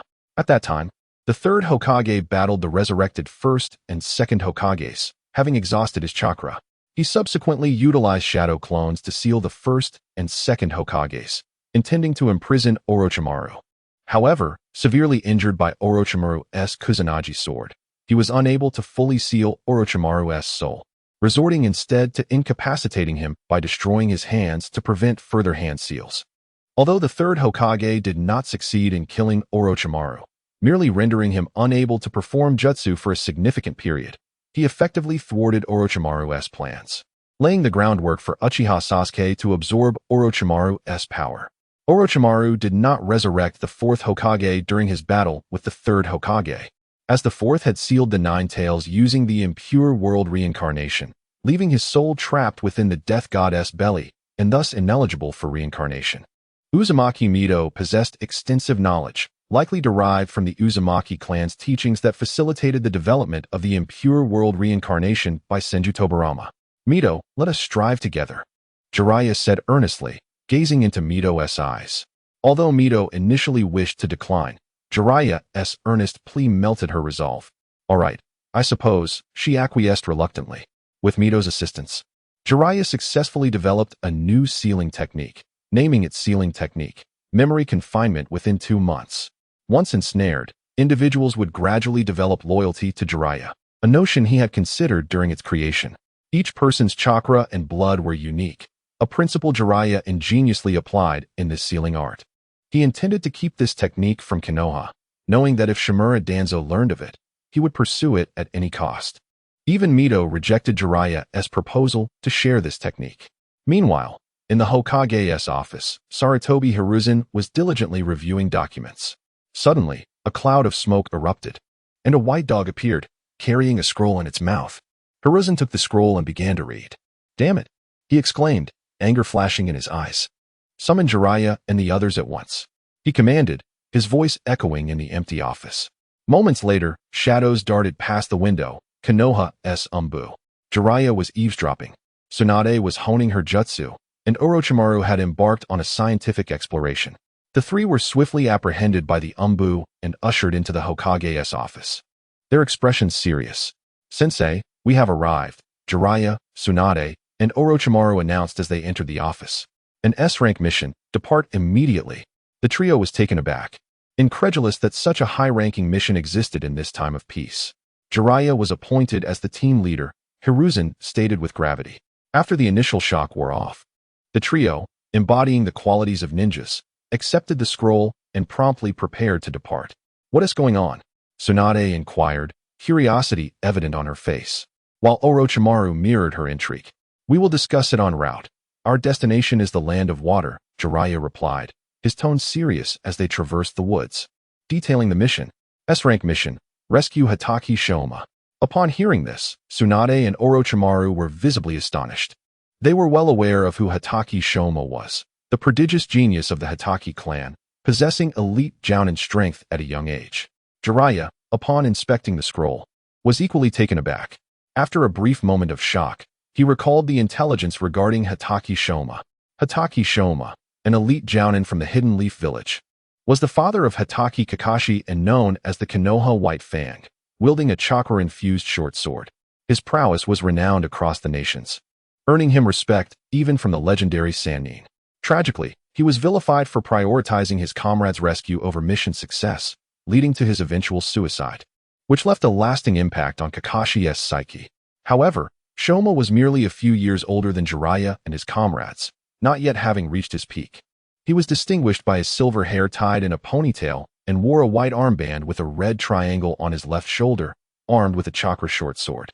With the formidable title of Konoha's White Fang, he struck fear throughout the ninja world as a prodigious ninja whose prowess surpassed that of the legendary Sannin. He embodied a duality of frigid ruthlessness required by duty and deep emotional ties to his comrades, both of which could sway his resolve. Ultimately, he chose to save his companions, becoming a ninja who perished in the chasm between duty and loyalty. Support? Orochimaru keenly grasped the crux of the matter. Indeed, our mission is to provide support. According to the mission briefing, Hatake Shoma was discovered while gathering intelligence in the Hidden Mist Village, pursued by a multitude of mist ninjas. And he carries vital information, Jiraiya elucidated. In other words, we must infiltrate the land of water's Hidden Mist Village and rescue Hatake Shoma from the throngs. Tsunade expressed her concern. The Hidden Mist Village, one of the 5 most powerful hidden villages, lies under the jurisdiction of the Land of Water and was established by the First Mizukage. It possesses a unique culture and is ensconced in thick mountains, often shrouded in dense mist, rendering it isolated from other nations. Though surrounded by ocean on all sides, its distinctive topography features numerous peaks, and the surrounding islands boast diverse customs, with many islanders adhering to their traditions. Due to its remoteness and the marine barrier, the Land of Water has historically been minimally involved in the Great Ninja Wars. Given this context, the difficulty of our mission is substantial, Orochimaru remarked. Indeed, we must exercise utmost caution. The current ruler of the Hidden Mist Village is the 3rd Mizukage, Jiraiya said, his expression growing more solemn. Moreover, the Hidden Mist Village is replete with bloodline limits, significantly heightening the challenge of our task, Tsunade added with gravity. Her familiarity with this intelligence stemmed from her cautious understanding of the Hidden Mist Village. The 3 predominant clans of the Hidden Mist Village, the Hozuki, the Kirigakure, and the Mizunoto, particularly the Hozuki clan, exudes a faint aura of supremacy, having produced a Mizukage. In light of this, it is no wonder this mission is classified as S-rank. Such undertakings can lead to death with a mere lapse in vigilance, Jiraiya concluded. All right, let us proceed with a lighter spirit. Our strength is formidable, he chuckled, attempting to lift the mood. At a dock in the Land of Water, Jiraiya and his companions disguised themselves as wandering ninjas, gathering intelligence. Excuse me, could you take us to the Hidden Mist Village? Jiraiya inquired with a smile at an elderly man. I'm afraid not. There has been a lockdown recently, the old man replied, shaking his head. After a moment of contemplation, Jiraiya revealed the pouch at his waist. The old man's eyes sparkled as he weighed it in his hands. We are here on a mission for the Hidden Mist Village, Jiraiya stated with a grin. Very well, come aboard, Hatake Shoma. the elderly man said with a smile. In a forest within the land of water, mist ninjas flitted through the trees, seemingly in search of something. Phew, I've finally escaped, Hatake Shoma gasped, standing atop a tree. The relentless battles of the past few days had taken a toll on him, but he had successfully broken through the encirclement of the hidden mist village. He then began to clean the blood of White Fang from his hands, reflecting on how these recent skirmishes had transformed the legendary figure into a mere bloodied shadow of himself. It's thanks to you that I managed to escape, he remarked with a sigh, glancing at White Fang. Gazing into the distance, he mused that the village should have received news of his plight by now. Reinforcements would soon arrive, and he just had to hold on a little longer. Days earlier, Shoma had managed to relay a message of his need for rescue to Konoha through the Hatake clan's summoning beast. Given the hidden mist village's long-standing isolationist policies, transmitting information proved exceedingly difficult. Undeterred, Shoma had taken it upon himself to investigate the situation. His mission had unveiled a critical secret. The hidden mist village seemed to have discovered a method to seal the three tails, and they were actively pursuing him to capture him. The tailed beasts, colossal entities of chakra, had been sought after since the end of the Warring States period when Senju Hashirama collected the 9 beasts and distributed them among the 4 great ninja villages. In the aftermath of establishing the 5 great nations, Hashirama convened the first ever 5 Kage summit, proposing a peace treaty that lasted only as long as his life. The peace was fragile, maintained by his strength. With his passing, the first great ninja war erupted as nations sought to exploit the tailed beasts for their own ends. Enough reflection. I must reunite with the village, Shoma decided, taking a moment to rest before continuing his journey. Meanwhile, Jiraiya and his companions successfully infiltrated the hidden mist village, where fishermen and merchants bustled about, capitalizing on the rich fishing industry that served as the backbone of the nation's economy. Jiraiya, wandering aimlessly is not a solution. Do we not have a better plan? Tsunade said, wearied. Since their entry into the land of water, they had been gathering intelligence with little success. How about we kidnap a mist ninja? Orochimaru suggested. Both Tsunade and Jiraiya's eyes lit up at this notion. It indeed seemed like a viable strategy. Let us wait a bit longer. If we are discovered, our escape will be exceedingly difficult, Jiraiya cautioned. Feeling the weight of responsibility as the leader of the team appointed by Sarutobi-sensei, days passed with no useful information, compelling them to target the mist ninja stationed at the port. I've gathered some intel, 1 civilian jonin and 3 chunin. That's all, Orochimaru stated calmly. The jonin is not a concern. The challenge lies in uncovering Hatake Shoma's location without alarming the hidden mist village, Jiraiya pondered. Why not poison them? Time is of the essence, and this method is both swift and efficient, Orochimaru suggested coldly. Exchanging glances, Jiraiya and Tsunade nodded in agreement. Time was indeed their most pressing concern. Without hesitation, they embarked on their plan. Orochimaru, skilled in the art of toxins, produced a unique poison pill that, when activated by chakra, transformed into noxious smoke, incapacitating those who inhaled it. Thus, they initiated their poisoning operation, and it was evident that Orochimaru's concoction was effective, swiftly subduing several mist ninjas. Bound to a tree, the captured mist jonin was at the mercy of the trio, who were unversed in interrogation techniques, leaving them reliant on Orochimaru. He summoned a snake that coiled languidly around the jonin. Should you choose silence, I shall command this serpent to devour half of your body, allowing you to savor the agony of being digested slowly, Orochimaru threatened ominously. The mist jonin, unaccustomed to such torment, was overwhelmed with fear, sweat beading on his brow. What do you wish to know? I shall tell you everything. At this moment, Mist Ninja made a direct concession. Chapter 59, The Rescue of Hatake Saku, Part 2. The Mist Ninja had not provided any useful intelligence. However, one thing was clear to him. That location was increasingly gathering Mist Ninja. Jiraiya took out a map from his ninja tool bag and began to search diligently.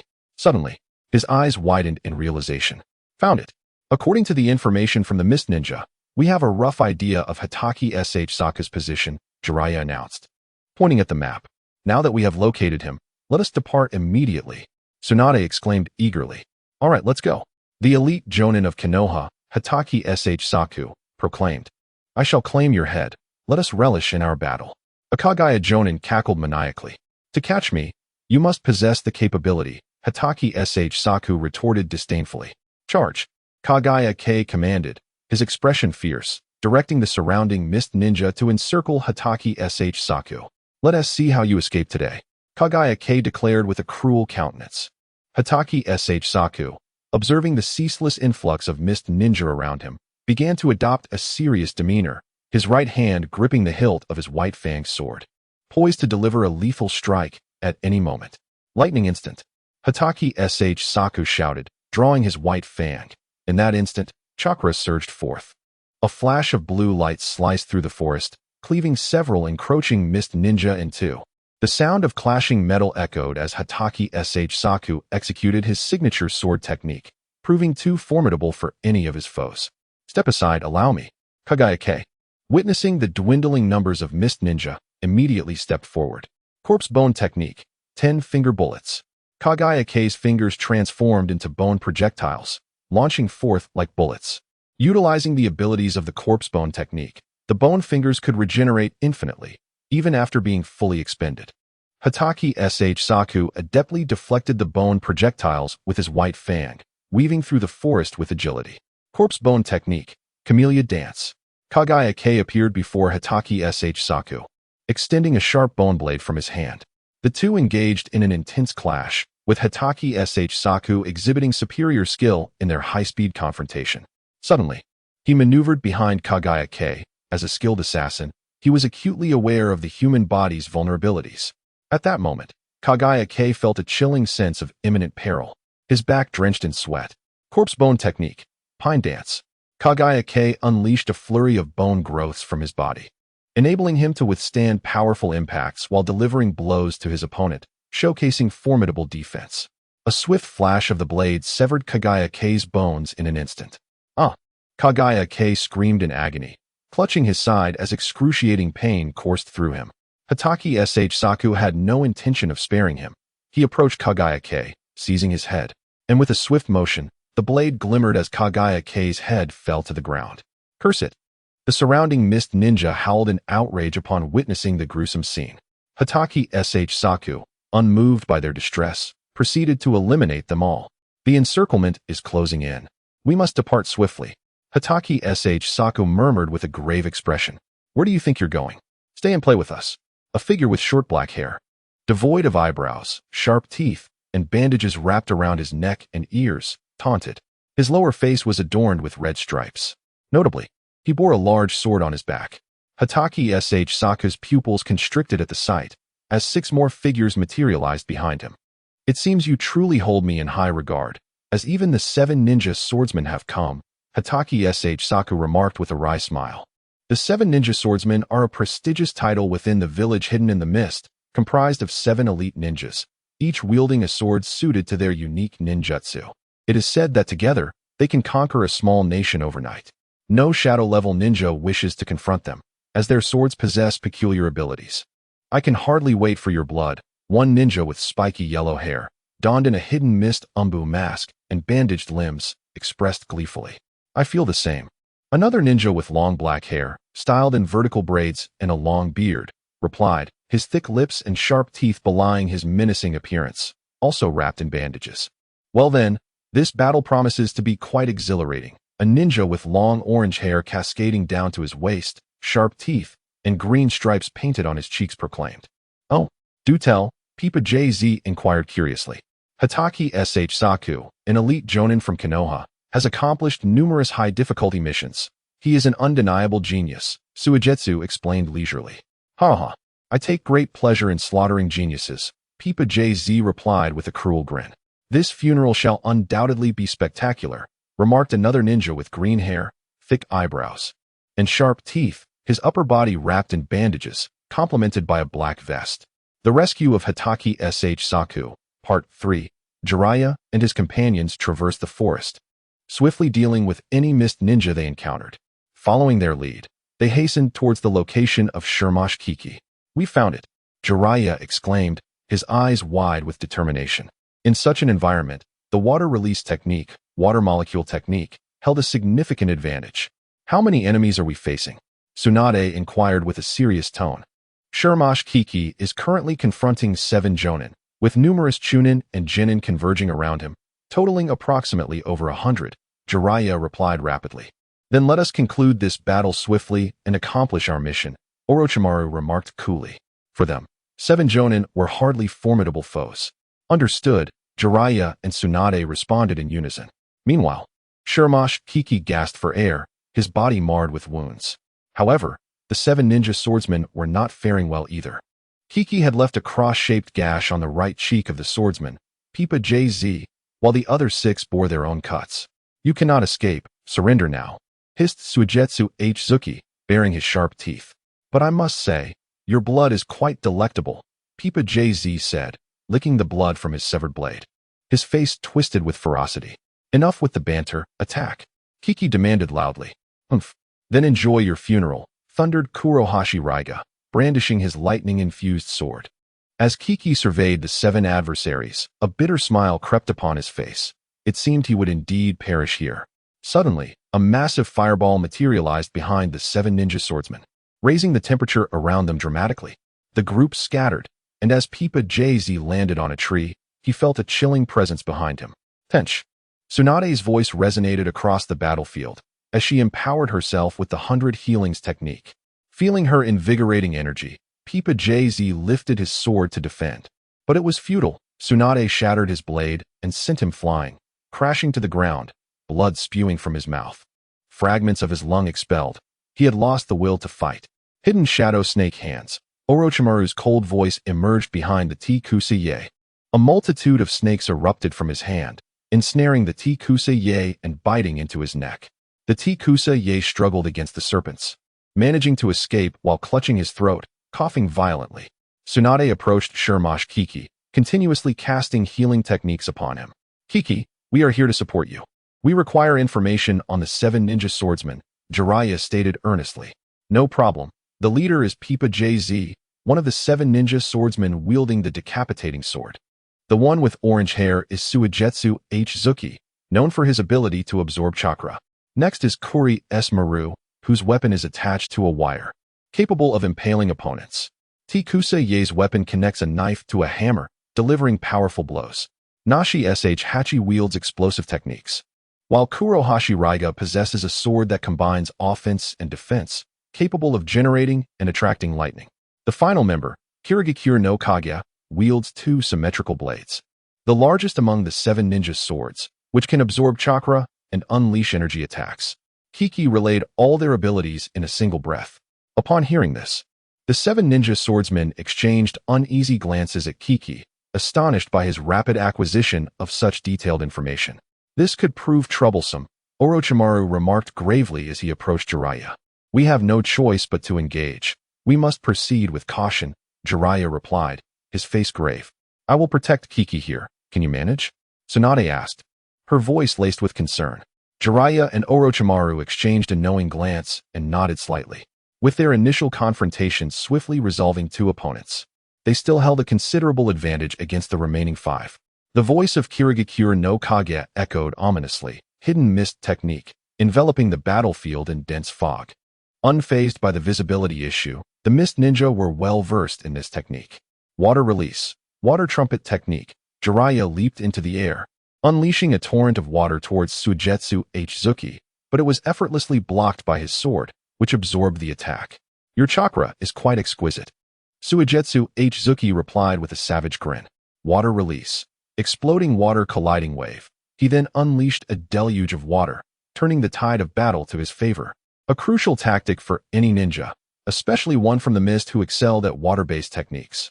In the midst of intense combat, Jiraiya utilized water release, water blade slash, swiftly gliding across the surface and wielding his kunai, aiming directly at Nashi sh Hachi. Damn it! Nashi sh Hachi shouted in frustration as he swung his exploding blade, the explosive tags faintly glowing. With a decisive move, Jiraiya evaded the attack and plunged his kunai into Nashi sh Hachi's chest. How is this possible? Nashi sh Hachi gasped in disbelief, astonished by the sudden strike. You must have been underwater. A shadow clone distracted me while you sought the perfect opportunity for a lethal blow, Suigetsu Zuki explained, his demeanor shifting to one of caution. A truly formidable adversary, he lamented. Jiraiya and Orochimaru split the battlefield into 2 distinct clashes. Jiraiya faced off against Suigetsu Zuki, Nashi sh Hachi, and Kurohashi Raiga, while Orochimaru engaged Kuri S. Maru and Kirigakure no Kage. With a swift maneuver, Jiraiya submerged Kurohashi Raiga beneath the water, neutralizing a significant threat. The lightning-infused Raiga posed a considerable danger in this aqueous environment, making him a troublesome opponent for Jiraiya.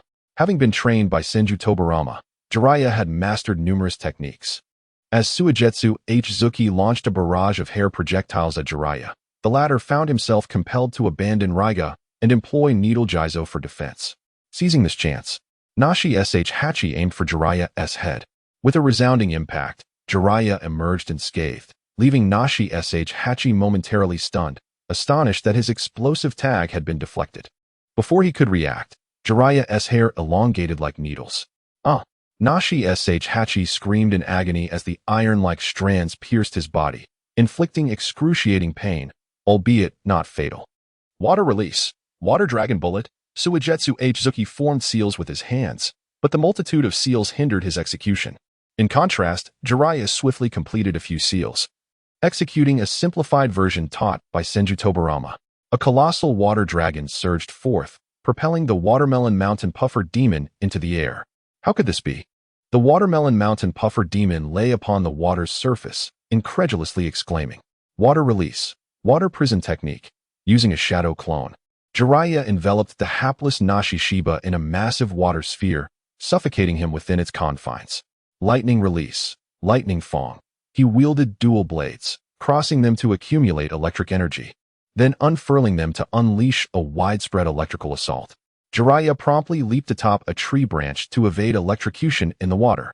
Water release, water barrier. Jiraiya forcefully expelled torrents of water from his mouth, forming a cascading curtain that swirled around him, capable of repelling attacks while allowing him to observe the enemy's movements. Outside, the lightning danced upon the water's surface like a swarm of serpents, spreading everywhere. While the water prison technique rendered Nashi Shiba unconscious in an instant. Water release, water cutting wave. Jiraiya unleashed a rapid, high-pressure stream of water, slicing through his target with precision akin to a razor-sharp blade, exhibiting tremendous destructive power capable of tearing apart anything in its path, even from a distance. Nearby, the Watermelon Mountain Puffer Demon crouched upon a branch, nursing wounds, when an unsettling sensation crept up from behind. Hastily, he raised his shark skin in defense, but the high-pressure water blade swiftly severed the bandages from his body. Hissing in pain, the shark's skin cried out. Lightning release, lightning sphere. He transferred his lightning chakra to the tip of the lightning blade, coalescing it into a sphere of electricity. Water release, water barrier this time. Jiraiya's technique manifested differently, coalescing into a massive wall that effectively shielded him from the oncoming lightning sphere. Lightning blade technique. Falling thunder. The lightning fang merged with the lightning blade, transforming into a form of pure electricity, then swung the blade to unleash two large bolts of lightning encircling Jiraiya. Damn it! Jiraiya cursed under his breath, unsure of how to counter such a widespread ninjutsu. Summoning technique. Twin Rashomon. Two towering demon walls rose before Jiraiya, blocking the lightning from advancing. I cannot allow him to unleash any more lightning ninjutsu, Jiraiya declared fiercely. Ninjutsu. Chaotic lion technique. In an instant, Jiraiya's hair transformed into the visage of a lion's head, which lunged at the lightning fang with astonishing speed, pulling him closer to Jiraiya. Sealing technique. Chakra sealing technique. Jiraiya pressed his palm firmly against the lightning fang, and peculiar markings swiftly spread across his body. What is happening? Where's my chakra? The lightning fang attempted to react, but soon realized something was amiss. He felt increasingly weak, unable to utilize any taijutsu or ninjutsu. Jiraiya disposed of him disdainfully, leaving him akin to a mere shell, rendered useless in this battle. Jiraiya approached the formidable Suigame Sanhigu, employing the same sealing technique to instantly seal off his chakra, casting him aside with disdain. You are indeed impressive. To perish at my hands, you may take pride in that, Suigame Sanhigu proclaimed, spitting blood onto the ground. The wounds on his body from the weapon, Samyai's, healed instantaneously. It must be the weapon's effect, Jiraiya remarked, narrowing his eyes. Humph, you possess some discernment, Suigame Sanhigu replied haughtily. The blade, Samyai's, possesses the ability to absorb the opponent's chakra and infuse it into its wielder. This weapon, primarily designed for slashing, boasts a deep blue blade adorned with barbs. typically wrapped in bandages. It is sentient, recognizing only those it favors. Not only can it siphon chakra from foes for the user's benefit, but it can also utilize the vast reserves of chakra stored within to rejuvenate the wielder's cells, allowing for a transformation into a merman. The techniques upon Shuiken saw Suigame Sanhigu harden his hair, launching a barrage of attacks upon his adversary like a torrential downpour. In response, Jiraiya executed Doton, Dori Heki, summoning a massive earthen wall to firmly block the incoming hair projectiles. Suigame Sanhigu's hair, resembling ropes, ensnared Jiraiya from all directions, threatening to constrict him at any moment. In retaliation, Jiraiya unleashed Keton, Dainkai, exhaling a colossal fireball that incinerated Suigame Sanhigu's hair, which had turned from orange to charred black. Your hair is subpar. Perhaps you should admire mine instead, Jiraiya chuckled. With a flick of his head, Jiraiya summoned a grand lion's visage to charge at Suigame Sanhigu. So swift. Suigame Sanhigu gasped, raising Sammy eyes to defend himself. Upon impact, he tasted a hint of Jiraiya's chakra being absorbed. This is rather troublesome, Jiraiya mused silently, recognizing the vastness of his chakra reserves. Yet he hesitated to employ Sage Mode, saving it as a trump card for dire circumstances. Fire Release, Fire Dragon Flame Bullet, a technique that conjures flames imbued with chakra, moving like a ferocious dragon. Commanding such flames to obey their wielder is a daunting task, achievable only by a select few skilled ninjas. How can this be? To unleash such a fire technique in a water-laden environment? Suigame Sanhigu exclaimed in disbelief, sweat beading on his forehead. Sammy Eyes, provide me with chakra, he commanded urgently. Without hesitation, Sammy Eyes transferred the chakra it had recently absorbed from Jiraiya and Shikamaru to Suigame Sanhigu. Feeling an overwhelming surge of chakra, Suigame Sanhigu finally exhaled in relief. There was still hope. Water Release, Water Dragon Bullet Technique. Channeling the ground's water, Suigame Sanhigu unleashed a colossal water dragon, more massive than 3 fire dragons combined. A testament to Jiraiya's immense chakra. The clash of fire and water immediately birthed a thick mist, prompting Jiraiya to utilize his sensory technique, F-Ton, Semprazenkin, allowing him to pinpoint Suigame Sanhigu's location amidst the chaos. Employing Shuriken, Giant Body Technique and Shuriken Shadow Clone Technique, Jiraiya retrieved a shuriken the size of a grinding stone from his storage scroll. With a swift motion, he hurled it at Suigame Sanhigu, causing it to split into 16 spinning shuriken. The image of 16 rapidly rotating shuriken hurtling through the sky is a sight to behold, an onslaught impossible to evade. Overwhelming even the most basic defensive techniques. Damn it! Water Release, Water Pillar. Suigame Sanhigu lamented, feeling cursed by fate, yet his hands remained swift. He expelled a torrent of columnar water, erecting 2 massive pillars as shields. In a sudden turn, one of Jiraiya's gigantic shuriken burst forth from the water, embedding itself in Suigame Sanhigu's abdomen before another, the size of a platter, soared toward his head. At the critical moment, Suigame Sanhigu twisted away just in time. Huh. Suigame Sanhigu gasped, clutching an unknown scroll between his teeth, hastily pulling the shuriken from his chest. Ugh. His pallid visage betrayed his suffering as he collapsed to the ground, blood gushing from his chest like a fountain. It was the minuscule amount of chakra transmitted by Sammy Eyes that ultimately stemmed the flow. Meanwhile, on the other front, Orochimaru was engaged in a fierce battle, the ground littered with serpent corpses and bloodied steel cables. Kurosame Tsurunuki and Akatsuki Kagyuki stood back to back beneath a tree, their bodies stained with blood. Who are these formidable spirits? Akatsuki Kagyuki marveled. Kurosame Tsurunuki grumbled, reluctant to concede, though the evidence was undeniable. Suddenly, sensing an impending threat, Kurosame Tsurunuki's pupils dilated. Here it comes, Orochimaru mused, noting the steel cables beneath him, pondering whether he had been discovered. However, the duo's strength was commendable, though they were merely J-Nin. Their peculiar blades endowed them with the might equivalent to elite J-Nin. This had led Orochimaru into numerous traps, but fortunately, his Orochimaru's body replacement technique had been perfected, albeit at a significant chakra cost. This technique utilizes an external body as a decoy, allowing him to transfer his essence without hand seals, representing the pinnacle of substitution techniques. Even evading Amaterasu, though it drains substantial chakra for anyone other than Orochimaru himself. Such individuals are truly terrifying, Kurosame Tsurunuki muttered weakly. As a member of the Mist Village's Umbu, he recognized Orochimaru as a pure assassin, employing lethal techniques with unwavering resolve. Let us consider our next move, Akatsuki Kagyuki suggested nervously, his face paling as if turning to water. He barely survived Orochimaru's assault using the hydration technique, a secret art passed down through the Akatsuki clan that allows the user to transform their body into liquid, rendering them immune to physical attacks. Though vulnerable to lightning techniques that can disrupt this state, a massive, earth-brown serpent loomed ominously above them, its fierce gaze sending chills down their spines. Behind us, Hiruzen Sarutobi shouted, his hands deftly weaving a net of steel cables to ensnare the serpent. Found you. Orochimaru's chilling voice echoed from behind the tree. Release the sealing technique. Akatsuki Kagyuki cried, wielding his twin blades, the Hiramiki. The heavy weight offered him a fleeting sense of security, as he instinctively felt chakra surging. The blades emanated a radiant glow, coalescing into a sphere of chakra that erupted with tremendous destructive power. In a moment of collision, Orochimaru's physical form was struck by the oncoming blades, sending him hurtling through the air, transforming into a cloud of smoke. Not good. As the two men anxiously surveyed their surroundings, they remained vigilant against the potential emergence of Orochimaru.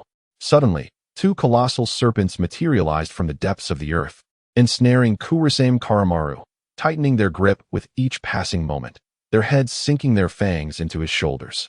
Kazuki Kagyuki, possessing the art of water transformation, was incapable of inflicting harm.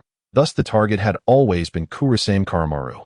Heh, I've caught a little mouse, Orochimaru chuckled coldly. With a swift gesture, Kazuki Kagyuki unleashed a high-pressure water sphere, akin to bullets, shattering the serpent heads. However, although the serpents lay lifeless, their nerves remained intact. With no alternatives, Kazuki Kagyuki resolved to fight back fiercely. Water release, water iron cannon, he declared, evolving the technique into a more formidable form. Using his index fingers as if they were pistols, he launched highly compressed water bullets, doubling the power of his attack. Orochimaru's pupils constricted as he evaded, leaving only two deep craters behind, prompting him to regard Kazuki Kagyuki with heightened caution. Orochimaru unleashed two enormous serpents to assault Kazuki Kagyuki, their gaping maws lined with razor-sharp fangs dripping with purple venom.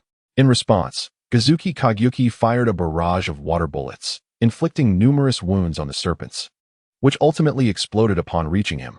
Rising slowly from a pool of water, he wiped the sweat from his brow, muttering about the relentless nature of such ninjutsu. Suddenly, Orochimaru appeared behind him, a kunai piercing through his body before he dissolved into a puddle of water. Such impressive ninjutsu, Orochimaru remarked with admiration.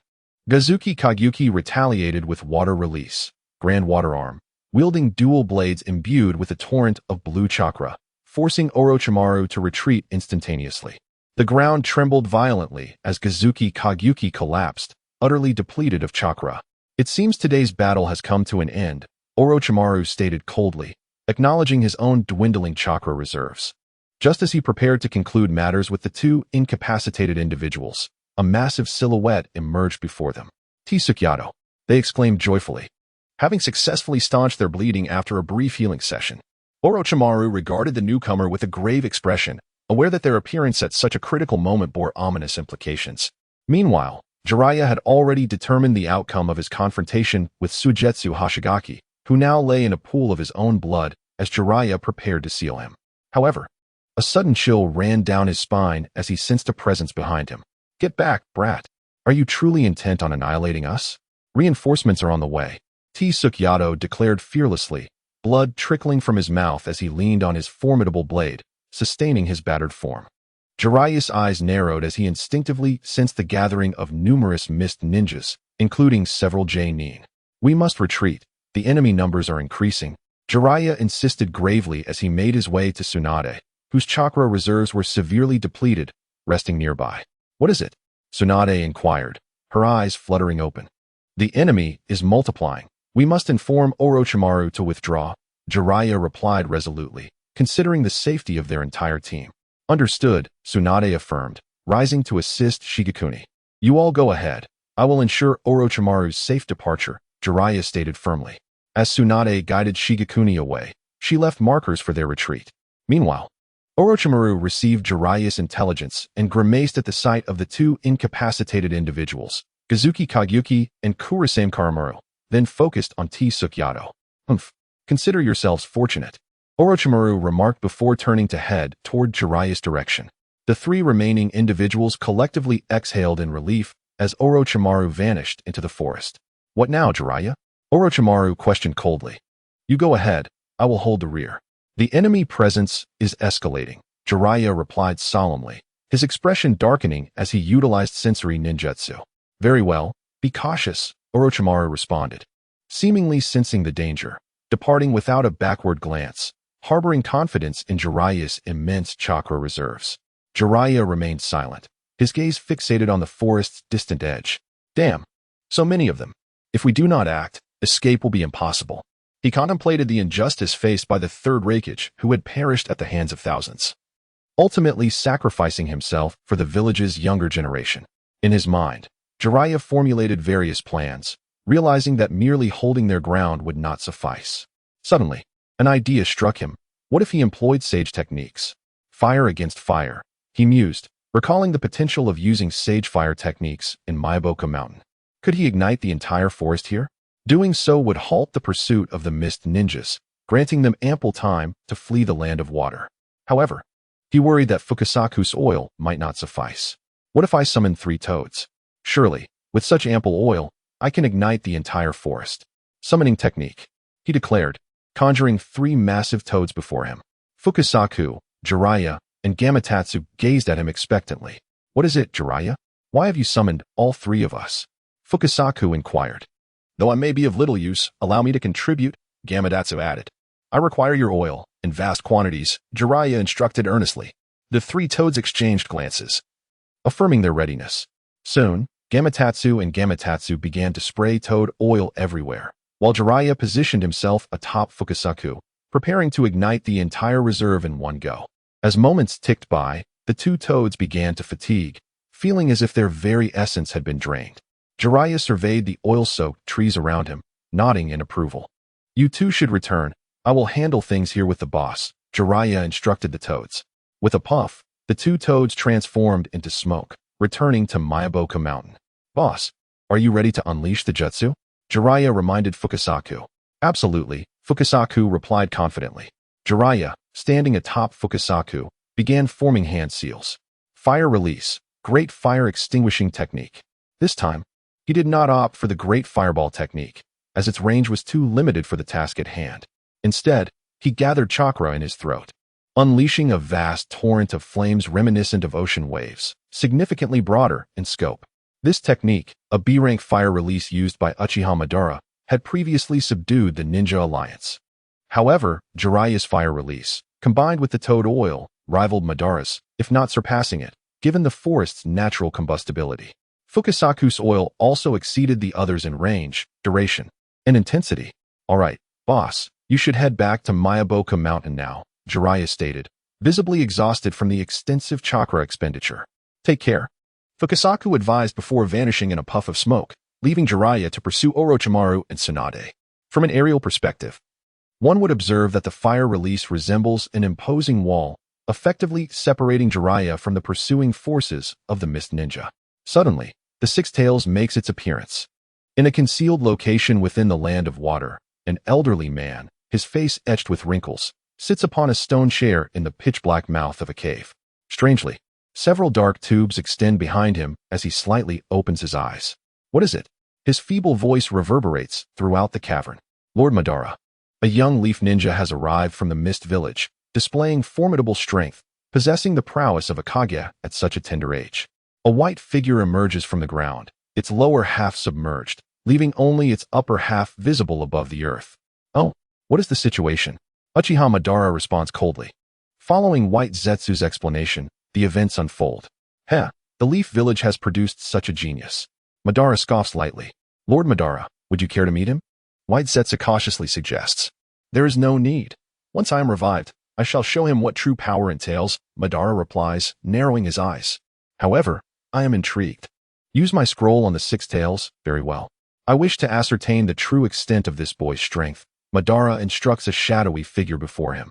A dark silhouette appears. clutching a scroll, and stealthily advances toward the six tails. Were Jiraiya present, he would recognize this figure as Black Zetsu. The scroll is, in fact, a contingency plan devised by the peak-era Uchiha Madara, a powerful genjutsu of the eternal Mangeki Sharingan, capable of controlling the six tails. Currently, both tailed beasts of the Mist Village are outside the village, and due to the absence of sealing techniques, only the gentle six tails has been subdued, becoming the Jinchuriki. The three tails, meanwhile, is either asleep or on its way to slumber, indifferent to its surroundings.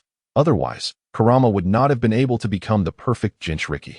On the other side, Jiraiya, following Tsunade's markings, presses onward, yet an unsettling feeling gnaws at him, as if he were being watched. Could it be? Jiraiya's expression darkens as a sudden realization dawns on him.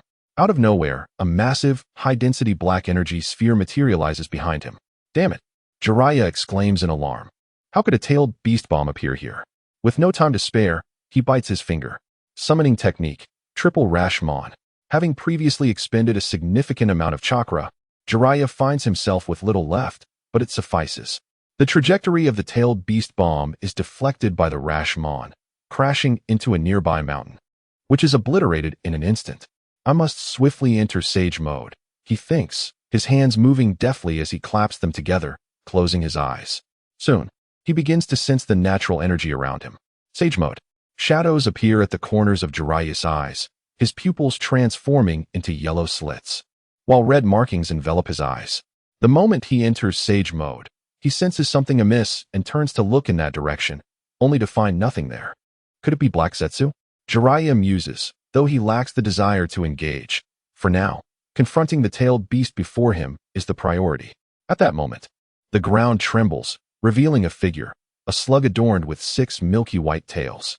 The 6 tails, Jiraiya exclaims in astonishment, his expression swiftly shifting to one of dread. If a Jinchuriki were present, the tailed beast's strength would be somewhat restrained, but now, a fully realized 6 tails stands before him, far beyond what he could contend with. Even in Sage mode, Jiraiya's thoughts spiral into curses directed at Black Zetsu. Please, I am merely a 15 or 16-year-old child. I have endured more than enough. He resolves to summon the 2 sages. After all, his current strength pales in comparison to the 6 tails, akin to a powerful grasshopper. Joining his hands, Jiraiya initiates the Sage Art, 2-sided technique. During this process, he must not be disturbed. As the 6 tails draws nearer, sweat begins to bead upon Jiraiya's brow. Bang! Bang! Hearing the 2 bursts of smoke, Jiraiya finally allows his anxious heart to relax. Master Fukasaku, what troubles you, young Jiraiya? Master Shima, as a housewife, I am still preparing my insect delicacies. How could Jiraiya possibly disrupt me? My apologies, esteemed elders. I truly did not mean to intrude, but this time, it is a grave danger, Jiraiya conveys with an apologetic demeanor. The 2 toads, their eyes widening in shock, are taken aback, even after living for 3 centuries, by the sight of the 6 tails. Master Fukasaku, old man, am I dreaming?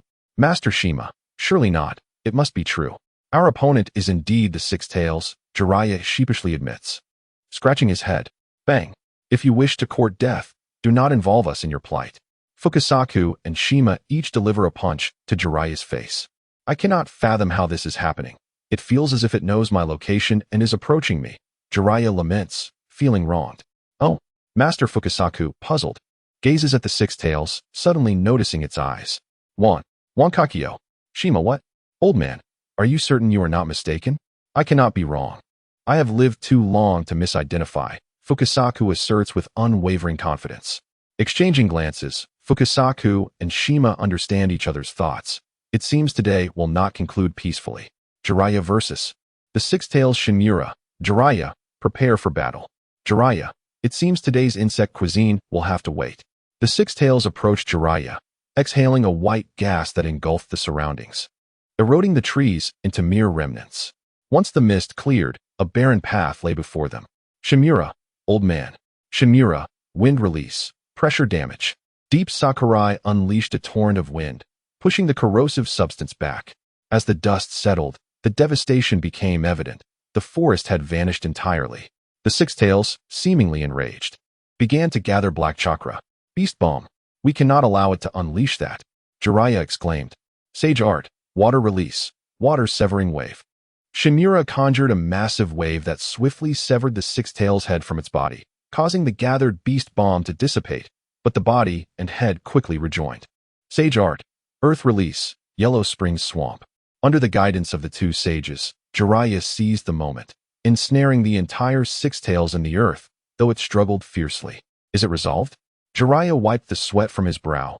In such a tense confrontation, he could not afford to lower his guard. Shimura, not yet. I sense it is continually burrowing downward. Boom. The six tails suddenly erupted from the ground, its body coated in a viscous white slime.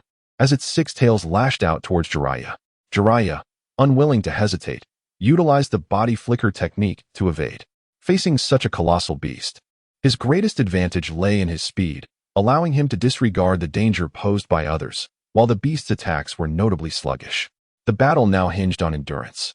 Yet with the two sages assisting him in absorbing natural energy, Jiraiya remained unconcerned about time. Sage Art, Super Large Rasengan.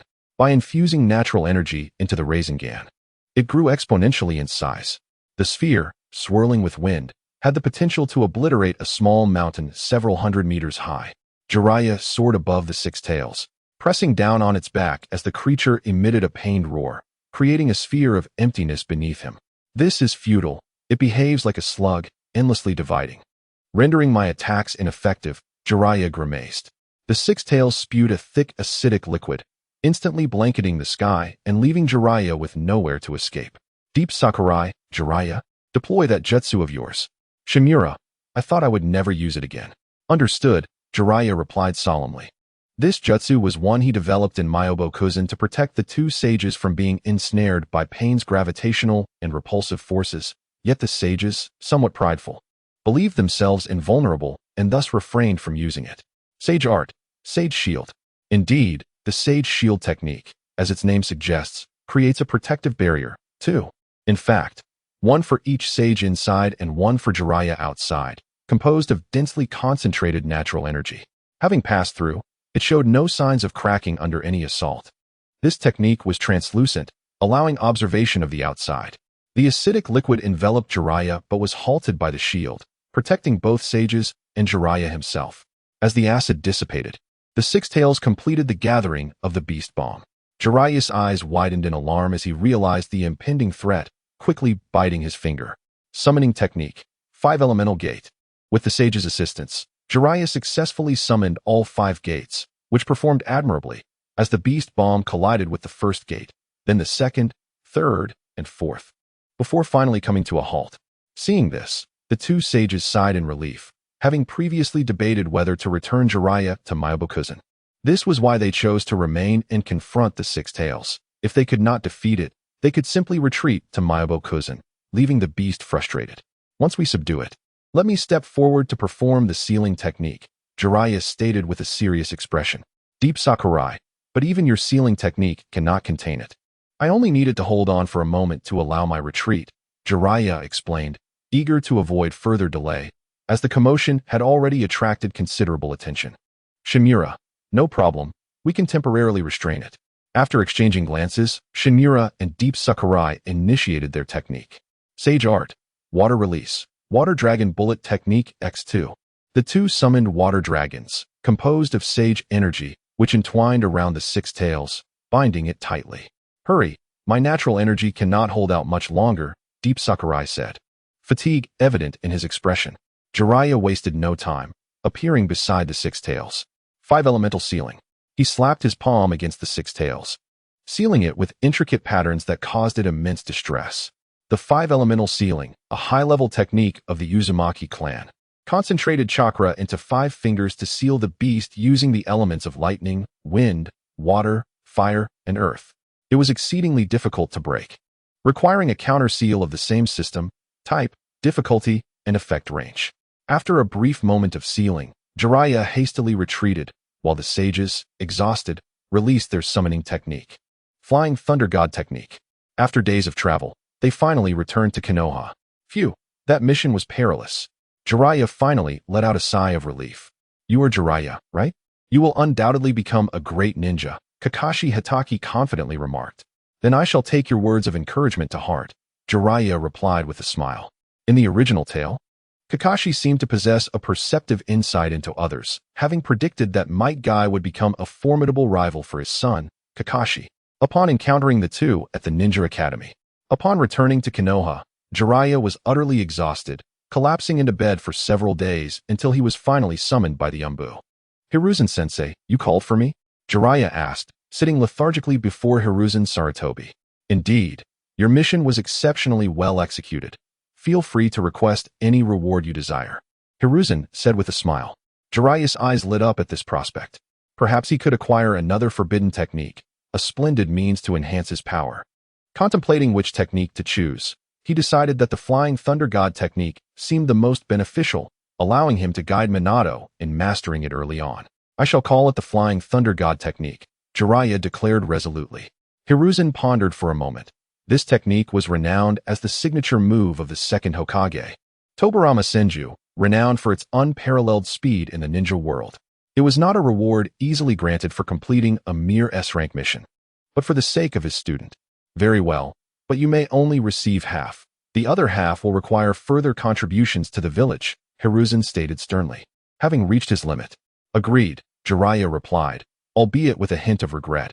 After all, space-time ninjutsu was not so easily acquired. Hiruzen led Jiraiya to the location of the Sealing Scrolls, a heavily guarded area with 3 elite Jonin teams stationed outside. Under Jiraiya's keen perception, he detected several pairs of Umbu, even a specialized sealing team present. Entry to this place mandates a missive from the Hokage himself, a writ typically safeguarded by the successive generations of Hokage. Upon Lord Hiruzen's arrival, the elite Jonin stationed at the gate promptly bowed in deference. "I require the Scroll of Seals." Hiruzen articulated his purpose directly. At once, the elite Jonin responded, granting Hiruzen passage. With relative ease, Hiruzen procured the Flying Thunder God technique, sealing away half of it and entrusting the remainder to Jiraiya. Jiraiya, elated, clutched the scroll containing the Flying Thunder God technique, a ninjutsu of immense utility. Irrespective of the era, the Flying Thunder God technique, conceived by the Second Hokage, Tobirama Senju, is an S-rank space-time ninjutsu, a form of body flicker technique. By employing a unique formula, it enables instantaneous translocation. The practitioner affixes the Flying Thunder God formula to a target, facilitating the instantaneous movement of the user or any object in contact with their chakra. This mark persists indefinitely. A user with ample chakra reserves can teleport substantial entities multiple times. This technique serves offensively, bridging the gap for long-range ninjutsu, disrupting and ambushing adversaries, and relocating targets. It also provides a means of evasion and escape in dire circumstances, requiring no hand seals for activation. Only the 2nd and 4th Hokage have mastered the Flying Thunder God technique.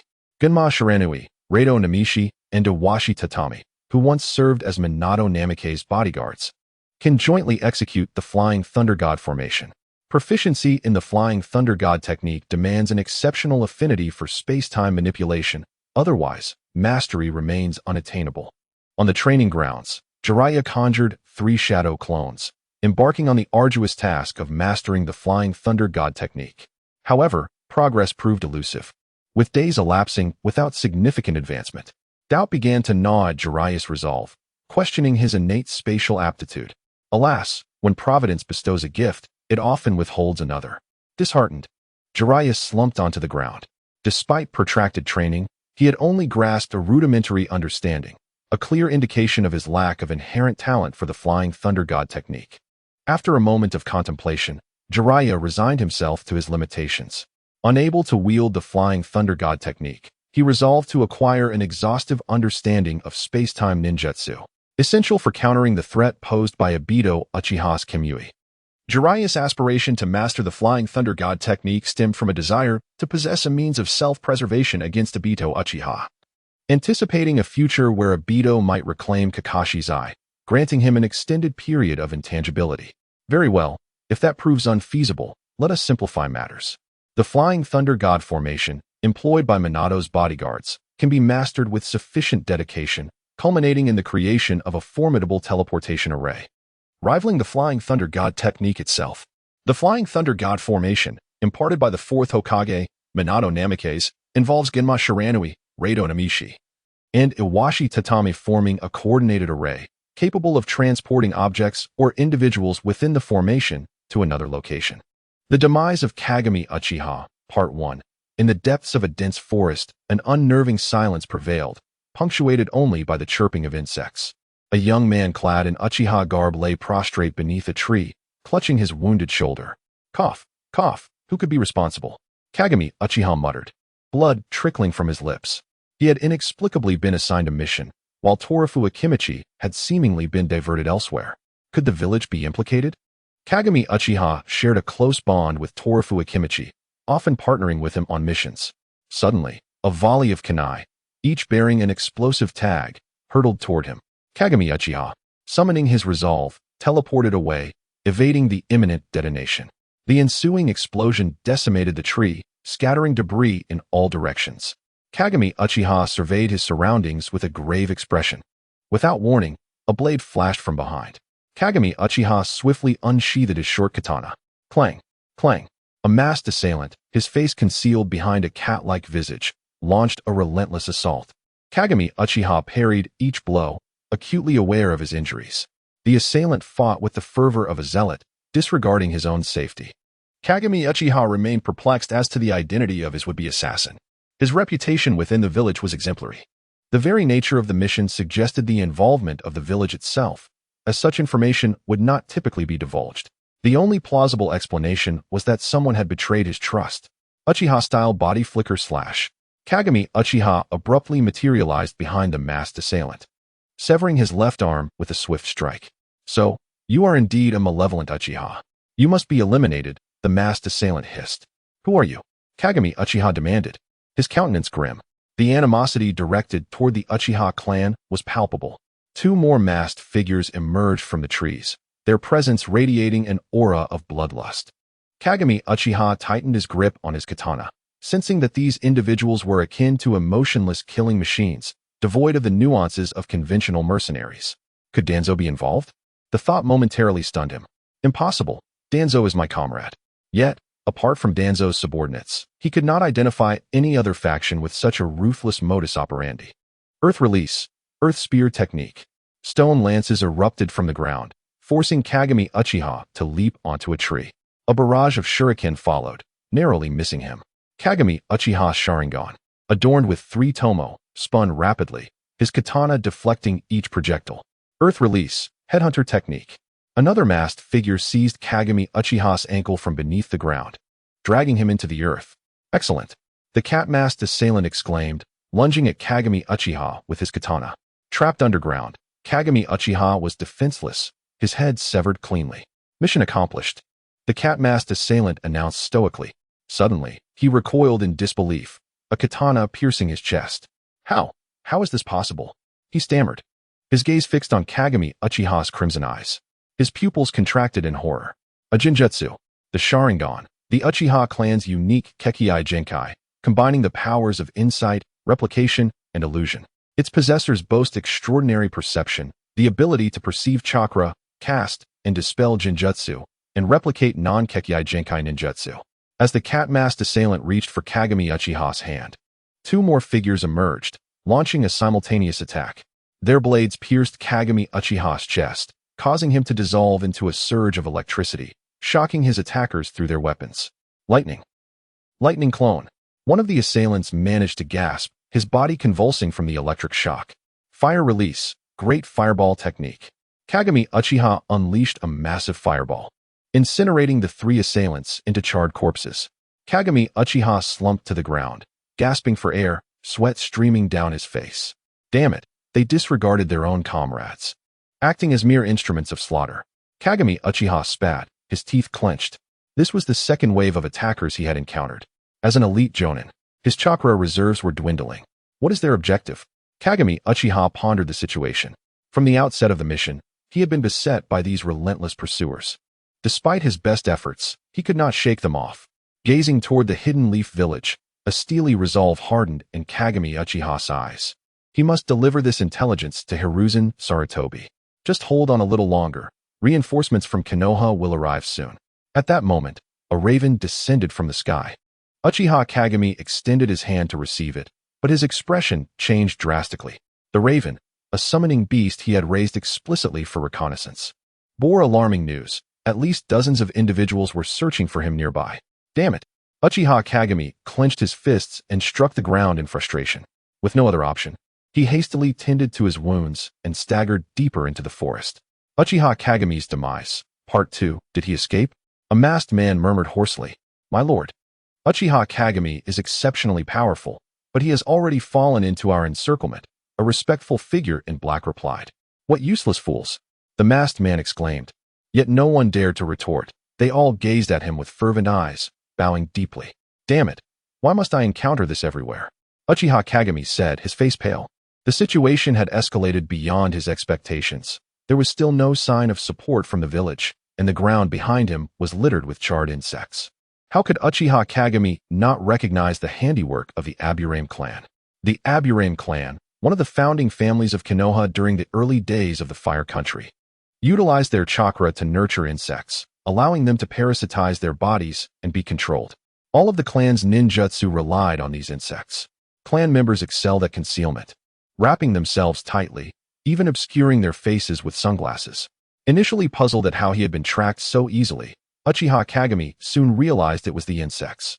It seemed there were indeed individuals within the village who wished for his demise. His expression darkened, having sacrificed so much for the village. He now found himself marked for death. I wonder whose orders are behind this. It appears I cannot escape today. Leaning against a tree, he slowly slid down to its roots, examining the great sword on his back. He retrieved a cloth from his gear and began wiping the blood from it. Swallowing the last few soldier pills, he quietly started to refine his chakra. Knowing he could not return, he resolved to fight with all his might. Shadows flitted through the forest, encircling Uchiha Kagami. Sensing something amiss, he opened his eyes wide, his pupils constricting. He was surrounded by masked black-clad ninjas. Fire style, Phoenix fire technique. Uchiha Kagami leapt into the air, unleashing a torrent of fireballs. Wind style, Great Wind technique. Earth style, Earth flow wall. Water style, Water barrier. Several ninjas wearing cat-faced masks emerged, attempting to intercept the fireballs. However, the fireballs veered off course, bypassing their jutsu to strike directly at them. I can manipulate the trajectory of the fireballs with my chakra. Be cautious. The leader of the masked figures calmly instructed. Fire style, Great Dragon fire technique. Uchiha Kagami concentrated his chakra in his throat and unleashed a colossal fireball. The ninjas quickly formed a line and collectively executed the earth flow wall, successfully blocking the massive fireball. Uchiha Kagami, perched atop a tree, observed as shadows darted behind the earthen wall, closing in on him. In a battle of swordsmanship, Uchiha Kagami held an inherent advantage. The sounds of steel clashing resonated, sparks flying. He hurled several shurikens at his opponents, who narrowly evaded them. Three ninjas fell to the ground, shurikens embedded in their backs. Instantly, all eyes turned to Uchiha Kagami, whose hands were now adorned with fine wire. Such small shurikens allow for more agile manipulation, Uchiha Kagami explained with a smile. Uchiha fire formation. He pressed his hand to the ground, unleashing a surge of flames that engulfed his adversaries. In a desperate attempt, they tried to counter with water style, but it was futile. The flames multiplied, consuming their last vestiges of survival. Uchiha Kagami knelt, drenched in sweat, his chakra nearly depleted. It seems I've emerged victorious. But before he could finish his thought, a sharp pain pierced his back, blood spilling from his mouth. Turning, he was met with a familiar face. Tobirama. Why? He gasped, looking at Shimura Danzo, who brandished a kunai. The Uchiha clan is too dangerous, much like the evil clan my master warned of. I must extinguish this threat in its infancy, Danzo replied calmly. At that moment, Uchiha Kagami was too weak to respond. He merely opened his mouth, unable to voice his thoughts. Kagami, rest easy. The will to protect the village will be inherited by me. Let the Uchiha join the family. Uchiha Kagami's fragmented words echoed. I shall inherit my master's will. The Uchiha cannot endure, Danzo stated resolutely. In his final moments, Uchiha Kagami was to make his last contribution to the village. Danzo approached him, swiftly seizing Kagami's right eye. Damn, my eye. At this critical juncture, Uchiha Kagami realized Danzo's intentions and prepared to shield his remaining eye. But Danzo halted abruptly. Do you have any idea how long I've coveted this eye? Every mission we undertook, you relied on it. I have longed for your eyes, Danzo said greedily. Suddenly, a flash of steel appeared. Danzo and Appo's pupils constricted as he perceived something extraordinary. Uchiha Kagami had used a kunai to destroy his own left eye. In a fit of rage, Danzo wrested the kunai from Kagami's grasp and plunged it into his throat. Damn it! Danzo collected the eye and placed it into a prepared vial of nutrients, leaving the scene for the root members, his figure vanishing into the forest. Returning to Myaboku Mountain, Jiraiya hurled several kunai etched with special seals, forming a pentagram approximately 100 meters away. With a swift motion, Jiraiya materialized beside one kunai, channeling chakra anew. And in a flash, he appeared at another kunai. This cycle continued, allowing him to traverse the 5 points effortlessly, his figure akin to a streak of white light. Truly remarkable, the Flying Thunder God technique. Although I cannot traverse instantaneously like Minato, my talent is exceptional for an ordinary person, Jiraiya remarked, drenched in sweat. The chakra consumption of the Flying Thunder God technique was evident, akin to water being ladled from a barrel. After extensive training, Jiraiya could now freely navigate within a 100-meter radius of his Flying Thunder God marks. However, unlike Minato, Jiraiya could not move without pause. His version resembled a teleportation technique, requiring him to stop for about a second to reapply the technique, and his range was limited. Nonetheless, his training had proven effective, allowing him to develop the Flying Thunder God technique for personal use, unlike in the original narrative where several individuals executed it simultaneously. Furthermore, he could now teleport over vast distances, akin to a transportation array, provided the location was marked beforehand, encircled by 3 shadow clones and 6 kunai, creating a circle that facilitated teleportation when one stood within it. A sudden thud echoed as a frog appeared before Jiraiya, who crouched down, gazing at it with curiosity. Lord Jiraiya, Sage Fukasaku has summoned you back to Mount Myaboku for training. Preparations for reverse summoning are already underway. Jiraiya's expression faltered at the thought of returning to Mount Myaboku, where he would undoubtedly be subjected to the torment of his elder brother and sister. With this in mind, he hastily rose to gather provisions, only to be enveloped in a cloud of smoke. Upon arriving at Mount Myaboku, Jiraiya exclaimed, "How did you get here so quickly?" His eyes widened in surprise. Sage Fukasaku retorted, "Humph. With such weak abilities, you ought to devote yourself to training." Sage Shima added, "As the housewife, I need to prepare dinner for you all." Jiraiya's face darkened as Sage Shima delivered a sharp slap to his head, causing him to clutch his skull in pain. "That hurt, big brother." Sage Fukasaku tossed 2 scrolls to Jiraiya. "These 2 jutsu are crucial. You must study them diligently as their power is extraordinary." As Jiraiya unrolled the scrolls, he was delighted to find them inscribed with Senjutsu, Gomen, and Senjutsu, Magical Frog Song. These jutsu were classified as Super S-rank techniques, and when augmented by sage arts, their potency surpassed that of typical forbidden techniques. The Senjutsu, Magical Frog Song, is an immensely powerful auditory illusion technique executed through the collaboration of the 2 sages, unleashing high-intensity sound waves over a vast area. This sound disrupts the opponent's nervous system, trapping them in an illusionary barrier upon hearing the melody, rendering them immobile, and allowing for a lethal strike. The 2 sages and Jiraiya had once employed this technique to defeat Pain's animal path, human path, and hungry ghost path. Following the secret musical notes passed down in Mount Myaboku, when 2 or more frogs harmonize, they can lure the listener into a mental prison of illusion. Mastery of this technique requires years of relentless training, and only the 2 sages can activate it.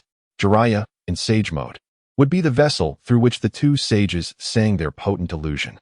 The legendary frog couple, having existed for centuries, produced a sublime duet that could even distort space itself. This technique, renowned as the most powerful illusion of Mount Myaboku, can ensnare the mind of the target and potentially warp reality. The user follows the ancient melodies of Mount Myaboku, where the harmonizing frogs create enchanting melodies that draw enemies into a spiritual prison. Within this illusion, the target is surrounded by enormous frogs engraved with the words "Immovable King" and sealed within a barrier, left vulnerable to their fate. The final act involves the user piercing the enemy's heart with a stone sword, gradually releasing them from the illusion and leading them to the afterlife. This advanced illusion can bind the opponent's psyche and directly lead to their demise, a technique accessible only to the 2 sages. Its scope is vast, capable of ensnaring countless individuals, while the frogs can be manipulated by the user to adjust the level of restraint, rivaling the most elite illusions. However, this technique comes with considerable risk. Since it relies on sound to activate the illusion, it inevitably exposes the user's location, requiring a period of vulnerability to take effect. Additionally, it places a significant strain on the user's throat and demands a substantial amount of chakra. In Sage mode, Jiraiya exemplified near invincibility, with the sole drawback being insufficient damage output.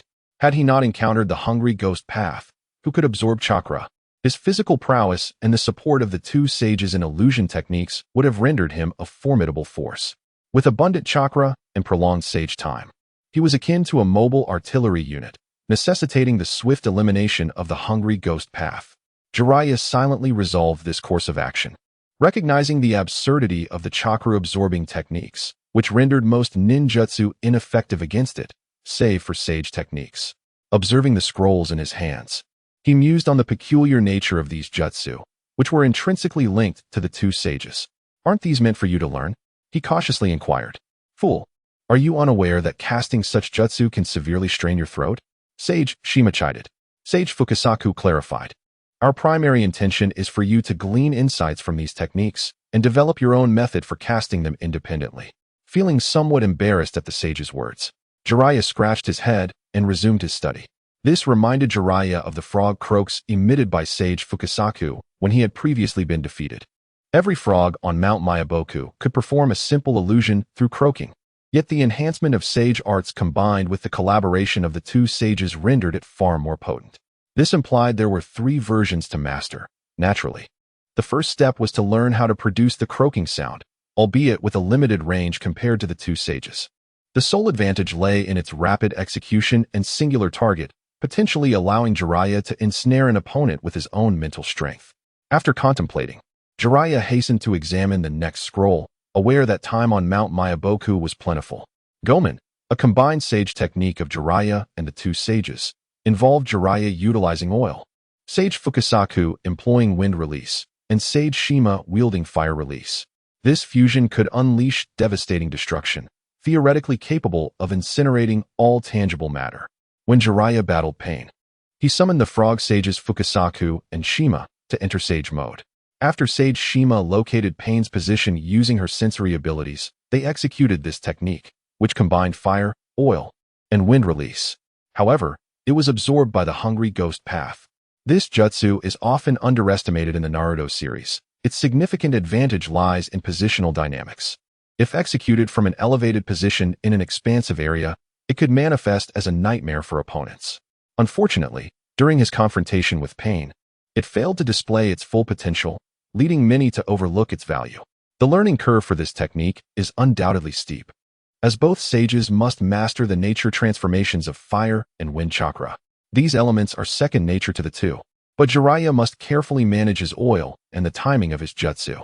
The most critical factor is their cooperative synergy, which requires time and familiarity among the trio.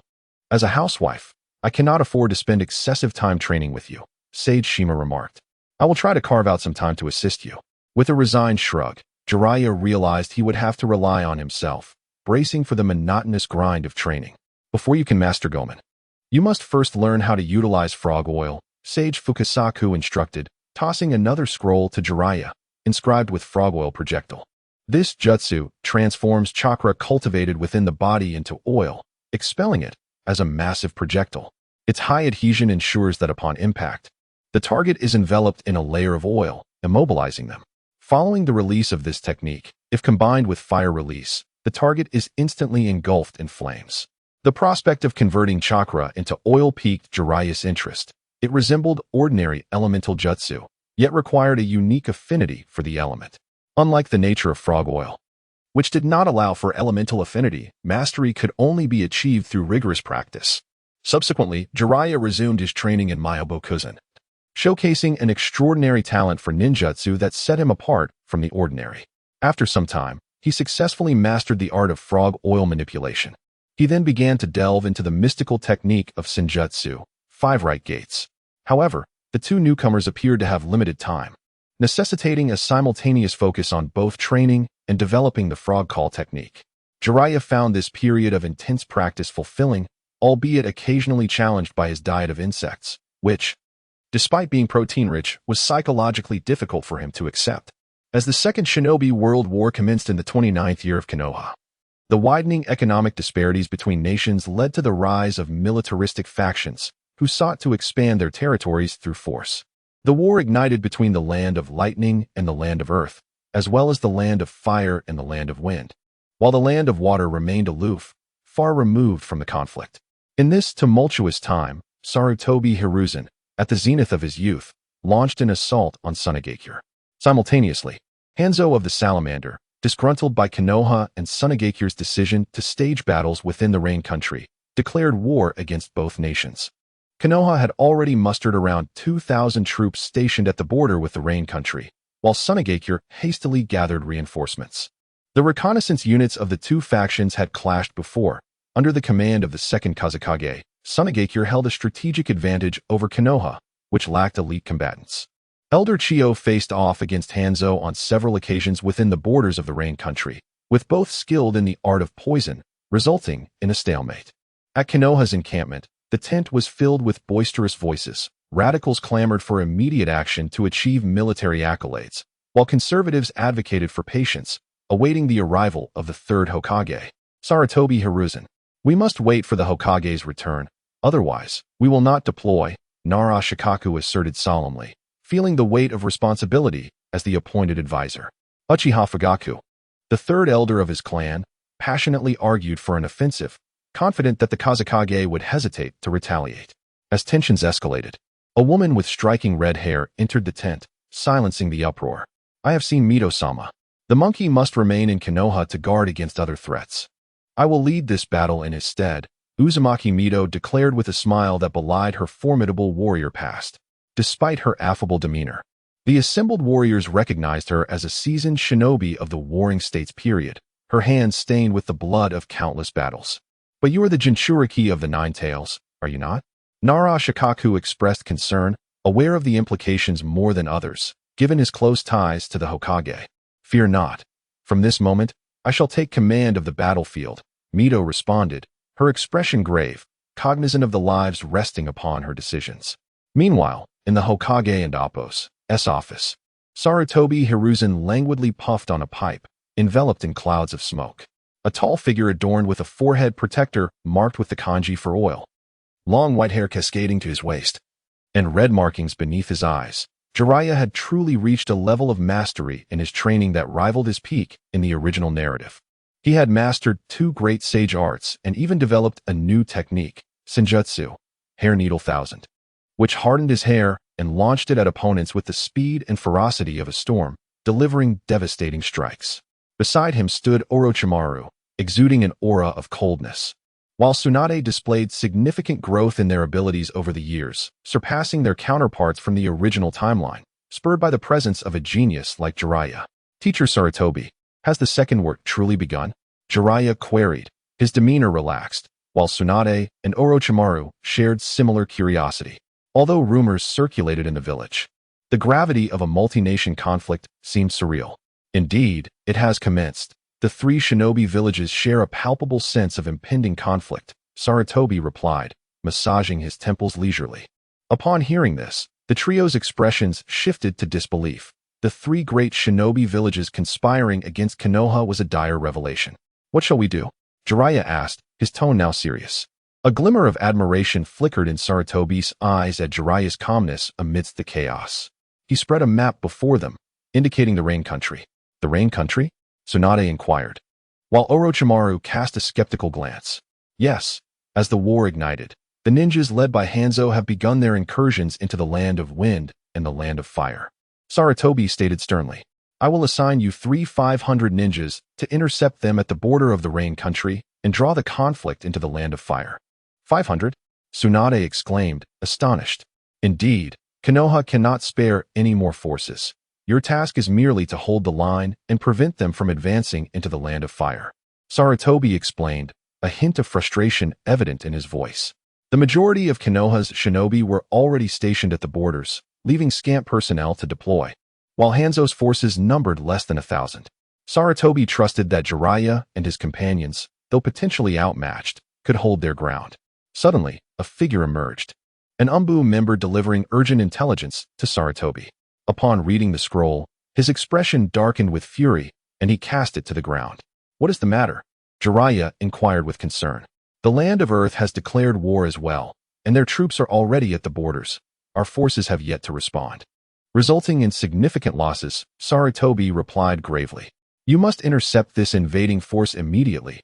I will send Shimura Danzo to assume command in the land of Earth." "Understood," Jiraiya affirmed without hesitation. It appeared the Rain Country would have to bear its share of the burden.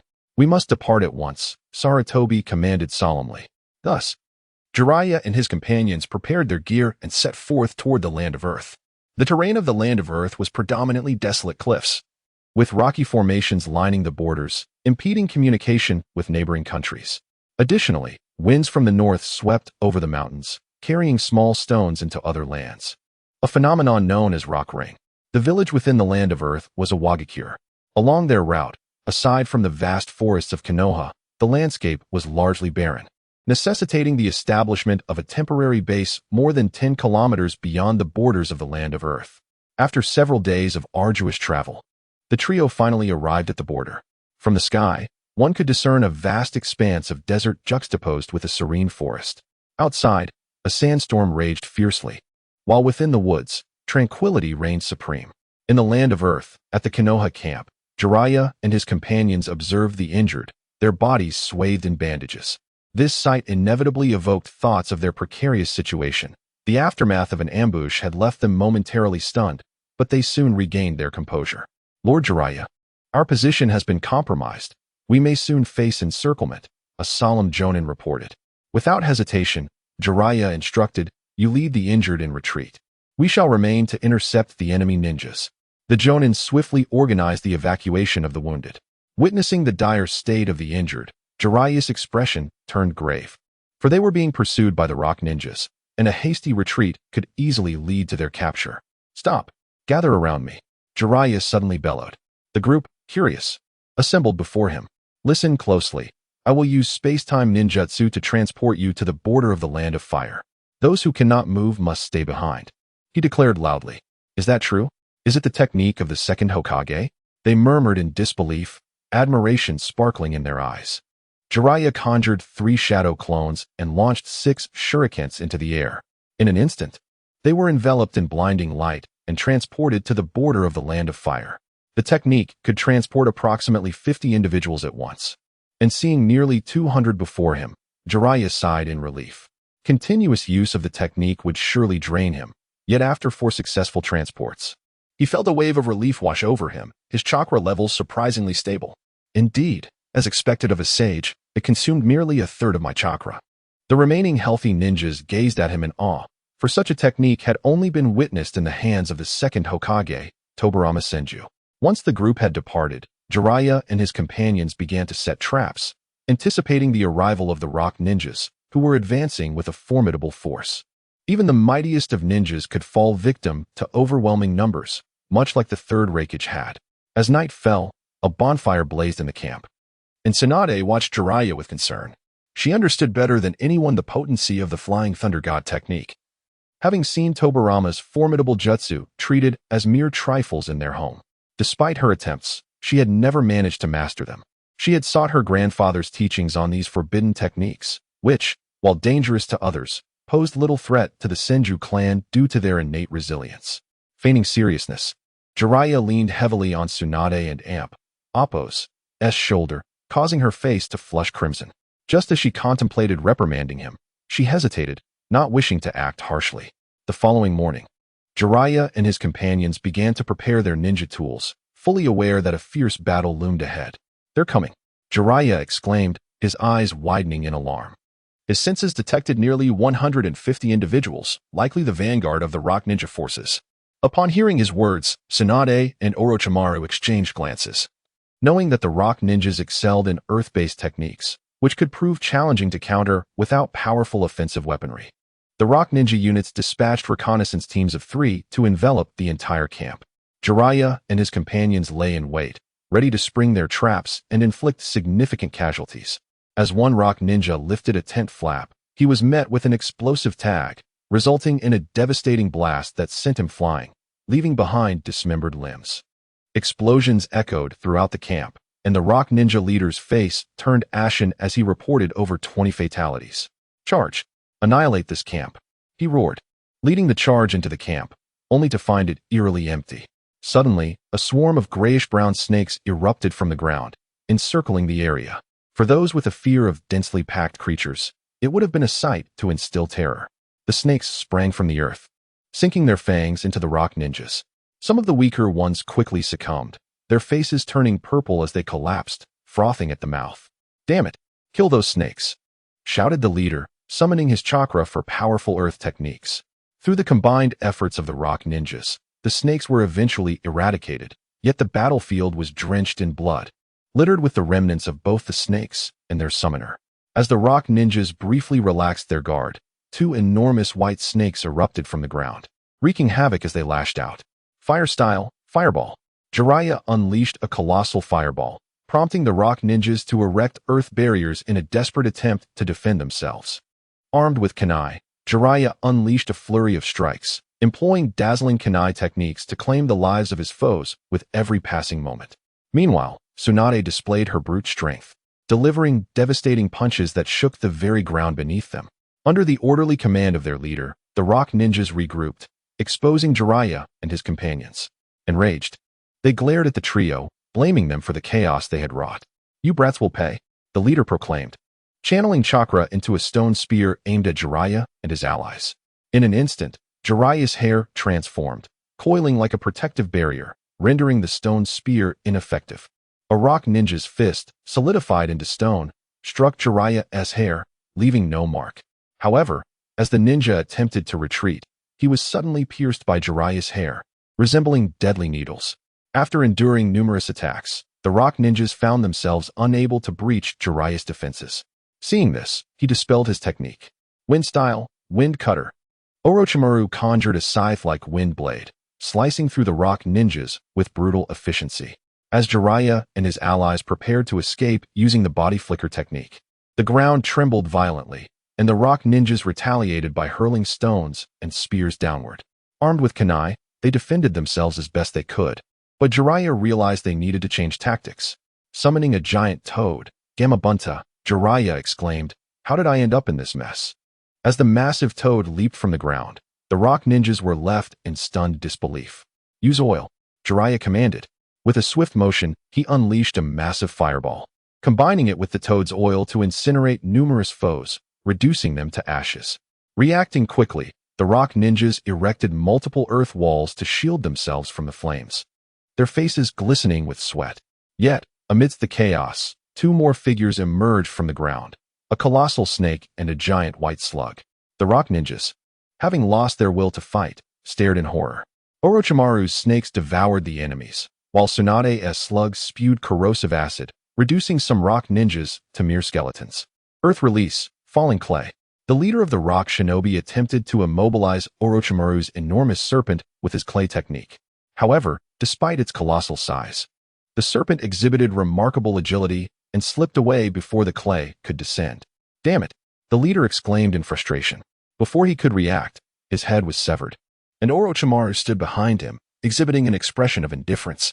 The remaining rock shinobi, witnessing their leader's demise, fled in terror, abandoning all semblance of valor as if they wished they had been born with fewer limbs.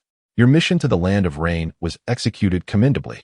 I hear you have acquired the flying thunder god technique." Sarutobi Hiruzen inquired with a smile. "I can only utilize it in a rudimentary manner and not in actual combat," Jiraiya replied, scratching his head with a sense of pride. "Indeed, that is quite a disappointment, yet it remains impressive," Sarutobi remarked with a chuckle.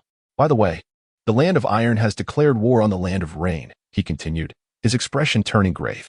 "Is the situation that dire?" Jiraiya asked, his jovial demeanor fading into concern. "Currently, Konoha faces no significant threats, but it is rumored that Hanzo of the Salamander has defeated the general of the Land of Iron." Mifune, Sarutobi's eyes gleamed with intrigue. "We shall depart at once," Jiraiya declared with determination. "Indeed, we must remain particularly vigilant against Hanzo's poison," Sarutobi cautioned, a flicker of apprehension crossing his gaze. Hanzo, the former leader of the village hidden in the rain, was regarded as a pinnacle in the shinobi world. often referred to as a demigod. He moved through water with unparalleled grace, his mastery over it unmatched. Confident yet suspicious, Hanzo preferred to operate from the shadows. He possessed the ability to release paralyzing toxins merely through his breath, necessitating the use of a breathing apparatus to prevent poisoning others. This unique ability stemmed from a toxic salamander's venomous sac implanted within him during childhood.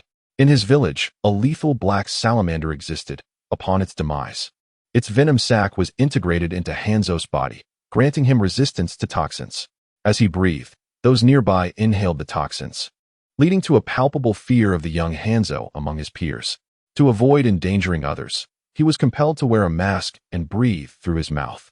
Although removing the mask would confer an advantage in battle, a rupture of the venom sac during combat could spell disaster, even for Hanzo. The village hidden in the rain, situated in a perpetually rainy region, lies at the intersection of the three great nations, earth, wind, and fire, perpetually affected by the turmoil of war. This village has honed the abilities of each shinobi to their limits, developing numerous unique techniques. Despite being a small village, it has birthed many formidable ninjas. Their assassination techniques are highly advanced, leading them to frequently accept commissions from foreign nations. I understand. We shall depart shortly, Jiraiya affirmed decisively. Accompanied by Orochimaru and Tsunade, he set forth toward the Land of Rain. After several days of travel, they finally arrived at the border of the Land of Rain. As they approached, a light rain began to fall, revealing remnants of shuriken and sunbon scattered across the ground, alongside the occasional corpse, both civilian and shinobi.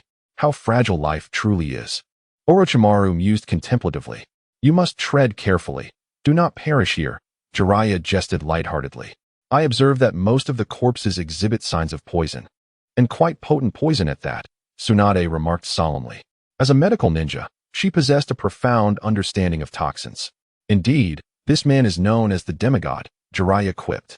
Fool, do not underestimate him, Tsunade retorted, preparing to offer Jiraiya a massage. Suddenly, shuriken flew from the forest, their trajectory strikingly precise. However, Jiraiya and his companions were not easily outmatched, deftly intercepting them with kunai. A ninja adorned with the Rain Village forehead protector let out a gut-wrenching scream as half his body was ensnared by a brown serpent. Just as Orochimaru approached to finish him off, several glimmering sunbon shot forth from the forest. In an instant, Orochimaru vanished, leaving the two Rain ninjas blinking in disbelief. Looking for me? Orochimaru's chilling voice echoed from behind. The Rain ninja, drenched in sweat, clutched his throat as he succumbed to his fate. That individual wields ninja tools with remarkable finesse, Jiraiya remarked with a grin. ISN and Appos, that obvious? In this war-torn nation, survival is no easy feat. Especially in a land that thrives on assassination, Tsunade elaborated proudly. Against ordinary individuals, perhaps, but when faced with those of considerable strength, their efforts will amount to little. Orochimaru interjected coldly. Indeed, how could they possibly compare to you, the genius of Konoha? Jiraiya teased sarcastically.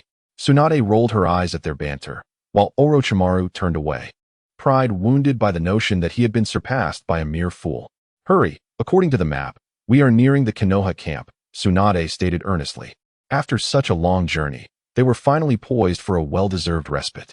At the Konoha camp in the Land of Rain, a Konoha ninja respectfully presented recent intelligence to Jiraiya. Glancing over the information, Jiraiya passed it to Tsunade and Orochimaru. Having already received pertinent details regarding the Rain Village from Sarutobi prior to his arrival. So, it appears that the only significant figure in the Rain Village is Hanzo of the Salamander, Jiraiya mused in astonishment. Yet, it is remarkable that such a small nation has produced such a formidable ninja, and one so cautious at that. Lord Jiraiya, we have received intel indicating that you are in command here, the Konoha ninja stated respectfully. Before our arrival, were there any major conflicts? Jiraiya inquired curiously. None, typically. Only small skirmishes involving 2 or 3 individuals occur. It seems the Rain Village has focused its attention on the Sand Village, the Konoha ninja reported. Jiraiya nodded thoughtfully, noting that the intelligence indicated the presence of Chiyo from the Sand Village. Chiyo, an elite ninja from the Wind Country's Sand Village, was an extraordinary puppeteer capable of manipulating puppets with just a finger, possessing formidable taijutsu, medical ninjutsu, and sealing techniques, making her an unparalleled kunoichi. She was at the pinnacle of her power, and the notion that one person could annihilate an entire city sent a shiver down Jiraiya's spine. What an intimidating woman. Our objective is to secure the border of the Fire Country. For now, we must recuperate, Jiraiya declared to the group. Tsunade, I need you to prepare an antidote for Hanzo's poison immediately. His tone was grave, recognizing poison as a potent weapon, especially for mass assaults. I shall do my utmost. Tsunade acknowledged, aware of the formidable nature of the toxin. Complete eradication was improbable, but suppression was feasible. Orochimaru, I will assign you 50 men to eliminate any nearby ninja squads that pose a threat to us. Jiraiya expressed his confidence in Orochimaru, believing that even if he could not win, he would be able to flee. Understood, Orochimaru replied coldly. The remaining members will bolster the perimeter's defenses. Until we receive new orders, no one is permitted to act. Jiraiya instructed the others inside the tent. Understood. As the group affirmed Jiraiya's commands, he felt a sense of relief wash over him. Before their departure, he had braced himself for potential ostracism. After all, no one favored having a novice in a position of authority. After 2 days of relative tranquility, Jiraiya found comfort in the absence of conflict. He cherished the hushed serenity that accompanied a lull in warfare. However, Orochimaru's daily routine was one of early departures and late returns, steeped in an aura of sanguine intensity. As an increasingly chilling sensation enveloped him. Nevertheless, Jiraiya remained unfazed, for such was the confidence in his own formidable strength. As the night stealthily approached, a gentle drizzle fell upon the rain village, rendering the forest eerily silent. Suddenly, with a thunderous roar, Jiraiya's eyes flew open. He donned his armor and emerged from his tent. What is happening? Jiraiya demanded, seizing an individual with urgency. Lord Jiraiya, we are under attack from the rain village. A raid force of at least 100 has come upon us. A leaf ninja exclaimed in a state of panic. Stay calm. Instruct all units to mount a coordinated defense against the enemy. Notify Tsunade to assist the wounded. We will manage here. Tell Orochimaru to lead the front line. Jiraiya swiftly organized the response. Yes, the leaf ninjas felt reassured by Jiraiya's composure. Flames erupted amidst the rain, accompanied by the cacophony of clashing weapons and battle cries. An initial wave of panic among the leaf ninjas quickly subsided under Orochimaru's guidance, stabilizing the situation. Damn those leaf ninjas. They regard our rain village with utter disdain. A masked rain ninja bellowed. Before he could recover, a flash of silver appeared. Jiraiya, wielding kunai with a stoic expression, charged into the fray. Wielding his weapons with unparalleled prowess, causing rain ninjas to fall one after another. The onlookers trembled, a singular thought crossing their minds. Is this truly a human? Damn, you insufferable genius. I relish the thought of slaying you. A rain ninja, donned in a gas mask and carrying an umbrella, snarled. Water style, water surge. A colossal torrent erupted from the ground, cascading outward.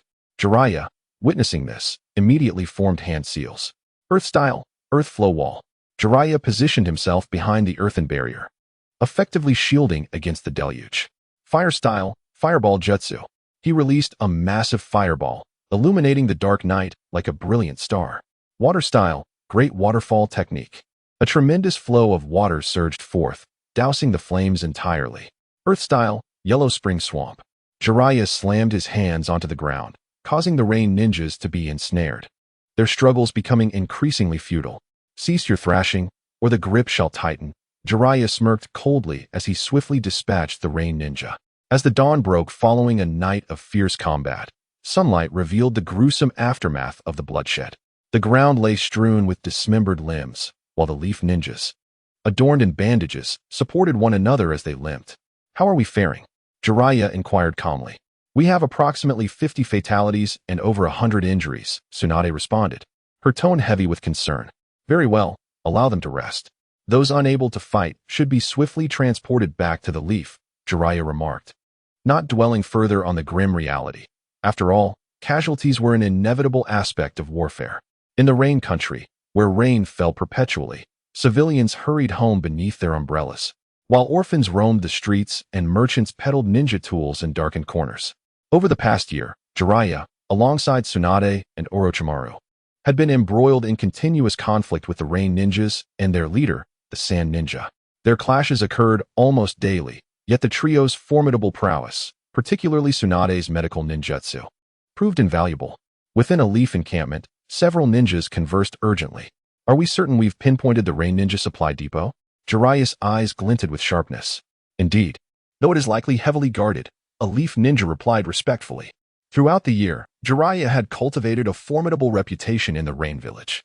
He closed his eyes, deep in thought, reflecting on his encounters with Hanzo the salamander, whose caution was legendary, and whose subordinates were adept in the art of poison.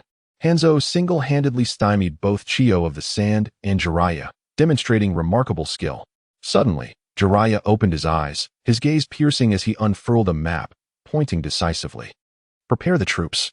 Tonight, Orochimaru and I will lead an assault on the supply depot, while Tsunade remains in the rear to guard against enemy advances. Understood. The Leaf Ninjas affirmed in unison, setting to work on the preparations. As night fell, civilians scurried home, bolting their doors and windows. In the Leaf encampment, Jiraiya and Orochimaru donned military green raincoats, flanked by a shadowy throng. With a wave of his hand, they surged toward the Rain Village's supply point like phantoms. Inside the supply depot, a tall, scarred man clad in black sat in a room, his expression grave. Why do I have an ominous feeling?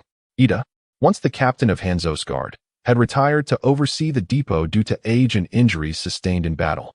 Renowned for his experience, he had saved many from peril, earning considerable esteem among the Rain Ninjas. Perhaps I am merely growing weary, Ida sighed, reflecting on the sacrifices made in his youth to unify the Rain country. Suddenly, a deafening explosion jolted him upright. What is happening? Lord Ida, Leaf Ninjas are launching a surprise attack. Upon hearing this, Ida felt a surge of urgency and swiftly gathered his guard to the battlefield. Meanwhile, the Leaf Ninjas, under Jiraiya and Orochimaru's leadership, wreaked havoc, with no Rain Ninjas daring to intervene. Damn it! Ida cursed silently upon witnessing the scene and immediately dispatched his ninjas to regroup. Water style, water dragon bullet technique. In this rain-soaked land, the water style proved exceptionally advantageous. Jiraiya zeroed in on the leader, recognizing that eliminating him would shatter the morale of the Rain Ninjas. Water style, water dragon bullet technique. Jiraiya's water dragon surged forth, colossal in size, yet Ida remained undaunted, his scarred visage brimming with determination. The two water dragons collided, and it was evident that Jiraiya's dragon overpowered Ida's. In an instant, it sank its teeth into Ida's water serpent, but Ida's expression remained calm, a slight smirk gracing his lips. As Jiraiya's dragon broke through, it splashed down upon the Leaf Ninjas, enveloping them in corrosive smoke. Some were left as mere skeletons. His water style possesses a corrosive effect. Jiraiya's voice echoed across the battlefield. Swiftblade. Ida lunged forward with his sword, moving like a flash of light, reaching Jiraiya in the blink of an eye. Clang. Jiraiya blocked with his kunai, but the impact left his hand numb, his weapon nearly severed in half. Trained under Hanzo, Ida was an exceptional swordsman. Though he had not mastered the distinctive scythe techniques of his mentor, his swordsmanship was highly esteemed. With a self-satisfied grin, Ida gazed fondly at the long blade in his hand, reflecting that today, he would likely need to rely on this old companion once more. This sword was a gift from Hanzo himself, a bond that had weathered countless battles throughout his life. Skirmish at the Stronghold, Part 2, Wind Style. Pressure damage. Jiraiya unleashed a barrage of concentrated wind blasts, while Iota countered with remarkable body flicker technique, evading the attacks with nimble movements. The intensity of the battle had effectively isolated the two combatants. Jiraiya had to concede that the Rain Ninja possessed exceptional skill and combat experience, making him a formidable adversary. Fire style. Great flame bullet fueled by an immense chakra reserve. Jiraiya launched a crimson fireball, bathing the area in a fiery glow. Water style. Water encasing wall. A torrent of water erupted from the ground, forming a massive aqueous barrier. However, before the colossal inferno, it seemed but a fragile defense. The fusion of fire and water instantly filled the area with a dense mist, and Jiraiya vigilantly scanned his surroundings. Instantaneous. Jiraiya abruptly looked upward as Iota, his blade scorched, descended upon him, poised to cleave him in two. Needle Jizo clang. Iota's blade was ensnared by Jiraiya's hair, which had transformed into sharp, metallic needles that instantly pierced toward Iota. Iota swiftly dodged, but a wooden sandal suddenly appeared before him. He instinctively raised his arms in defense. Nevertheless, Jiraiya's kick sent him staggering backward, his hands numbed and his internal organs seemingly displaced. His advanced age made him ill-suited for prolonged combat, necessitating a swift resolution. Iota's resolve hardened. The two warriors continued to clash relentlessly. Though Iota lacked Jiraiya's raw power, his vast experience allowed him to devise ingenious strategies. Shuriken giant body technique. The shuriken in Jiraiya's hand instantly transformed into a massive, millstone-sized projectile. However, instead of immediately launching it, Jiraiya continued to weave hand seals. Illusion technique. Journey into darkness. Darkness suddenly enveloped Iota's vision, as if the world had been plunged into eternal night, obscuring Jiraiya from his sight. An illusion meant to blind me? The thought flashed through his mind as he gripped his blade tightly. Observing Iota's closed eyes and frantic glances, Jiraiya realized the illusion had taken effect. He then hurled the gargantuan shuriken with all his might, sending it spinning through the air with lethal force. Water style. Water formation wall. Sensing imminent danger, Iota clutched his sword even tighter, as if it were his only source of security. A wall of water encircled him, leaving a 2 to 3 meter space in the center. Improbably, the shuriken pierced the water wall unimpeded. At that moment, Iota, as if guided by an unseen eye, turned to face the projectile. Instantaneous blade. Clang. A deafening clash of metal echoed as the shuriken was deflected, shattering Iota's blade in the process.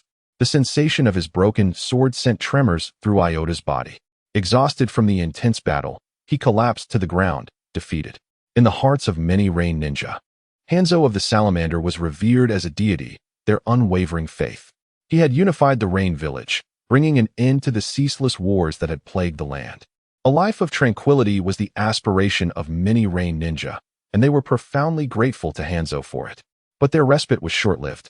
The Second Shinobi World War erupted, and the great nations turned their homeland into a battleground. Enraged, Hanzo declared war on the three nations. In truth, this war was waged to protect the Rain Village, and most of its inhabitants never even ventured beyond its borders. Iota's mind raced back to Hanzo's impassioned declarations from his youth. Iota, we will unite this nation and liberate its people from the ravages of war. Yes, Lord Hanzo. I will follow you always. Ha ha ha. With such loyal comrades, how can I fail? Lord Hanzo, we eagerly await your guidance and leadership. Iota, you must persevere. This nation will flourish under our stewardship. My lord, can we truly achieve such greatness? Ha ha. Once I have united the land, you shall be my right and left hands. The young Iota gazed upon the charismatic leader with unwavering admiration. Hanzo of the Salamander exuded confidence and ambition, captivating all who beheld him. His magnetic personality had won the hearts of countless followers. From youthful fervor to the weariness of old age, Iota acknowledged his diminished capabilities, but a deep-seated conviction lingered within him. He refused to relinquish his loyalty and sought to continue serving Hanzo, ultimately leading him to this stronghold. My life has been marked by some regrets, but it has ultimately been fulfilling, Iota sighed. Water style. Water-severing wave. Jiraiya unleashed a high-pressure jet of water, bisecting the water wall with ease. In its wake came the severing of Iota's head. It was violently separated from his body, soaring through the air, his eyes filled with regret before he succumbed to a final, mournful sigh. Jiraiya observed the scene with a heavy heart. He, too, longed for peace, but as long as nations and villages existed, conflict would be inevitable. The world would never lack those enslaved by power or those impassioned youths who would ultimately meet a similar fate. How wonderful it would be if the entire shinobi world could be united. Jiraiya-sama. Urgent report from the front lines. A Konoha ninja, drenched in sweat, delivered the message. Jiraiya quickly took the scroll and scanned its contents. His face turned ashen, his expression grim. Damn it! Jiraiya roared in frustration. The intelligence revealed that Chiyo and Hanzo of the Salamander were rumored to be conspiring. Both were formidable adversaries. Jiraiya pondered the situation. He could potentially handle them individually with his Sage Mode, but he was responsible for the lives of over 500 Konoha ninja. The combined forces of the Sand and Rain ninja numbered over 1,000, a daunting disadvantage. Inform Orochimaru and Tsunade to lead 300 troops to the Rain Village front. I will take 200 to the Sand Village front, Jiraiya commanded. Impossible, Jiraiya-sama. The border would be left undefended. Indeed, this is unacceptable. The Konoha ninja vehemently protested. Very well. If anyone can defeat either of them, we won't need to divide our forces, Jiraiya stated calmly. His words silenced the dissenters. It is decided. In the current state of Konoha, they could only afford to protect one front, necessitating this division of forces. After these past 2 years, Orochimaru and Tsunade were both capable of leading their own forces. Even if Hanzo of the Salamander launched a surprise attack, they should be able to withstand it without suffering a complete defeat. Jiraiya rubbed his temples wearily. Chiyo, why now? Chiyo, with her exceptional medical ninjutsu and puppetry skills, was a force to be reckoned with on the battlefield. During the conflict between the Sand and Rain Ninja, Chiyo had deciphered Hanzo of the Salamander's poison and developed an antidote. She had also identified the 5-minute interval required for Hanzo's body to replenish its venomous reserves. Her puppetry techniques were unparalleled in the shinobi world, and her medical ninjutsu later led to the creation of the reanimation jutsu. Jiraiya sighed. Enough with my abilities. I won't be defeated. On the Sand Village battlefield, the contrasting landscapes were stark. A desolate desert swept by howling winds and a lush, verdant forest. Jiraiya-sama. The Sand Ninja are adept at using poison and puppetry. Fortunately, the elite medical ninjutsu of our skilled healers has prevented significant casualties, a Konoha ninja reported to Jiraiya. Furthermore, their intimate knowledge of the desert terrain has made it difficult for us to pursue them. Their swift and elusive attacks have left us unable to retaliate effectively. However, we are fortunate that they lack any exceptionally powerful ninja. Jiraiya stroked his chin, contemplating that this must be the work of Chiyo. Indeed, conducting guerrilla warfare in the desert presented them with exceedingly advantageous conditions. When was the last raid? The day before yesterday, perhaps, though the timing varied each time. Jiraiya pondered for a moment. Recently, he had instructed part of his team to remain relaxed while keeping the rest alert, preparing to ensnare them all in one fell swoop during the next encounter. He waved his hand to set his plan in motion, hoping to engage Chiyo in battle. After all, she was a formidable opponent. Hanzo of the Salamander was exceedingly cautious, to the extent that they had not clashed in years, which had left Jiraiya with a lingering frustration. Indeed, over the past month, the Sand Shinobi had made several attempts, but each time, thanks to Jiraiya's preparations, they had been utterly routed, to the point where they dared not return. Chiyo could no longer afford to let things continue this way. Those from Konoha were truly cunning. She had tried various strategies, all in vain. Sitting at the forefront was a woman, her face etched with concern. Casualties had reached over 50 this month alone. Were it not for her exceptional medical ninjutsu, the toll would have been even higher. Enough, I shall go myself, she declared. No, it's too dangerous if you leave. What if they launch a surprise attack? Indeed, you are the anchor among the Sand Shinobi, others protested, desperate to keep Chiyo from departing. Enough, it is settled. Who besides Konoha would dare to ambush? I have no more quarrel with that old man from the Rain Shinobi. At Chiyo's words, a glimmer of hope ignited in the eyes of those present. Hanzo had become a thorn in their side, and they finally saw a way to resolve the matter. Chiyo-sama, do you mean to unite with the Rain Shinobi? As the voice echoed, a throng of ninjas echoed their agreement. It depends on the situation. That old man is far too cautious. A flicker of pride crossed Chiyo's gaze. She was on the brink of success, yet she needed to remain vigilant. With this military achievement, her standing in the village would solidify, perhaps even rise higher. However, she had heard rumors that the young man from Konoha was a disciple of the legendary Sarutobi Hiruzen. If captured, the price for his return would be steep. Sighing, she mused, apart from our minds, we have little else in Sunagakure. With this funding, my puppets could be upgraded significantly. In the early hours at the Konoha camp, bonfires blazed, while some Konoha ninjas lay sprawled on the ground, deep in slumber. Only a few unsteady ninjas remained vigilant, scanning the surroundings with wary eyes. Shadows flitted across the desert, attempting to approach the Konoha encampment. Are they truly Konoha ninjas? Chiyo thought, her eyes cautiously sweeping the area. Attack! A sand ninja, clutching a poisoned kunai, aimed to slash the throat of an unsuspecting Konoha ninja. Just as he was about to strike, he found himself frozen in disbelief as the Konoha ninja's kunai, like a beam of moonlight in the darkness, swiftly severed his throat. The Konoha ninjas sprang into action, unleashing a barrage of attacks. From the ground, the trees, the tents, and behind the dunes, a multitude of Konoha ninjas emerged, surrounding the enemy. Shuriken and various ninja tools soared through the air, exploding tags crackling like firecrackers, while the hoarse battle cries of both sides reverberated across the battlefield. In an instant, Jiraiya materialized behind Chiyo, a Rasengan forming in his hand, aimed directly at her head. Before he could close the distance, a humanoid puppet erupted from the ground. Wrapping around him, rendering his struggles futile. "You're still too inexperienced." Chiyo's voice reached Jiraiya's ears as she lunged forward with a poisoned kunai. Instantly, he transformed into a cloud of smoke, but as Chiyo attempted to retreat, a hand shot up from the earth, dragging her beneath. Jiraiya squatted, grinning as he observed. Thrusting his kunai fiercely, Chiyo suddenly opened her mouth, unleashing a barrage of toxic senbon, compelling Jiraiya to retreat a few steps, shielding himself with his kunai. Now free, Chiyo produced a summoning scroll from her pouch, summoning 2 humanoid puppets. The puppets charged at Jiraiya, their arms morphing into sharp blades, targeting his throat, while another puppet brandished a serpentine iron tail aimed at his heart. Caught off guard, Jiraiya managed to block the blade with his kunai, but the iron tail struck with a resounding clang against his chest. "What is going on?" Chiyo exclaimed, bewildered. "It's earth release. Hardening technique." Jiraiya chuckled, rubbing his chest. "Impossible. You had no time to perform a technique," Chiyo dismissed. With one hand forming seals, Jiraiya proudly revealed the other, demonstrating the hand signs for his jutsu. "Earth release, hell swamp." Instantly, the 2 puppets sank into the ground, leaving Chiyo visibly troubled. "Without your puppets, how will you fight?" Jiraiya asked, curiosity etched across his face. Chiyo responded with deft movements, sending forth 10 chakra threads, each tethered to a kunai.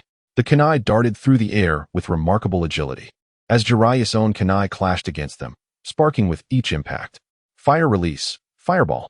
Chiyo evaded, the chakra threads severed. She maneuvered the puppets in front of her, deftly orchestrating their movements. The 2 puppets flanked Jiraiya, who found himself in a fierce exchange. Yet, the iron constructs bore no weight upon him, and he could not deny Chiyo's mastery over her puppet technique. The puppets not only moved with precision, but also mimicked each other's actions flawlessly, their agile tails inflicting a wound upon Jiraiya's left shoulder. As senbon rained down, Jiraiya dodged deftly, but just as he landed, one puppet surged from below, ensnaring his body from behind. With one arm trapped, he found himself unable to perform any jutsu, while the other 2 puppets launched an unrelenting assault. One tail, one long blade. Jiraiya was left defenseless. Suddenly, his hair flared out like a lion's mane, enveloping him in a protective barrier. Lion's mane technique. Jiraiya's hair, reminiscent of a lion's head, propelled the 3 puppets away. He swiftly approached the puppets, affixing several explosive tags before retreating. Boom. The 3 puppets were obliterated, and Chiyo's expression darkened, realizing the significant loss of resources. Water release, water severing wave. Jiraiya unleashed a high-pressure water jet, only to be intercepted by a dark iron puppet, designed specifically by Chiyo for her protection. As a puppet master, her greatest vulnerability lay in close combat. Thus, she had invested heavily in crafting this formidable iron puppet. Chiyo's 10 puppets, she declared leisurely, unfurling a scroll that summoned 10 white humanoid puppets around her.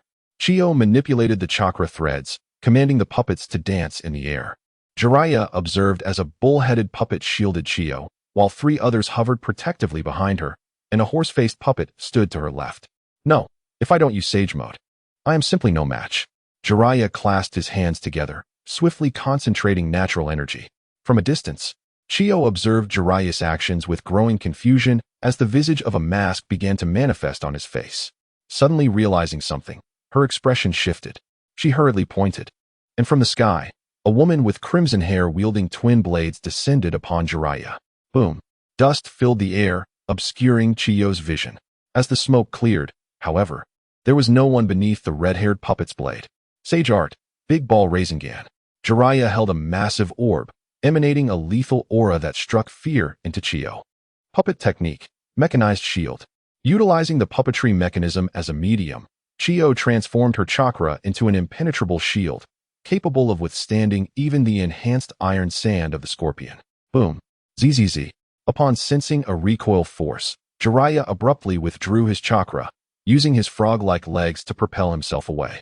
A trickle of blood flowed from Chiyo's mouth as her gaze hardened. She commanded her red and white puppets to charge at Jiraiya. The white puppet's hand seamlessly connected with another, and its head transformed into a windmill-like blue chakra blade, hurling the puppet away. Jiraiya, upon landing, pivoted to face a colossal windmill, eyes bulging in astonishment. He swiftly formed hand seals, Sage Art, Water Dragon Jutsu. A water dragon erupted from the ground, sinking its jaws into the windmill puppet, sending it crashing towards Chiyo. Under her careful control, a bull-headed puppet caught it. Jiraiya suddenly sensed chakra rising from the earth, just as two elongated arms burst forth, ensnaring him. Yoshi! Chiyo shouted, commanding 5 puppets to appear, each brandishing a blade aimed at Jiraiya's head, heart, and limbs. Clang! Clang! Clang! Sparks flew as steel clashed against Jiraiya's white hair. Seizing the moment, he delivered a powerful punch that sent the red-haired female puppet flying. Then, with a kick, he struck the blue puppet adorned with steel wires, leaving it crumpled on the ground, uncertain if it could still function. The white-haired puppet suddenly opened its mouth, revealing 4 cannon barrels that unleashed explosive orbs toward Jiraiya. He quickly formed hand seals, raising a wall of earth to shield himself from the impending blast. Jiraiya's gaze sharpened as he crouched slightly, akin to a frog gathering strength. With a thunderous sound, he left only 2 footprints in the ground before suddenly appearing before Chiyo. Rasengan. The basketball-sized sphere hurtled towards Chiyo's head. Even if she managed to evade it, the impact would still inflict grave injuries. Chiyo frantically gestured, and the bull-headed puppet lunged forward, colliding with Jiraiya. Boom! Jiraiya, now on the ground, felt a searing pain coursing through his body, blood trickling from his mouth, his disheveled attire making him appear quite disheartened. Chiyo, witnessing this, promptly retrieved a sphere and tossed it toward Jiraiya, which instantaneously morphed into a lion's head in midair, its eyes ablaze with fury and fangs bared menacingly. Sealing technique. Lion's closing roar. The lion's head clamped onto Jiraiya's form, pinning him firmly to the ground. Kid, you're definitely finished now, Chiyo declared with a fierce expression. After this prolonged battle, she recognized Jiraiya's terrifying talent and knew she must eliminate this threat for the sake of the village. The red-haired twin-blade puppet appeared unexpectedly beside her, viciously swinging down toward Jiraiya's head. Jiraiya, seeing the danger, wiped the blood from his mouth and struck the lion's head. Summoning technique. Ruinous stage. A shadow enveloped Chiyo's feet as she wildly gestured, and the blue puppet seized her and hurled her outside the shadow. Boom! A gigantic 2-bladed toad materialized before them, creating a loud crash, leaving behind a scene of devastation. Cough! Cough! The shockwave ruptured Chiyo's insides, blood spilling from her mouth. Realizing she couldn't afford to relent, she knew she had to capitalize on this momentum, as that damned kid still had hidden techniques. Where is he? Chiyo exclaimed, her eyes widening as she scanned the dust-laden area where Jiraiya had just stood, now vacant. Immediately, she adopted a defensive stance, her mind racing with the thought that he might have fled. The conclusion was at hand. Emerging from the shadow of the white-haired puppet, Jiraiya's figure gradually materialized. Indeed, he had utilized the toad shadow manipulation technique to reach Chiyo's side. Fire style, Great Fireball. A colossal orange fireball appeared before Chiyo, startling her as it became impossible to deflect. Suddenly, a massive barrel-shaped puppet erupted from the ground, enveloping Chiyo and dragging her underground while the other puppets soared into the sky, escaping the inferno. After the flames dissipated, the earth was scorched black, smoke billowing everywhere as Chiyo slowly resurfaced. You forced me to use this technique. Kid, you have every reason to feel proud, Chiyo remarked fiercely, as a puppet inscribed with Buddhist symbols took flight above, arranging itself in a formation aimed at Jiraiya. From a distance, Jiraiya had a sudden realization, his expression shifting drastically as he attempted to retreat. However, a blue puppet with steel wires shot forth, binding his feet tightly. Puppet technique. 3 treasures absorption. Jiraiya attempted to absorb the chakra from the ground with his feet, but it was all in vain. Even the surrounding stones were drawn in, pulverized into fragments, sending chills down his spine. Summoning technique. 2-layered gate of hell. A gate adorned with demonic faces appeared, separating Jiraiya from Chiyo. Leaning against the gate, Jiraiya let out a sigh of relief. Your Leaf Village ninjutsu certainly has a plethora of variations, Chiyo mocked. Haha, Chiyo-senpai, you're jesting. But your puppets are indeed top tier in the ninja world, Jiraiya replied with a hollow laugh. Upon hearing this, Chiyo's demeanor shifted, her pride swelling. Chaos Lion technique. Jiraiya's head transformed into that of a lion, lunging at Chiyo with incredible speed. The red-haired twin-blade puppet interposed itself, its massive blades firmly blocking Jiraiya's assault. Chiyo-senpai, your chakra must be running low, Jiraiya said with a slight smile. Humph. Even so, you won't fare much better, Chiyo responded, sweat trickling down her brow. Water style, water severing wave. A high-pressure water line surged towards Chiyo, causing her expression to shift as she gestured swiftly. A steel barrel puppet emerged from the ground to shield her. Clang! The outer layer of the iron barrel puppet was sliced open, shocking Chiyo.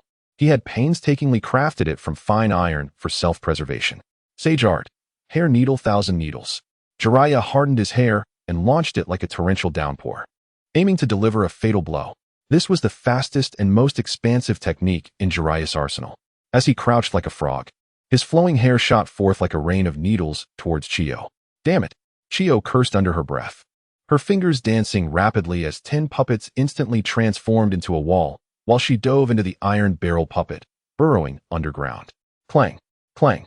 Clang! The 10 puppets morphed into a white-haired hedgehog. Repairing them would certainly cost a fortune. Barrier. Heaven-covering formation.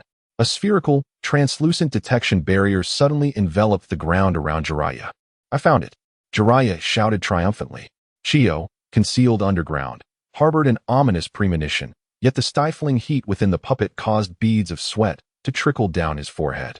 Water release. Great waterfall technique. Jiraiya unleashed a torrent of water from his mouth, enveloping the land and seeping into the depths below.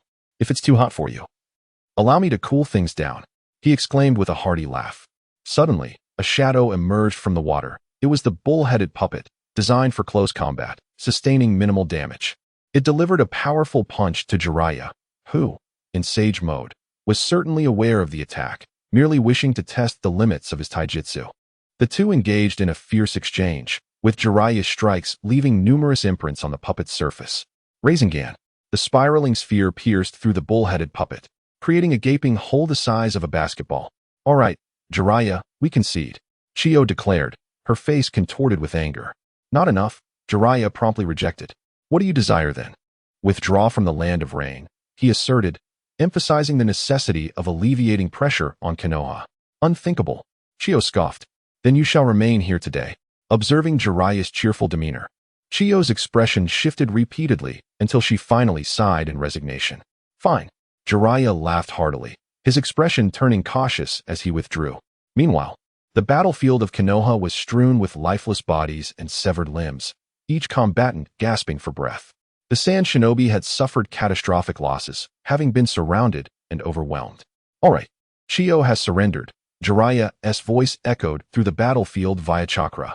The Sand Shinobi collectively turned to Chiyo, receiving confirmation, and silently retreated, their faces marked by disappointment.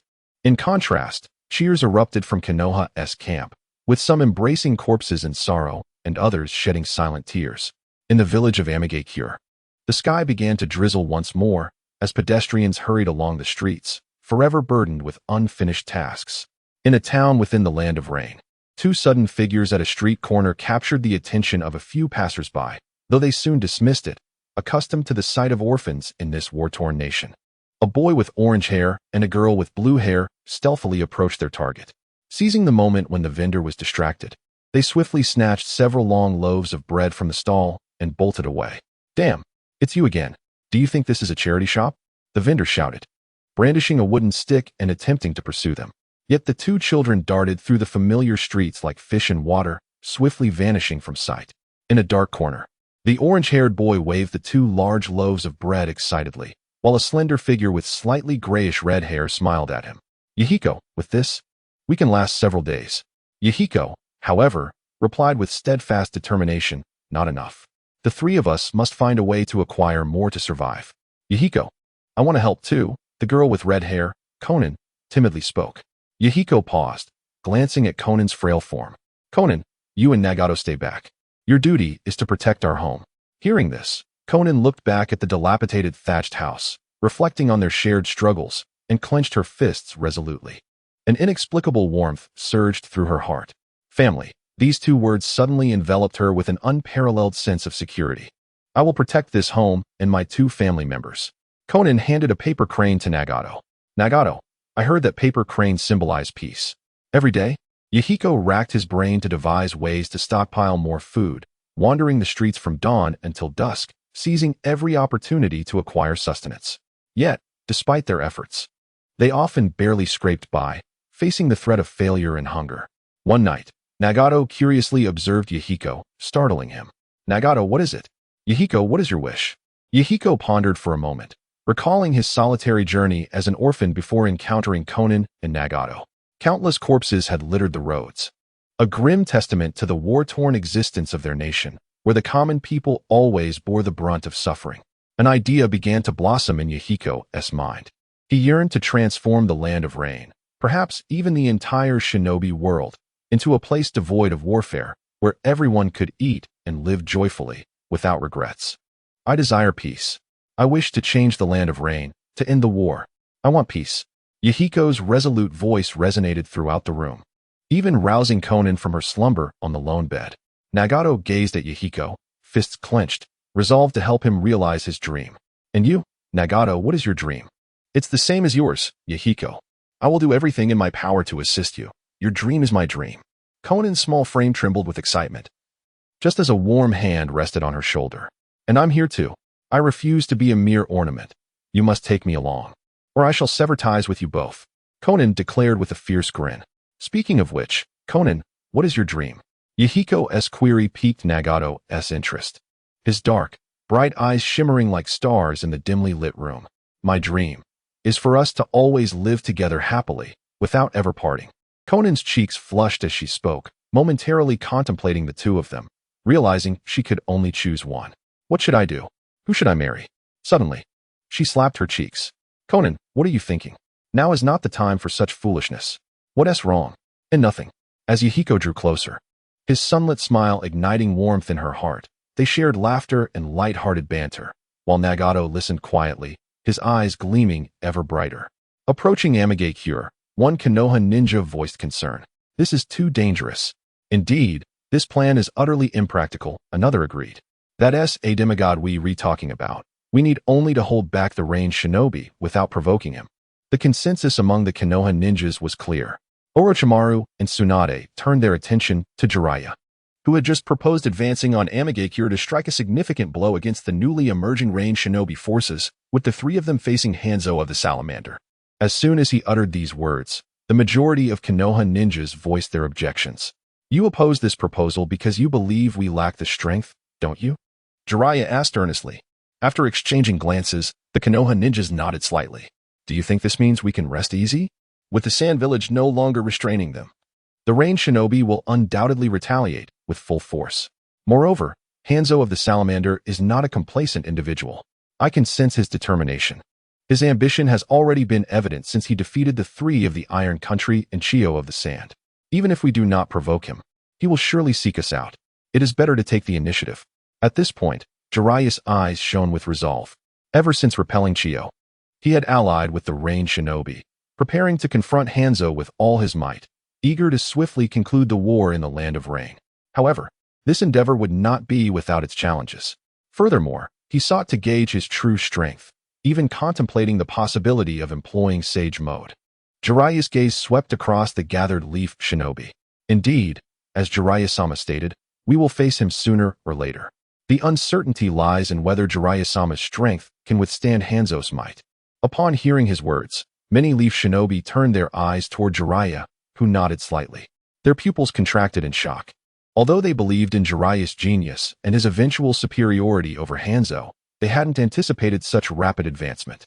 At present, it is the 33rd year of the leaf, and Jiraiya, Orochimaru, and Tsunade are all merely 23 years old, yet they are capable of contending with such formidable foes. Remarkable indeed. I concur.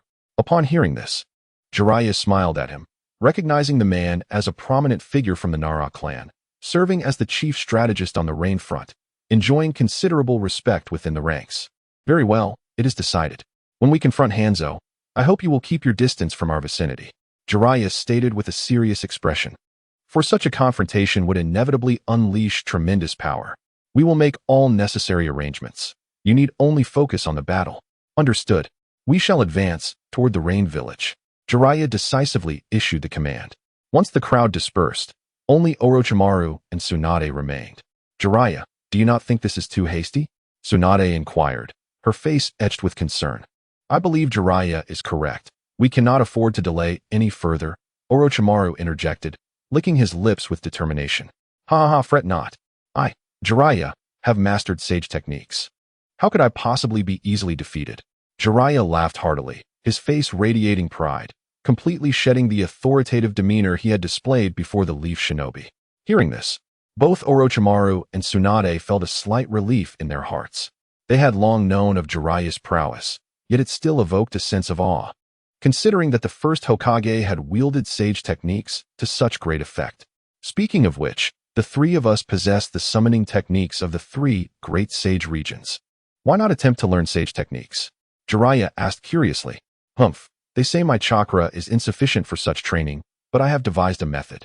My recent research on physical activation can significantly enhance chakra, enabling me to learn sage techniques, Orochimaru declared proudly, having developed a keen interest in sage techniques ever since Jiraiya began his training.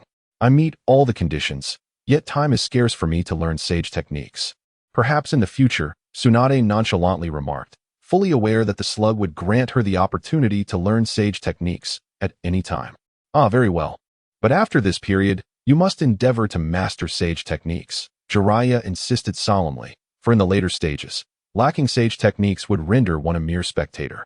With the two's agreement, a smile graced Jiraiya's face. Now let us discuss the formidable man known as Hanzo of the Salamander, a figure of extreme danger, Jiraiya said, his smile fading to a serious expression. His most formidable strength lies in his poison, and as of now, we lack effective means to counter it. Tsunade wore an expression of resignation. Do not fret over such matters. During battle, focus on protecting yourselves. I shall lead the charge and confront his poison head-on. Jiraiya confidently proclaimed, assured of his sage body's resilience against Hanzo's toxic abilities. Tsunade and Orochimaru refrained from further inquiries as they resumed their discussion. In the darkness of the night, the stakes were high. Over the past month, the Leaf Shinobi had pressed ever closer to the reign, engaging in skirmishes every few days and larger confrontations weekly. Both sides had begun to sustain losses. However, under Tsunade's leadership, the Leaf had not suffered significant casualties, though injuries were unavoidable, necessitating the dispatch of a portion of their forces to escort the wounded to safety. Jiraiya, our supplies are nearly depleted. We must defeat the Rain Shinobi post-haste, Tsunade stated with grave seriousness. Jiraiya stroked his chin, contemplating whether a decisive strike might yield swift victory against the Rain. Orochimaru, what news from Hanzo's camp? Jiraiya turned to inquire, puzzled.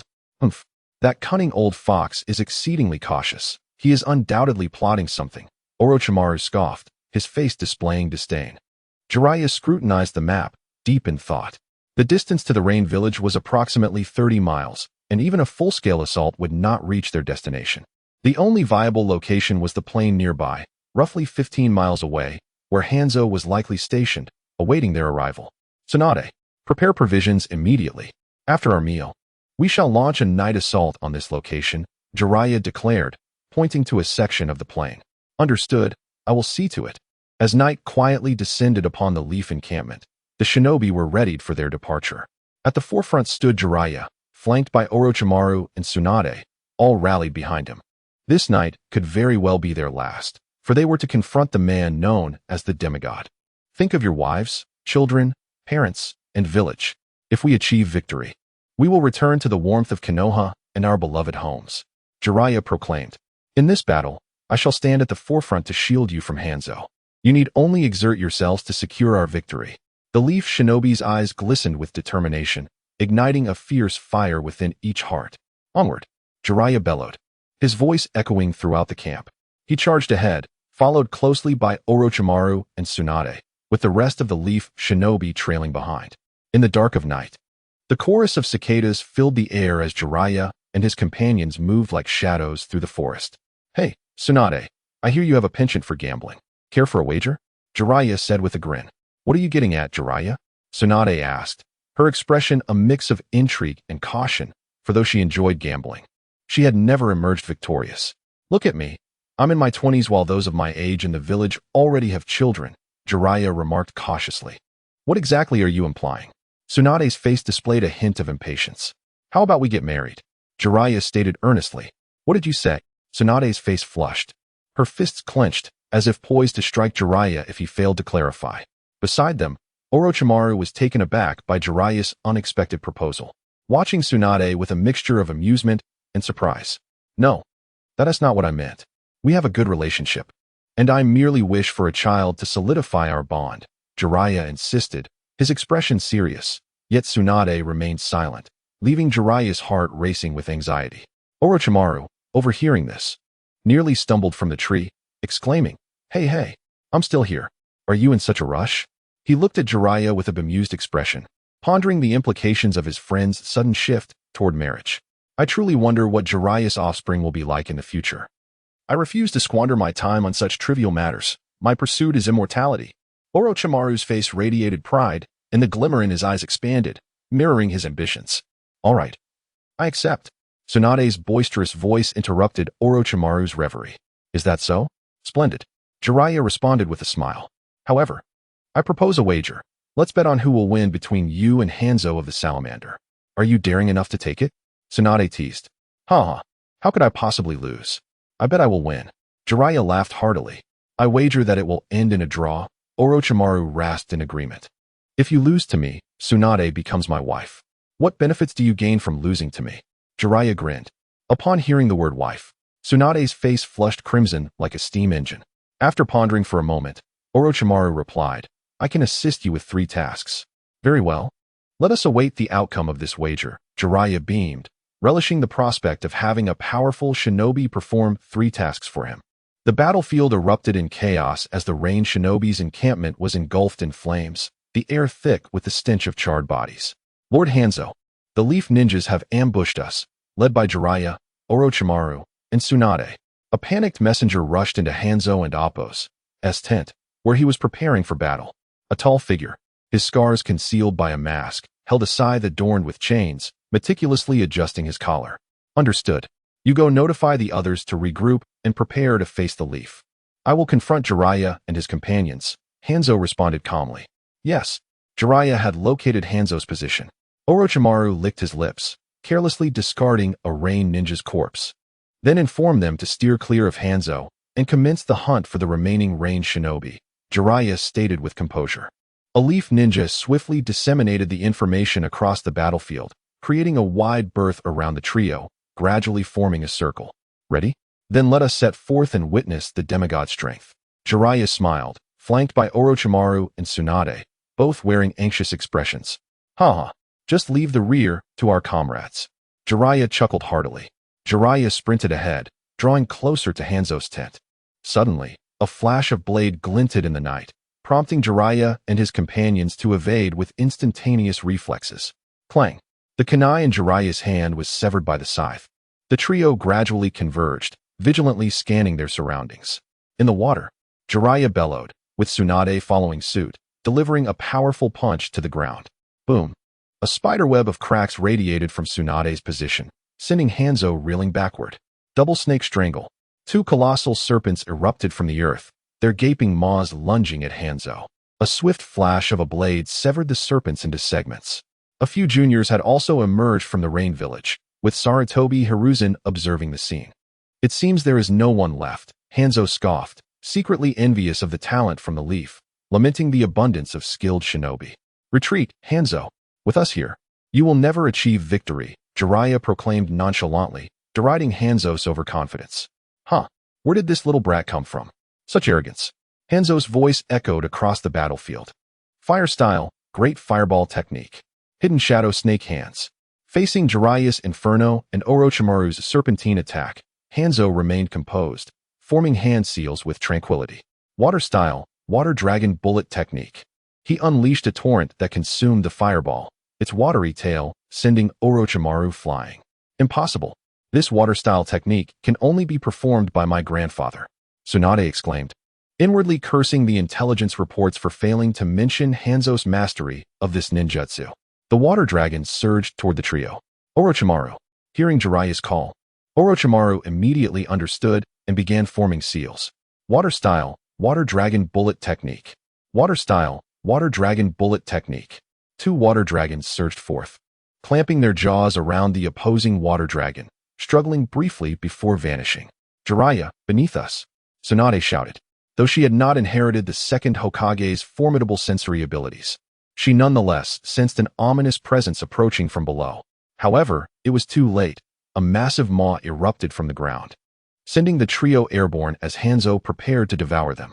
In a moment of desperation, Jiraiya grasped Orochimaru and Tsunade's hands, and in a flash of white light, they reappeared elsewhere.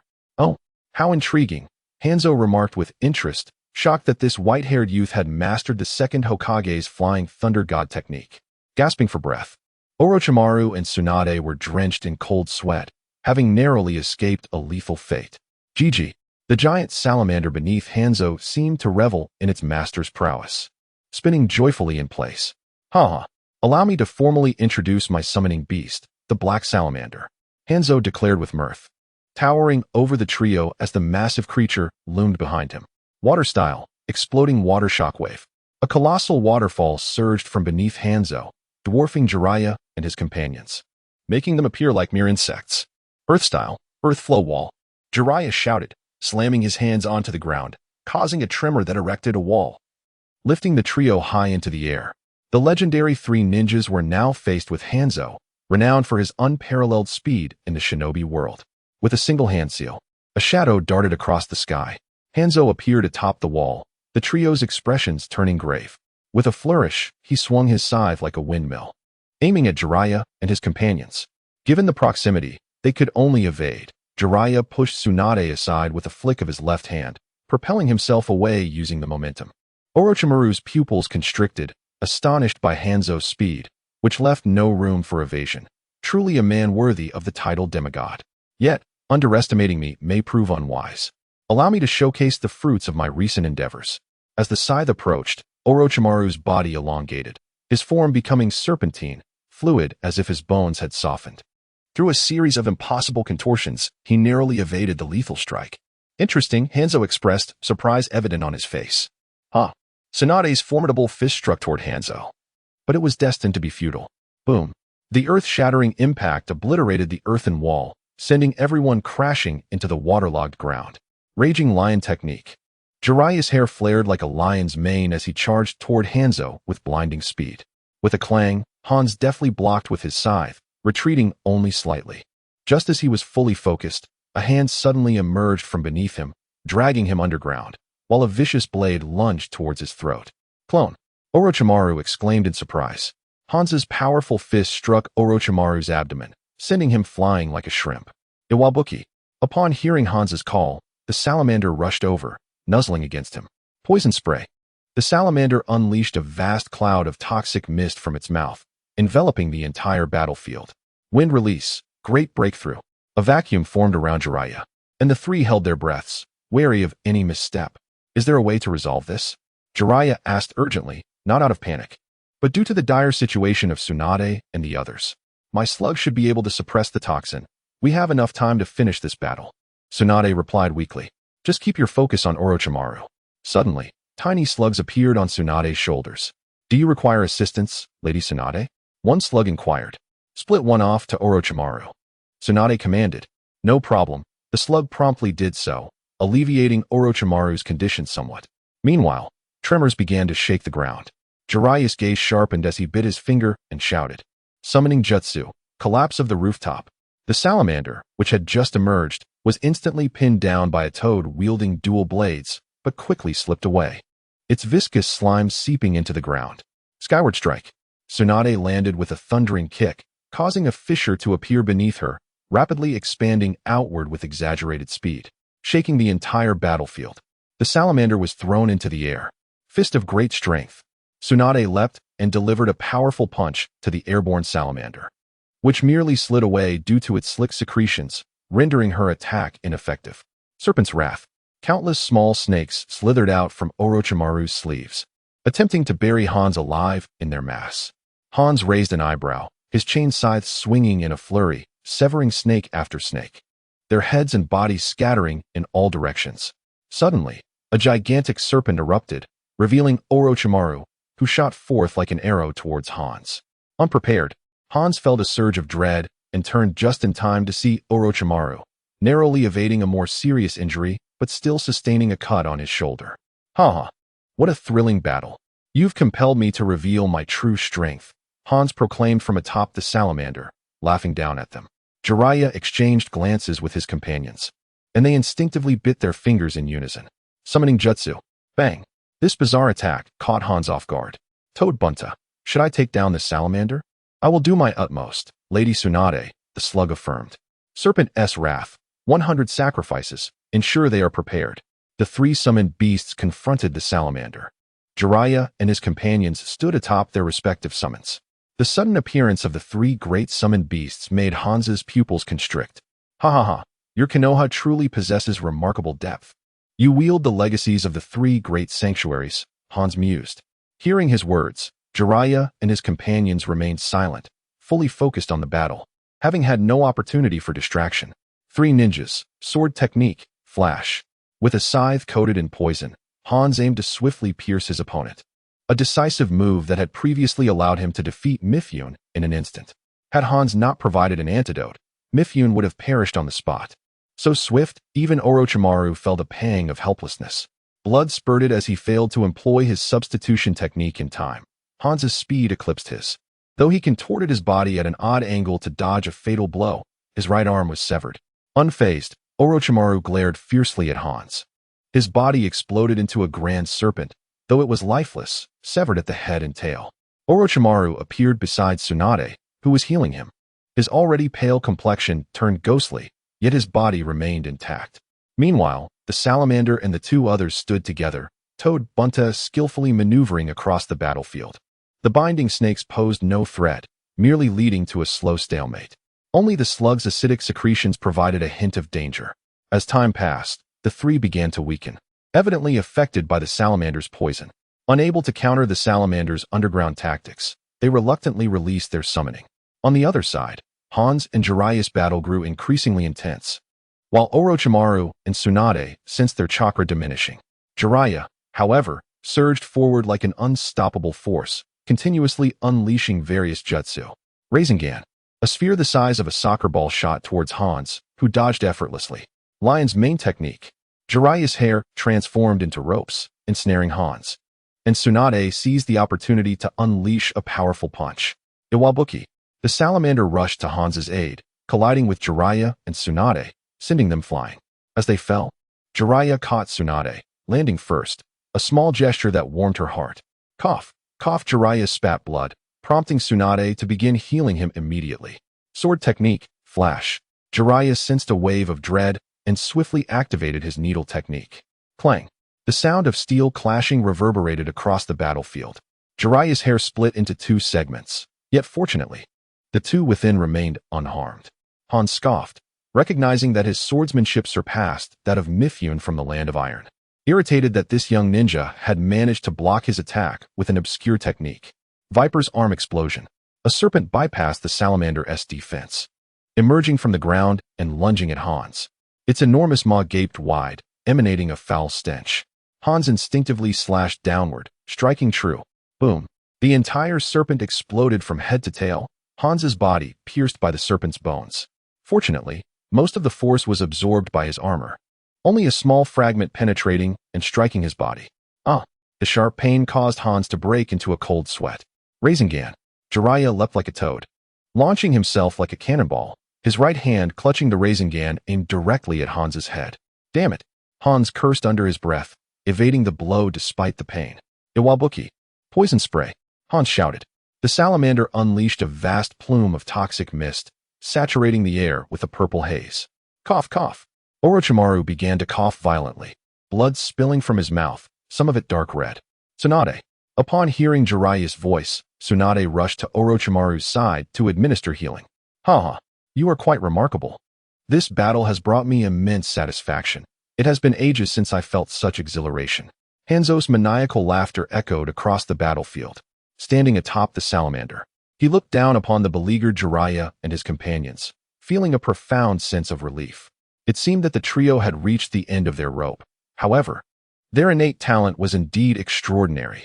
Despite their tender age of just over 20, they matched me in combat, a feat I struggled to achieve even in my youth.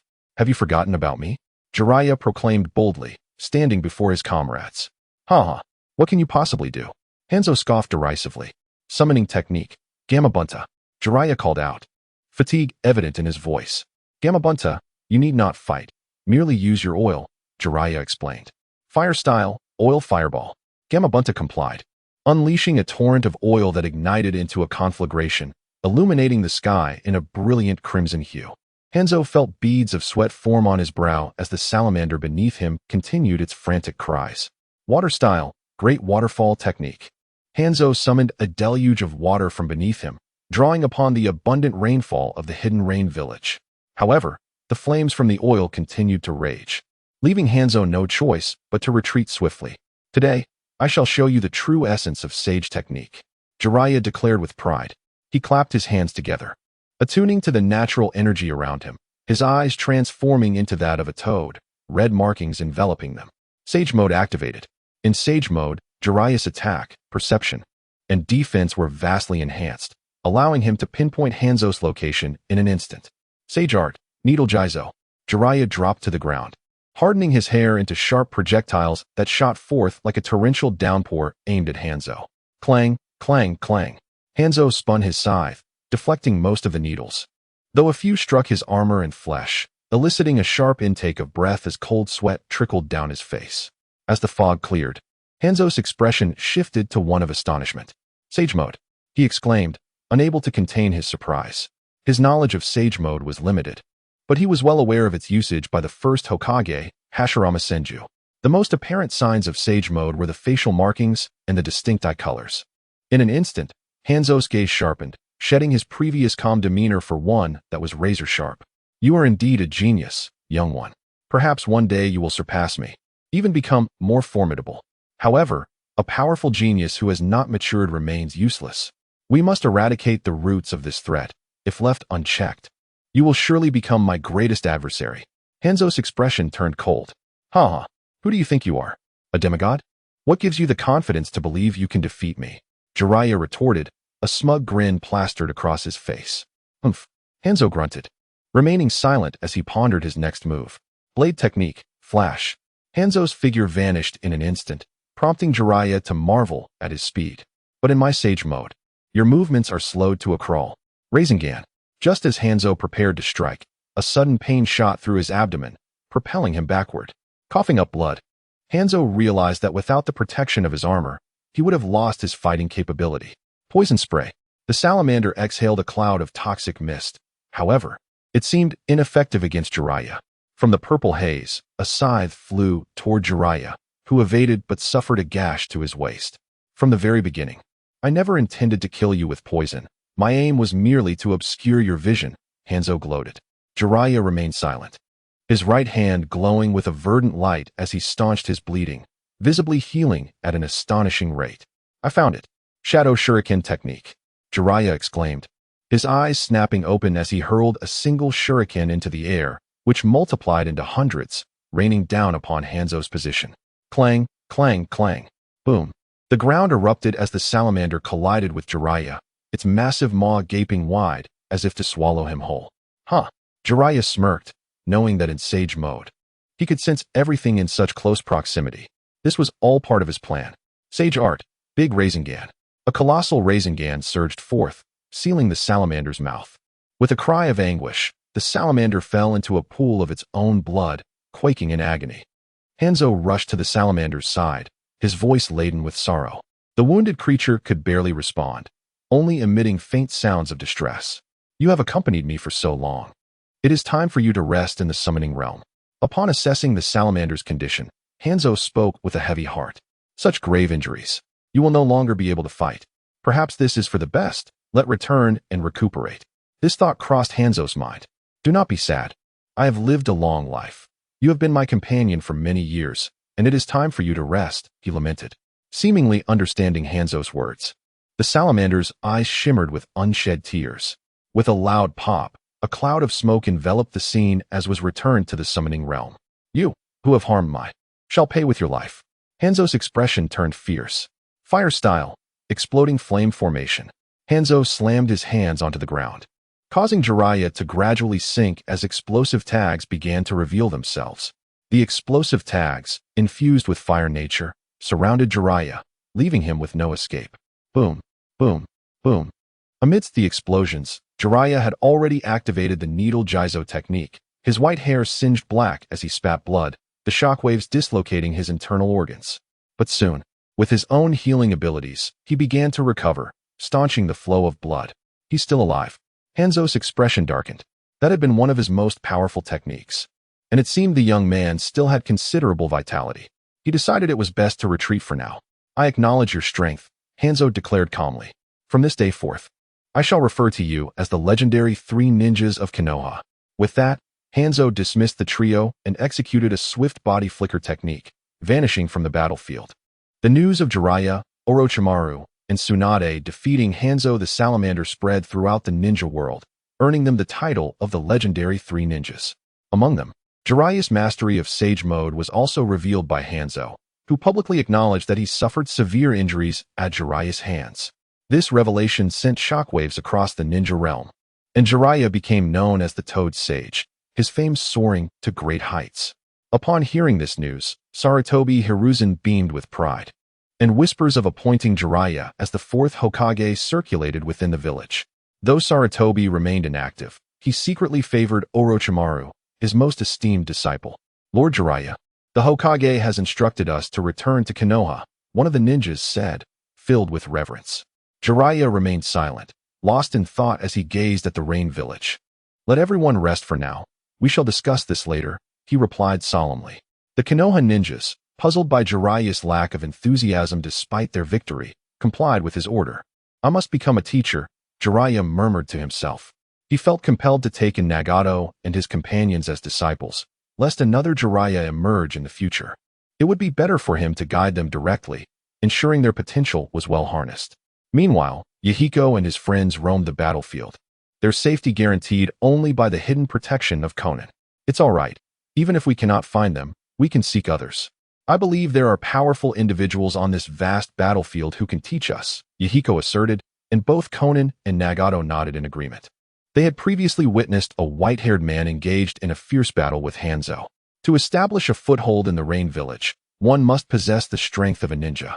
This was the first step toward achieving peace. Yahiko, I sense an incredibly powerful chakra emanating from the southern direction, identical to the one we observed earlier, Nagato remarked weakly. Really? That is wonderful. Let us set off at once. Yahiko exclaimed with excitement. Conan, however, wore an expression that suggested indifference to their fervor. Yahiko, I can feel it drawing nearer, Nagato said cautiously. Hearing this, Yahiko's demeanor shifted to one of caution, yet after a brief moment of contemplation, he resolved. Let us draw a bit closer, but not too close. Nagato, keep a vigilant watch. Days later, as they continued to seek opportunities, a white-haired figure suddenly appeared before them. Who are you? Yahiko shouted, positioning himself protectively in front of Nagato and Conan. Oh, ha ha, listen well, I am the Toad Sage, a mere alias to obscure my true identity. I am none other than the renowned white-haired sage, Jiraiya, one of the legendary Three Ninjas, he proclaimed. An air of narcissism surrounding him. Upon hearing this, the trio exchanged incredulous glances. Was this truly the white-haired figure they had seen on the battlefield? What brings you three little ones to our Konoha camp? Jiraiya inquired with surprise. We accidentally stumbled upon this place, Conan replied nervously. Jiraiya scrutinized them, noting how Yahiko and his companions trembled, their eyes avoiding his gaze as if guilty. After a moment of deliberation, Yahiko cautiously explained their purpose for being there. We have witnessed your power and have followed you here. Are you saying you wish to learn ninjutsu from us? Jiraiya feigned astonishment. Yes. We need strength to change this Rain Village, Yahiko asserted resolutely. Oh, just you three? Jiraiya chuckled, questioning their resolve. Indeed, with Nagato and Conan by my side. They will support me. Together we will elevate the Rain Village. Please, teach us to become ninjas. Yahiko implored, bowing deeply, determination etched on their faces. Seeing this display, Jiraiya's lips curled into a slight smile. After a brief silence, he gazed into their hopeful eyes, uncertain of how to respond. Just then, Orochimaru interrupted, kill them. What? Yahiko and the others recoiled in fear. Orochimaru smirked cruelly. I have seen too many war orphans like them. Their fates are often tragic. It would be kinder to end their lives now. Yahiko and his companions exchanged terrified glances, preparing to flee. Enough, Orochimaru. You and Tsunade should return. I will stay and care for them. I trust that Sarutobi-sensei will understand, Jiraiya declared firmly. A figure suddenly materialized at the scene. What? Jiraiya, don't joke around. Tsunade exclaimed in disbelief. I am serious, and this is a gift I have prepared for the rope tree, Jiraiya said, producing a scroll and explaining its purpose. Our wager. Tsunade blushed deeply. Once the war is over, we shall marry, Jiraiya stated with utmost sincerity. All right. After the two departed, Jiraiya turned to the three before him. So, as for this gift, let me train you until you can thrive in this chaotic world, he said with a smile. Thank you, Jiraiya-sensei. Yahiko and the others exclaimed excitedly, bowing deeply. Ha ha ha, you are my very first disciples. Jiraiya laughed heartily.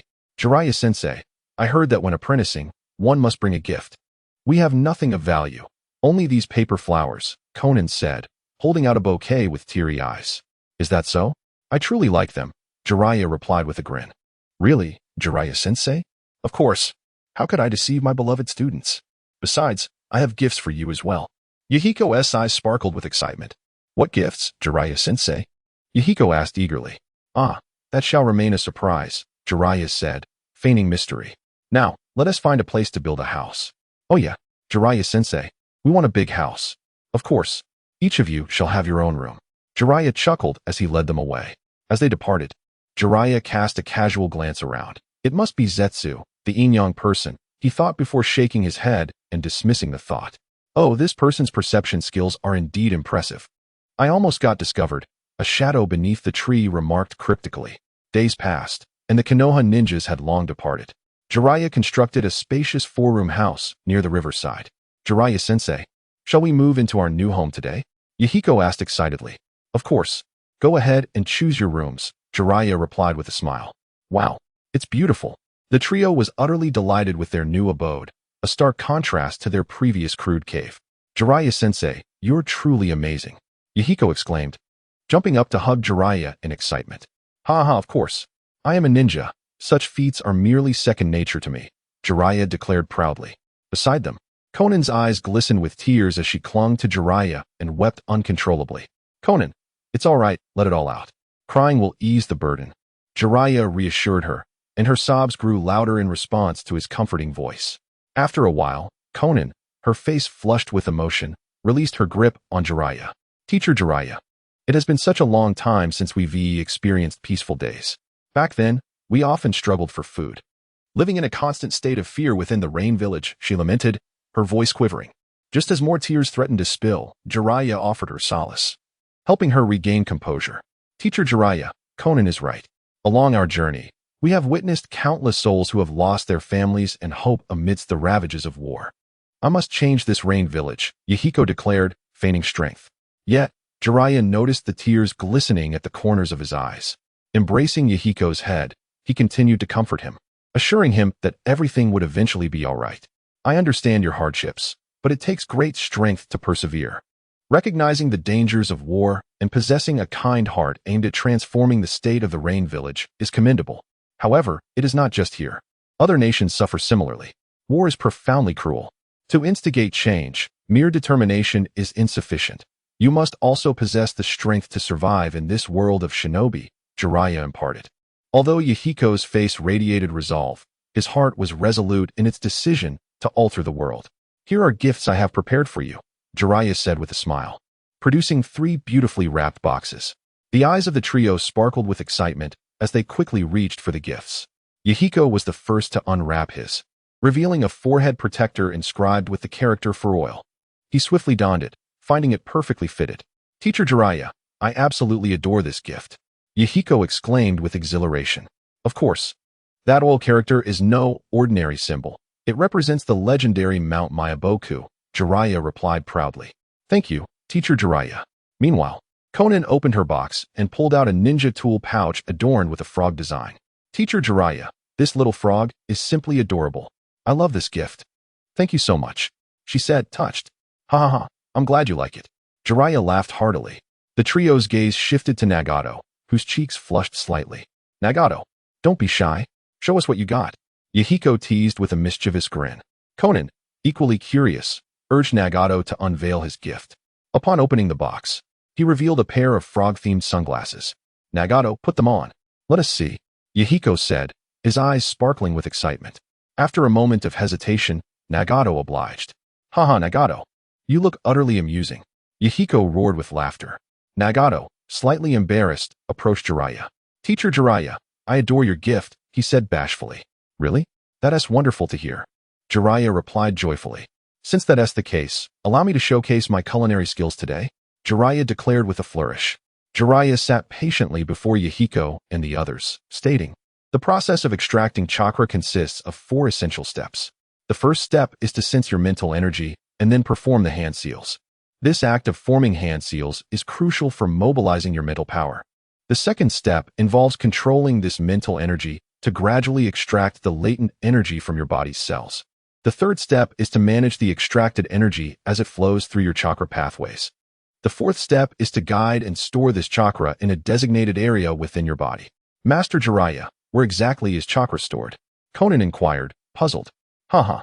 For ordinary individuals, it is typically found within the abdomen, though there are exceptions. For instance, Tsunade, who, like me, is one of the 3 legendary ninjas, uses a unique method to store it in her forehead. Additionally, there are the oil-based techniques of the Oil Woman clan in Konoha. In essence, chakra can be stored in various parts of the body, depending on specific jutsu, Jiraiya elaborated. The human body contains approximately 13 trillion cells, though this number is broad. Do you think you can sense all 13 trillion cells and extract chakra on your first attempt? Take your time.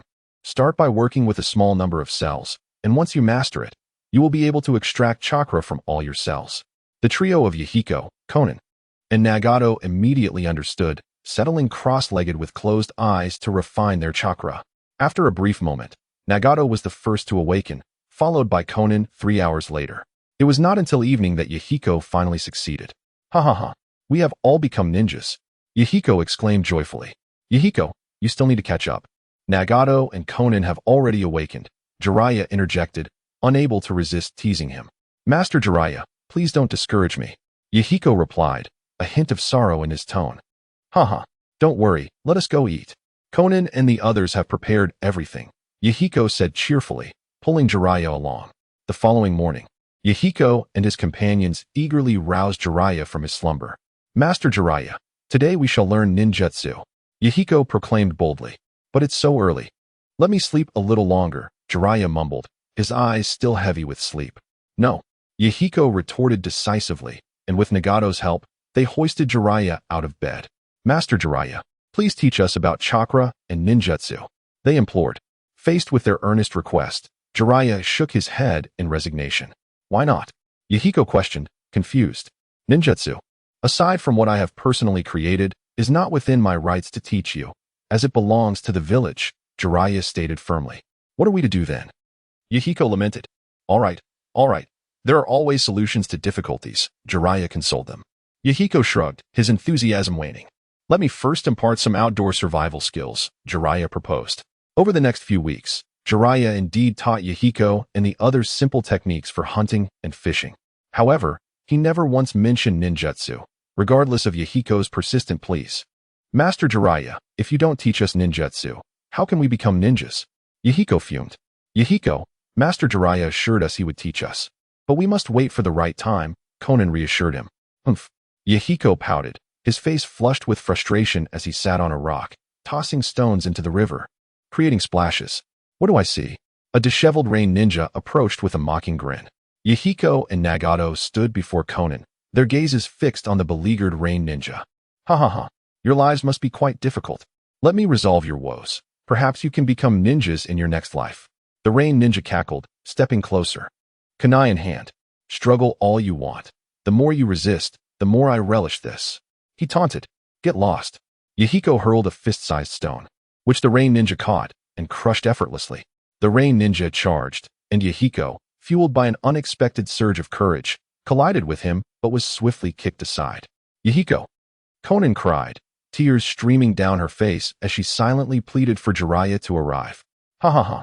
I am utterly delighted."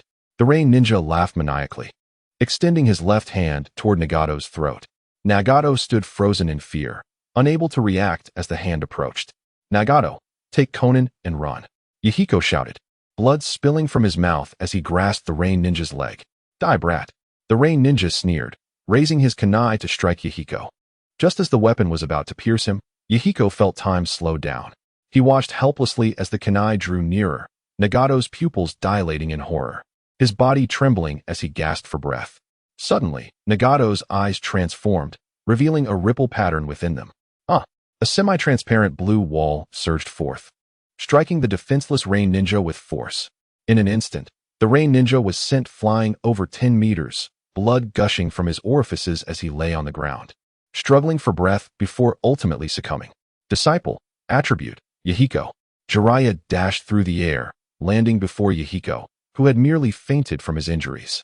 Is everyone all right? Do not fret. Yahiko just sustained minor injuries, Jiraiya said, his hands glowing green as he healed Yahiko. Once he finished, Jiraiya turned to examine Nagato, who stood in a daze, staring blankly. Jiraiya scrutinized Nagato's eyes, which were a deep purple with concentric black rings, appearing as though they were sinking into his face. The Rinnegan? What a formidable weapon. The possessor of the Rinnegan commands the balance of yin and yang, wielding at least 6 variations of chakra properties, bestowing extraordinary abilities upon its bearer. It is no wonder that Jiraiya in the original narrative regarded Nagato as the child of destiny, endowed with the eyes of the Sage of 6 Paths, granting him a distinct advantage from the outset, capable of achieving high-level prowess with just a little development. Master Jiraiya, is Yahiko all right? Nagato asked cautiously, snapping back to reality. He's fine. Let us head home for now. We can discuss this later, Jiraiya replied, lifting the unconscious Yahiko as they walked ahead, with Konan and Nagato following closely behind, their shadows stretching long beneath the setting sun. Thanks to Nagato, you can now learn ninjutsu, Jiraiya declared, and the eyes of Yahiko and his companions sparkled with excitement. Next, he began imparting knowledge about chakra and its attributes, explaining that while this information might seem irrelevant at first, it was crucial for their journey as ninjas to retain it firmly in their minds. Jiraiya spoke slowly, and Yahiko's trio listened intently. Over the course of 2 days, Jiraiya successfully conveyed a wealth of essential knowledge and foundational concepts to them. Now, according to your words, shall we begin testing our chakra attributes? Konan inquired. Indeed.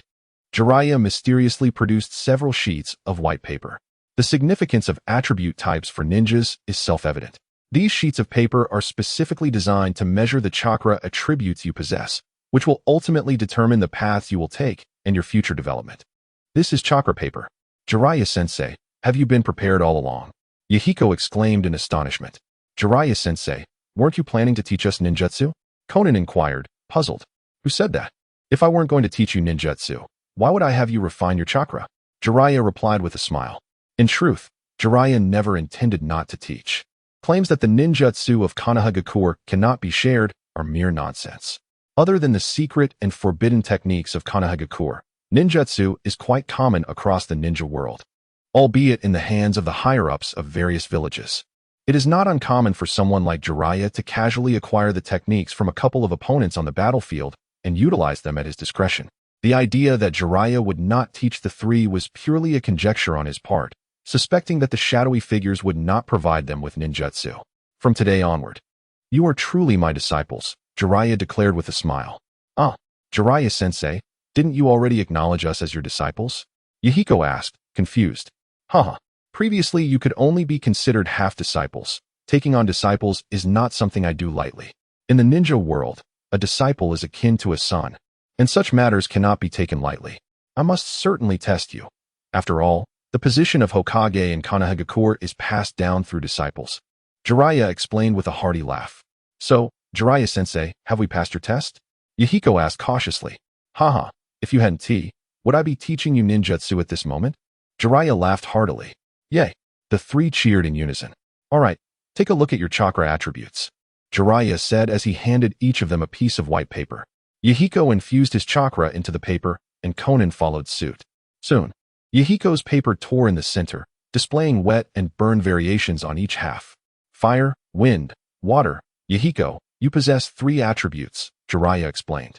Quickly, Konan infused her chakra into the chakra paper, causing it to split and ignite. Konan's attributes are wind and earth, Jiraiya said with a smile. Nagato infused his chakra, and soon the paper exhibited various phenomena. First, it split in the middle, followed by burning, wetting, wrinkling, and breaking at the 4 corners. Nagato possesses all 5 attributes. But do not worry. This is something you can develop through practice, Jiraiya explained, noticing Yahiko's despondency. Ninjutsu, tree climbing, developed later? Yahiko asked, a look of confusion on his face. Jiraiya carefully organized his thoughts and began. First, you should understand that the majority of ninjas in the world are actually single attribute. However, does being single attribute mean one cannot become powerful? Not necessarily. Generally speaking, a single attribute ninjutsu type ninja can only advance to Jonin by either constantly improving the quality of their chakra or delving deeper into the applications of their respective attribute techniques to enhance their potency. The other method is through sheer effort to develop a secondary attribute. In simpler terms, talent can be viewed as the body's adaptability to a corresponding attribute. This is not fixed. Even if one initially lacks such talent, they can still gradually mold their body through long-term, consistent practice of a certain type of ninjutsu to achieve results comparable to innate talent. Understood, Jiraiya-sensei, Yahiko said, determination evident on his face. Now, let us begin your ninjutsu training, Jiraiya said, presenting scrolls before the three. Shadow clone technique, substitution technique, body flicker technique. Indeed, these are essential ninjutsu every ninja must master and are highly practical in combat. Hearing Jiraiya's words, Yahiko eagerly picked up the scroll, his eyes filled with anticipation. Moments later, Nagato formed hand seals. Shadow clone technique.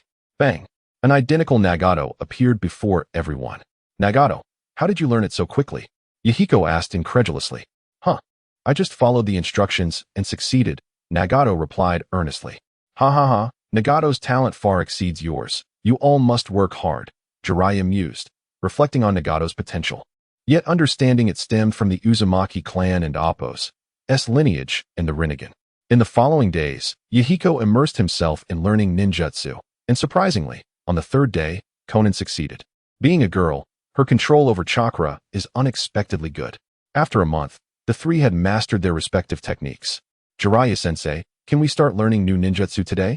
Yahiko asked with eager anticipation. Today, we will practice chakra control, which allows you to release ninjutsu precisely in battle and manage your chakra efficiently. How do we do that? Tree climbing and water walking, Jiraiya casually stated, leaving everyone puzzled. What is the purpose of this? With their confusion lingering, Jiraiya approached a tree and effortlessly walked up it. Then turned around and walked back down. Jiraiya-sensei is amazing, Yahiko exclaimed excitedly. Ha ha ha, is that so? Jiraiya chuckled, scratching his head.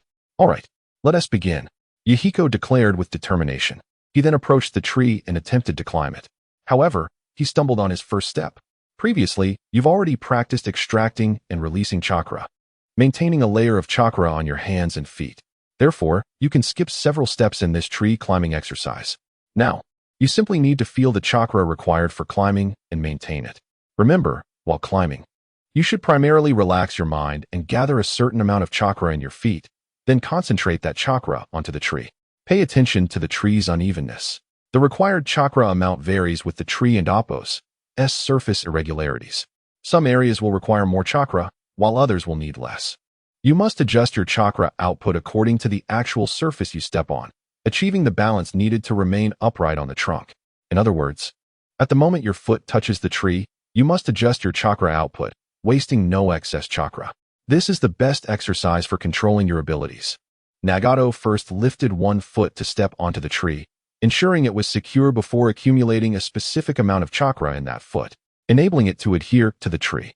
After calculating the required chakra and maintaining it, he used the anchored foot as a pivot to lift the other foot onto the tree, continuing this process as if walking on solid ground. Observing Nagato's movements, Jiraiya nodded approvingly. Do not attempt to vary the chakra output while navigating the uneven tree surface just yet. Instead, climb the tree using a consistent chakra output. Once you have adapted to climbing with a constant chakra level, then adjust to a varying minimum chakra output. After Jiraiya provided a cautionary word, he positioned himself behind Yahiko, vigilant for his safety to prevent any potential falls from the tree. Climbing a tree with a steady chakra is unlike traversing with a fluctuating chakra. The latter poses a greater risk of accidents. After 2 days of practice, the trio had become adept at scaling the tree trunks with ease. Next, I shall introduce our next goal, walking on water, Jiraiya declared. The three looked at him in confusion. Indeed, you heard correctly. It involves walking atop the water surface. I will divide this task into 2 stages. First, still water, and second, flowing water. As he spoke, he approached the riverbank, and Yahiko and the others held their breath, eyes wide with anticipation. With a single step onto the water's surface, Jiraiya did not sink, and with another step, the surface remained as solid as ground beneath him. Incredible! Yahiko exclaimed, his eyes sparkling with awe. Ha ha ha! This is a skill every ninja can master. Jiraiya laughed heartily. Then let us begin, Yahiko exclaimed, dashing to the river's edge before Jiraiya could respond. However, he stepped in too hastily and promptly sank into the water. Yahiko found himself submerged, while Konan and Jiraiya burst into laughter and Nagato rushed to assist him. Jiraiya then addressed the trio, when climbing trees, you merely need to concentrate your chakra in specific areas and maintain a consistent amount. Trees are stationary, so it suffices to adhere to them. This practice primarily teaches you how to generate a certain amount of chakra. However, to remain on the water's surface, you must continually release an appropriate amount of chakra that precisely supports your body weight. This is more challenging than merely maintaining a steady chakra level.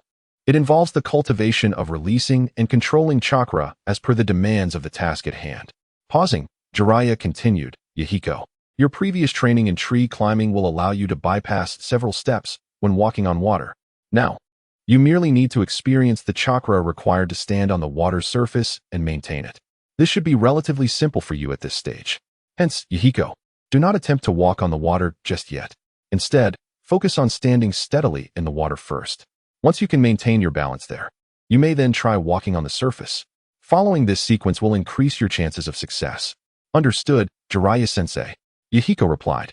This time, he managed to remain atop the water, albeit immobile, gradually adjusting his chakra levels. Alright, Yahiko, now slowly decrease the chakra you are releasing until your feet begin to sink into the water, then stop, Jiraiya instructed. Okay, Yahiko responded, carefully lowering his chakra until only his calves submerged while he maintained a standing position. The sensation of standing in water contrasted sharply with that of standing on its surface. The latter proved significantly more challenging. Fortunately, Yahiko adapted step by step, avoiding any mishaps of falling in. Now, Yahiko, gradually reduce your chakra to the minimal amount needed and maintain that level, Jiraiya advised. Got it. Yahiko promptly complied, lowering his chakra to the minimum. Jiraiya then mischievously stirred the water, causing waves to ripple across the previously calm surface. Yahiko wobbled precariously, yet he managed to stay afloat. However, Jiraiya intensified his efforts, and with a splash, Yahiko found himself back in the river. Ha ha ha. Jiraiya laughed heartily, clutching his stomach. Meanwhile, Konan exclaimed in a panic, Jiraiya-sensei, I feel my chakra depleting so rapidly. Indeed, standing on a flowing surface differs from climbing trees or standing on still water. When climbing or standing on still water, chakra dissipates slowly. Conversely, on a flowing surface, the rate of chakra depletion accelerates significantly, Jiraiya elaborated. This is because, on moving water, chakra is lost not only through natural dissipation but also due to the water's current carrying it away. Thus, the faster the water flows, the quicker the chakra dissipates, necessitating a greater effort to replenish and maintain your chakra levels. Conversely, slower water flow results in a slower dissipation rate, making it easier to manage chakra levels. Therefore, as you begin your practice, you must first acclimate to the speed at which the water carries away your chakra before attempting to walk. Do you understand, Nagato? Absolutely. They chorused. First, Nagato placed one foot on the water's surface, releasing an appropriate amount of chakra to cover it while sensing the current's effect on his chakra. Once he acclimated to replenishing the chakra lost to the water's flow, he would use his foot as a pivot to lift the other foot, releasing the necessary chakra to step onto the water and walk steadily upon it. After several days of practice, the group finally mastered walking on water. They progressed from leisurely walking to normal walking speeds, then to brisk walking, light jogging, and finally to full sprinting, until they could gracefully glide across the water's surface. Time flew by, and in the blink of an eye, an entire year had passed since Jiraiya took Yahiko and his companions as his students. Throughout this year, Jiraiya imparted 3 jutsu: fire release, great fireball technique, water release, water whirl, and earth release, earth flow wall, alongside various foundational techniques acquired from wandering ninjas. The trio had mastered dozens of jutsu, with Nagato even mastering them all due to his possession of all 5 chakra natures. After a year of rigorous training under Jiraiya, Nagato had reached elite levels of strength, while Yahiko and Konan had attained the capabilities of lower-ranked ninjas, albeit lacking practical combat experience. Jiraiya's teachings mirrored those in the original narrative. He wished to deviate but feared the potential for butterfly effects, so he refrained from doing so. If the current trajectory continued, hope remained for what lay ahead. Jiraiya even imparted the philosophy of farming, akin to the aristocracy of the Rain Village, advising them to exploit resources, recruit talent, and cultivate the populace while strategically displaying a few elite ninjas as bounty hunters to the public. The trio was astonished by Jiraiya's methods, though they hesitated to take action until they could leave their current circumstances. Jiraiya even introduced the notion of survival, yet Yahiko remained unfazed. The trio was determined to establish an organization, and Jiraiya continuously offered his insights. "Yahiko, are you napping again? Can you recall the strategies I shared with you?" Jiraiya asked, exasperated. "Yes, initially, we should find a defensible location surrounded by mountains, cultivate the land, and recruit talent vigorously. Then we will focus on improving livelihoods. Train lower-tier combatants while showcasing a select few elite ninjas as bounty hunters. Ultimately, it can be summarized as amass resources, fortify defenses, and bide our time to seize power." Yahiko replied, albeit with a hint of fatigue. At the outset, Jiraiya's words ignited a spark in their minds, his novel vocabulary leaving a profound impression on them. However, he seemed intent on keeping them grounded, cautioning them against wandering aimlessly, lest they meet their demise. To be candid, Jiraiya's perspective astonished them. The three aimless youths suddenly found clarity in their future paths, as if Jiraiya had meticulously charted their journeys ahead. Satisfied, he nodded approvingly. The land of Rain, neither vast nor minuscule, lay nestled between three great nations, perpetually embroiled in conflict, causing the populace to suffer and leading to an influx of rogue ninjas and bounty hunters traversing its terrain. Should Yahiko and his companions manage to seize control of this nation, they would wield considerable influence. That will be all for today. From the next overcast day, I shall assign you new training tasks, Jiraiya declared, stretching with a weary sigh. "Master Jiraiya, what tasks will they be?" Yahiko inquired eagerly. "We shall discuss it on a cloudy day," Jiraiya replied enigmatically. The following morning, Jiraiya surprisingly rose early. The black market, as everyone knew, was a haven for rogue ninjas and wanted criminals, where notorious figures could be spotted casually on the streets. This realm belonged to wandering ninjas and bounty hunters, a cacophony of miscreants where local nobles and formidable ninjas mingled, engaging in espionage, assassination, protection, bounty collection, and even slavery. Notably, rogue ninjas from the 5 great nations frequently haunted these areas, with their heads fetching substantial rewards. From this moment on, I want you to become bounty hunters, hunting rogue ninjas from various nations," Jiraiya stated earnestly. "Isn't it a bit too early for that, Master Jiraiya? I'm still just a child," Yahiko exclaimed, eyes wide in disbelief. Before Jiraiya's arrival, he had been the leader of their small team, having witnessed his share of assassinations and corpses. To protect Nagato and Konan, Yahiko had navigated the back alleys, gaining considerable insight into the black market. "These are challenges you will inevitably face. No feast lasts forever. I will eventually depart. While I am still here, I can shield you from danger. But what if I leave?" Jiraiya warned sternly. Yahiko was rendered speechless, yet he pondered that Jiraiya, being from Konoha, would inevitably return there. "Very well," Jiraiya nodded. "After this extensive period of training, I have witnessed your progress. It is time for us to embark on further training. Experience is what you lack, true combat experience." In this war-torn nation, conflict was ever present, with battles and assassinations occurring everywhere. A moment's carelessness could lead to death. Therefore, you must hone your abilities as bounty hunters while also earning some money. At this point, Jiraiya's expression turned weary. The inflation in the land of Rain had nearly emptied his frog wallet. By becoming bounty hunters, the trio would gain ample training and combat experience, while also accumulating enough funds for essential medicinal baths required for their training. In a small town in Amigakure, Jiraiya and the 3 donned dark green raincoats and approached a restroom. "Master Jiraiya, is a place like the black market truly here?" Konan questioned, skepticism evident on her face. Yahiko and Nagato mirrored her disbelief. After all, the black market was an organized entity. How could it exist in such a place? How could it not? "I distinctly recall its presence from my intelligence reports in Konoha," Jiraiya replied with gravity. The 4 entered the restroom, with Jiraiya heading directly to the 4th stall. "Knock, knock." He rapped on the door. Moments later, a voice emerged from within. What do you want? Bounty, Jiraiya responded promptly, and with a click, the door swung open, revealing a dark interior filled with movement. After a brief pause, a staircase appeared, leading downward, and the group hurriedly descended. Torches on the walls ignited, casting a fiery glow throughout the passage. Soon, they arrived at a spacious area bustling with pairs of people entering and exiting. Stalls lined the sides, showcasing various wares, including women in cages. Masked figures roamed the space, occasionally glancing at Jiraiya and his companions, causing Yahiko and the others to inch closer to him. Humph, Jiraiya snorted, his chakra enveloping the vicinity. Many were instantly struck with fear, their legs trembling, while others broke into a cold sweat as if paralyzed by dread. Today, I will impart knowledge, Jiraiya continued. This black market is akin to a pack of hyenas, drawn to the scent of blood. They are individuals who value wealth over life, familiar with acts of treachery, robbery, and assassination. When faced with them, you must strike, instill fear, make them tremble with fright.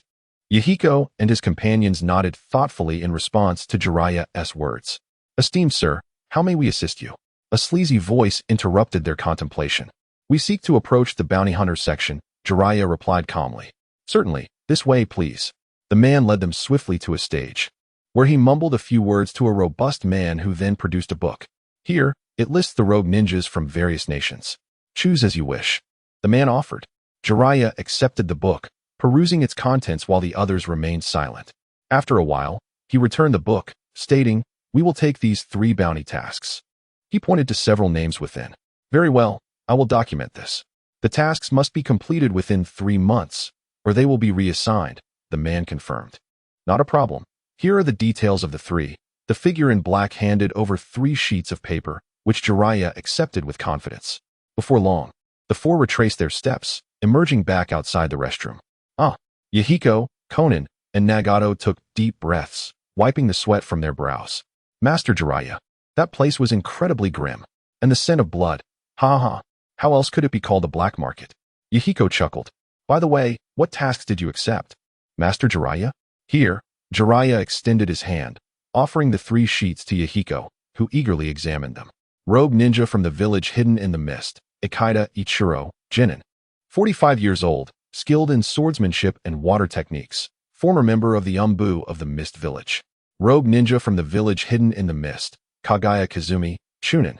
21 years old, proficient in close combat and blood techniques, from the Kagaya clan of the Mist Village. Rogue ninja from the village hidden in the rock, Ishikawa, Jinin. 43 years old, adept in earth techniques and sensory perception, origins unknown. Upon reading these names, Yahiko and the others felt a surge of excitement, eager to undertake their missions. Ha, let's return and rest for now. Training begins at dusk, Jiraiya smiled. These individuals are most suitable for you. After all this training, it's time to see how you perform. Though he was somewhat anxious, having spent over a year with them inevitably fostered a bond. Well, good deeds beget good fortune. The future lies in your hands, Jiraiya murmured as he watched the trio's retreating figures. Jiraiya-sensei, hurry up. We need to go home for dinner. The bright voice of Yahiko instantly pulled Jiraiya back to reality. Oh great. Today we shall prepare a feast of chicken. I absolutely adore the chicken you make, Jiraiya-sensei. Very well. Today I shall showcase my culinary skills and let you all savor the delights of the human palate. Jiraiya put aside his thoughts and approached the trio with a beaming smile. Regardless, this is indeed a wonderful memory. The next morning, the group swiftly gathered their belongings and set off, following Jiraiya's lead towards the hidden mist village. After 2 days of travel, they finally arrived in the land of water. This is the town of Mist, where according to our intel, Ichiro Inada has been sighted, Jiraiya remarked. Jiraiya-sensei, why is there so much fog here? Konan inquired, puzzled. This phenomenon is related to the geographical position of the land of water, and this nation is perpetually shrouded in mist, Jiraiya explained. Jiraiya-sensei, how will we locate Ichiro Inada? Yahiko asked. Just wait and see. I will find him immediately. With that, Jiraiya began forming hand seals, wind release, spiraling sensation. Moments later, Jiraiya opened his eyes, glimmering with a spark of insight. Found him. He is in a house to the east of the town. Jiraiya-sensei, how did you know? Yahiko asked, his face filled with curiosity. This is a sensory ninjutsu I developed myself. I can detect any enemies in my vicinity, Jiraiya replied proudly. But how do you know that the person you found is Ichiro Inada? Conan questioned. In such a small place, there are generally no ninjas. If there is one, it must be Ichiro Inada, for in a location devoid of ninjas lies the perfect hiding spot, Jiraiya clarified. Then let us hurry. Yahiko urged eagerly. Yahiko, remember there are many civilians here, Jiraiya reminded him. I almost forgot. I'll handle it properly, Yahiko replied. The three then began to devise their plan. Fire release, great fireball technique. Yahiko unleashed a fireball, instantly incinerating the wooden house. Hey, Ichiro Inada wouldn't he have perished, would he? Yahiko expressed his doubts. Clang. Yahiko's weapon deflected a katana aimed at him. I knew you wouldn't he die so easily, brat. Ichiro Inada snarled. Water release, water surge. Yahiko's torrent of water sent Ichiro Inada flying, prompting Yahiko to turn and leave. Damn it. Ichiro Inada bellowed, drenched and quickly pursuing. In the forest, Yahiko dashed through the trees, with Ichiro Inada hot on his heels. Suddenly, shurikens appeared in the air, forcing Ichiro Inada to halt and deflect them with his katana. What's this? Haha, looks like more fools are arriving. Ichiro Inada spotted Conan perched atop a tree, grinning. Water release, water surge. Bang. Ichiro Inada instantly transformed into a puddle, and Yahiko promptly sensed it was a water clone, warily scanning his surroundings. Water release, water flow technique. Earth release, earth flow rampart. A surge of water barreled towards Yahiko, but at the critical moment, a wall of earth sprang up behind him. Conan stood confidently behind Yahiko. Having executed the technique with a calm demeanor, Yahiko swiftly formed hand seals. Water release, water whip. The watery serpent struck Ichiro Inada, sending him crashing to the ground, coughing violently. Cough. You brats are dead meat. Suddenly, pillars of rock erupted from the ground, assaulting Ichiro Inada from all sides, piercing through his body as terror filled his eyes. Ichiro Inada was impaled by 4 rock pillars, his head tilting lifelessly. At that moment, Nagato emerged from the earth, a look of reluctance on his face. Haha, Nagato, don't worry. These individuals have harmed many innocents, Yahiko consoled. Indeed, Jiraiya affirmed. Jiraiya then instructed Yahiko to sever Ichiro Inada's head. Despite his discomfort, Yahiko complied. Let us take a break. We have news regarding Kagaya Fong as well, Jiraiya announced. Days later, Jiraiya and the trio boarded a vessel, arriving at a port. Jiraiya-sensei, where is this place? Yahiko asked. This is not merely a city, but a vast port. Jiraiya replied mysteriously. A port? The trio's heads filled with question marks, seemingly demanding Jiraiya to clarify, as it appeared to them to be just another city. Haha. I anticipated you would ask that. Yet, it truly is a port. This is the largest open trading area in the Land of Water, where merchants gather to procure various local specialties. It is known as Fishport due to its bustling fishing and trading activities, with countless vessels arriving daily. As Jiraiya walked, he elaborated to the trio, their eyes widening with each revelation. This is one of the primary economic sources for the Hidden Mist Village, and also a crucial tax revenue site for the Land of Water. The trio mused that if the Land of Rain had a similar establishment, the Hidden Rain Village would not be so impoverished. I know what you are pondering. Conan, please share your thoughts on economic development, Jiraiya prompted. Well, to achieve prosperity, one must first establish routes. For instance, in the Land of Thunder, where road construction is impractical, they adhere to a policy of utilizing local resources, akin to the Land of Water's reliance on its aquatic resources. Maritime trade is also essential, Conan articulated slowly. Quite insightful. See, this is a place that thrives on its water resources, and its economy is indeed flourishing, Jiraiya remarked. Yes, Jiraiya-sensei, we understand. The plan for Kagaya Fong involved luring him out while Nagato would deliver the finishing blow. Let the operation commence, Yahiko declared. The three nodded and split into 2 groups. Yahiko would draw out Kagaya Fong, while Nagato and Conan would set up an ambush. Soon, Yahiko arrived at the location where Kagaya Fong was hiding, a tavern. Yahiko pulled out the wanted poster for Kagaya Fong and approached a table of patrons. This Kagaya Fong is truly a coward. I've searched high and low, yet there's no sign of him. Yahiko feigned indignation. You think you can capture a rogue ninja from the Hidden Mist Village? The nearby patrons scoffed. Upon hearing their taunts, laughter erupted in the tavern. You haven't even grown hair yet, and you think you can apprehend someone? Are you here to deliver his head instead? Another voice chimed in, mocking Yahiko. As the laughter intensified, Yahiko smirked slightly. Just wait.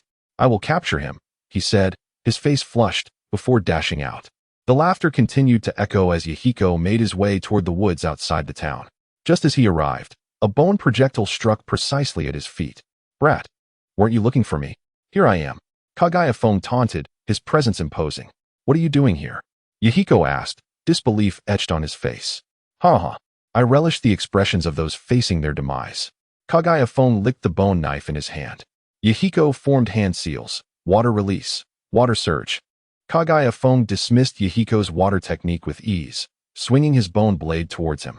The water merely knocked him to the ground.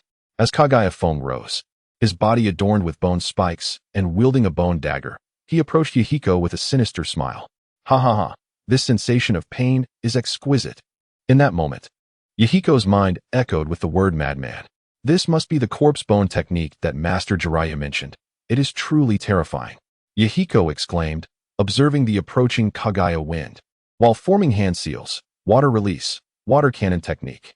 A torrent of water surged forth, engulfing Kagaya. Yahiko remained vigilant.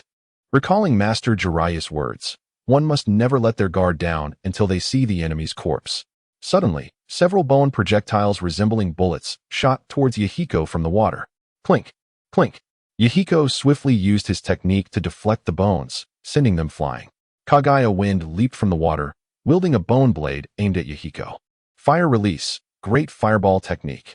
A colossal fireball consumed Kagaya wind, reducing him to tattered rags. Lightning release, thunderous strike. The moment Kagaya wind touched the ground, he was immobilized by a surge of electric current. Wind release, wind cutter technique.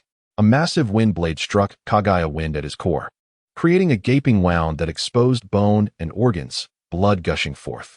Yahiko seized the opportunity and formed hand seals, water release, water whip. A serpentine stream of water ensnared Kagaya wind. Nagato, quickly.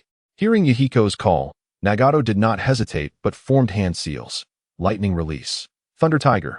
A gigantic lightning tiger raced across the water, sinking its teeth into Kagaya wind's head. Crackle. The electricity surged, charring Kagaya wind's body, leaving him motionless on the ground. Yahiko rushed forward, using his technique to sever Kagaya wind's head. The three of them exhaled in relief, collapsing onto the ground as Yahiko gasped for air. Not bad at all. This ninja, combined with the bloodline limit, possesses the strength of a chunin, Jiraiya remarked from atop a tree, chuckling. That's all thanks to Master Jiraiya's teachings, Yahiko replied. Ha. Yahiko, I love hearing that. Jiraiya laughed heartily. Yahiko remained silent, merely chuckling. Who goes there? Show yourself. Jiraiya bellowed, his gaze scanning the nearby woods with keen vigilance. Ha. No wonder you are known as one of the 3 legendary ninjas of Konoha. You discovered me so easily. A voice echoed, revealing a figure with waist-length orange hair, sharp teeth, and bandages wrapped around his neck, adorned with green stripes on his cheeks. Kisame Hashigaki, one of the 7 ninja swordsmen of the mist, the first wielder of the sword Samahata, and the current leader of the Umbu's assassination unit, nicknamed the Orange Lion. Although Jiraiya possessed the strength to triumph, he required time, and being in the Mist Village's territory meant reinforcements would arrive swiftly. I heard those kids below mention a formidable ninja had arrived.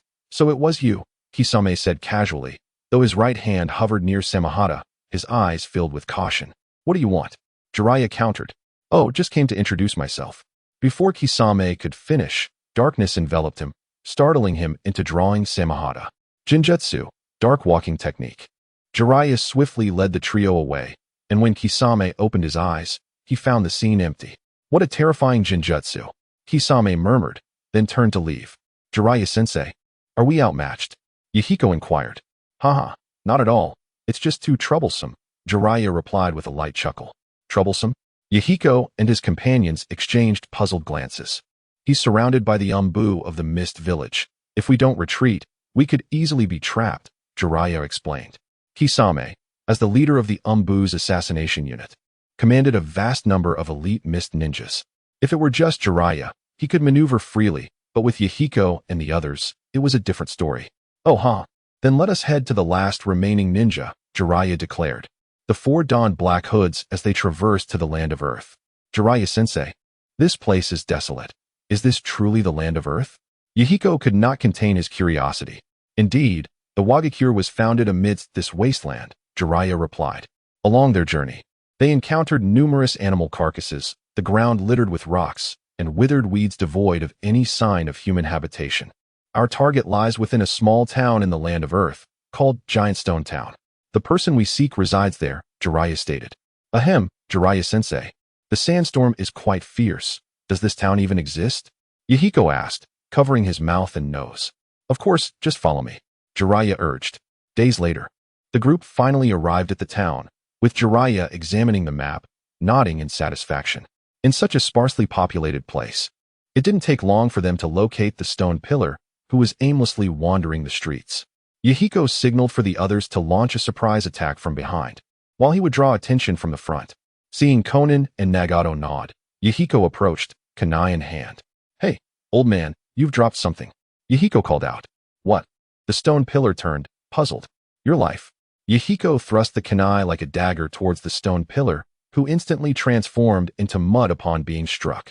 Dirt clone. Earth release. Earth flow river.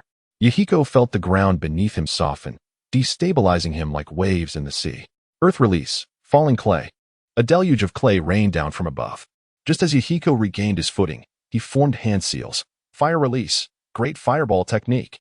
The flames swiftly incinerated the clay into blackened earth. Earth release. Cracking earth palm. The stone pillar concentrated chakra into his palm and struck the ground, causing it to fracture in an attempt to attack Yahiko. After completing this, he wiped the sweat from his brow. In a brief moment, he had exhausted a significant amount of chakra by executing multiple techniques consecutively. The ground beneath Yahiko transformed into a treacherous landscape of pits and deep cracks. Yahiko had already leaped onto a nearby building. Water release, water wave. But as soon as Yahiko's technique hit the ground, its effectiveness diminished drastically. As most of the water was absorbed into the earth, the stone pillar deftly evaded it, then conjured a stone spear in midair, launching it at Yahiko. Suddenly, a hand emerged from the ground, dragging half of the stone pillar's body into the earth. He realized that it was the earth release, inner decapitation technique. Nagato, disliking violence, typically had Konan use wind release to continue the stealthy assault. Wind release, wind cutter technique. A blade of wind sliced through the air, targeting the stone pillar's head. Earth release, underground navigation. This C-rank technique allows the user to transform solid earth into a fluid state using chakra, enabling swift movement beneath the ground. The stone pillar vanished from sight, the earth above him slightly rising as he moved quickly. Nagato formed hand seals. Lightning release, lightning strike. Crackle. A bolt of lightning descended from the sky, striking the moving stone pillar. The stone pillar's body was charred black, convulsing uncontrollably, his eyes turning white. Jiraiya-sensei, look. This guy even has a ninjutsu scroll, Konan exclaimed. Jiraiya, seeing Konan holding the stone pillar's ninja tool pouch, was taken aback. Let me see, he said. Retrieving 3 ninjutsu scrolls, labeled Earth Release, Hardening Technique, Earth Release, Rock Fist Technique, Earth Release, Mountain Soil Technique. This individual is certainly not to be underestimated, Jiraiya asserted with certainty. What should we do? Konan inquired. Hurry and sever his head. We must leave the land of Earth, Jiraiya instructed while stowing away the techniques of the 3. Yahiko swiftly executed the task, and a severed head was tucked into a pre-prepared pouch. Someone is approaching, Jiraiya stated gravely. His senses detected that the incoming individuals were at least Jonin level. What do we do, Jiraiya-sensei? Yahiko exclaimed. Jiraiya bit his thumb and performed the summoning technique, summoning jutsu. With a loud bang, a colossal lizard appeared before them, causing Yahiko's jaw to drop in astonishment. Lord Jiraiya, how may I assist you? Inquired the lizard. Take us under your concealment. We must not be detected, Jiraiya commanded. No problem. Please mount my back. Jiraiya and the others leaped onto the lizard's back, and in an instant, it camouflaged itself with the surrounding environment. Shortly after, a giant ninja arrived with a dozen earth ninjas in tow. Captain, there are signs of a struggle here. Can we track them? The captain asked. We cannot. Search the area. The group dispersed rapidly, leaving only the captain behind.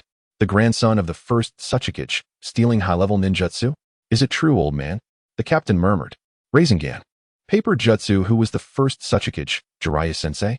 Yahiko questioned, puzzled. Haha, He was the founder of the Hidden Stone Village, Jiraiya replied.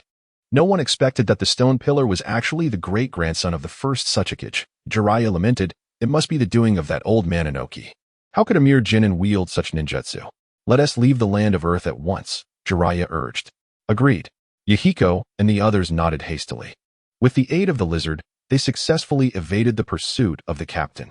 After several days of travel, the four finally returned to the house in the Rain Village. Yahiko, you have gained strength. You need to learn cooperation. Henceforth, you shall accept bounty missions within the Land of Rain, Jiraiya stated earnestly. There are too many uncertainties in other countries. I cannot protect you well. Here, aside from Hanzo the Salamander, there are no formidable foes, making it relatively safe. A year passed unbeknownst to them. During this time, both Yahiko and Konan significantly enhanced their abilities, reaching the level of elite Chunin, with Nagato being preliminarily assessed by Jiraiya as possessing special Jonin-level strength. This was largely due to their young bodies affecting their taijutsu and chakra reserves. Moreover, each of them amassed remarkable combat experience. They frequently roamed near the black market, effectively eradicating any rogue ninjas and bounty hunters in their path.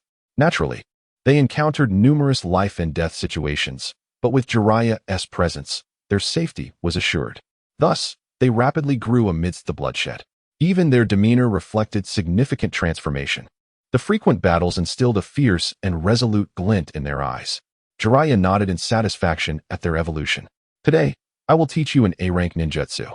My very own creation, Jiraiya proclaimed proudly. No hand seals. A self-created technique. The trio's eyes sparkled with excitement.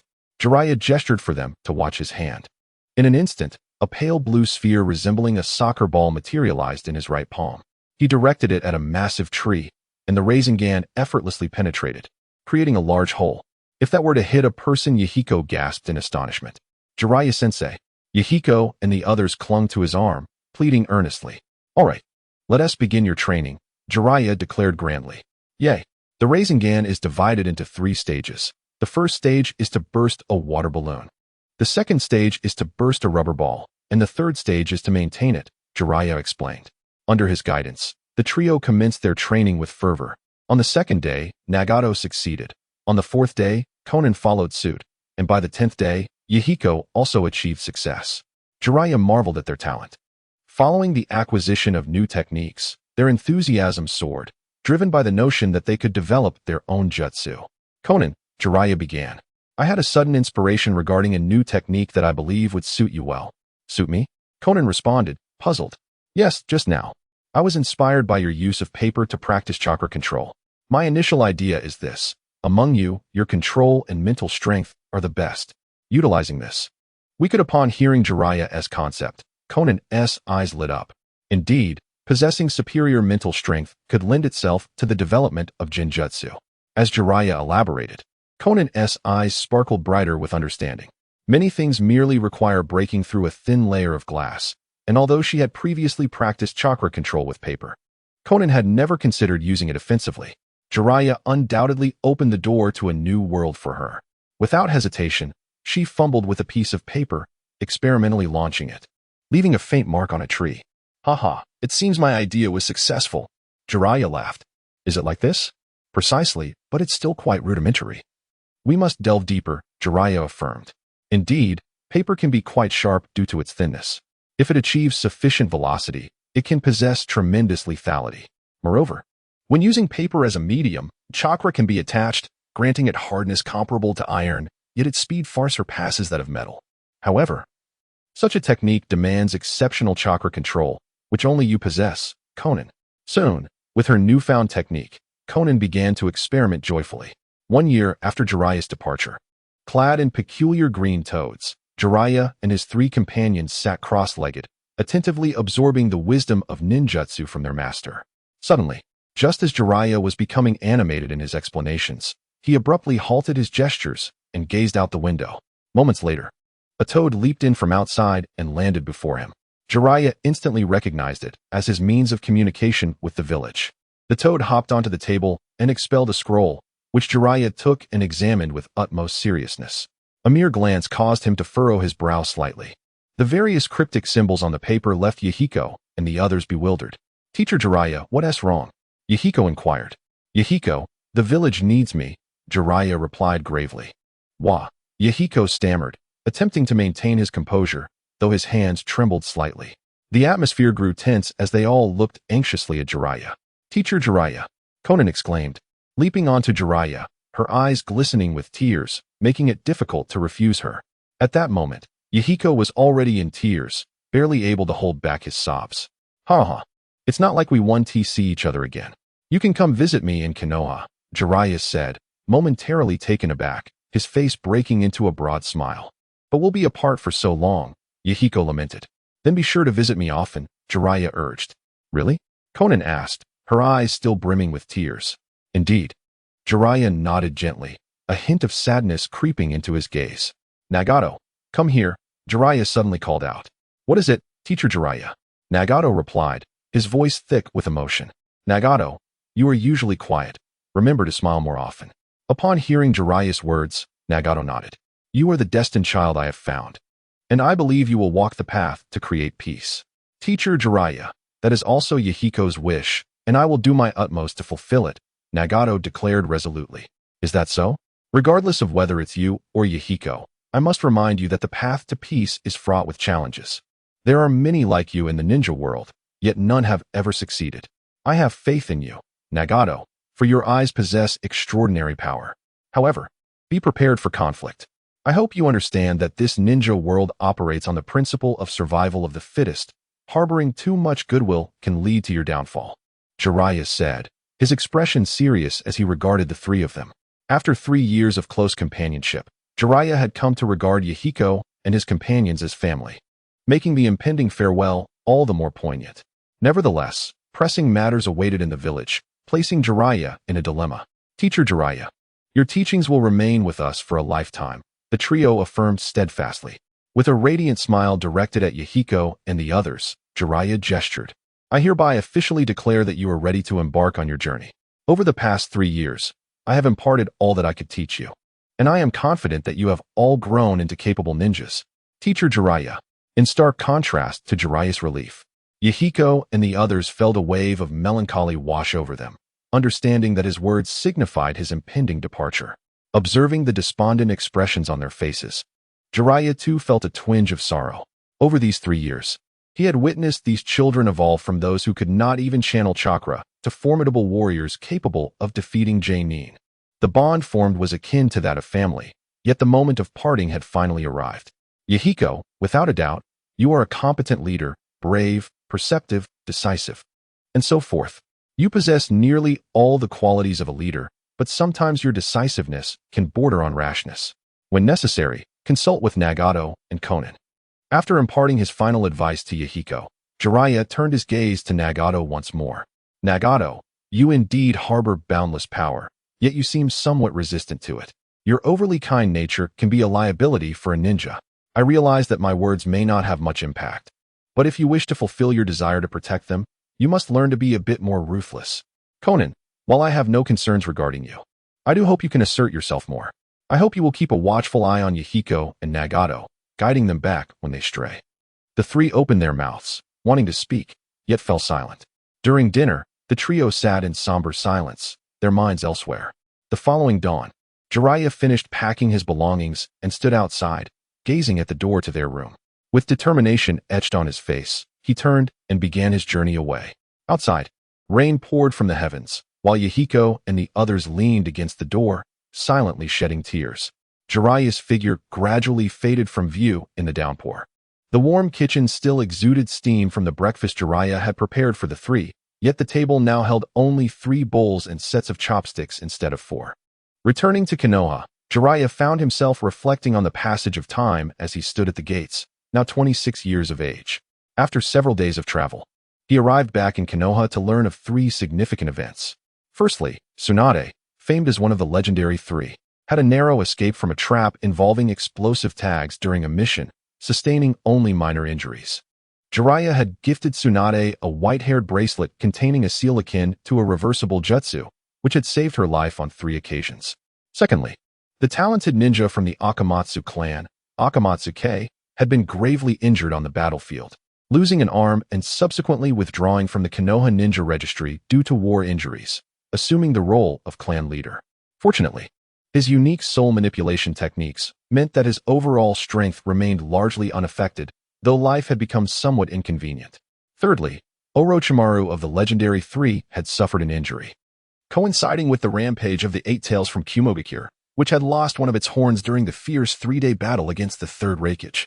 Additionally, it was reported that Uzumaki Kushina had retreated from the front line in Sunagakure, with Kakashi Hatake taking over as the commander. In the Hokage's office, Jiraiya leaped through the window. "Sarutobi-sensei, is there something urgent that brought me back so quickly?" Jiraiya asked, a hint of annoyance in his tone. "Haha, Jiraiya, I have no choice. Recently, Amigakure has been stirring, and I'm not sure what they're planning. That reckless Hokage is making moves too, and let us not forget the unrest caused by Inoki." Sarutobi Hiruzen lamented, rubbing his temples. "Is there no reliable intel?" Jiraiya pressed. Sarutobi shook his head in frustration, overwhelmed by the growing number of issues. His vision of the current situation clouded. "And what of Lady Kushina and the Nine Tails?" Jiraiya inquired. Tsunade has been dispatched to Sunagakure. Currently, only Orochimaru is left in the village, tinkering with who knows what, Sarutobi explained. Jiraiya's brow furrowed. He had anticipated Tsunade's assignment to the Sand Village, given the high demand for medical ninjas on any front. However, the prospect of Orochimaru remaining in Konoha raised alarm bells in his mind. Could it be that the cunning snake had resumed his experiments? "This is something I had foreseen," Jiraiya conceded. "By the way, Orochimaru recently took in Tsunade's brother, Senju, as his disciple. Are you considering taking on a student yourself?" Suddenly, Sarutobi Hiruzen spoke. "My disciple is the child of destiny. One cannot accept disciples haphazardly. It must be based on fate."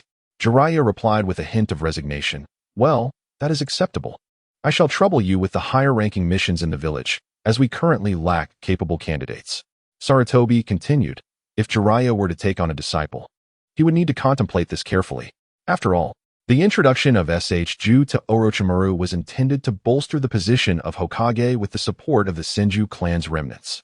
That poses no issue. "It seems my sum is about to expand," Jiraiya remarked with a light chuckle. "Is there anything else? If not, I shall go visit Shiju," he stated. "Yes, please do." Sarutobi waved his hand dismissively. Before long, Jiraiya arrived at the hospital in Konoha. "Excuse me, which room is Shiju Senju in?" Jiraiya inquired of the nurse. "Why, you are Lord Jiraiya," the nurse exclaimed, startled. "Indeed, I am here to find Shiju," Jiraiya responded with a smile. "Room 2 on the 5th floor." The nurse hurriedly disclosed the information. Following the nurse and Appo's directions, Jiraiya quickly located the room. Upon entering, he was greeted by Shiju, whose face radiated with a sunshine-like smile. "Brother-in-law," Shiju exclaimed loudly. "Brother-in-law? Who told you that?" Jiraiya questioned, puzzled. Shiju, with a thoughtful look, replied earnestly, "My sister told me." "Is that so?" Jiraiya scrutinized Shiju intently, causing the latter to feel a twinge of anxiety. "Of course." Shiju chuckled nervously, feeling guilty. "Never mind that. How is your injury?" Jiraiya asked with concern. "Humph. Those stubborn old folks insist on keeping me in the village. Just thinking about it makes me angry. Uchiha Fugaku will certainly seize this opportunity to pursue Mikoto." Shiju gritted his teeth, expressing his vexation towards Fugaku, who belonged to a rival clan. Moreover, Fugaku was vying for the affections of the most beautiful girl in class, Mikoto, which Shiju could not tolerate. "At your age, what do you know about love?" Jiraiya inquired. Shiju was taken aback, his face flushing red. "It's none of your business," he retorted, displaying a hint of pride. "Oh, I was planning to teach you some ninjutsu," Jiraiya feigned a sigh. "What? Brother-in-law is going to teach me ninjutsu?" Shiju exclaimed immediately. The name Jiraiya carried significant weight in the village, augmented by his title as one of the legendary Three Ninjas, making his guidance a coveted opportunity that many would yearn for. Jiraiya versus Orochimaru. Shiju's wounds were merely superficial. Upon discharge from the hospital, he immediately sought Jiraiya to instruct him in ninjutsu. Recalling his own experiences, Shiju could not help but inquire, "Brother-in-law, how did your ninjutsu activate in my presence?" "Transcription seal, you see, is derived from that very principle," Jiraiya explained. "Ah, I understand that. But isn't such a feat exclusive to the Uchiha Sharingan?" Shiju asked, perplexed. "Haha, who told you that? The Sharingan merely serves as a vessel. This ninjutsu is immensely taxing on mental energy. However, given my strength, I hardly mind, Jiraiya chuckled. Indeed. Then what of my sister's ninjutsu? Ju, your idea is quite feasible. Should such a technique be developed, it would undoubtedly shine on the battlefield. With this, the Konoha ninja would possess a sort of emergency kit, significantly increasing their survival odds in combat. Upon hearing Jiraiya's affirmation, Ju's eyes sparkled with determination, vowing to bring it to fruition. By the way, brother-in-law, what do you intend to teach me? As a member of the Senju clan, Ju naturally did not require basic ninjutsu, as these skills were easily accessible to him. Jiraiya paused, pondering what to teach. So, what is your chakra affinity? Water, earth, wind. As for powerful ninjutsu, I still rely on basic techniques, Ju replied. Then, how do you feel about water release? Jiraiya proposed suddenly. Water release? My great uncle's technique. I have seen it before, Ju responded. Well then, Jiraiya grinned. Upon arriving at the training ground, he formed hand seals, water release, water severing wave. A torrent of high-pressure water instantaneously cleaved the trees in two, the smooth cut resembling a work of art. Impressive, Ju exclaimed. These are merely trifles, Jiraiya replied with a smile. Jiraiya, do not lead the youth astray, a cold voice interrupted. Turning, Jiraiya saw Orochimaru approaching. Orochimaru. Your tongue remains as sharp as ever.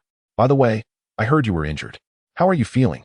Jiraiya remarked with a hint of sarcasm. Orochimaru remained silent. Moving closer to Ju. How are you? He asked. I'm fine now, teacher Orochimaru, Ju quickly replied. Good. Rest well, Orochimaru confirmed after ascertaining Ju's condition. Finally exhaling a sigh of relief. He had been quite worried after Tsunade entrusted her brother to him, fearing for the worst. Orochimaru. I wonder if you have made any progress these past few years, Jiraiya joked. At Jiraiya's words, Ju's eyes brightened, and he hurried to the sidelines. Orochimaru, however, offered no reply, his hands moving swiftly, leaving behind an afterimage. Clang. Orochimaru's kunai was promptly blocked by Jiraiya. With a powerful punch, Jiraiya struck Orochimaru, who felt as though he were hit by cotton. From Orochimaru's sleeve, a snake had emerged, but Jiraiya swiftly kicked it away. The two began to gauge each other's abilities through their physical techniques. Orochimaru exhibited flexibility, while Jiraiya employed Tsunade's immense strength. Double snake strangle. Jiraiya leapt high, using the ground's force to propel himself, forming hand seals. Fire release. Fireball jutsu. A massive flame illuminated the training ground, engulfing Orochimaru within. As the flames dissipated, only the serpent's remains remained on the ground. Hidden shadow snake hands. Orochimaru's snakes bound Jiraiya, wrapping him like a rice dumpling. Bang! Jiraiya transformed into smoke. Earth release. Earth flow river. Fire release. Fire dragon flame. Composite ninjutsu. Earth dragon flame flow. Just as Orochimaru regained his footing, a wave of flames surged towards him, charring him black. Orochimaru clutched his mouth, immediately summoning a massive serpent, his complexion pale. Old man's technique? He rasped. Indeed, once you master ninjutsu, it will come naturally, Jiraiya replied with a grin. Orochimaru formed hand seals, wind release, pressure damage. The training ground was suddenly besieged by a fierce wind. Jiraiya's hair lifted from the gust. Earth release, multiple earth wall. Jiraiya slammed his hands to the ground, erecting a wall to shield against the tempest.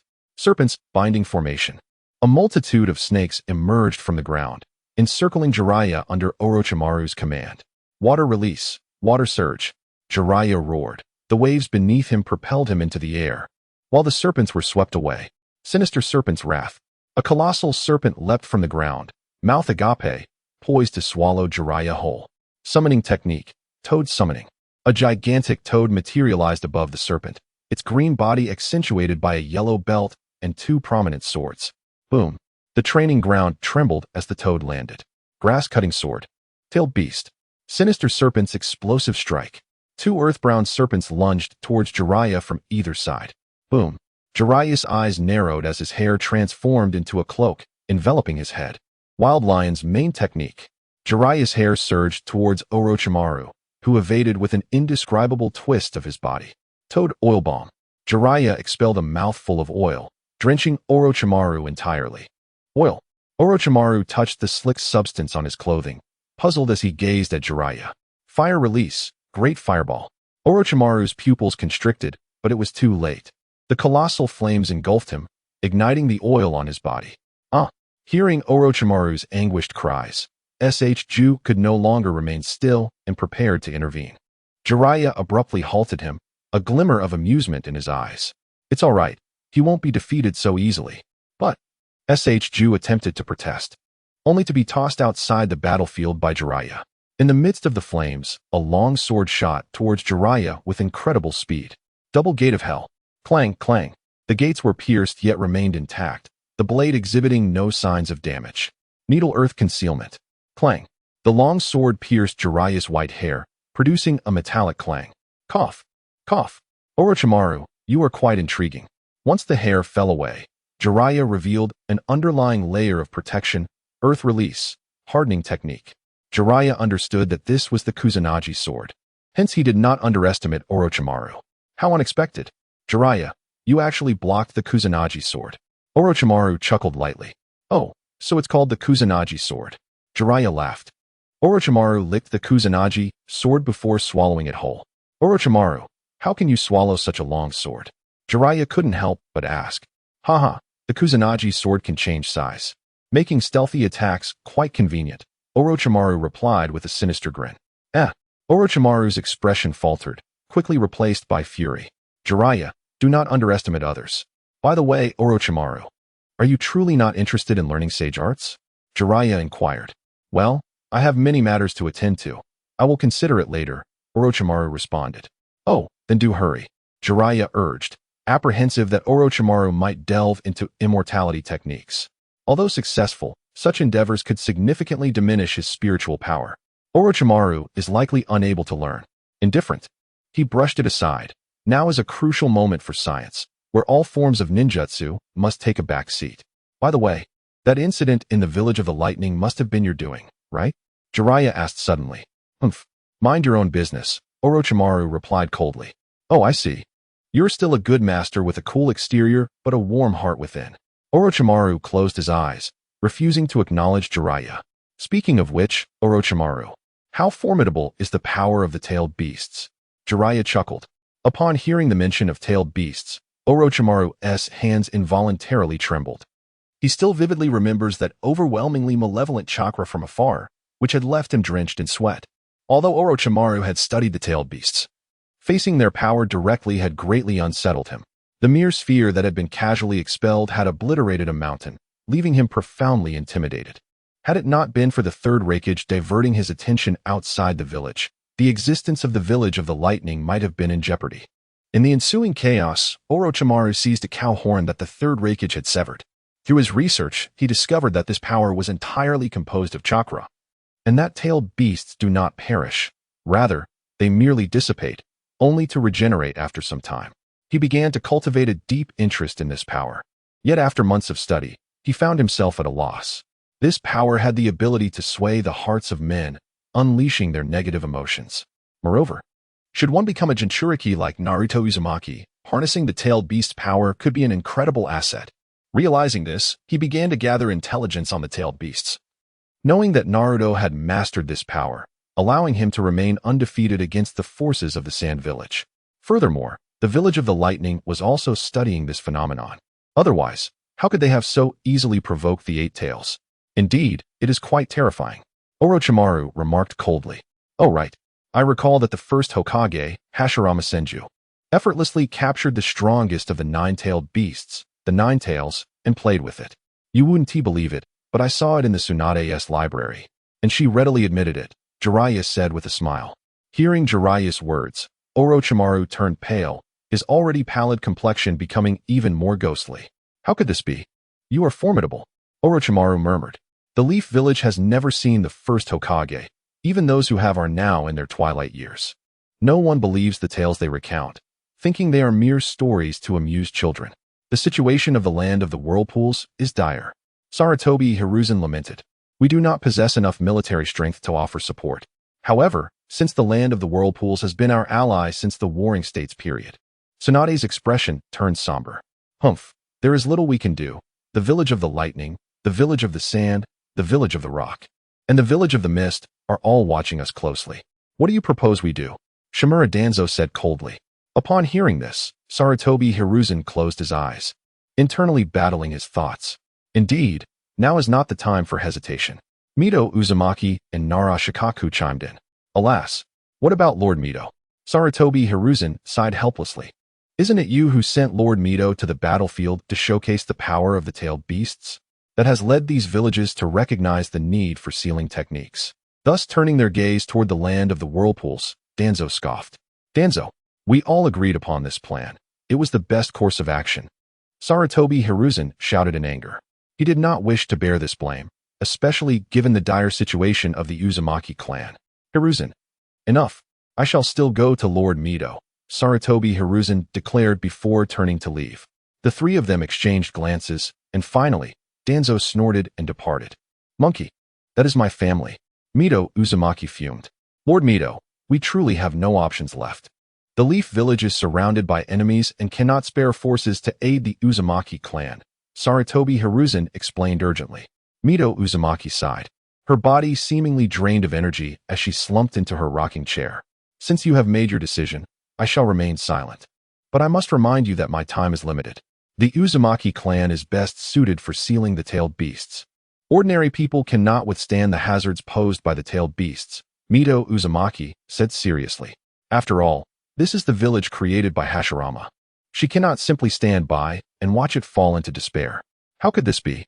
Sarutobi Hiruzen broke into a sweat, panic evident on his face. I know my own body well enough, Mito Uzumaki stated calmly, as if death were merely a distant concept to her. Should a tailed beast be unleashed, the Leaf Village would stand no chance against its power. Sarutobi Hiruzen was like an ant on a hot pan, anxiously pacing back and forth. Lord Mito, is there truly no other way? Sarutobi Hiruzen asked with a hint of desperation. Mito Uzumaki shook her head, causing Sarutobi Hiruzen's shoulders to slump. There is. Who? Sarutobi Hiruzen inquired, heartened. The Uzumaki clan, the current princess of the land of the whirlpools, is the most exceptional ninja of the Uzumaki clan and possesses the most suitable physique for sealing tailed beasts, Mito Uzumaki said, locking eyes with Sarutobi Hiruzen. Sarutobi Hiruzen hesitated. This could indeed be a win-win situation, not only providing support to the land of the whirlpools, but also allowing the discovery of a suitable host for the tailed beast. Observing Sarutobi Hiruzen's inner turmoil, Mito Uzumaki's lips curled slightly. Everyone understands the principle of using the tailed beast host to prompt the Leaf Village for assistance. However, Mito still underestimated the Leaf Village, a vast forest, yet we only seek one tree. Indeed, this was precisely the thought occupying Sarutobi Hiruzen's mind. If that is the case, then rescuing the princess of the land of the whirlpools would suffice. As for the others, they would have to fend for themselves. However, this thought must not be voiced aloud. After several days of deliberation, Danzo finally presented this solution, which immediately garnered the agreement of the other two. Danzo realized something was amiss. Yet how could he abandon such a favorable proposal once a decision had been made? Sarutobi Hiruzen recalled Danzo's resentful gaze. Lord Mito, our plan is as follows. Sarutobi Hiruzen said cautiously. Mito Uzumaki's expression turned ashen. The Leaf Village truly disregarded their former alliance. The Uzumaki clan was thus abandoned, with the last of its members being used as vessels for the tailed beasts. In an instant, Mito Uzumaki appeared to age several years.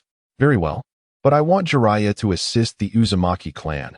This is non-negotiable, Sarutobi Hiruzen said with joy. I was concerned you wouldn't propose a condition. The Leaf Village originally intended to dispatch a stronger shinobi. Although Jiraiya is powerful, the other villages are not to be underestimated. Jiraiya's involvement is just right. It will create a situation of mutual restraint on the battlefield, and taking a young girl along should be a straightforward task. Very well. You may leave, Mito Uzumaki commanded. Jiraiya's strength should suffice to save the Uzumaki clan. Ultimately, it will depend on your actions. All I can do is this. I hope you do not hold it against me. Jiraiya, the Hokage seeks you. Jiraiya immediately leaped through the window into the Hokage's office. Now, gather your belongings and head to the land of the whirlpools to rescue the princess. Sarutobi Hiruzen instructed decisively. Upon hearing the name of the land of whirlpools, Jiraiya immediately understood the situation and promptly departed.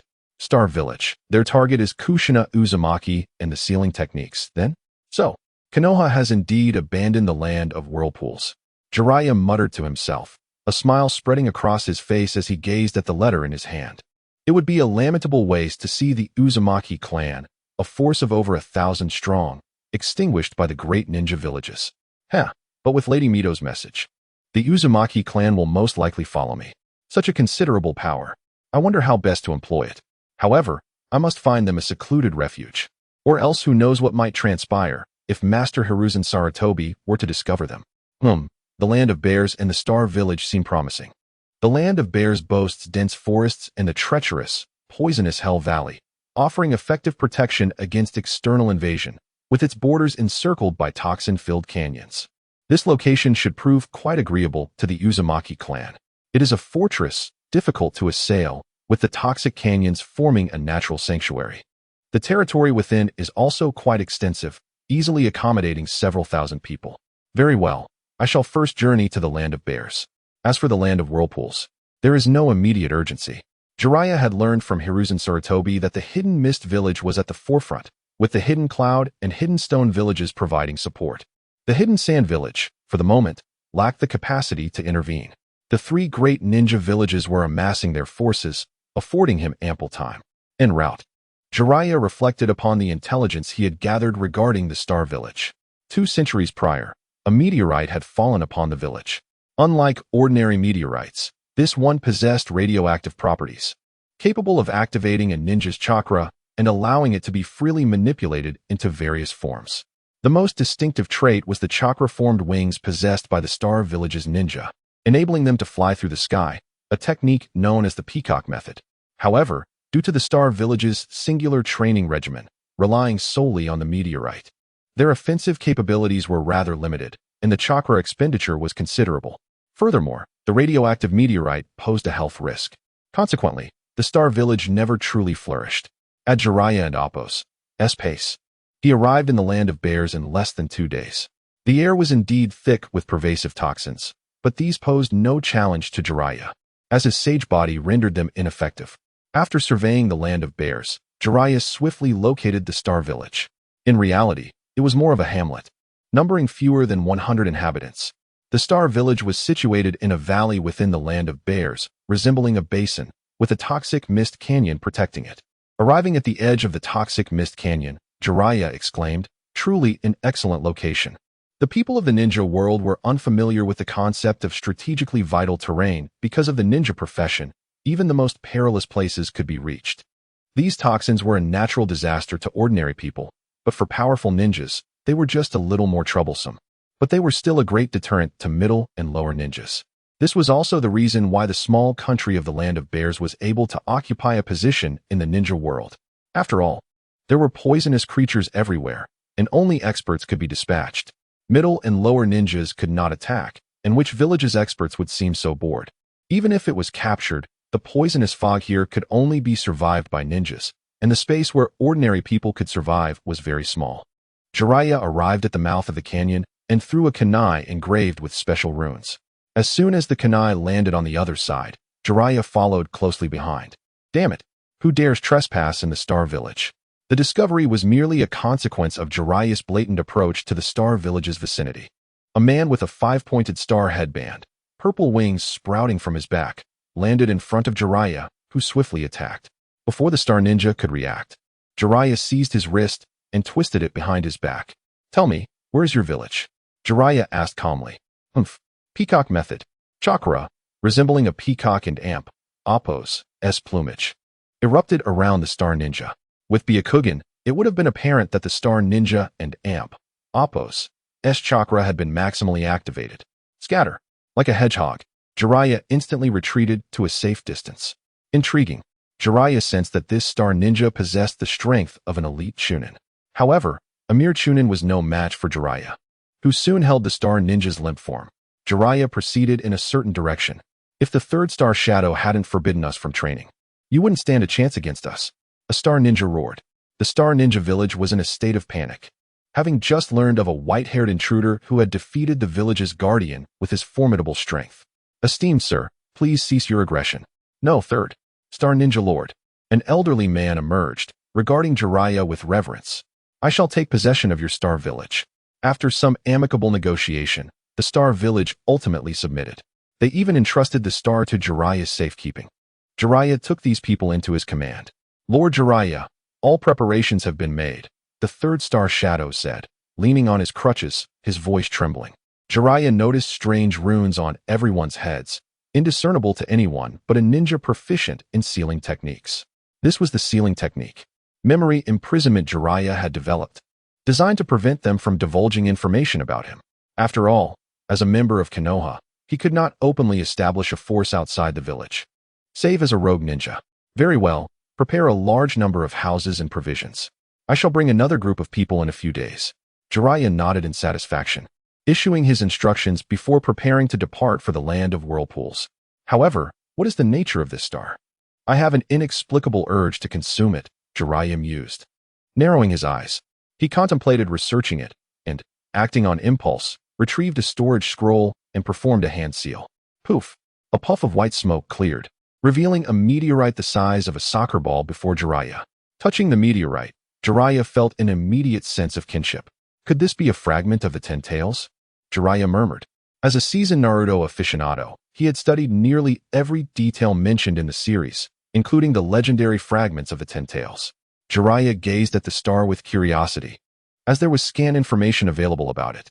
It had fallen here 2 centuries ago, discovered by the first star shadow, who had unlocked its potential to accelerate training. However, its side effects seemed rather significant. Should I consult the elders about this? Jiraiya pondered, as Mount Boku possessed a history even older than that of the ninja. This object was 2 centuries old, and the elders had lived for nearly as long. Ultimately, there was always the great Toad Sage. Acting on his thoughts, Jiraiya performed the summoning jutsu. The more powerful the summoned beast, the greater the chakra expenditure. However, Jiraiya had no need to worry about chakra, as his sage body allowed for rapid recovery unless his chakra was completely depleted at once. This meant that the sage body was Jiraiya's perpetual generator, ensuring he would never run out of chakra during battle. This was far superior to a certain Uchiha's chakra reserves. Poof poof. 2 puffs of smoke appeared on Jiraiya's shoulder. Little Jiraiya, I hope you can provide me with a satisfactory explanation, or I shall teach you a lesson you won't soon forget. Do not underestimate the temper of a housewife, Jijian interjected. As for the child's mother, little Jiraiya's words, we certainly have our own matters to attend to. Do not dwell on that issue, Shinzo replied helplessly. What? Shinzo and Jijian began to quarrel again, leaving Jiraiya in the middle, looking utterly exasperated. Silence. My head, Jiraiya exclaimed, clutching his head in pain. After a while, the 2 toad sages finally ceased their bickering. Observing the situation, Jiraiya cautiously remarked, well, big sister, you've lived for such a long time. I just want you to see what this is. The 2 toad sages had long been captivated by the star in Jiraiya's hand, completely disregarding his words. I sense a very dangerous chakra, Shinzo said solemnly. So do I, in all our years. This is the first time we've encountered such a thing. However, I believe I have seen something similar in the study of the old fool. He mentioned it might originate from the moon, Jijian remarked in astonishment. The 2 toads then leaped down from Jiraiya's shoulder, circling the star thoughtfully. Boss, big sister. I feel this thing could be beneficial to me. Its chakra is like a piece of meat, enticing me, Jiraiya said, failing to wipe the drool from the corner of his mouth. Interested in a rock? Jijian replied, bewildered. It seemed to imply, is the food I prepare as a housewife not tasty? We are not entirely certain, Shinzo replied helplessly. Shall I give it a try? Jiraiya inquired. All right. But don't blame us if you end up deceased, Jijian cautioned. Jiraiya froze momentarily. Big sister, can't you say something more reassuring? He said, looking pitiful. Very well. We'll do our utmost to preserve your corpse intact, Jijian stated earnestly. Jiraiya experimented with various methods while holding the star, but to no avail. Little Jiraiya, use your chakra, Shinzo advised. Jiraiya immediately channeled chakra into it, and suddenly, a bizarre phenomenon occurred. The entire star emanated a colossal sphere of purple energy. Jiraiya instantly sensed a transformation within his body as the surrounding purple energy surged into him at a visible rate. Gradually, the energy of the star was entirely absorbed by Jiraiya, leaving it dull and lifeless on the ground. Jiraiya's skin appeared flawless and smooth, reminiscent of a baby's. He gazed at the 2 sages in bewilderment. Evolution. Hearing this word from Shinzo left Jiraiya even more perplexed. It is an evolution of the sage body. You were merely at the beginner level before. If you don't believe me, just feel the changes in your body. Upon hearing Shinzo's words, Jiraiya began to sense his body. If chakra were previously a river, it now resembled a lake, more solidified in quality. Sage energy flowed through him effortlessly. In a town near the land of whirlpools, Jiraiya donned a mask, his face adorned with a peculiar smile. After 3 days of travel, he arrived at this town close to the land of whirlpools. Recalling Shinzo's words, he felt as if he were in a dream. Little Jiraiya, the sage body is classified into beginner, intermediate, advanced, and perfect stages. Your sage body has evolved to the intermediate level, he realized, observing Shinzo's serious demeanor, knowing this was no jest. How do you know? Jiraiya asked, perplexed. Your first Hokage, Hashirama Senju, once visited Mount Miyaboku. He was a sage body, indeed a perfect sage body. He came to learn sage techniques and ultimately left after mastering them. The great toad sage explained. The greatest advantage of the sage body is self-healing. A perfect sage body can survive even if half of its head is severed, Jiraiya mused. Realizing that Tsunade's later jutsu, creation rebirth, was indeed a passive ability of Hashirama Senju. Since the evolution of Jiraiya's sage body, the Flying Thunder God technique had also become increasingly manageable. Never mind, I should focus on how to infiltrate the land of whirlpools, Jiraiya thought, rubbing his aching head. Currently, the entire land of whirlpools was under siege, with the mist, lightning, and stone ninja villages continuously supplying troops. It seemed imperative to act swiftly, according to intelligence. The land of whirlpools had only slightly over 1,000 inhabitants, along with a few allied ninja clans, totaling around 2,000 people. However, the external forces already numbered close to 4,000. Should the Uzumaki clan be annihilated, the core of the land of whirlpools would be lost, reduced to ash in an instant. Jiraiya pondered incessantly, not only seeking to rescue Kushina Uzumaki, but also to save the remaining forces. The Uzumaki clan resembled a castle. Wait. A castle? The great lizard of Koshiki could transform into a castle and then use reverse summoning to exit and return. Could he possibly relocate the entire Uzumaki clan? Once this idea took root in his mind, Jiraiya became increasingly excited. Gradually, his eyes lit up, contemplating this as a viable plan. However, as night quietly approached, Jiraiya donned a black outfit and a smiling mask, stealthily making his way toward the Uzumaki castle. Lord Xingxing, the patrols have become exceedingly numerous. It is impossible for anyone to infiltrate, Uzumaki Xingxing remarked with a troubled expression.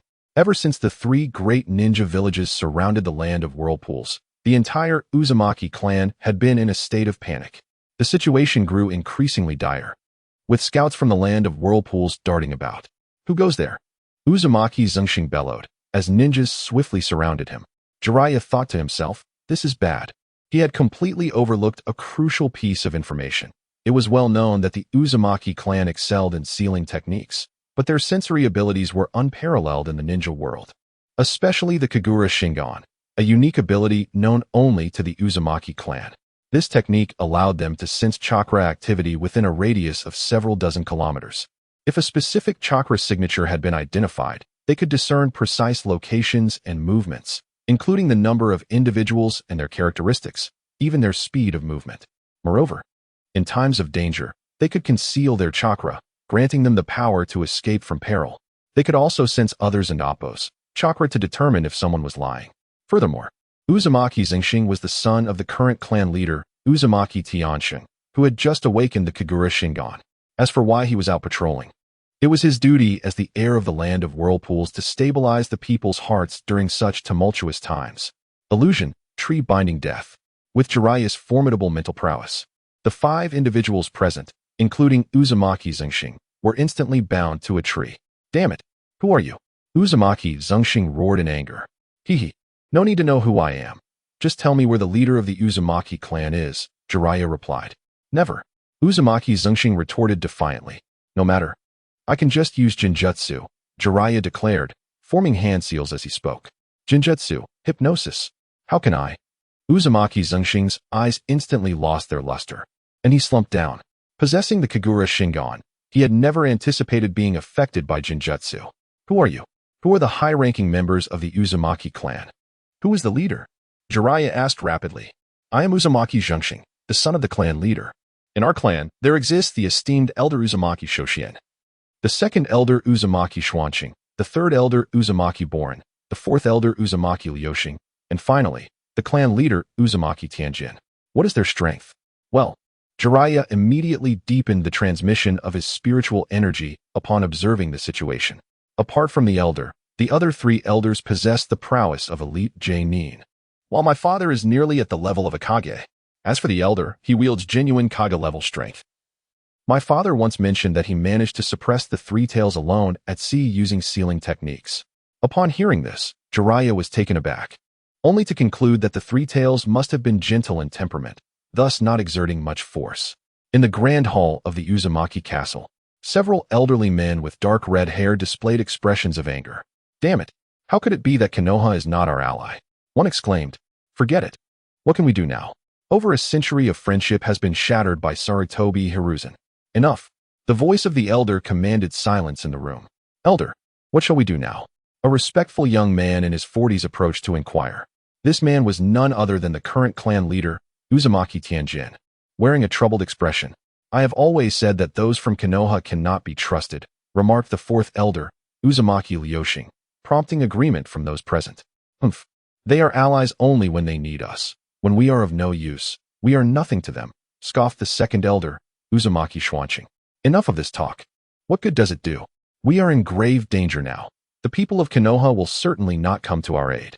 We should focus on how to protect our clan members in this battle, consoled the third elder, Uzumaki Borin. Elder, shall we fight back?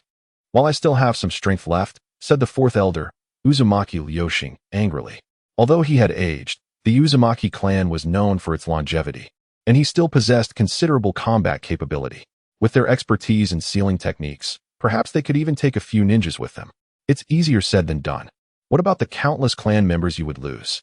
Replied Uzumaki Xuanqing coldly. Are you trying to provoke me, Xuanqing? Liuxing, your recklessness as an elder is beyond comprehension. Liuxing retorted, his temper flaring. All three elders were over 40, while elder Uzumaki Zhoxian had surpassed 80 years. Only Liuxing was in his 60s, which diminished his standing among them, leaving him dissatisfied despite holding the position of elder. Enough.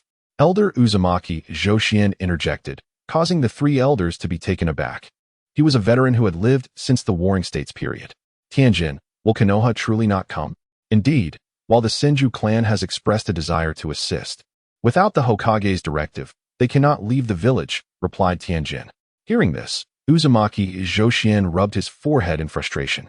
How can 2,000 miscellaneous troops contend with 4,000? It would be tantamount to seeking death. He lamented.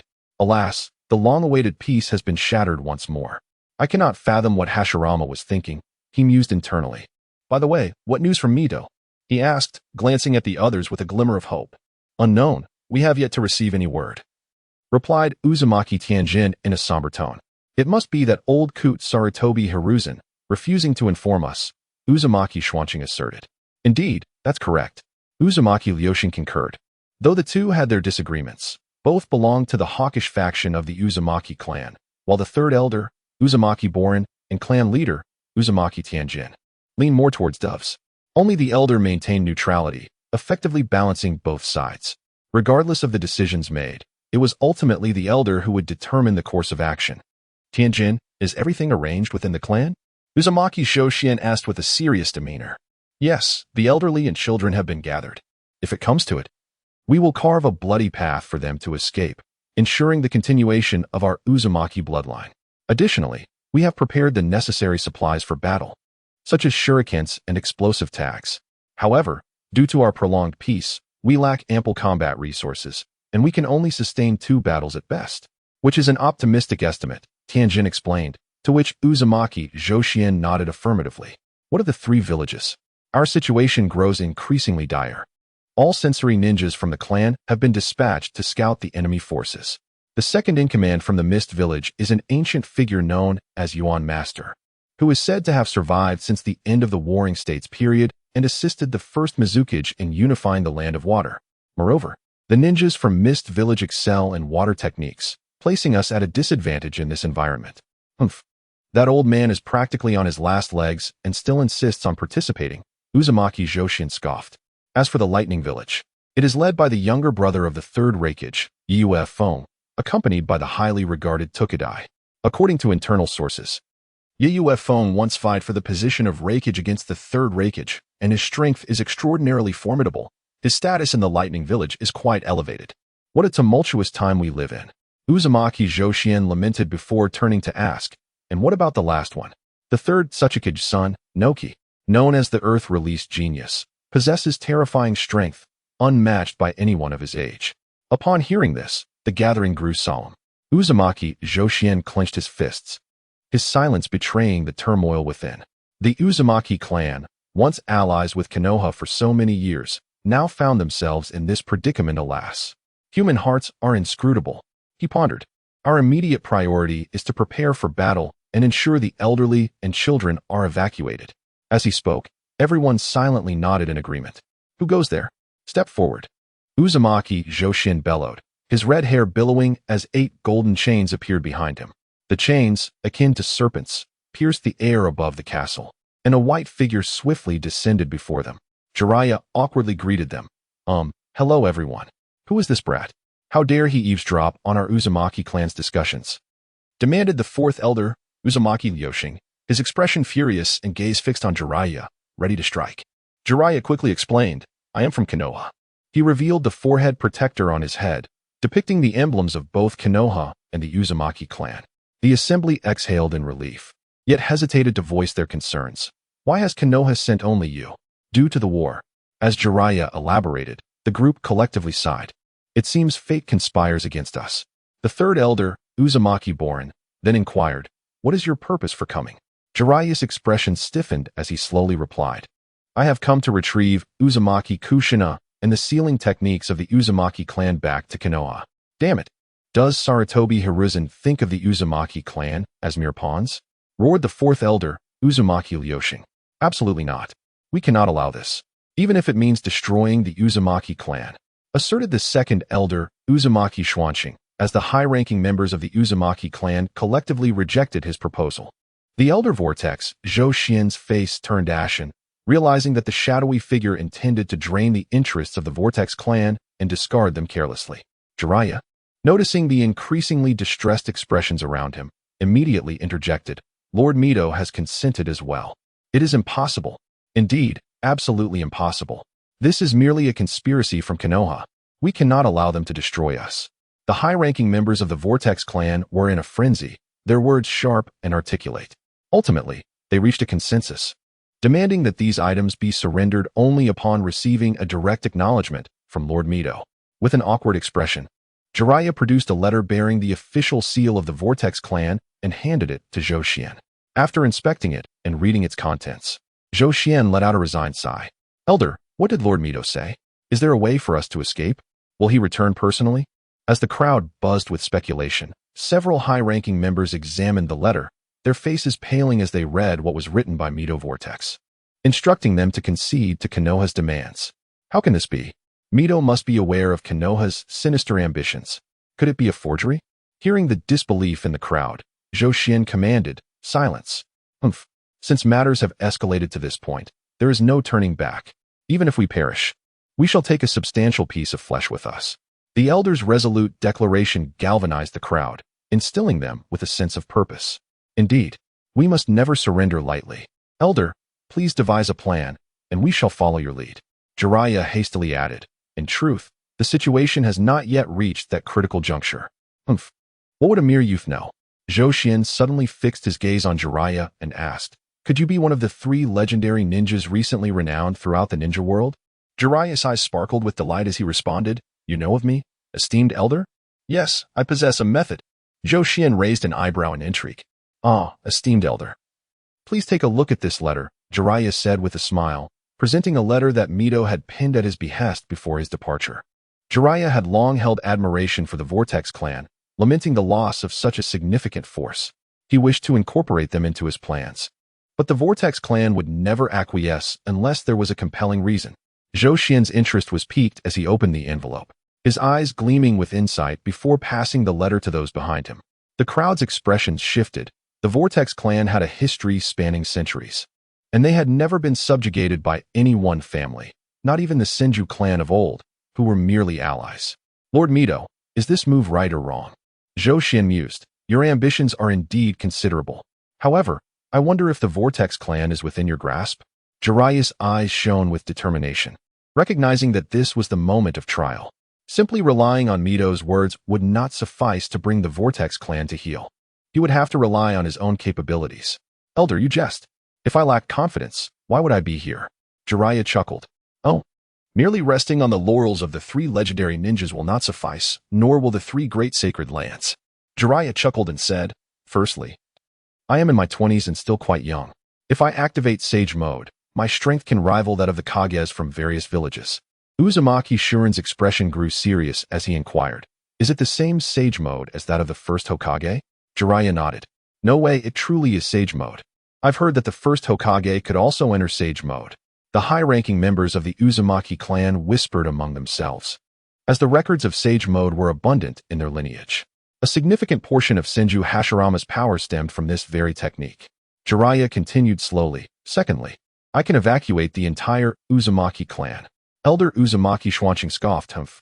Even if you possess Sage Mode, you cannot possibly contend with these formidable forces. Do not speak so recklessly. Indeed, even with Sage Mode, you would be overwhelmed by sheer numbers. Young man, your bravado is misplaced. The hawkish members of the Uzumaki clan instantly transformed into keyboard warriors, unleashing a torrent of criticism upon Jiraiya. He responded with a perplexed expression. When did I claim I would confront them head-on? The crowd fell silent for a moment, realizing he hadn't mentioned any intent to engage directly. Isn't that what you meant? Otherwise, how do you plan to get over 1,000 of us out? Someone questioned. You just said that over 1,000 of us could survive, another added. Now we are surrounded on all sides. Apart from a direct confrontation, there seems to be no way out. Silence. Uzumaki Shuren commanded, and the room quieted.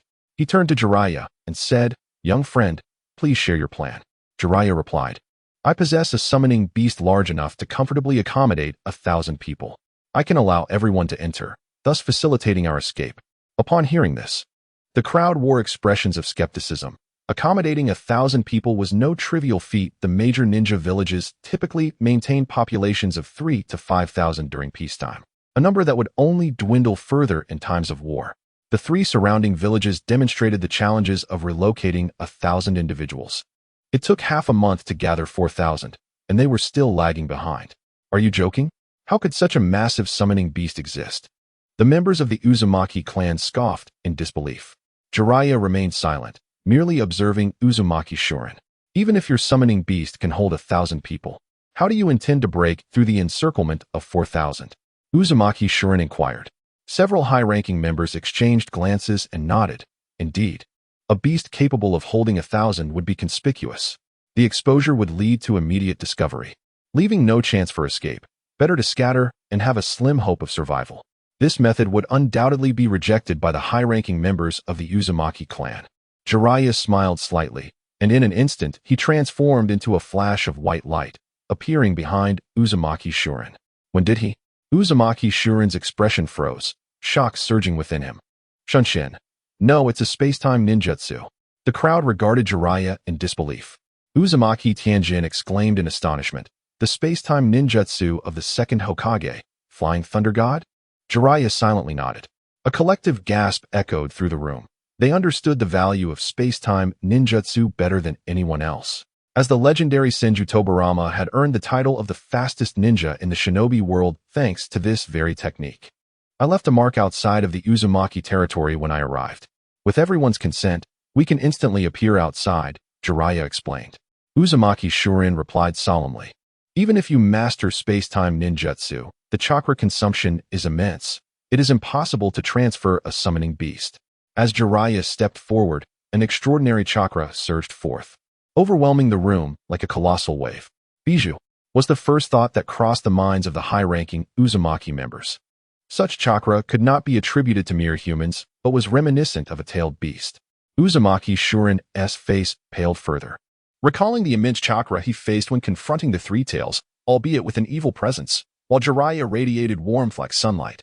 In an instant, the 4 elders and the clan leader exchanged glances, all nodding in agreement. This method was indeed viable. Elder Uzumaki Schwanching cautioned. The ninja from the 3 villages are not to be underestimated. The Flying Thunder God cannot be used over great distances. So many people will eventually be discovered. What will we do if we are pursued? I have prepared sealing techniques for this scenario. Before I arrived, I identified a safe location for everyone, Jiraiya assured them. It is surrounded by mountains, and the greatest threat is a toxic mist, making it virtually impossible for a ninja army to attack. Furthermore, the area is vast enough to accommodate tens of thousands. Upon hearing Jiraiya's words, the crowd's expressions brightened. Such a location was ideal for them. The Uzumaki clan was not adept in battle, nor were they like the madmen of Kagaya's ilk. This place would serve as a natural sanctuary for them. Truly an ideal refuge. Uzumaki Tianjin was particularly excited. As the clan leader, he understood his people better than anyone. Uzumaki Shuren paused and said, "If that is the case, then it is feasible. Indeed, I concur. I also support this." Agreed. The other three elders reached a consensus, and the remaining high-ranking members of the Uzumaki clan nodded in satisfaction. Uzumaki Tianjin expressed concern. "What about Uzumaki Kushina?" Jiraiya smiled. "You need not worry about that in Konoha. My standing there is still significant, especially with Lady Mito present." Uzumaki Tianjin nodded, recognizing that as long as Lady Mito was around, Uzumaki Kushina would be safe. Uzumaki Shuren solemnly stated, "Regarding the sealing techniques, you can rely on Konoha for that." The elder replied, "I have a third advantage." At the mention of Jiraiya's voice, Uzumaki Shuren's interest peaked. The first two conditions were quite favorable, especially the second, which guaranteed the protection of their kin, a tremendous stroke of luck. Jiraiya grinned and declared, "The third advantage lies in sealing techniques." The members of the Uzumaki clan exchanged bewildered glances. Jiraiya quickly added, "I have studied sealing techniques under Lady Mito since childhood and possess extraordinary talent. I even created an S-rank soul sealing technique." Lady Mito herself remarked that my talent surpassed hers. Returning, Lady Mito explicitly stated that my sealing techniques were already at 80% of her power. Jiraiya raised his eyebrows in pride. The Uzumaki clan members displayed suspicious expressions, soon followed by disbelief. Who were the Uzumaki? In the realm of sealing techniques and sensory ninjutsu, they had no rivals. Their chakra constitution far exceeded that of ordinary individuals, making them exceptionally adept at sealing ninjutsu. Uzumaki Mito was the greatest prodigy of the Uzumaki clan in a century. Had she not been a woman, she would have been impossible to send away.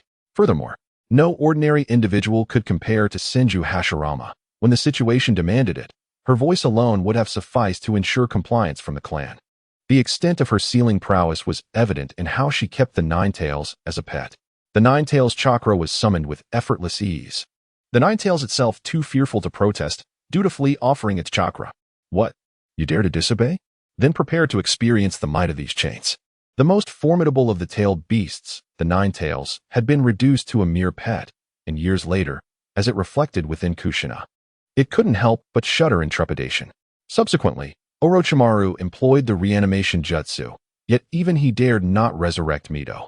Why is this so? It is not a matter of capability, but rather one of fear.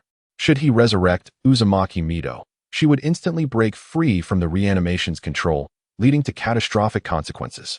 The younger generation of the Uzumaki clan possessed scant accurate understanding of Uzumaki Mito, while the elder generation held her in profound respect. Jiraiya boasted that his sealing techniques surpassed theirs, igniting a spark of defiance among the youths. Fueled by youthful arrogance, many among the younger generation clamored for a contest to determine whose sealing techniques were superior.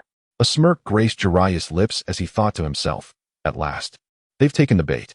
Before arriving, Jiraiya had meticulously devised a plan. The first 2 points would garner the loyalty of the Uzumaki clan, but that alone would not suffice. The youth of the Uzumaki would appreciate him, yet they would never submit to a foreigner presiding over them. Thus, Jiraiya orchestrated this moment to vanquish the pride of the younger generation through his sealing techniques. He aimed to manifest his formidable prowess, crushing their pride in the very domain where they excelled. Without such measures, as this generation matured and Jiraiya found himself of similar age, dissenting voices would inevitably arise. Jiraiya showcased 3 key points: his exceptional potential, his role in saving their lives, and his triumph over all the young challengers.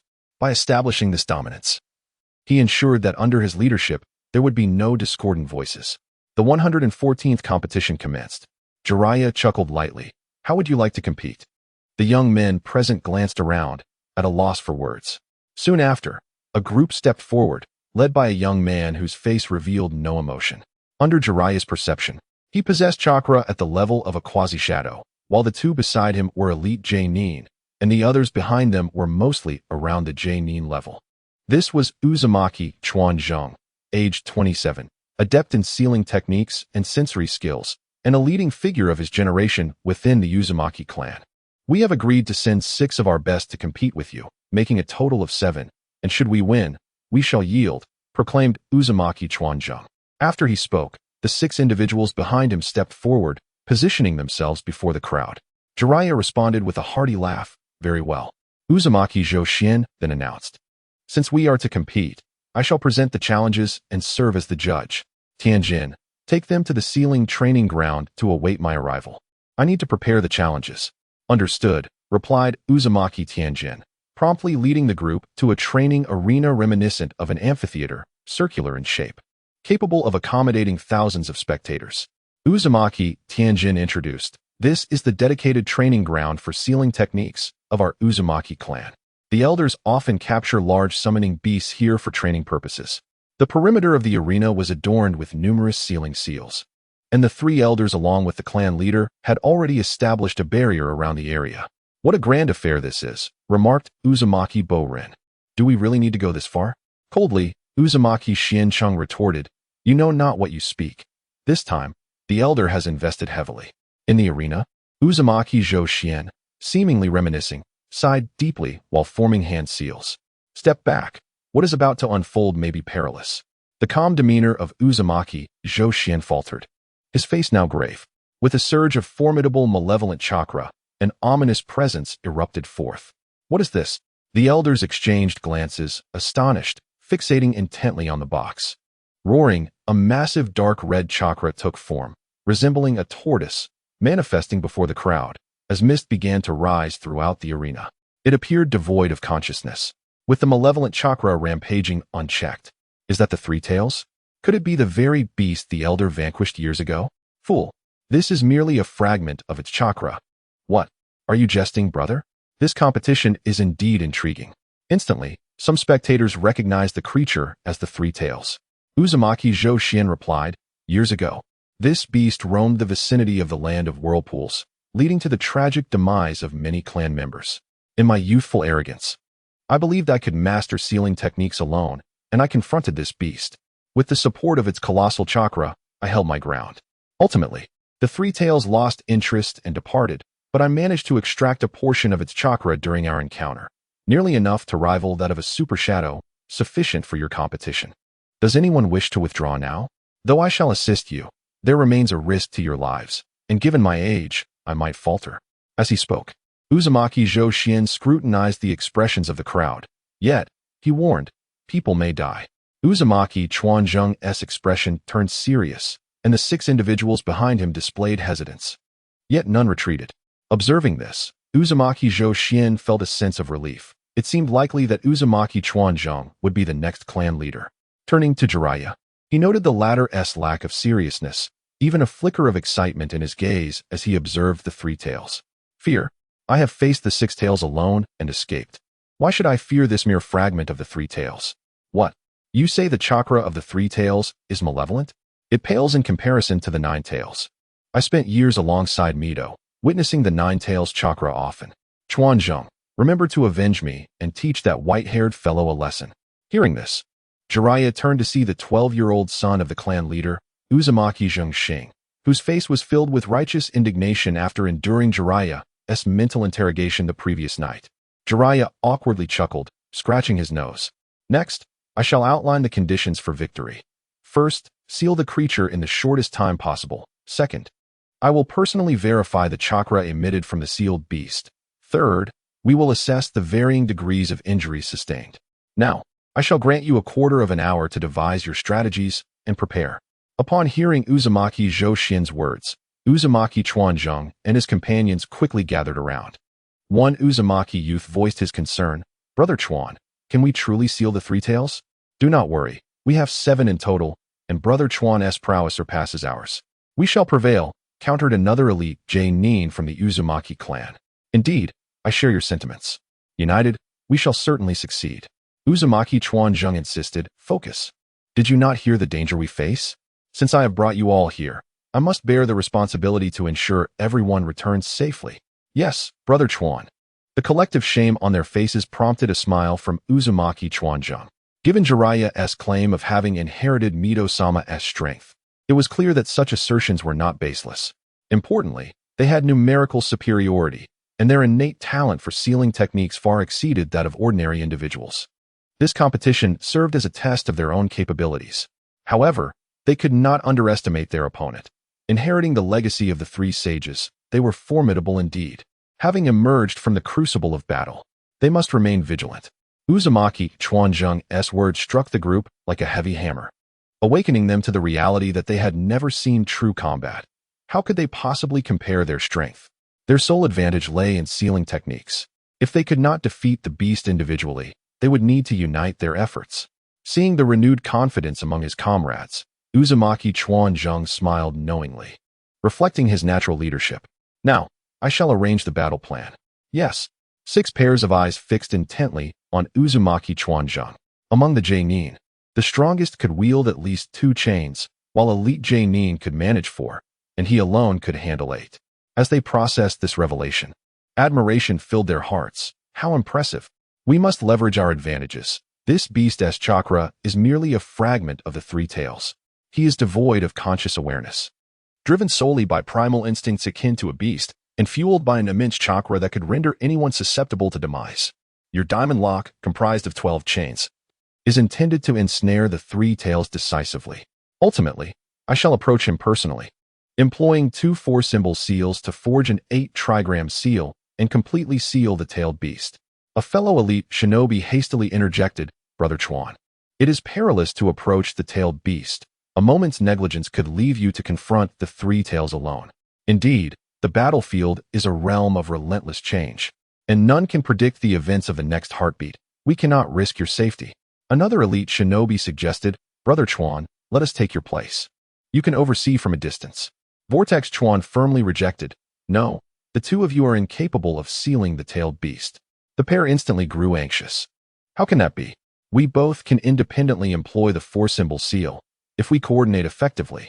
Completing the 8-trigram seal in an instant is not beyond the realm of possibility. Vortex Chuan replied sternly. You yourself acknowledge the necessity of coordination. How can you be certain you will successfully execute the 8-trigram seal? The 2 were momentarily taken aback, then bowed their heads in shame. Lianyuan, Puhue, you are both elite shinobi. You must safeguard the team in my absence. Upon hearing this, their eyes welled with tears. Vortex Lianyuan anxiously said, but no buts. Since everyone has faith in us, we shall give our utmost effort, Vortex Puhue added, restraining Lianyuan, knowing there was no dissuading Vortex Chuan. Vortex Chuan stated grimly, if any misfortune befalls us, immediately seek assistance from the elder. Promise me. His voice resonated in every ear, sending a tremor through their hearts. Understood. A smile broke upon Vortex Chuan's face. The 3 tails, accompanied by Vortex Zhoxian and Jiraiya, arrived at the viewing platform. Only 7 remained on the battlefield, their eyes fixated on the rampaging 3 tails. Commence. With Vortex Zhoxian's command, the sealing charms on the 3 tails vanished in an instant. Roar. The chaotic chakra stirred the dust, compelling the 7 to shield their eyes. The current 3 tails was devoid of consciousness, reduced to a mere beast, its eyes glowing crimson. Its size reached the height of 3 stories, though its true form was even greater. Now, at Vortex Chuan's command, the 6 companions instantly dispersed, surrounding the still roaring 3 tails. They exchanged glances, each recognizing the other's resolve. Diamond Lock. X6 each shinobi manifested 2 golden chains, while the 2 leading elite shinobi, Vortex Lianyuan and Vortex Puhue, summoned 4 chains. The golden chains, akin to agile serpents, swiftly bound the limbs and head of the 3 tails. Roar. The 3 tails sensed the restraint, bellowing in fury as its chakra transformed into a skeletal form, resembling a turtle devoid of flesh, yet filled with dark red chakra. The 3 tails struggled violently, charging forward, while those behind forcefully held it back, pulling it sideways. The stands erupted in cheers, the voices of the clan resounding throughout the training ground. Hooray! Well done! Truly worthy of the young elite. Indeed, Brother Chuan has yet to take action, and the beast is already subdued. The elders of the Vortex clan exchanged smiles and nods. One elder remarked, "These children are indeed commendable. They will undoubtedly carry the Vortex clan into a glorious future." "I share your optimism," another elder agreed. The higher-ups whispered among themselves in the viewing area, while several elders positioned at the barrier shook their heads incessantly. Vortex Liuxing expressed concern. Is it wise to confront the tailed beast directly? Indeed, while it may appear advantageous. In a chakra contest, how can humans compete with a tailed beast? Vortex Born added. If there are no effective strategies, their situation is dire. Considering the immense chakra of the tailed beast, Vortex Xuanqing remarked coldly. This is certainly not the full extent of the tailed beast's power. Its instincts resemble those of a lion. It will prey on the weak and observe the strong, waiting for a moment of weakness to reveal its ferocity. Vortex Liuxing jested. Second elder, you seem to underestimate it. You believe it is merely an even match? Vortex Xuanqing, flustered, retorted, given my current strength, it is indeed an even match. Were I 10 years younger, I would have quelled its fury without question. If you were my age, you would likely spend your days in a wheelchair. Just as Vortex Liuxing was about to continue the banter, his attention was captured by the training ground. Time elapsed, beads of sweat forming as chakra reserves dwindled. Vortex Chuan continuously sought an opportunity to approach the tailed beast, yet each time he neared, a sinister aspect of his being emerged, clouding his mind. Indeed, this was another effect of the tailed beast's chakra, inducing negative emotions. Crack! The sound, though not loud, struck the hearts of all present. One chain had snapped. Vortex Chuan's heart raced. He understood that he could wait no longer. Observing the scene, he noted the fatigue etched on each face, their prolonged chakra output rendering them weary. Lian Yuan, Puhui, come here. Upon hearing Vortex Chuan's call, they rushed over, albeit confused. Vortex Chuan inhaled deeply, extending his pristine arm towards them. Bite me. They hesitated but complied, each taking a bite of his arm. As they did, an overwhelming surge of chakra coursed through their bodies, revitalizing their fatigued forms. They exchanged astonished glances, gazing at Vortex Chuan in disbelief. Vortex Chuan asserted solemnly, "We can wait no longer. You must both exert your utmost to restrain the three tails. No matter the danger. I will approach him immediately. We must seal him swiftly." Liang Yuan, anxious, protested, "Brother Chuan, this is too dangerous. The three tails has yet to reveal a weakness." Puhui echoed, "Yes, let us wait a moment longer. It would be safer." Enough with the persuasion. If this continues, we shall all be defeated. A glimmer of determination flashed in Vortex Chuan's eyes. As they prepared to seal the beast, Jiraiya, observing the extraordinary physique on display, immediately thought of Vortex Xianglin, the companion of the second pillar. Having been saved during the Chunin exams, she had developed feelings for him, yet later, he had disregarded her life during his confrontation with Danzo. Jiraiya's eyes lit up as he remarked, "What was that just now?" The elder, Vortex Zhouxian, cast a deep glance at Jiraiya. The Vortex clan possesses a unique physique, quite rare in our history. By the way, his sister also seems to share this trait. Jiraiya mused silently, realizing that her sister must be the mother of Vortex Xianglin. Just as the rampaging three tails came to a halt, a figure appeared before it. Diamond Lock. 8 chains erupted from behind Vortex Chuan, enveloping the three tails entirely. The audience's eyes widened in astonishment as the 8 chains manifested, a feat known only to the elders and clan leader within their ranks. Damn it, Swirl Chuanzheng thought with a grimace. He hadn't anticipated that the three tails would be so formidable. His chakra might not sustain him for much longer. Crack. 2 chains snapped in succession, causing the onlookers to perspire with anxiety. Roar. The three tails roared furiously, the adamantine sealing chains emitting the sound of fracturing metal. Swirl Chuanzheng, positioned near the three tails, was beaded with sweat, as he had to resist the negative emotions emanating from the beast. It was a sight that made everyone's palms sweat. Damn. My chakra keeps getting disrupted, making it impossible to concentrate, Swirl Chuanzheng thought, his eyes alternating between clarity and bloodshot. The 4-symbol seal on his hand flickered intermittently. The spectators in the stands watched the scene with bated breath, fearing they might miss a crucial moment. Swirl Chuanzheng sighed, remarking, "He's bound to falter." Swirl Liuxing added, "It's because they've been living in an era of peace for too long, which has made their will less resolute." The others nodded in agreement. Indeed, The Swirl clan favored peace, and its members had grown accustomed to a life of ease and comfort. As a result, they found themselves at a disadvantage compared to the 5 great shinobi villages when conflict arose. The constant strife and battles were unavoidable for those villages, and missions were paramount.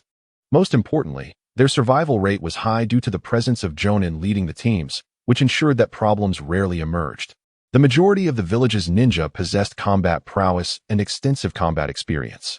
Moreover, the 5 great shinobi villages essentially monopolized all the missions from the 5 great nations. Ordinary ninja were no match for them, which solidified their positions. Swirl Tianjin said with a smile, "I've watched Chuanjun grow up since he was a child. His willpower is quite steadfast. I have great faith in him." Swirl Xuanqing retorted coldly, "Willpower alone is not enough. Strength is what matters. This shinobi world is ultimately a world where the strong prey on the weak. Who knows? Swirl Chuanjun might have already crossed the threshold of a Kaga-level powerhouse." Swirl Tianjin said with a chuckle. The pupils in the eyes of the crowd suddenly dilated, a deep sense of disbelief welling up within them.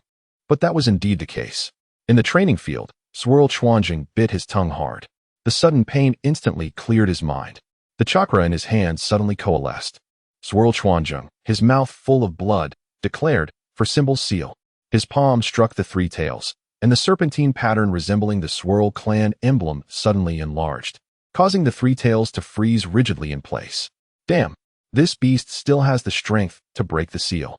Swirl Chuanjing sensed the seal and Appo's power gradually weakening. His face filled with disbelief. The 4-symbol seal, originating from the Swirl clan, was a potent sealing technique that utilized the cycle of the 4 symbols to confine malevolent forces. This seal left an imprint on the body or other object, which could completely seal away a powerful enemy within the chosen target for an extended period. The power of the seal's imprint depended on the caster. The stronger the caster, the more durable and secure the imprint. However, over time, the imprint's power would gradually diminish. If no one reinforced the imprint, the sealed target could potentially break free once it weakened to a certain extent. His other hand immediately gathered chakra from his entire body. Upon seeing the successful sealing of the 3 tails, the surrounding people breathed a collective sigh of relief. However, when they saw the anxious expression on Chuan's face, they knew something was amiss. Liang Yuan exclaimed loudly, "Lord Chuan is at a critical juncture. Let's lend him our strength." Pu Hui and the other, who had been following Swirl Chuanjing for a long time, immediately realized that the seal was weakening. The surrounding people, upon hearing this, instantly transmitted all of their remaining chakra. At this crucial moment, the other 4-symbol seal finally appeared in Swirl Chuanjing and Appo's hand. 8 trigrams sealing. The opposing 4-symbol seals immediately formed an 8 trigrams locking seal, instantly compressing the 3 tails chakra into a single mass. Huff, huff. Swirl Chuanjing sat on the ground without any regard for his appearance, greedily gulping in air. Swirl Chuanjing murmured, finally succeeded. At this moment, as Jiraiya sealed the 3 tails, the audience erupted in enthusiastic applause. It took 2.5 hours, with chakra leakage classified as intermediate. Uzumaki Kurenai examined the 3 tails and exclaimed loudly, "Impressive." "Of course, Brother Chuan is the leading figure of our generation," came the reply. "It seems the 3 tails is not all that formidable after all." "Humph, that is merely a fraction of its power. This child has indeed not disappointed us," Uzumaki Ryusei remarked with delight. Uzumaki Tianshin remained silent, wearing a broad smile as he observed the scene. Uzumaki Borin said with satisfaction, "Truly, the waves of the Yangtze River push the waves ahead. We are getting old." Immediately, several members of the Uzumaki clan assisted the unsteady individuals back to the audience area. Jiraiya, chuckling softly, turned to head towards the training ground. Upon reaching the sealed 3 tails, Uzumaki Kurenai retrieved something from a box and formed hand seals. A surge of red chakra appeared before him, which he then directed into the body of the sealed 3 tails. Instantly invigorated, the previously lethargic 3 tails transformed back into its complete form. Jiraiya stood before it, exuding calmness. Uzumaki Lianyuan taunted, "That pretty boy will probably be so frightened he'll wet himself." Uzumaki Puhue nodded in agreement. Uzumaki Chuan, however, warned sternly, "Do not underestimate him. He has taken more lives than you have encountered." Indeed, Jiraiya was merciless against his foes, and many trembled at the mention of his name. "How? Humph. I can sense his danger." Uzumaki Chuan fixated intently on Jiraiya in the training ground. Uzumaki Kurenai, with a hint of ambiguity, said, "If you can and oppose, hold on, just call for me." Jiraiya retorted, "You truly underestimate me. While I sense your strength, I must remind you, this is a tailed beast." Uzumaki Kurenai delivered the warning without mercy. Jiraiya's expression stiffened. "Yosh, let me shine brightly." Observing Jiraiya's confidence, Uzumaki Kurenai shook his head and ceased further reminders. 3, 2, 1, begin. With that, Uzumaki Kurenai vanished from the training ground in an instant. Roar! The three tails bellowed as skeletal chakra armor enveloped its form, and a tail emerged behind it. Jiraiya cursed under his breath. "Damn, you're making it harder for me." "Well, winning too easily wouldn't be enjoyable. Let's have some fun," he mused. The three tails, undeterred, lunged at him like a tiger. Its forelegs propelled it forward with incredible speed. Reaching Jiraiya in an instant, Jiraiya, wearing wooden clogs, shattered the ground beneath him and leapt like a frog. Giant Rasengan. The colossal sphere collided with the three tails, instantly obliterating its skeletal structure. The entire three tails was sent crashing into the wall of the training ground. Non-printed ninjutsu? Uzumaki Ryusei exclaimed in shock. Uzumaki Schwanching, astonished, added, "That isn't just any ninjutsu. It's at least S-rank non-printed ninjutsu. Truly remarkable." Uzumaki Borin shook his head in disbelief. Uzumaki Kurenai cast a surprised glance at Jiraiya. The audience felt the weight of their breaths deepen. Did we not see it correctly? No hand seals. What is happening? It must be non-printed ninjutsu. An elderly man spoke gravely, causing those around him to turn pale and look at him with admiration. Jiraiya's offensive did not cease as he formed hand seals. Earth release. Yellow spring swamp.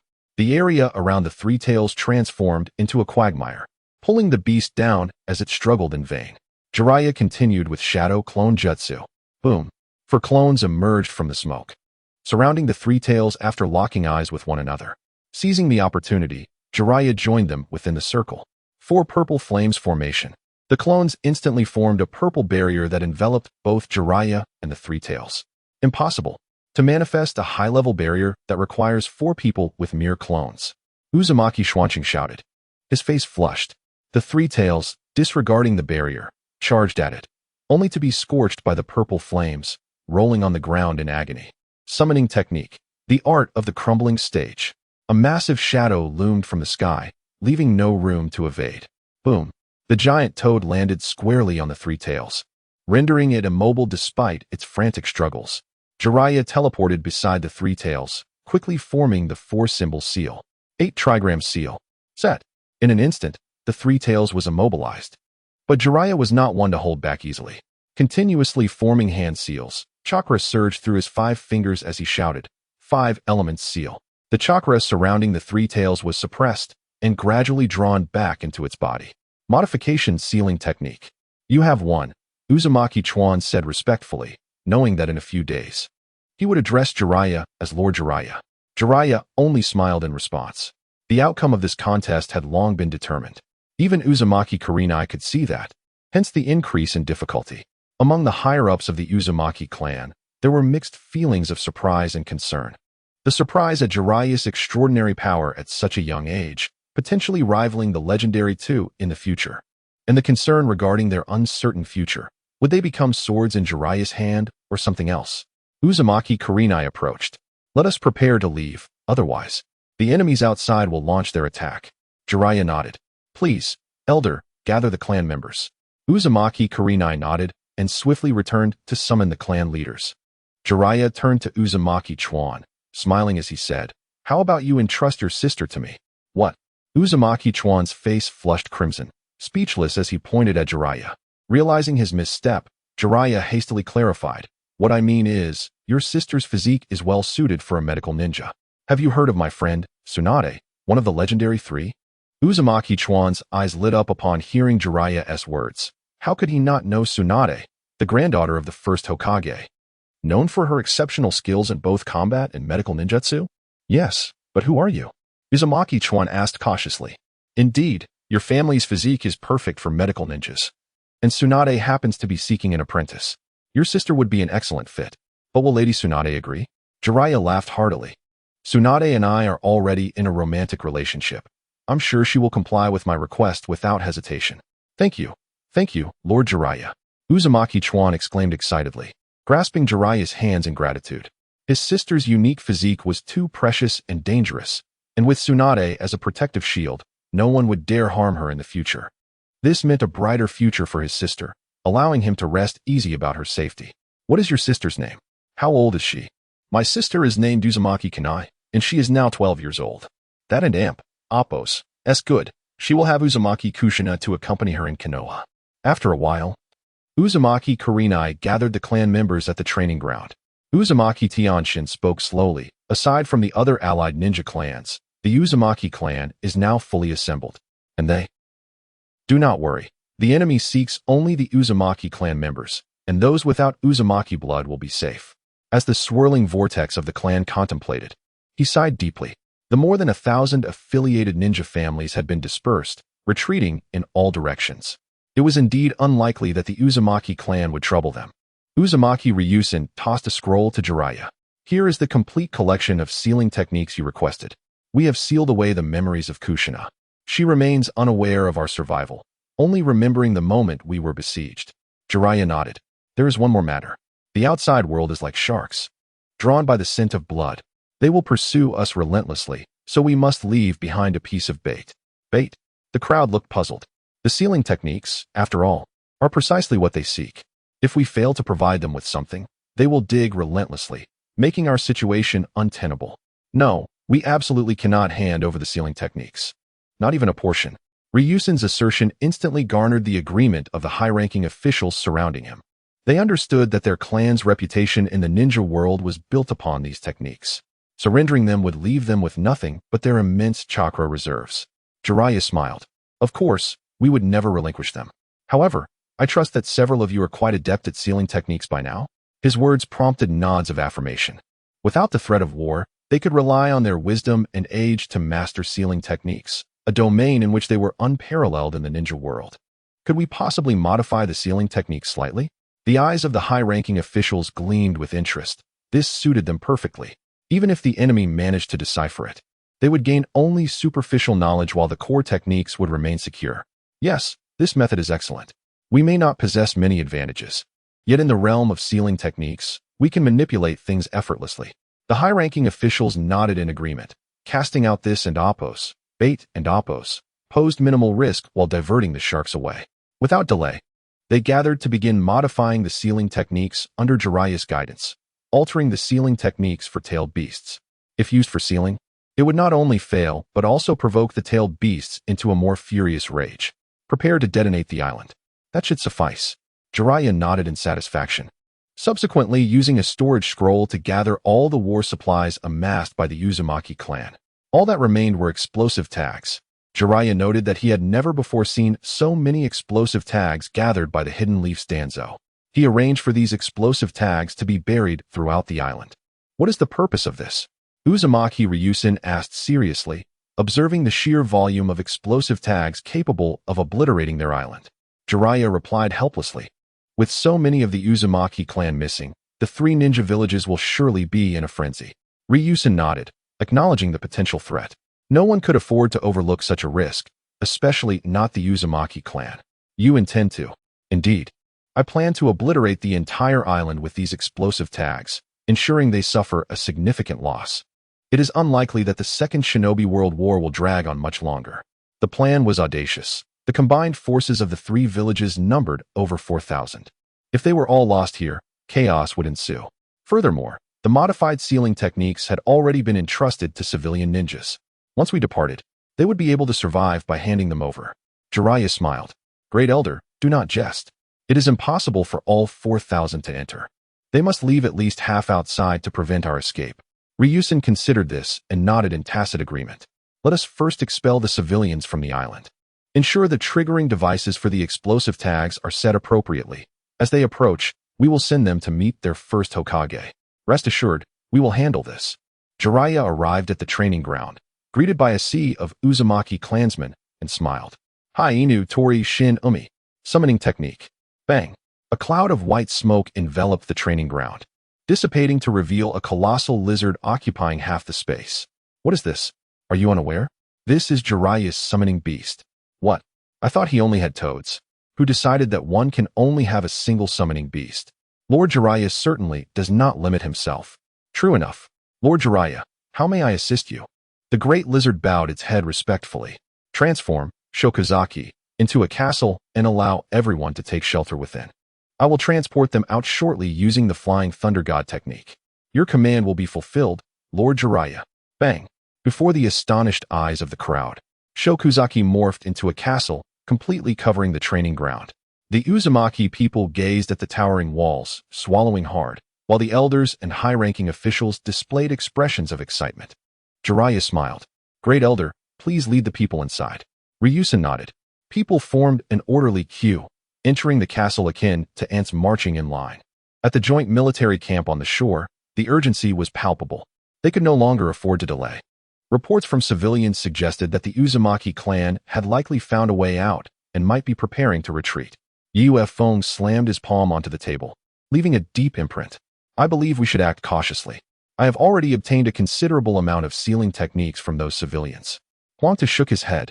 Despite his seemingly simple demeanor, he inherited the cautious nature of Anoki, recognizing that acquiring such sealing techniques was already a stroke of good fortune. A voice, aged and wise, emerged, revealing the presence of the Mist Village's elder. These are likely basic techniques. The truly valuable ones are tightly held by those old geezers.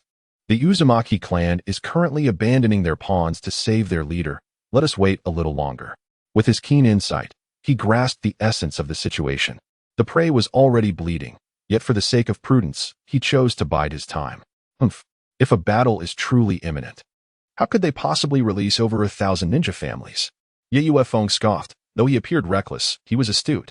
Hearing his words, the elder's pupils constricted.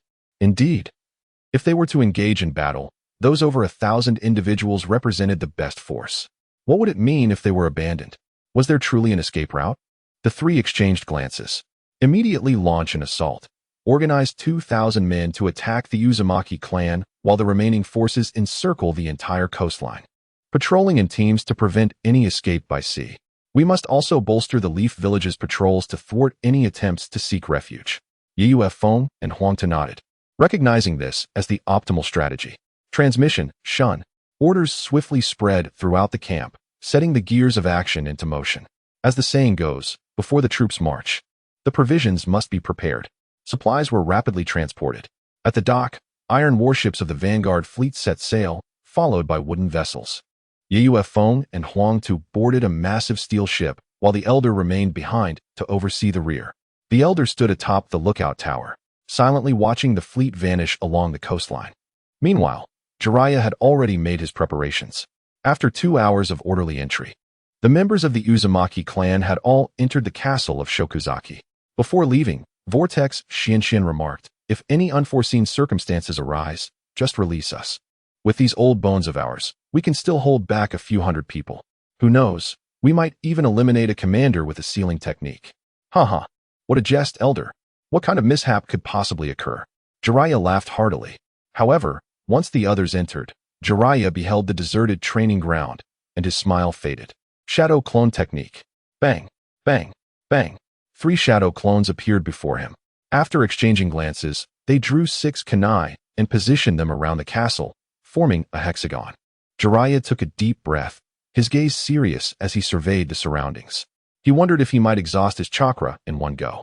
Surely not. Transferring the tailed beast bomb was far more complex than this. The energy-laden object might inadvertently explode in space. What I possess is merely a stable life form. Moreover, my current strength far surpasses that of Minato back then. After reassuring himself, Jiraiya formed another hand seal, Flying Thunder God technique. Bang! The entire castle vanished in an instant. Jiraiya felt a wave of dizziness, yet he endured it, soon sensing his chakra reduced to 1/5. Upon opening his eyes, he found himself surrounded by a forest and sighed in relief, realizing it was merely the chakra equivalent of 4 S-rank ninjutsu. No, I can no longer call it chakra. It must be referred to as chakra ton. At this rate, I will need to use it 5 times to reach the Bear Country, and I must rest along the way. As Jiraiya contemplated, the fleet at sea gradually approached the island of the vortex.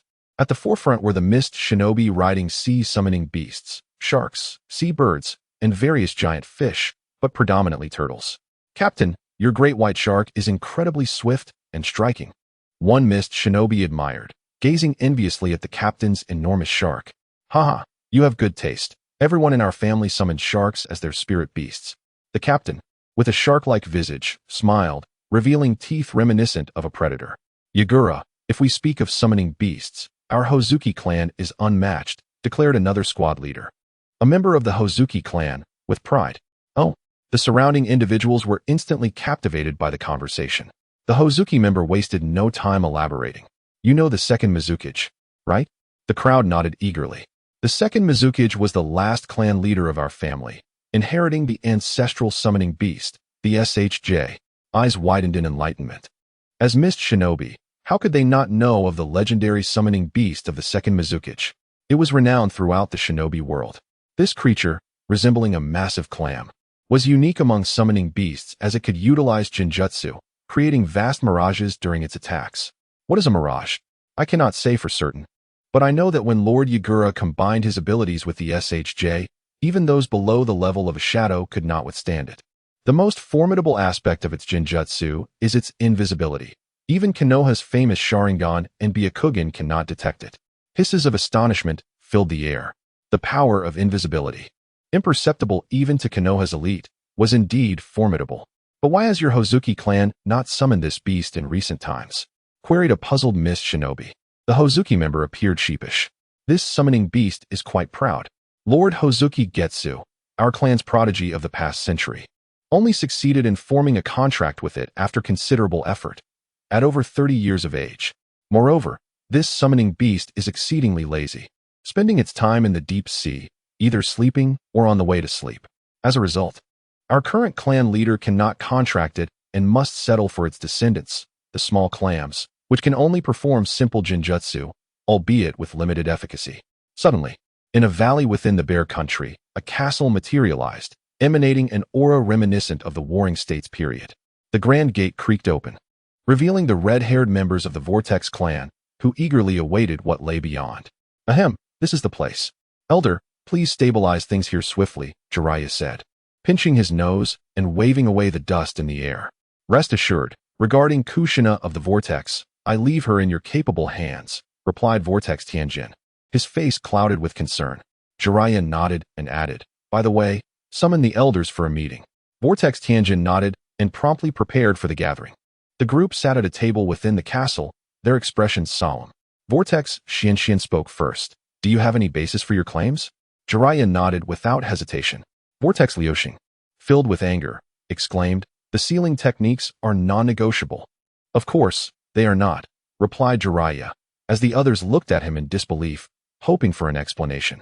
Reluctantly, Jiraiya began to elucidate the reasons. The Cloud Shinobi, Mist Shinobi, and Rock Shinobi, what do you think they seek? Is it not the sealing techniques?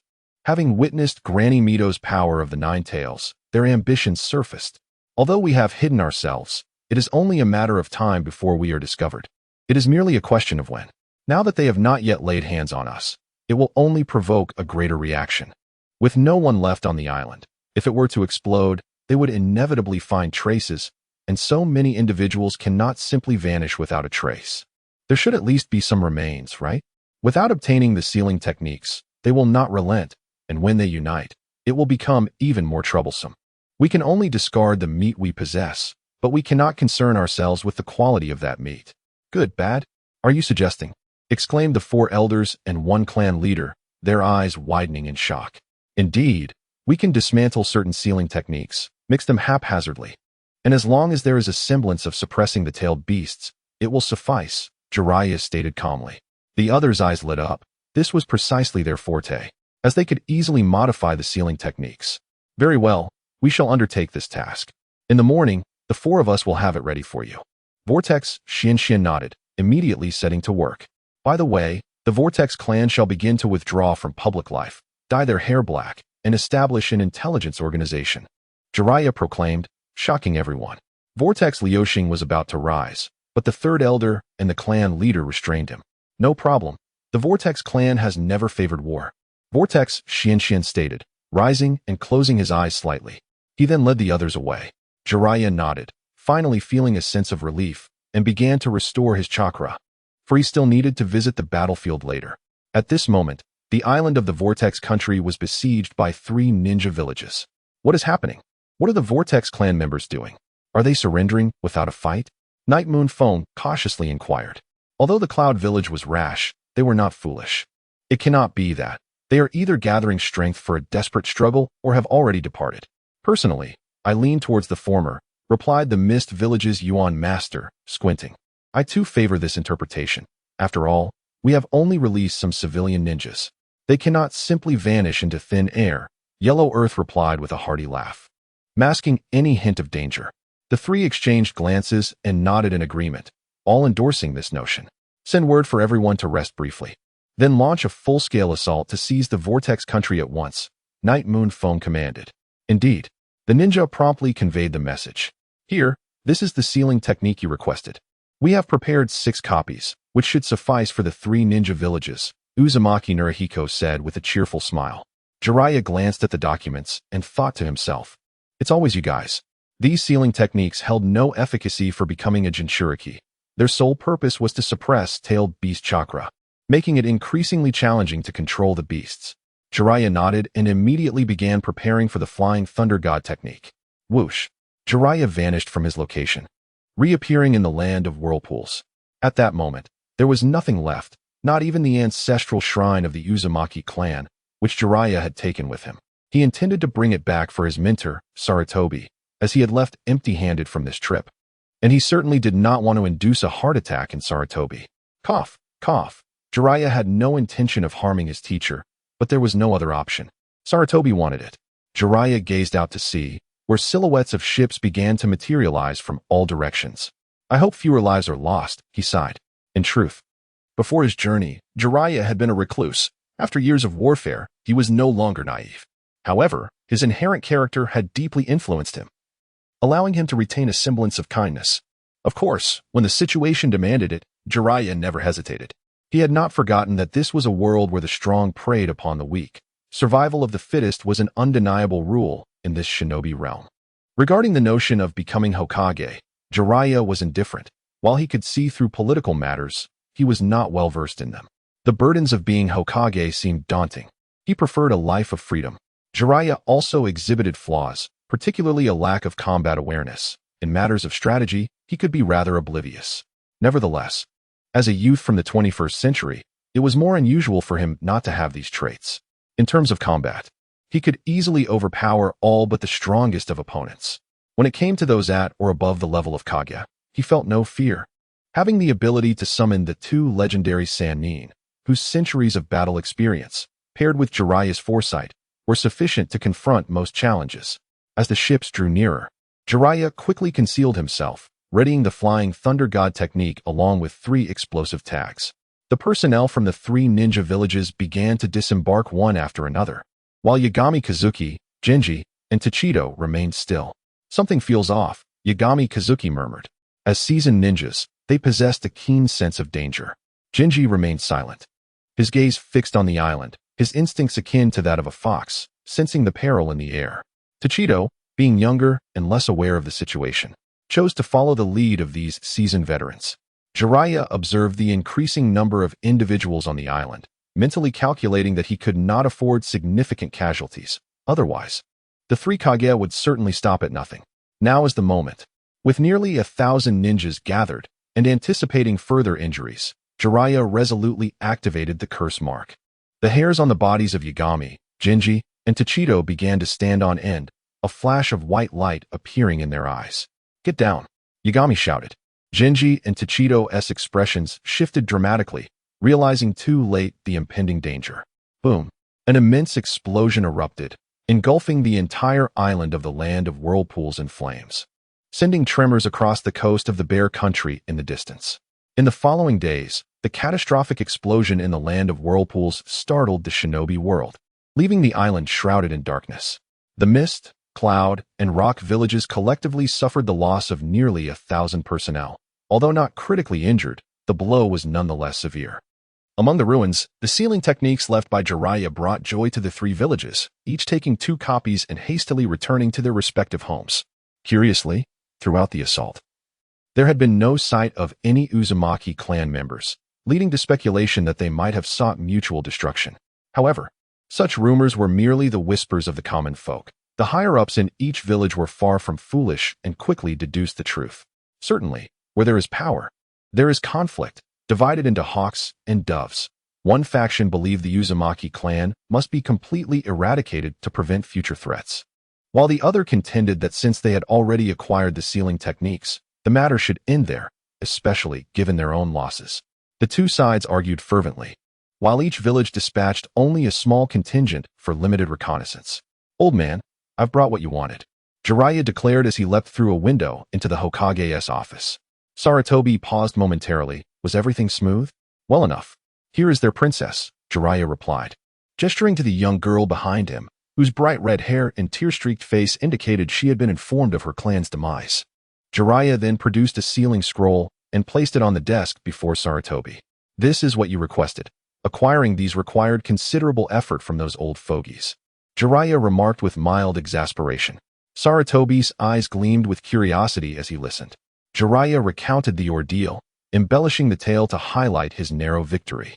Relishing in the drama of it all. "Haha, Jiraiya, I am well aware of your abilities. Now tell me, what reward do you seek?" Sarutobi interjected.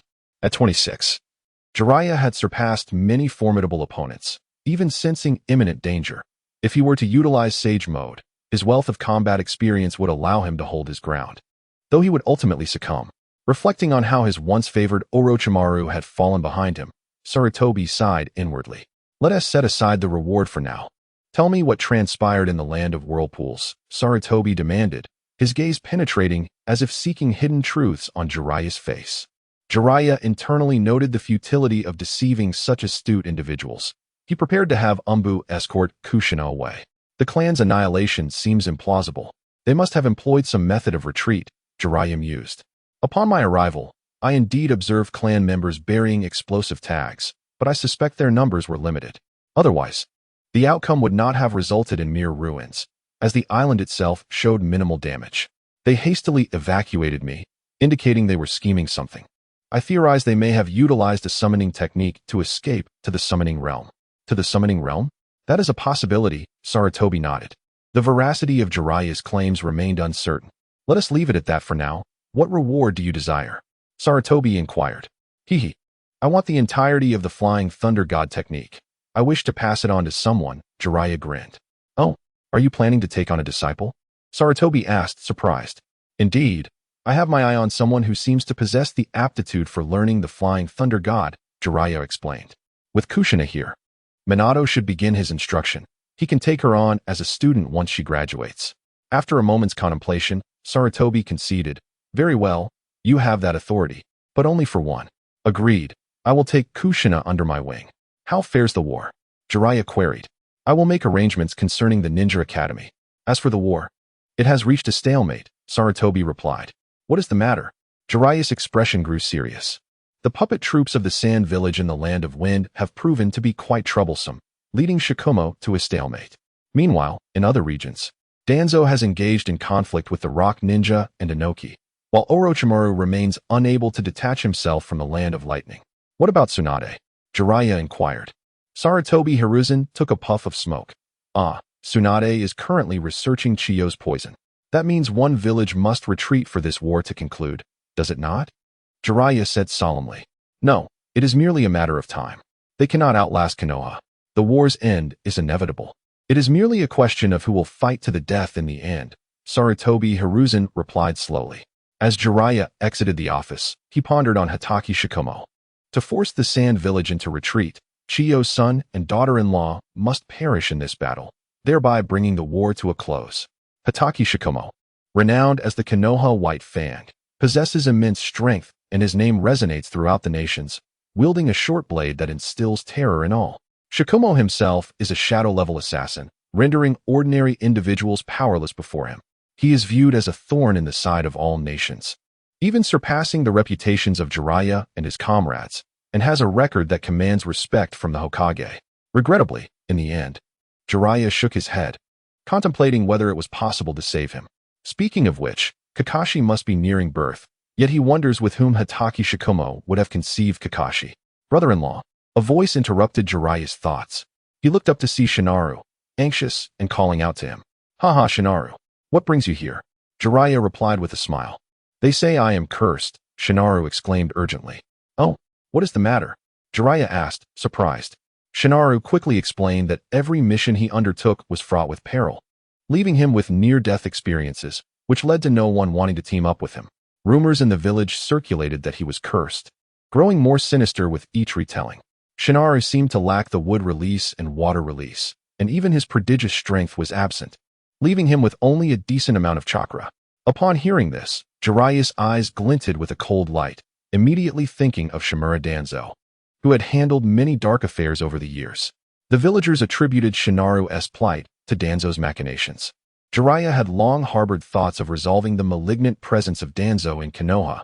However, it was difficult to explain to the elders, and Danzo was exceedingly cautious, making it nearly impossible to find an opportunity. Jiraiya's gaze fell upon the necklace around Shinaru's neck, suddenly recalling the curse Tsunade had once mentioned.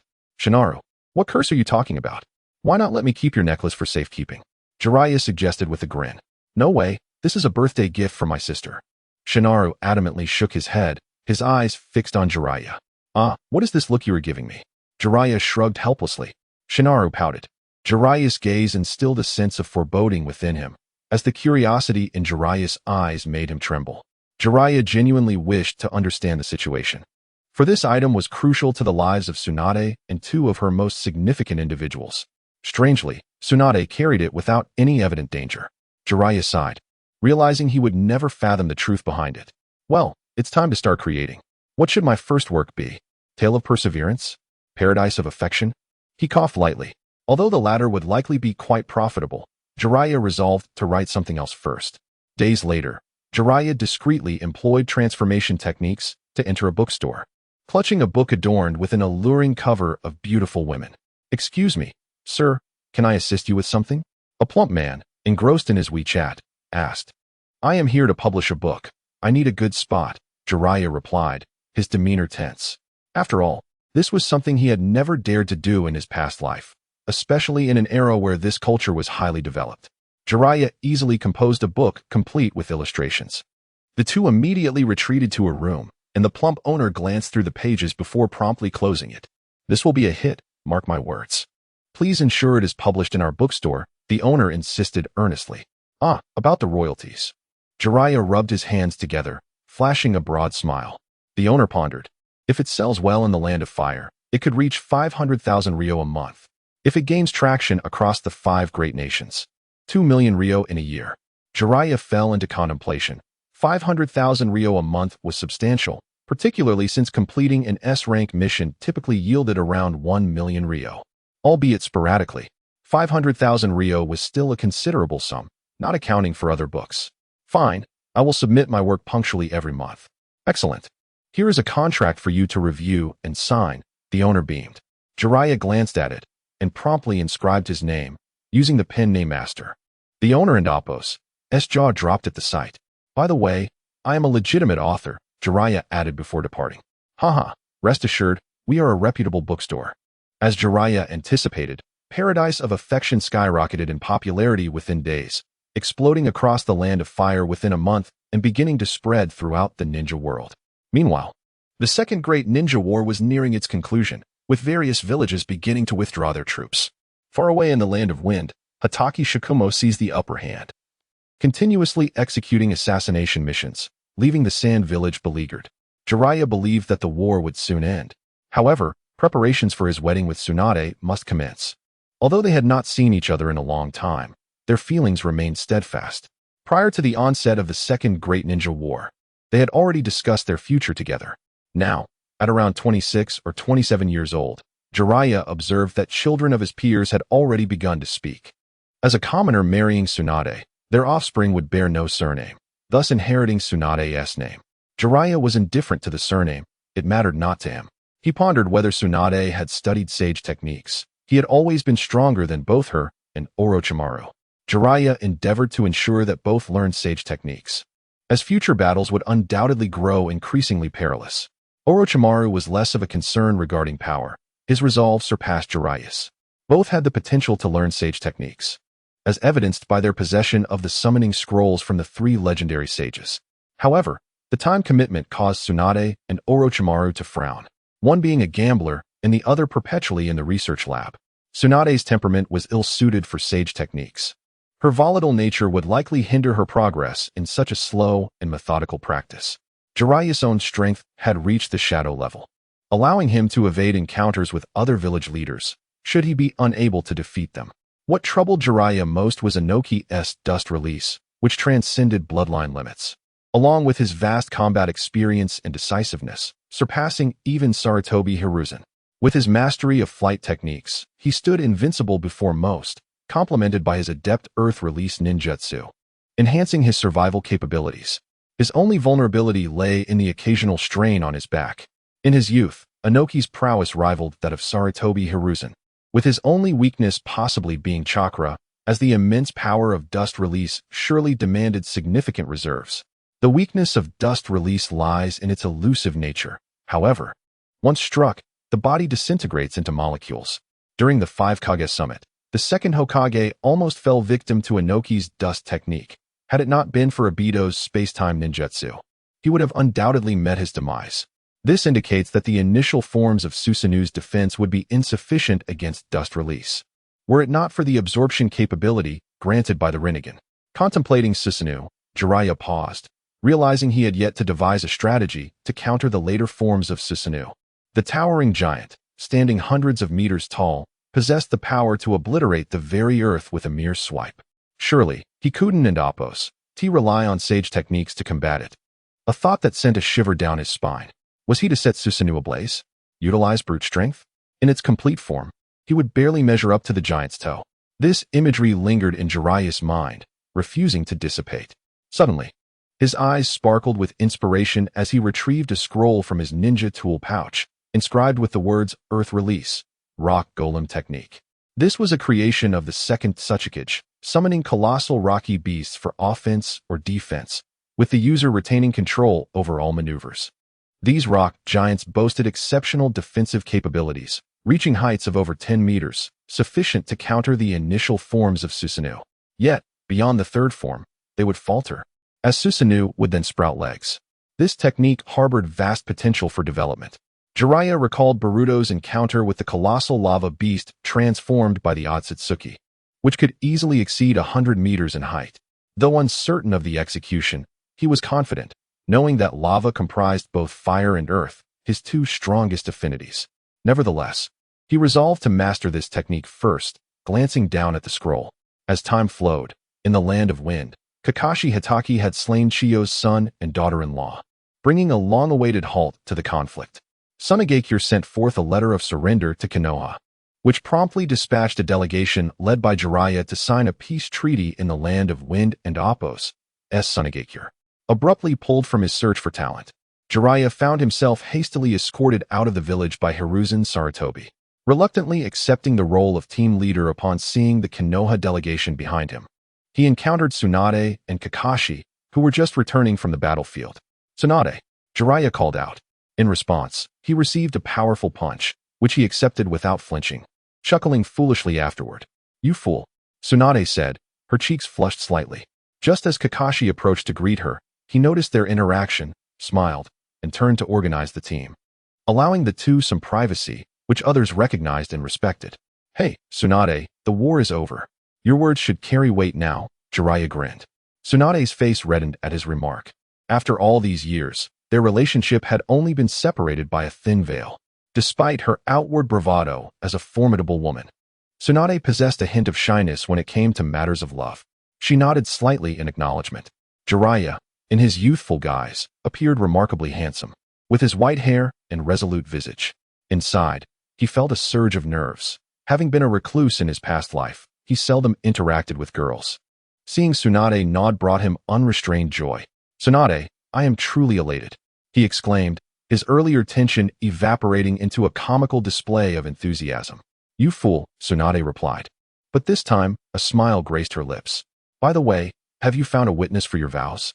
she inquired, her cheeks tinged with a subtle blush, indicating the weight of her words. Jiraiya hesitated. Having grown up in an orphanage, he had attended the ninja academy, mentored by Hiruzen and Tobirama, and most intimately by Mito. After a moment's reflection, he suggested, "How about Mito as the witness?" Tsunade had no objections, as Mito had become her closest companion since the passing of her grandfather Hashirama and granduncle Tobirama. Lastly, I have no surname. Should we have children, they could inherit the Senju name, Jiraiya added. Haha, then you would truly be joining the Senju clan, Tsunade laughed. I won't hold back then, Jiraiya retorted confidently. Joining the Senju family was indeed an elevation for him. Their vast array of ninjutsu and the wealth amassed by the village were monumental. Not to mention the riches of the Land of Fire. What? You mentioned the Land of Fire? Well, as long as Tsunade is willing to become the daimyo of the Land of Fire, it can happen, Jiraiya jested. The First Hokage had forged a tight bond with the daughter of the Land of Fire's daimyo during the establishment of Konoha. Tsunade's parents had been the previous daimyo and his wife. Although the Senju clan members were not visibly present in the village now, it did not imply their absence. Perhaps some resided in the capital, living in seclusion like the Uzumaki. This was the origin of Tsunade's title as princess. In the realm of shinobi, they made a fine match, while in the eyes of commoners in the Land of Fire, it would be perceived as a marriage into the clan. Jiraiya was fully aware of this, but he was unconcerned, having witnessed such scenarios before, where one had to rely on a partner's fortune. Let Mito determine the date. What do you think? It should be a grand affair, celebrating the end of war for the people, Jiraiya proposed hastily, fearing Tsunade might retract her agreement. Came her response, almost a whisper, but Jiraiya's keen hearing caught it. With a smile and a scratch at the back of his head, he felt that this matter had reached a splendid conclusion. At that moment, Kakashi approached slowly. "Brother Kakashi," Jiraiya greeted him. "It seems your strength has surpassed mine." Kakashi remarked with a smile. As a seasoned warrior, he sensed the palpable danger radiating from Jiraiya. I still have much to learn," Jiraiya humbly replied. "Haha, your humility speaks to your greatness as a ninja," Kakashi praised. "Thank you. We have a mission to attend to. We'll meet again, Tsunade." In the vast desert, a team moved swiftly, drawing closer until their identities became clear. After parting from Tsunade, they traveled for 3 days, and the 5-member team finally reached the vicinity of Sunagakure. "This land of wind is indeed impoverished," one member remarked. "It is commendable that Sunagakure has thrived in such a harsh environment," another teammate added. "The power of ninjas extends far beyond this. Formidable ninjas can even reshape their surroundings," spoke the leader of the reconnaissance team, Nara Shikaku, the clan head of the Nara clan and father to Shikamaru. The Nara clan was known for their intellect, often taking up administrative roles in Konoha. Upon hearing his words, the team exchanged skeptical glances, turning their attention to Jiraiya for confirmation. "Haha, Shikaka has a point. Perhaps the abundant forests of the Land of Fire were a gift from the First Hokage himself," Jiraiya jested. Lord Jiraiya. "Such claims lack evidence and sound like tales for children," one teammate replied, exasperated. Despite being pleasant to work with, Jiraiya often spoke whimsically. Who knows?" He laughed. As they continued to advance, a fortress-like village gradually emerged from the sandy expanse. When Jiraiya arrived, he was greeted by a representative from the high ranks of the Sand Village, the esteemed advisor of the Wind Country. After spending a night in the Sand Village, the following day they commenced discussions in a conference room. As the defeated nation, the Sand Village was obliged to compensate the Leaf Village. Nara Shikamaru initiated a fervent verbal exchange, leaving Jiraiya unable to interject, as he preferred to leave such matters to the experts. During this tedious time, Jiraiya sought out Chiyo, driven by thoughts of her grandson, Sasori, the son of her late child. "Chiyo, it must be painful to lose your son," Jiraiya remarked gently. "You white-haired fool, are you trying to provoke me?" Chiyo and Appo's composure was visibly fraying. "I and Appo's heard they have a child?" Jiraiya continued, unwavering in his gaze. Suddenly, Chiyo and Appo's chakra erupted, rending the earth as she fixed a calm yet fierce look upon Jiraiya. Undeterred, Jiraiya pressed on. "You may wish to conceal it, but in time, you'll realize such efforts are futile. Though children are young, they possess the right to know the truth. Do you intend to deceive him for a lifetime? What exactly are you trying to say?" Chiyo replied with a measured tone. Jiraiya fell silent, merely nodding as he prepared to depart, feeling he had articulated all that needed to be said. As for the reasons behind his words, one was his pity for Sasori, and the other was to diminish the strength of the Akatsuki.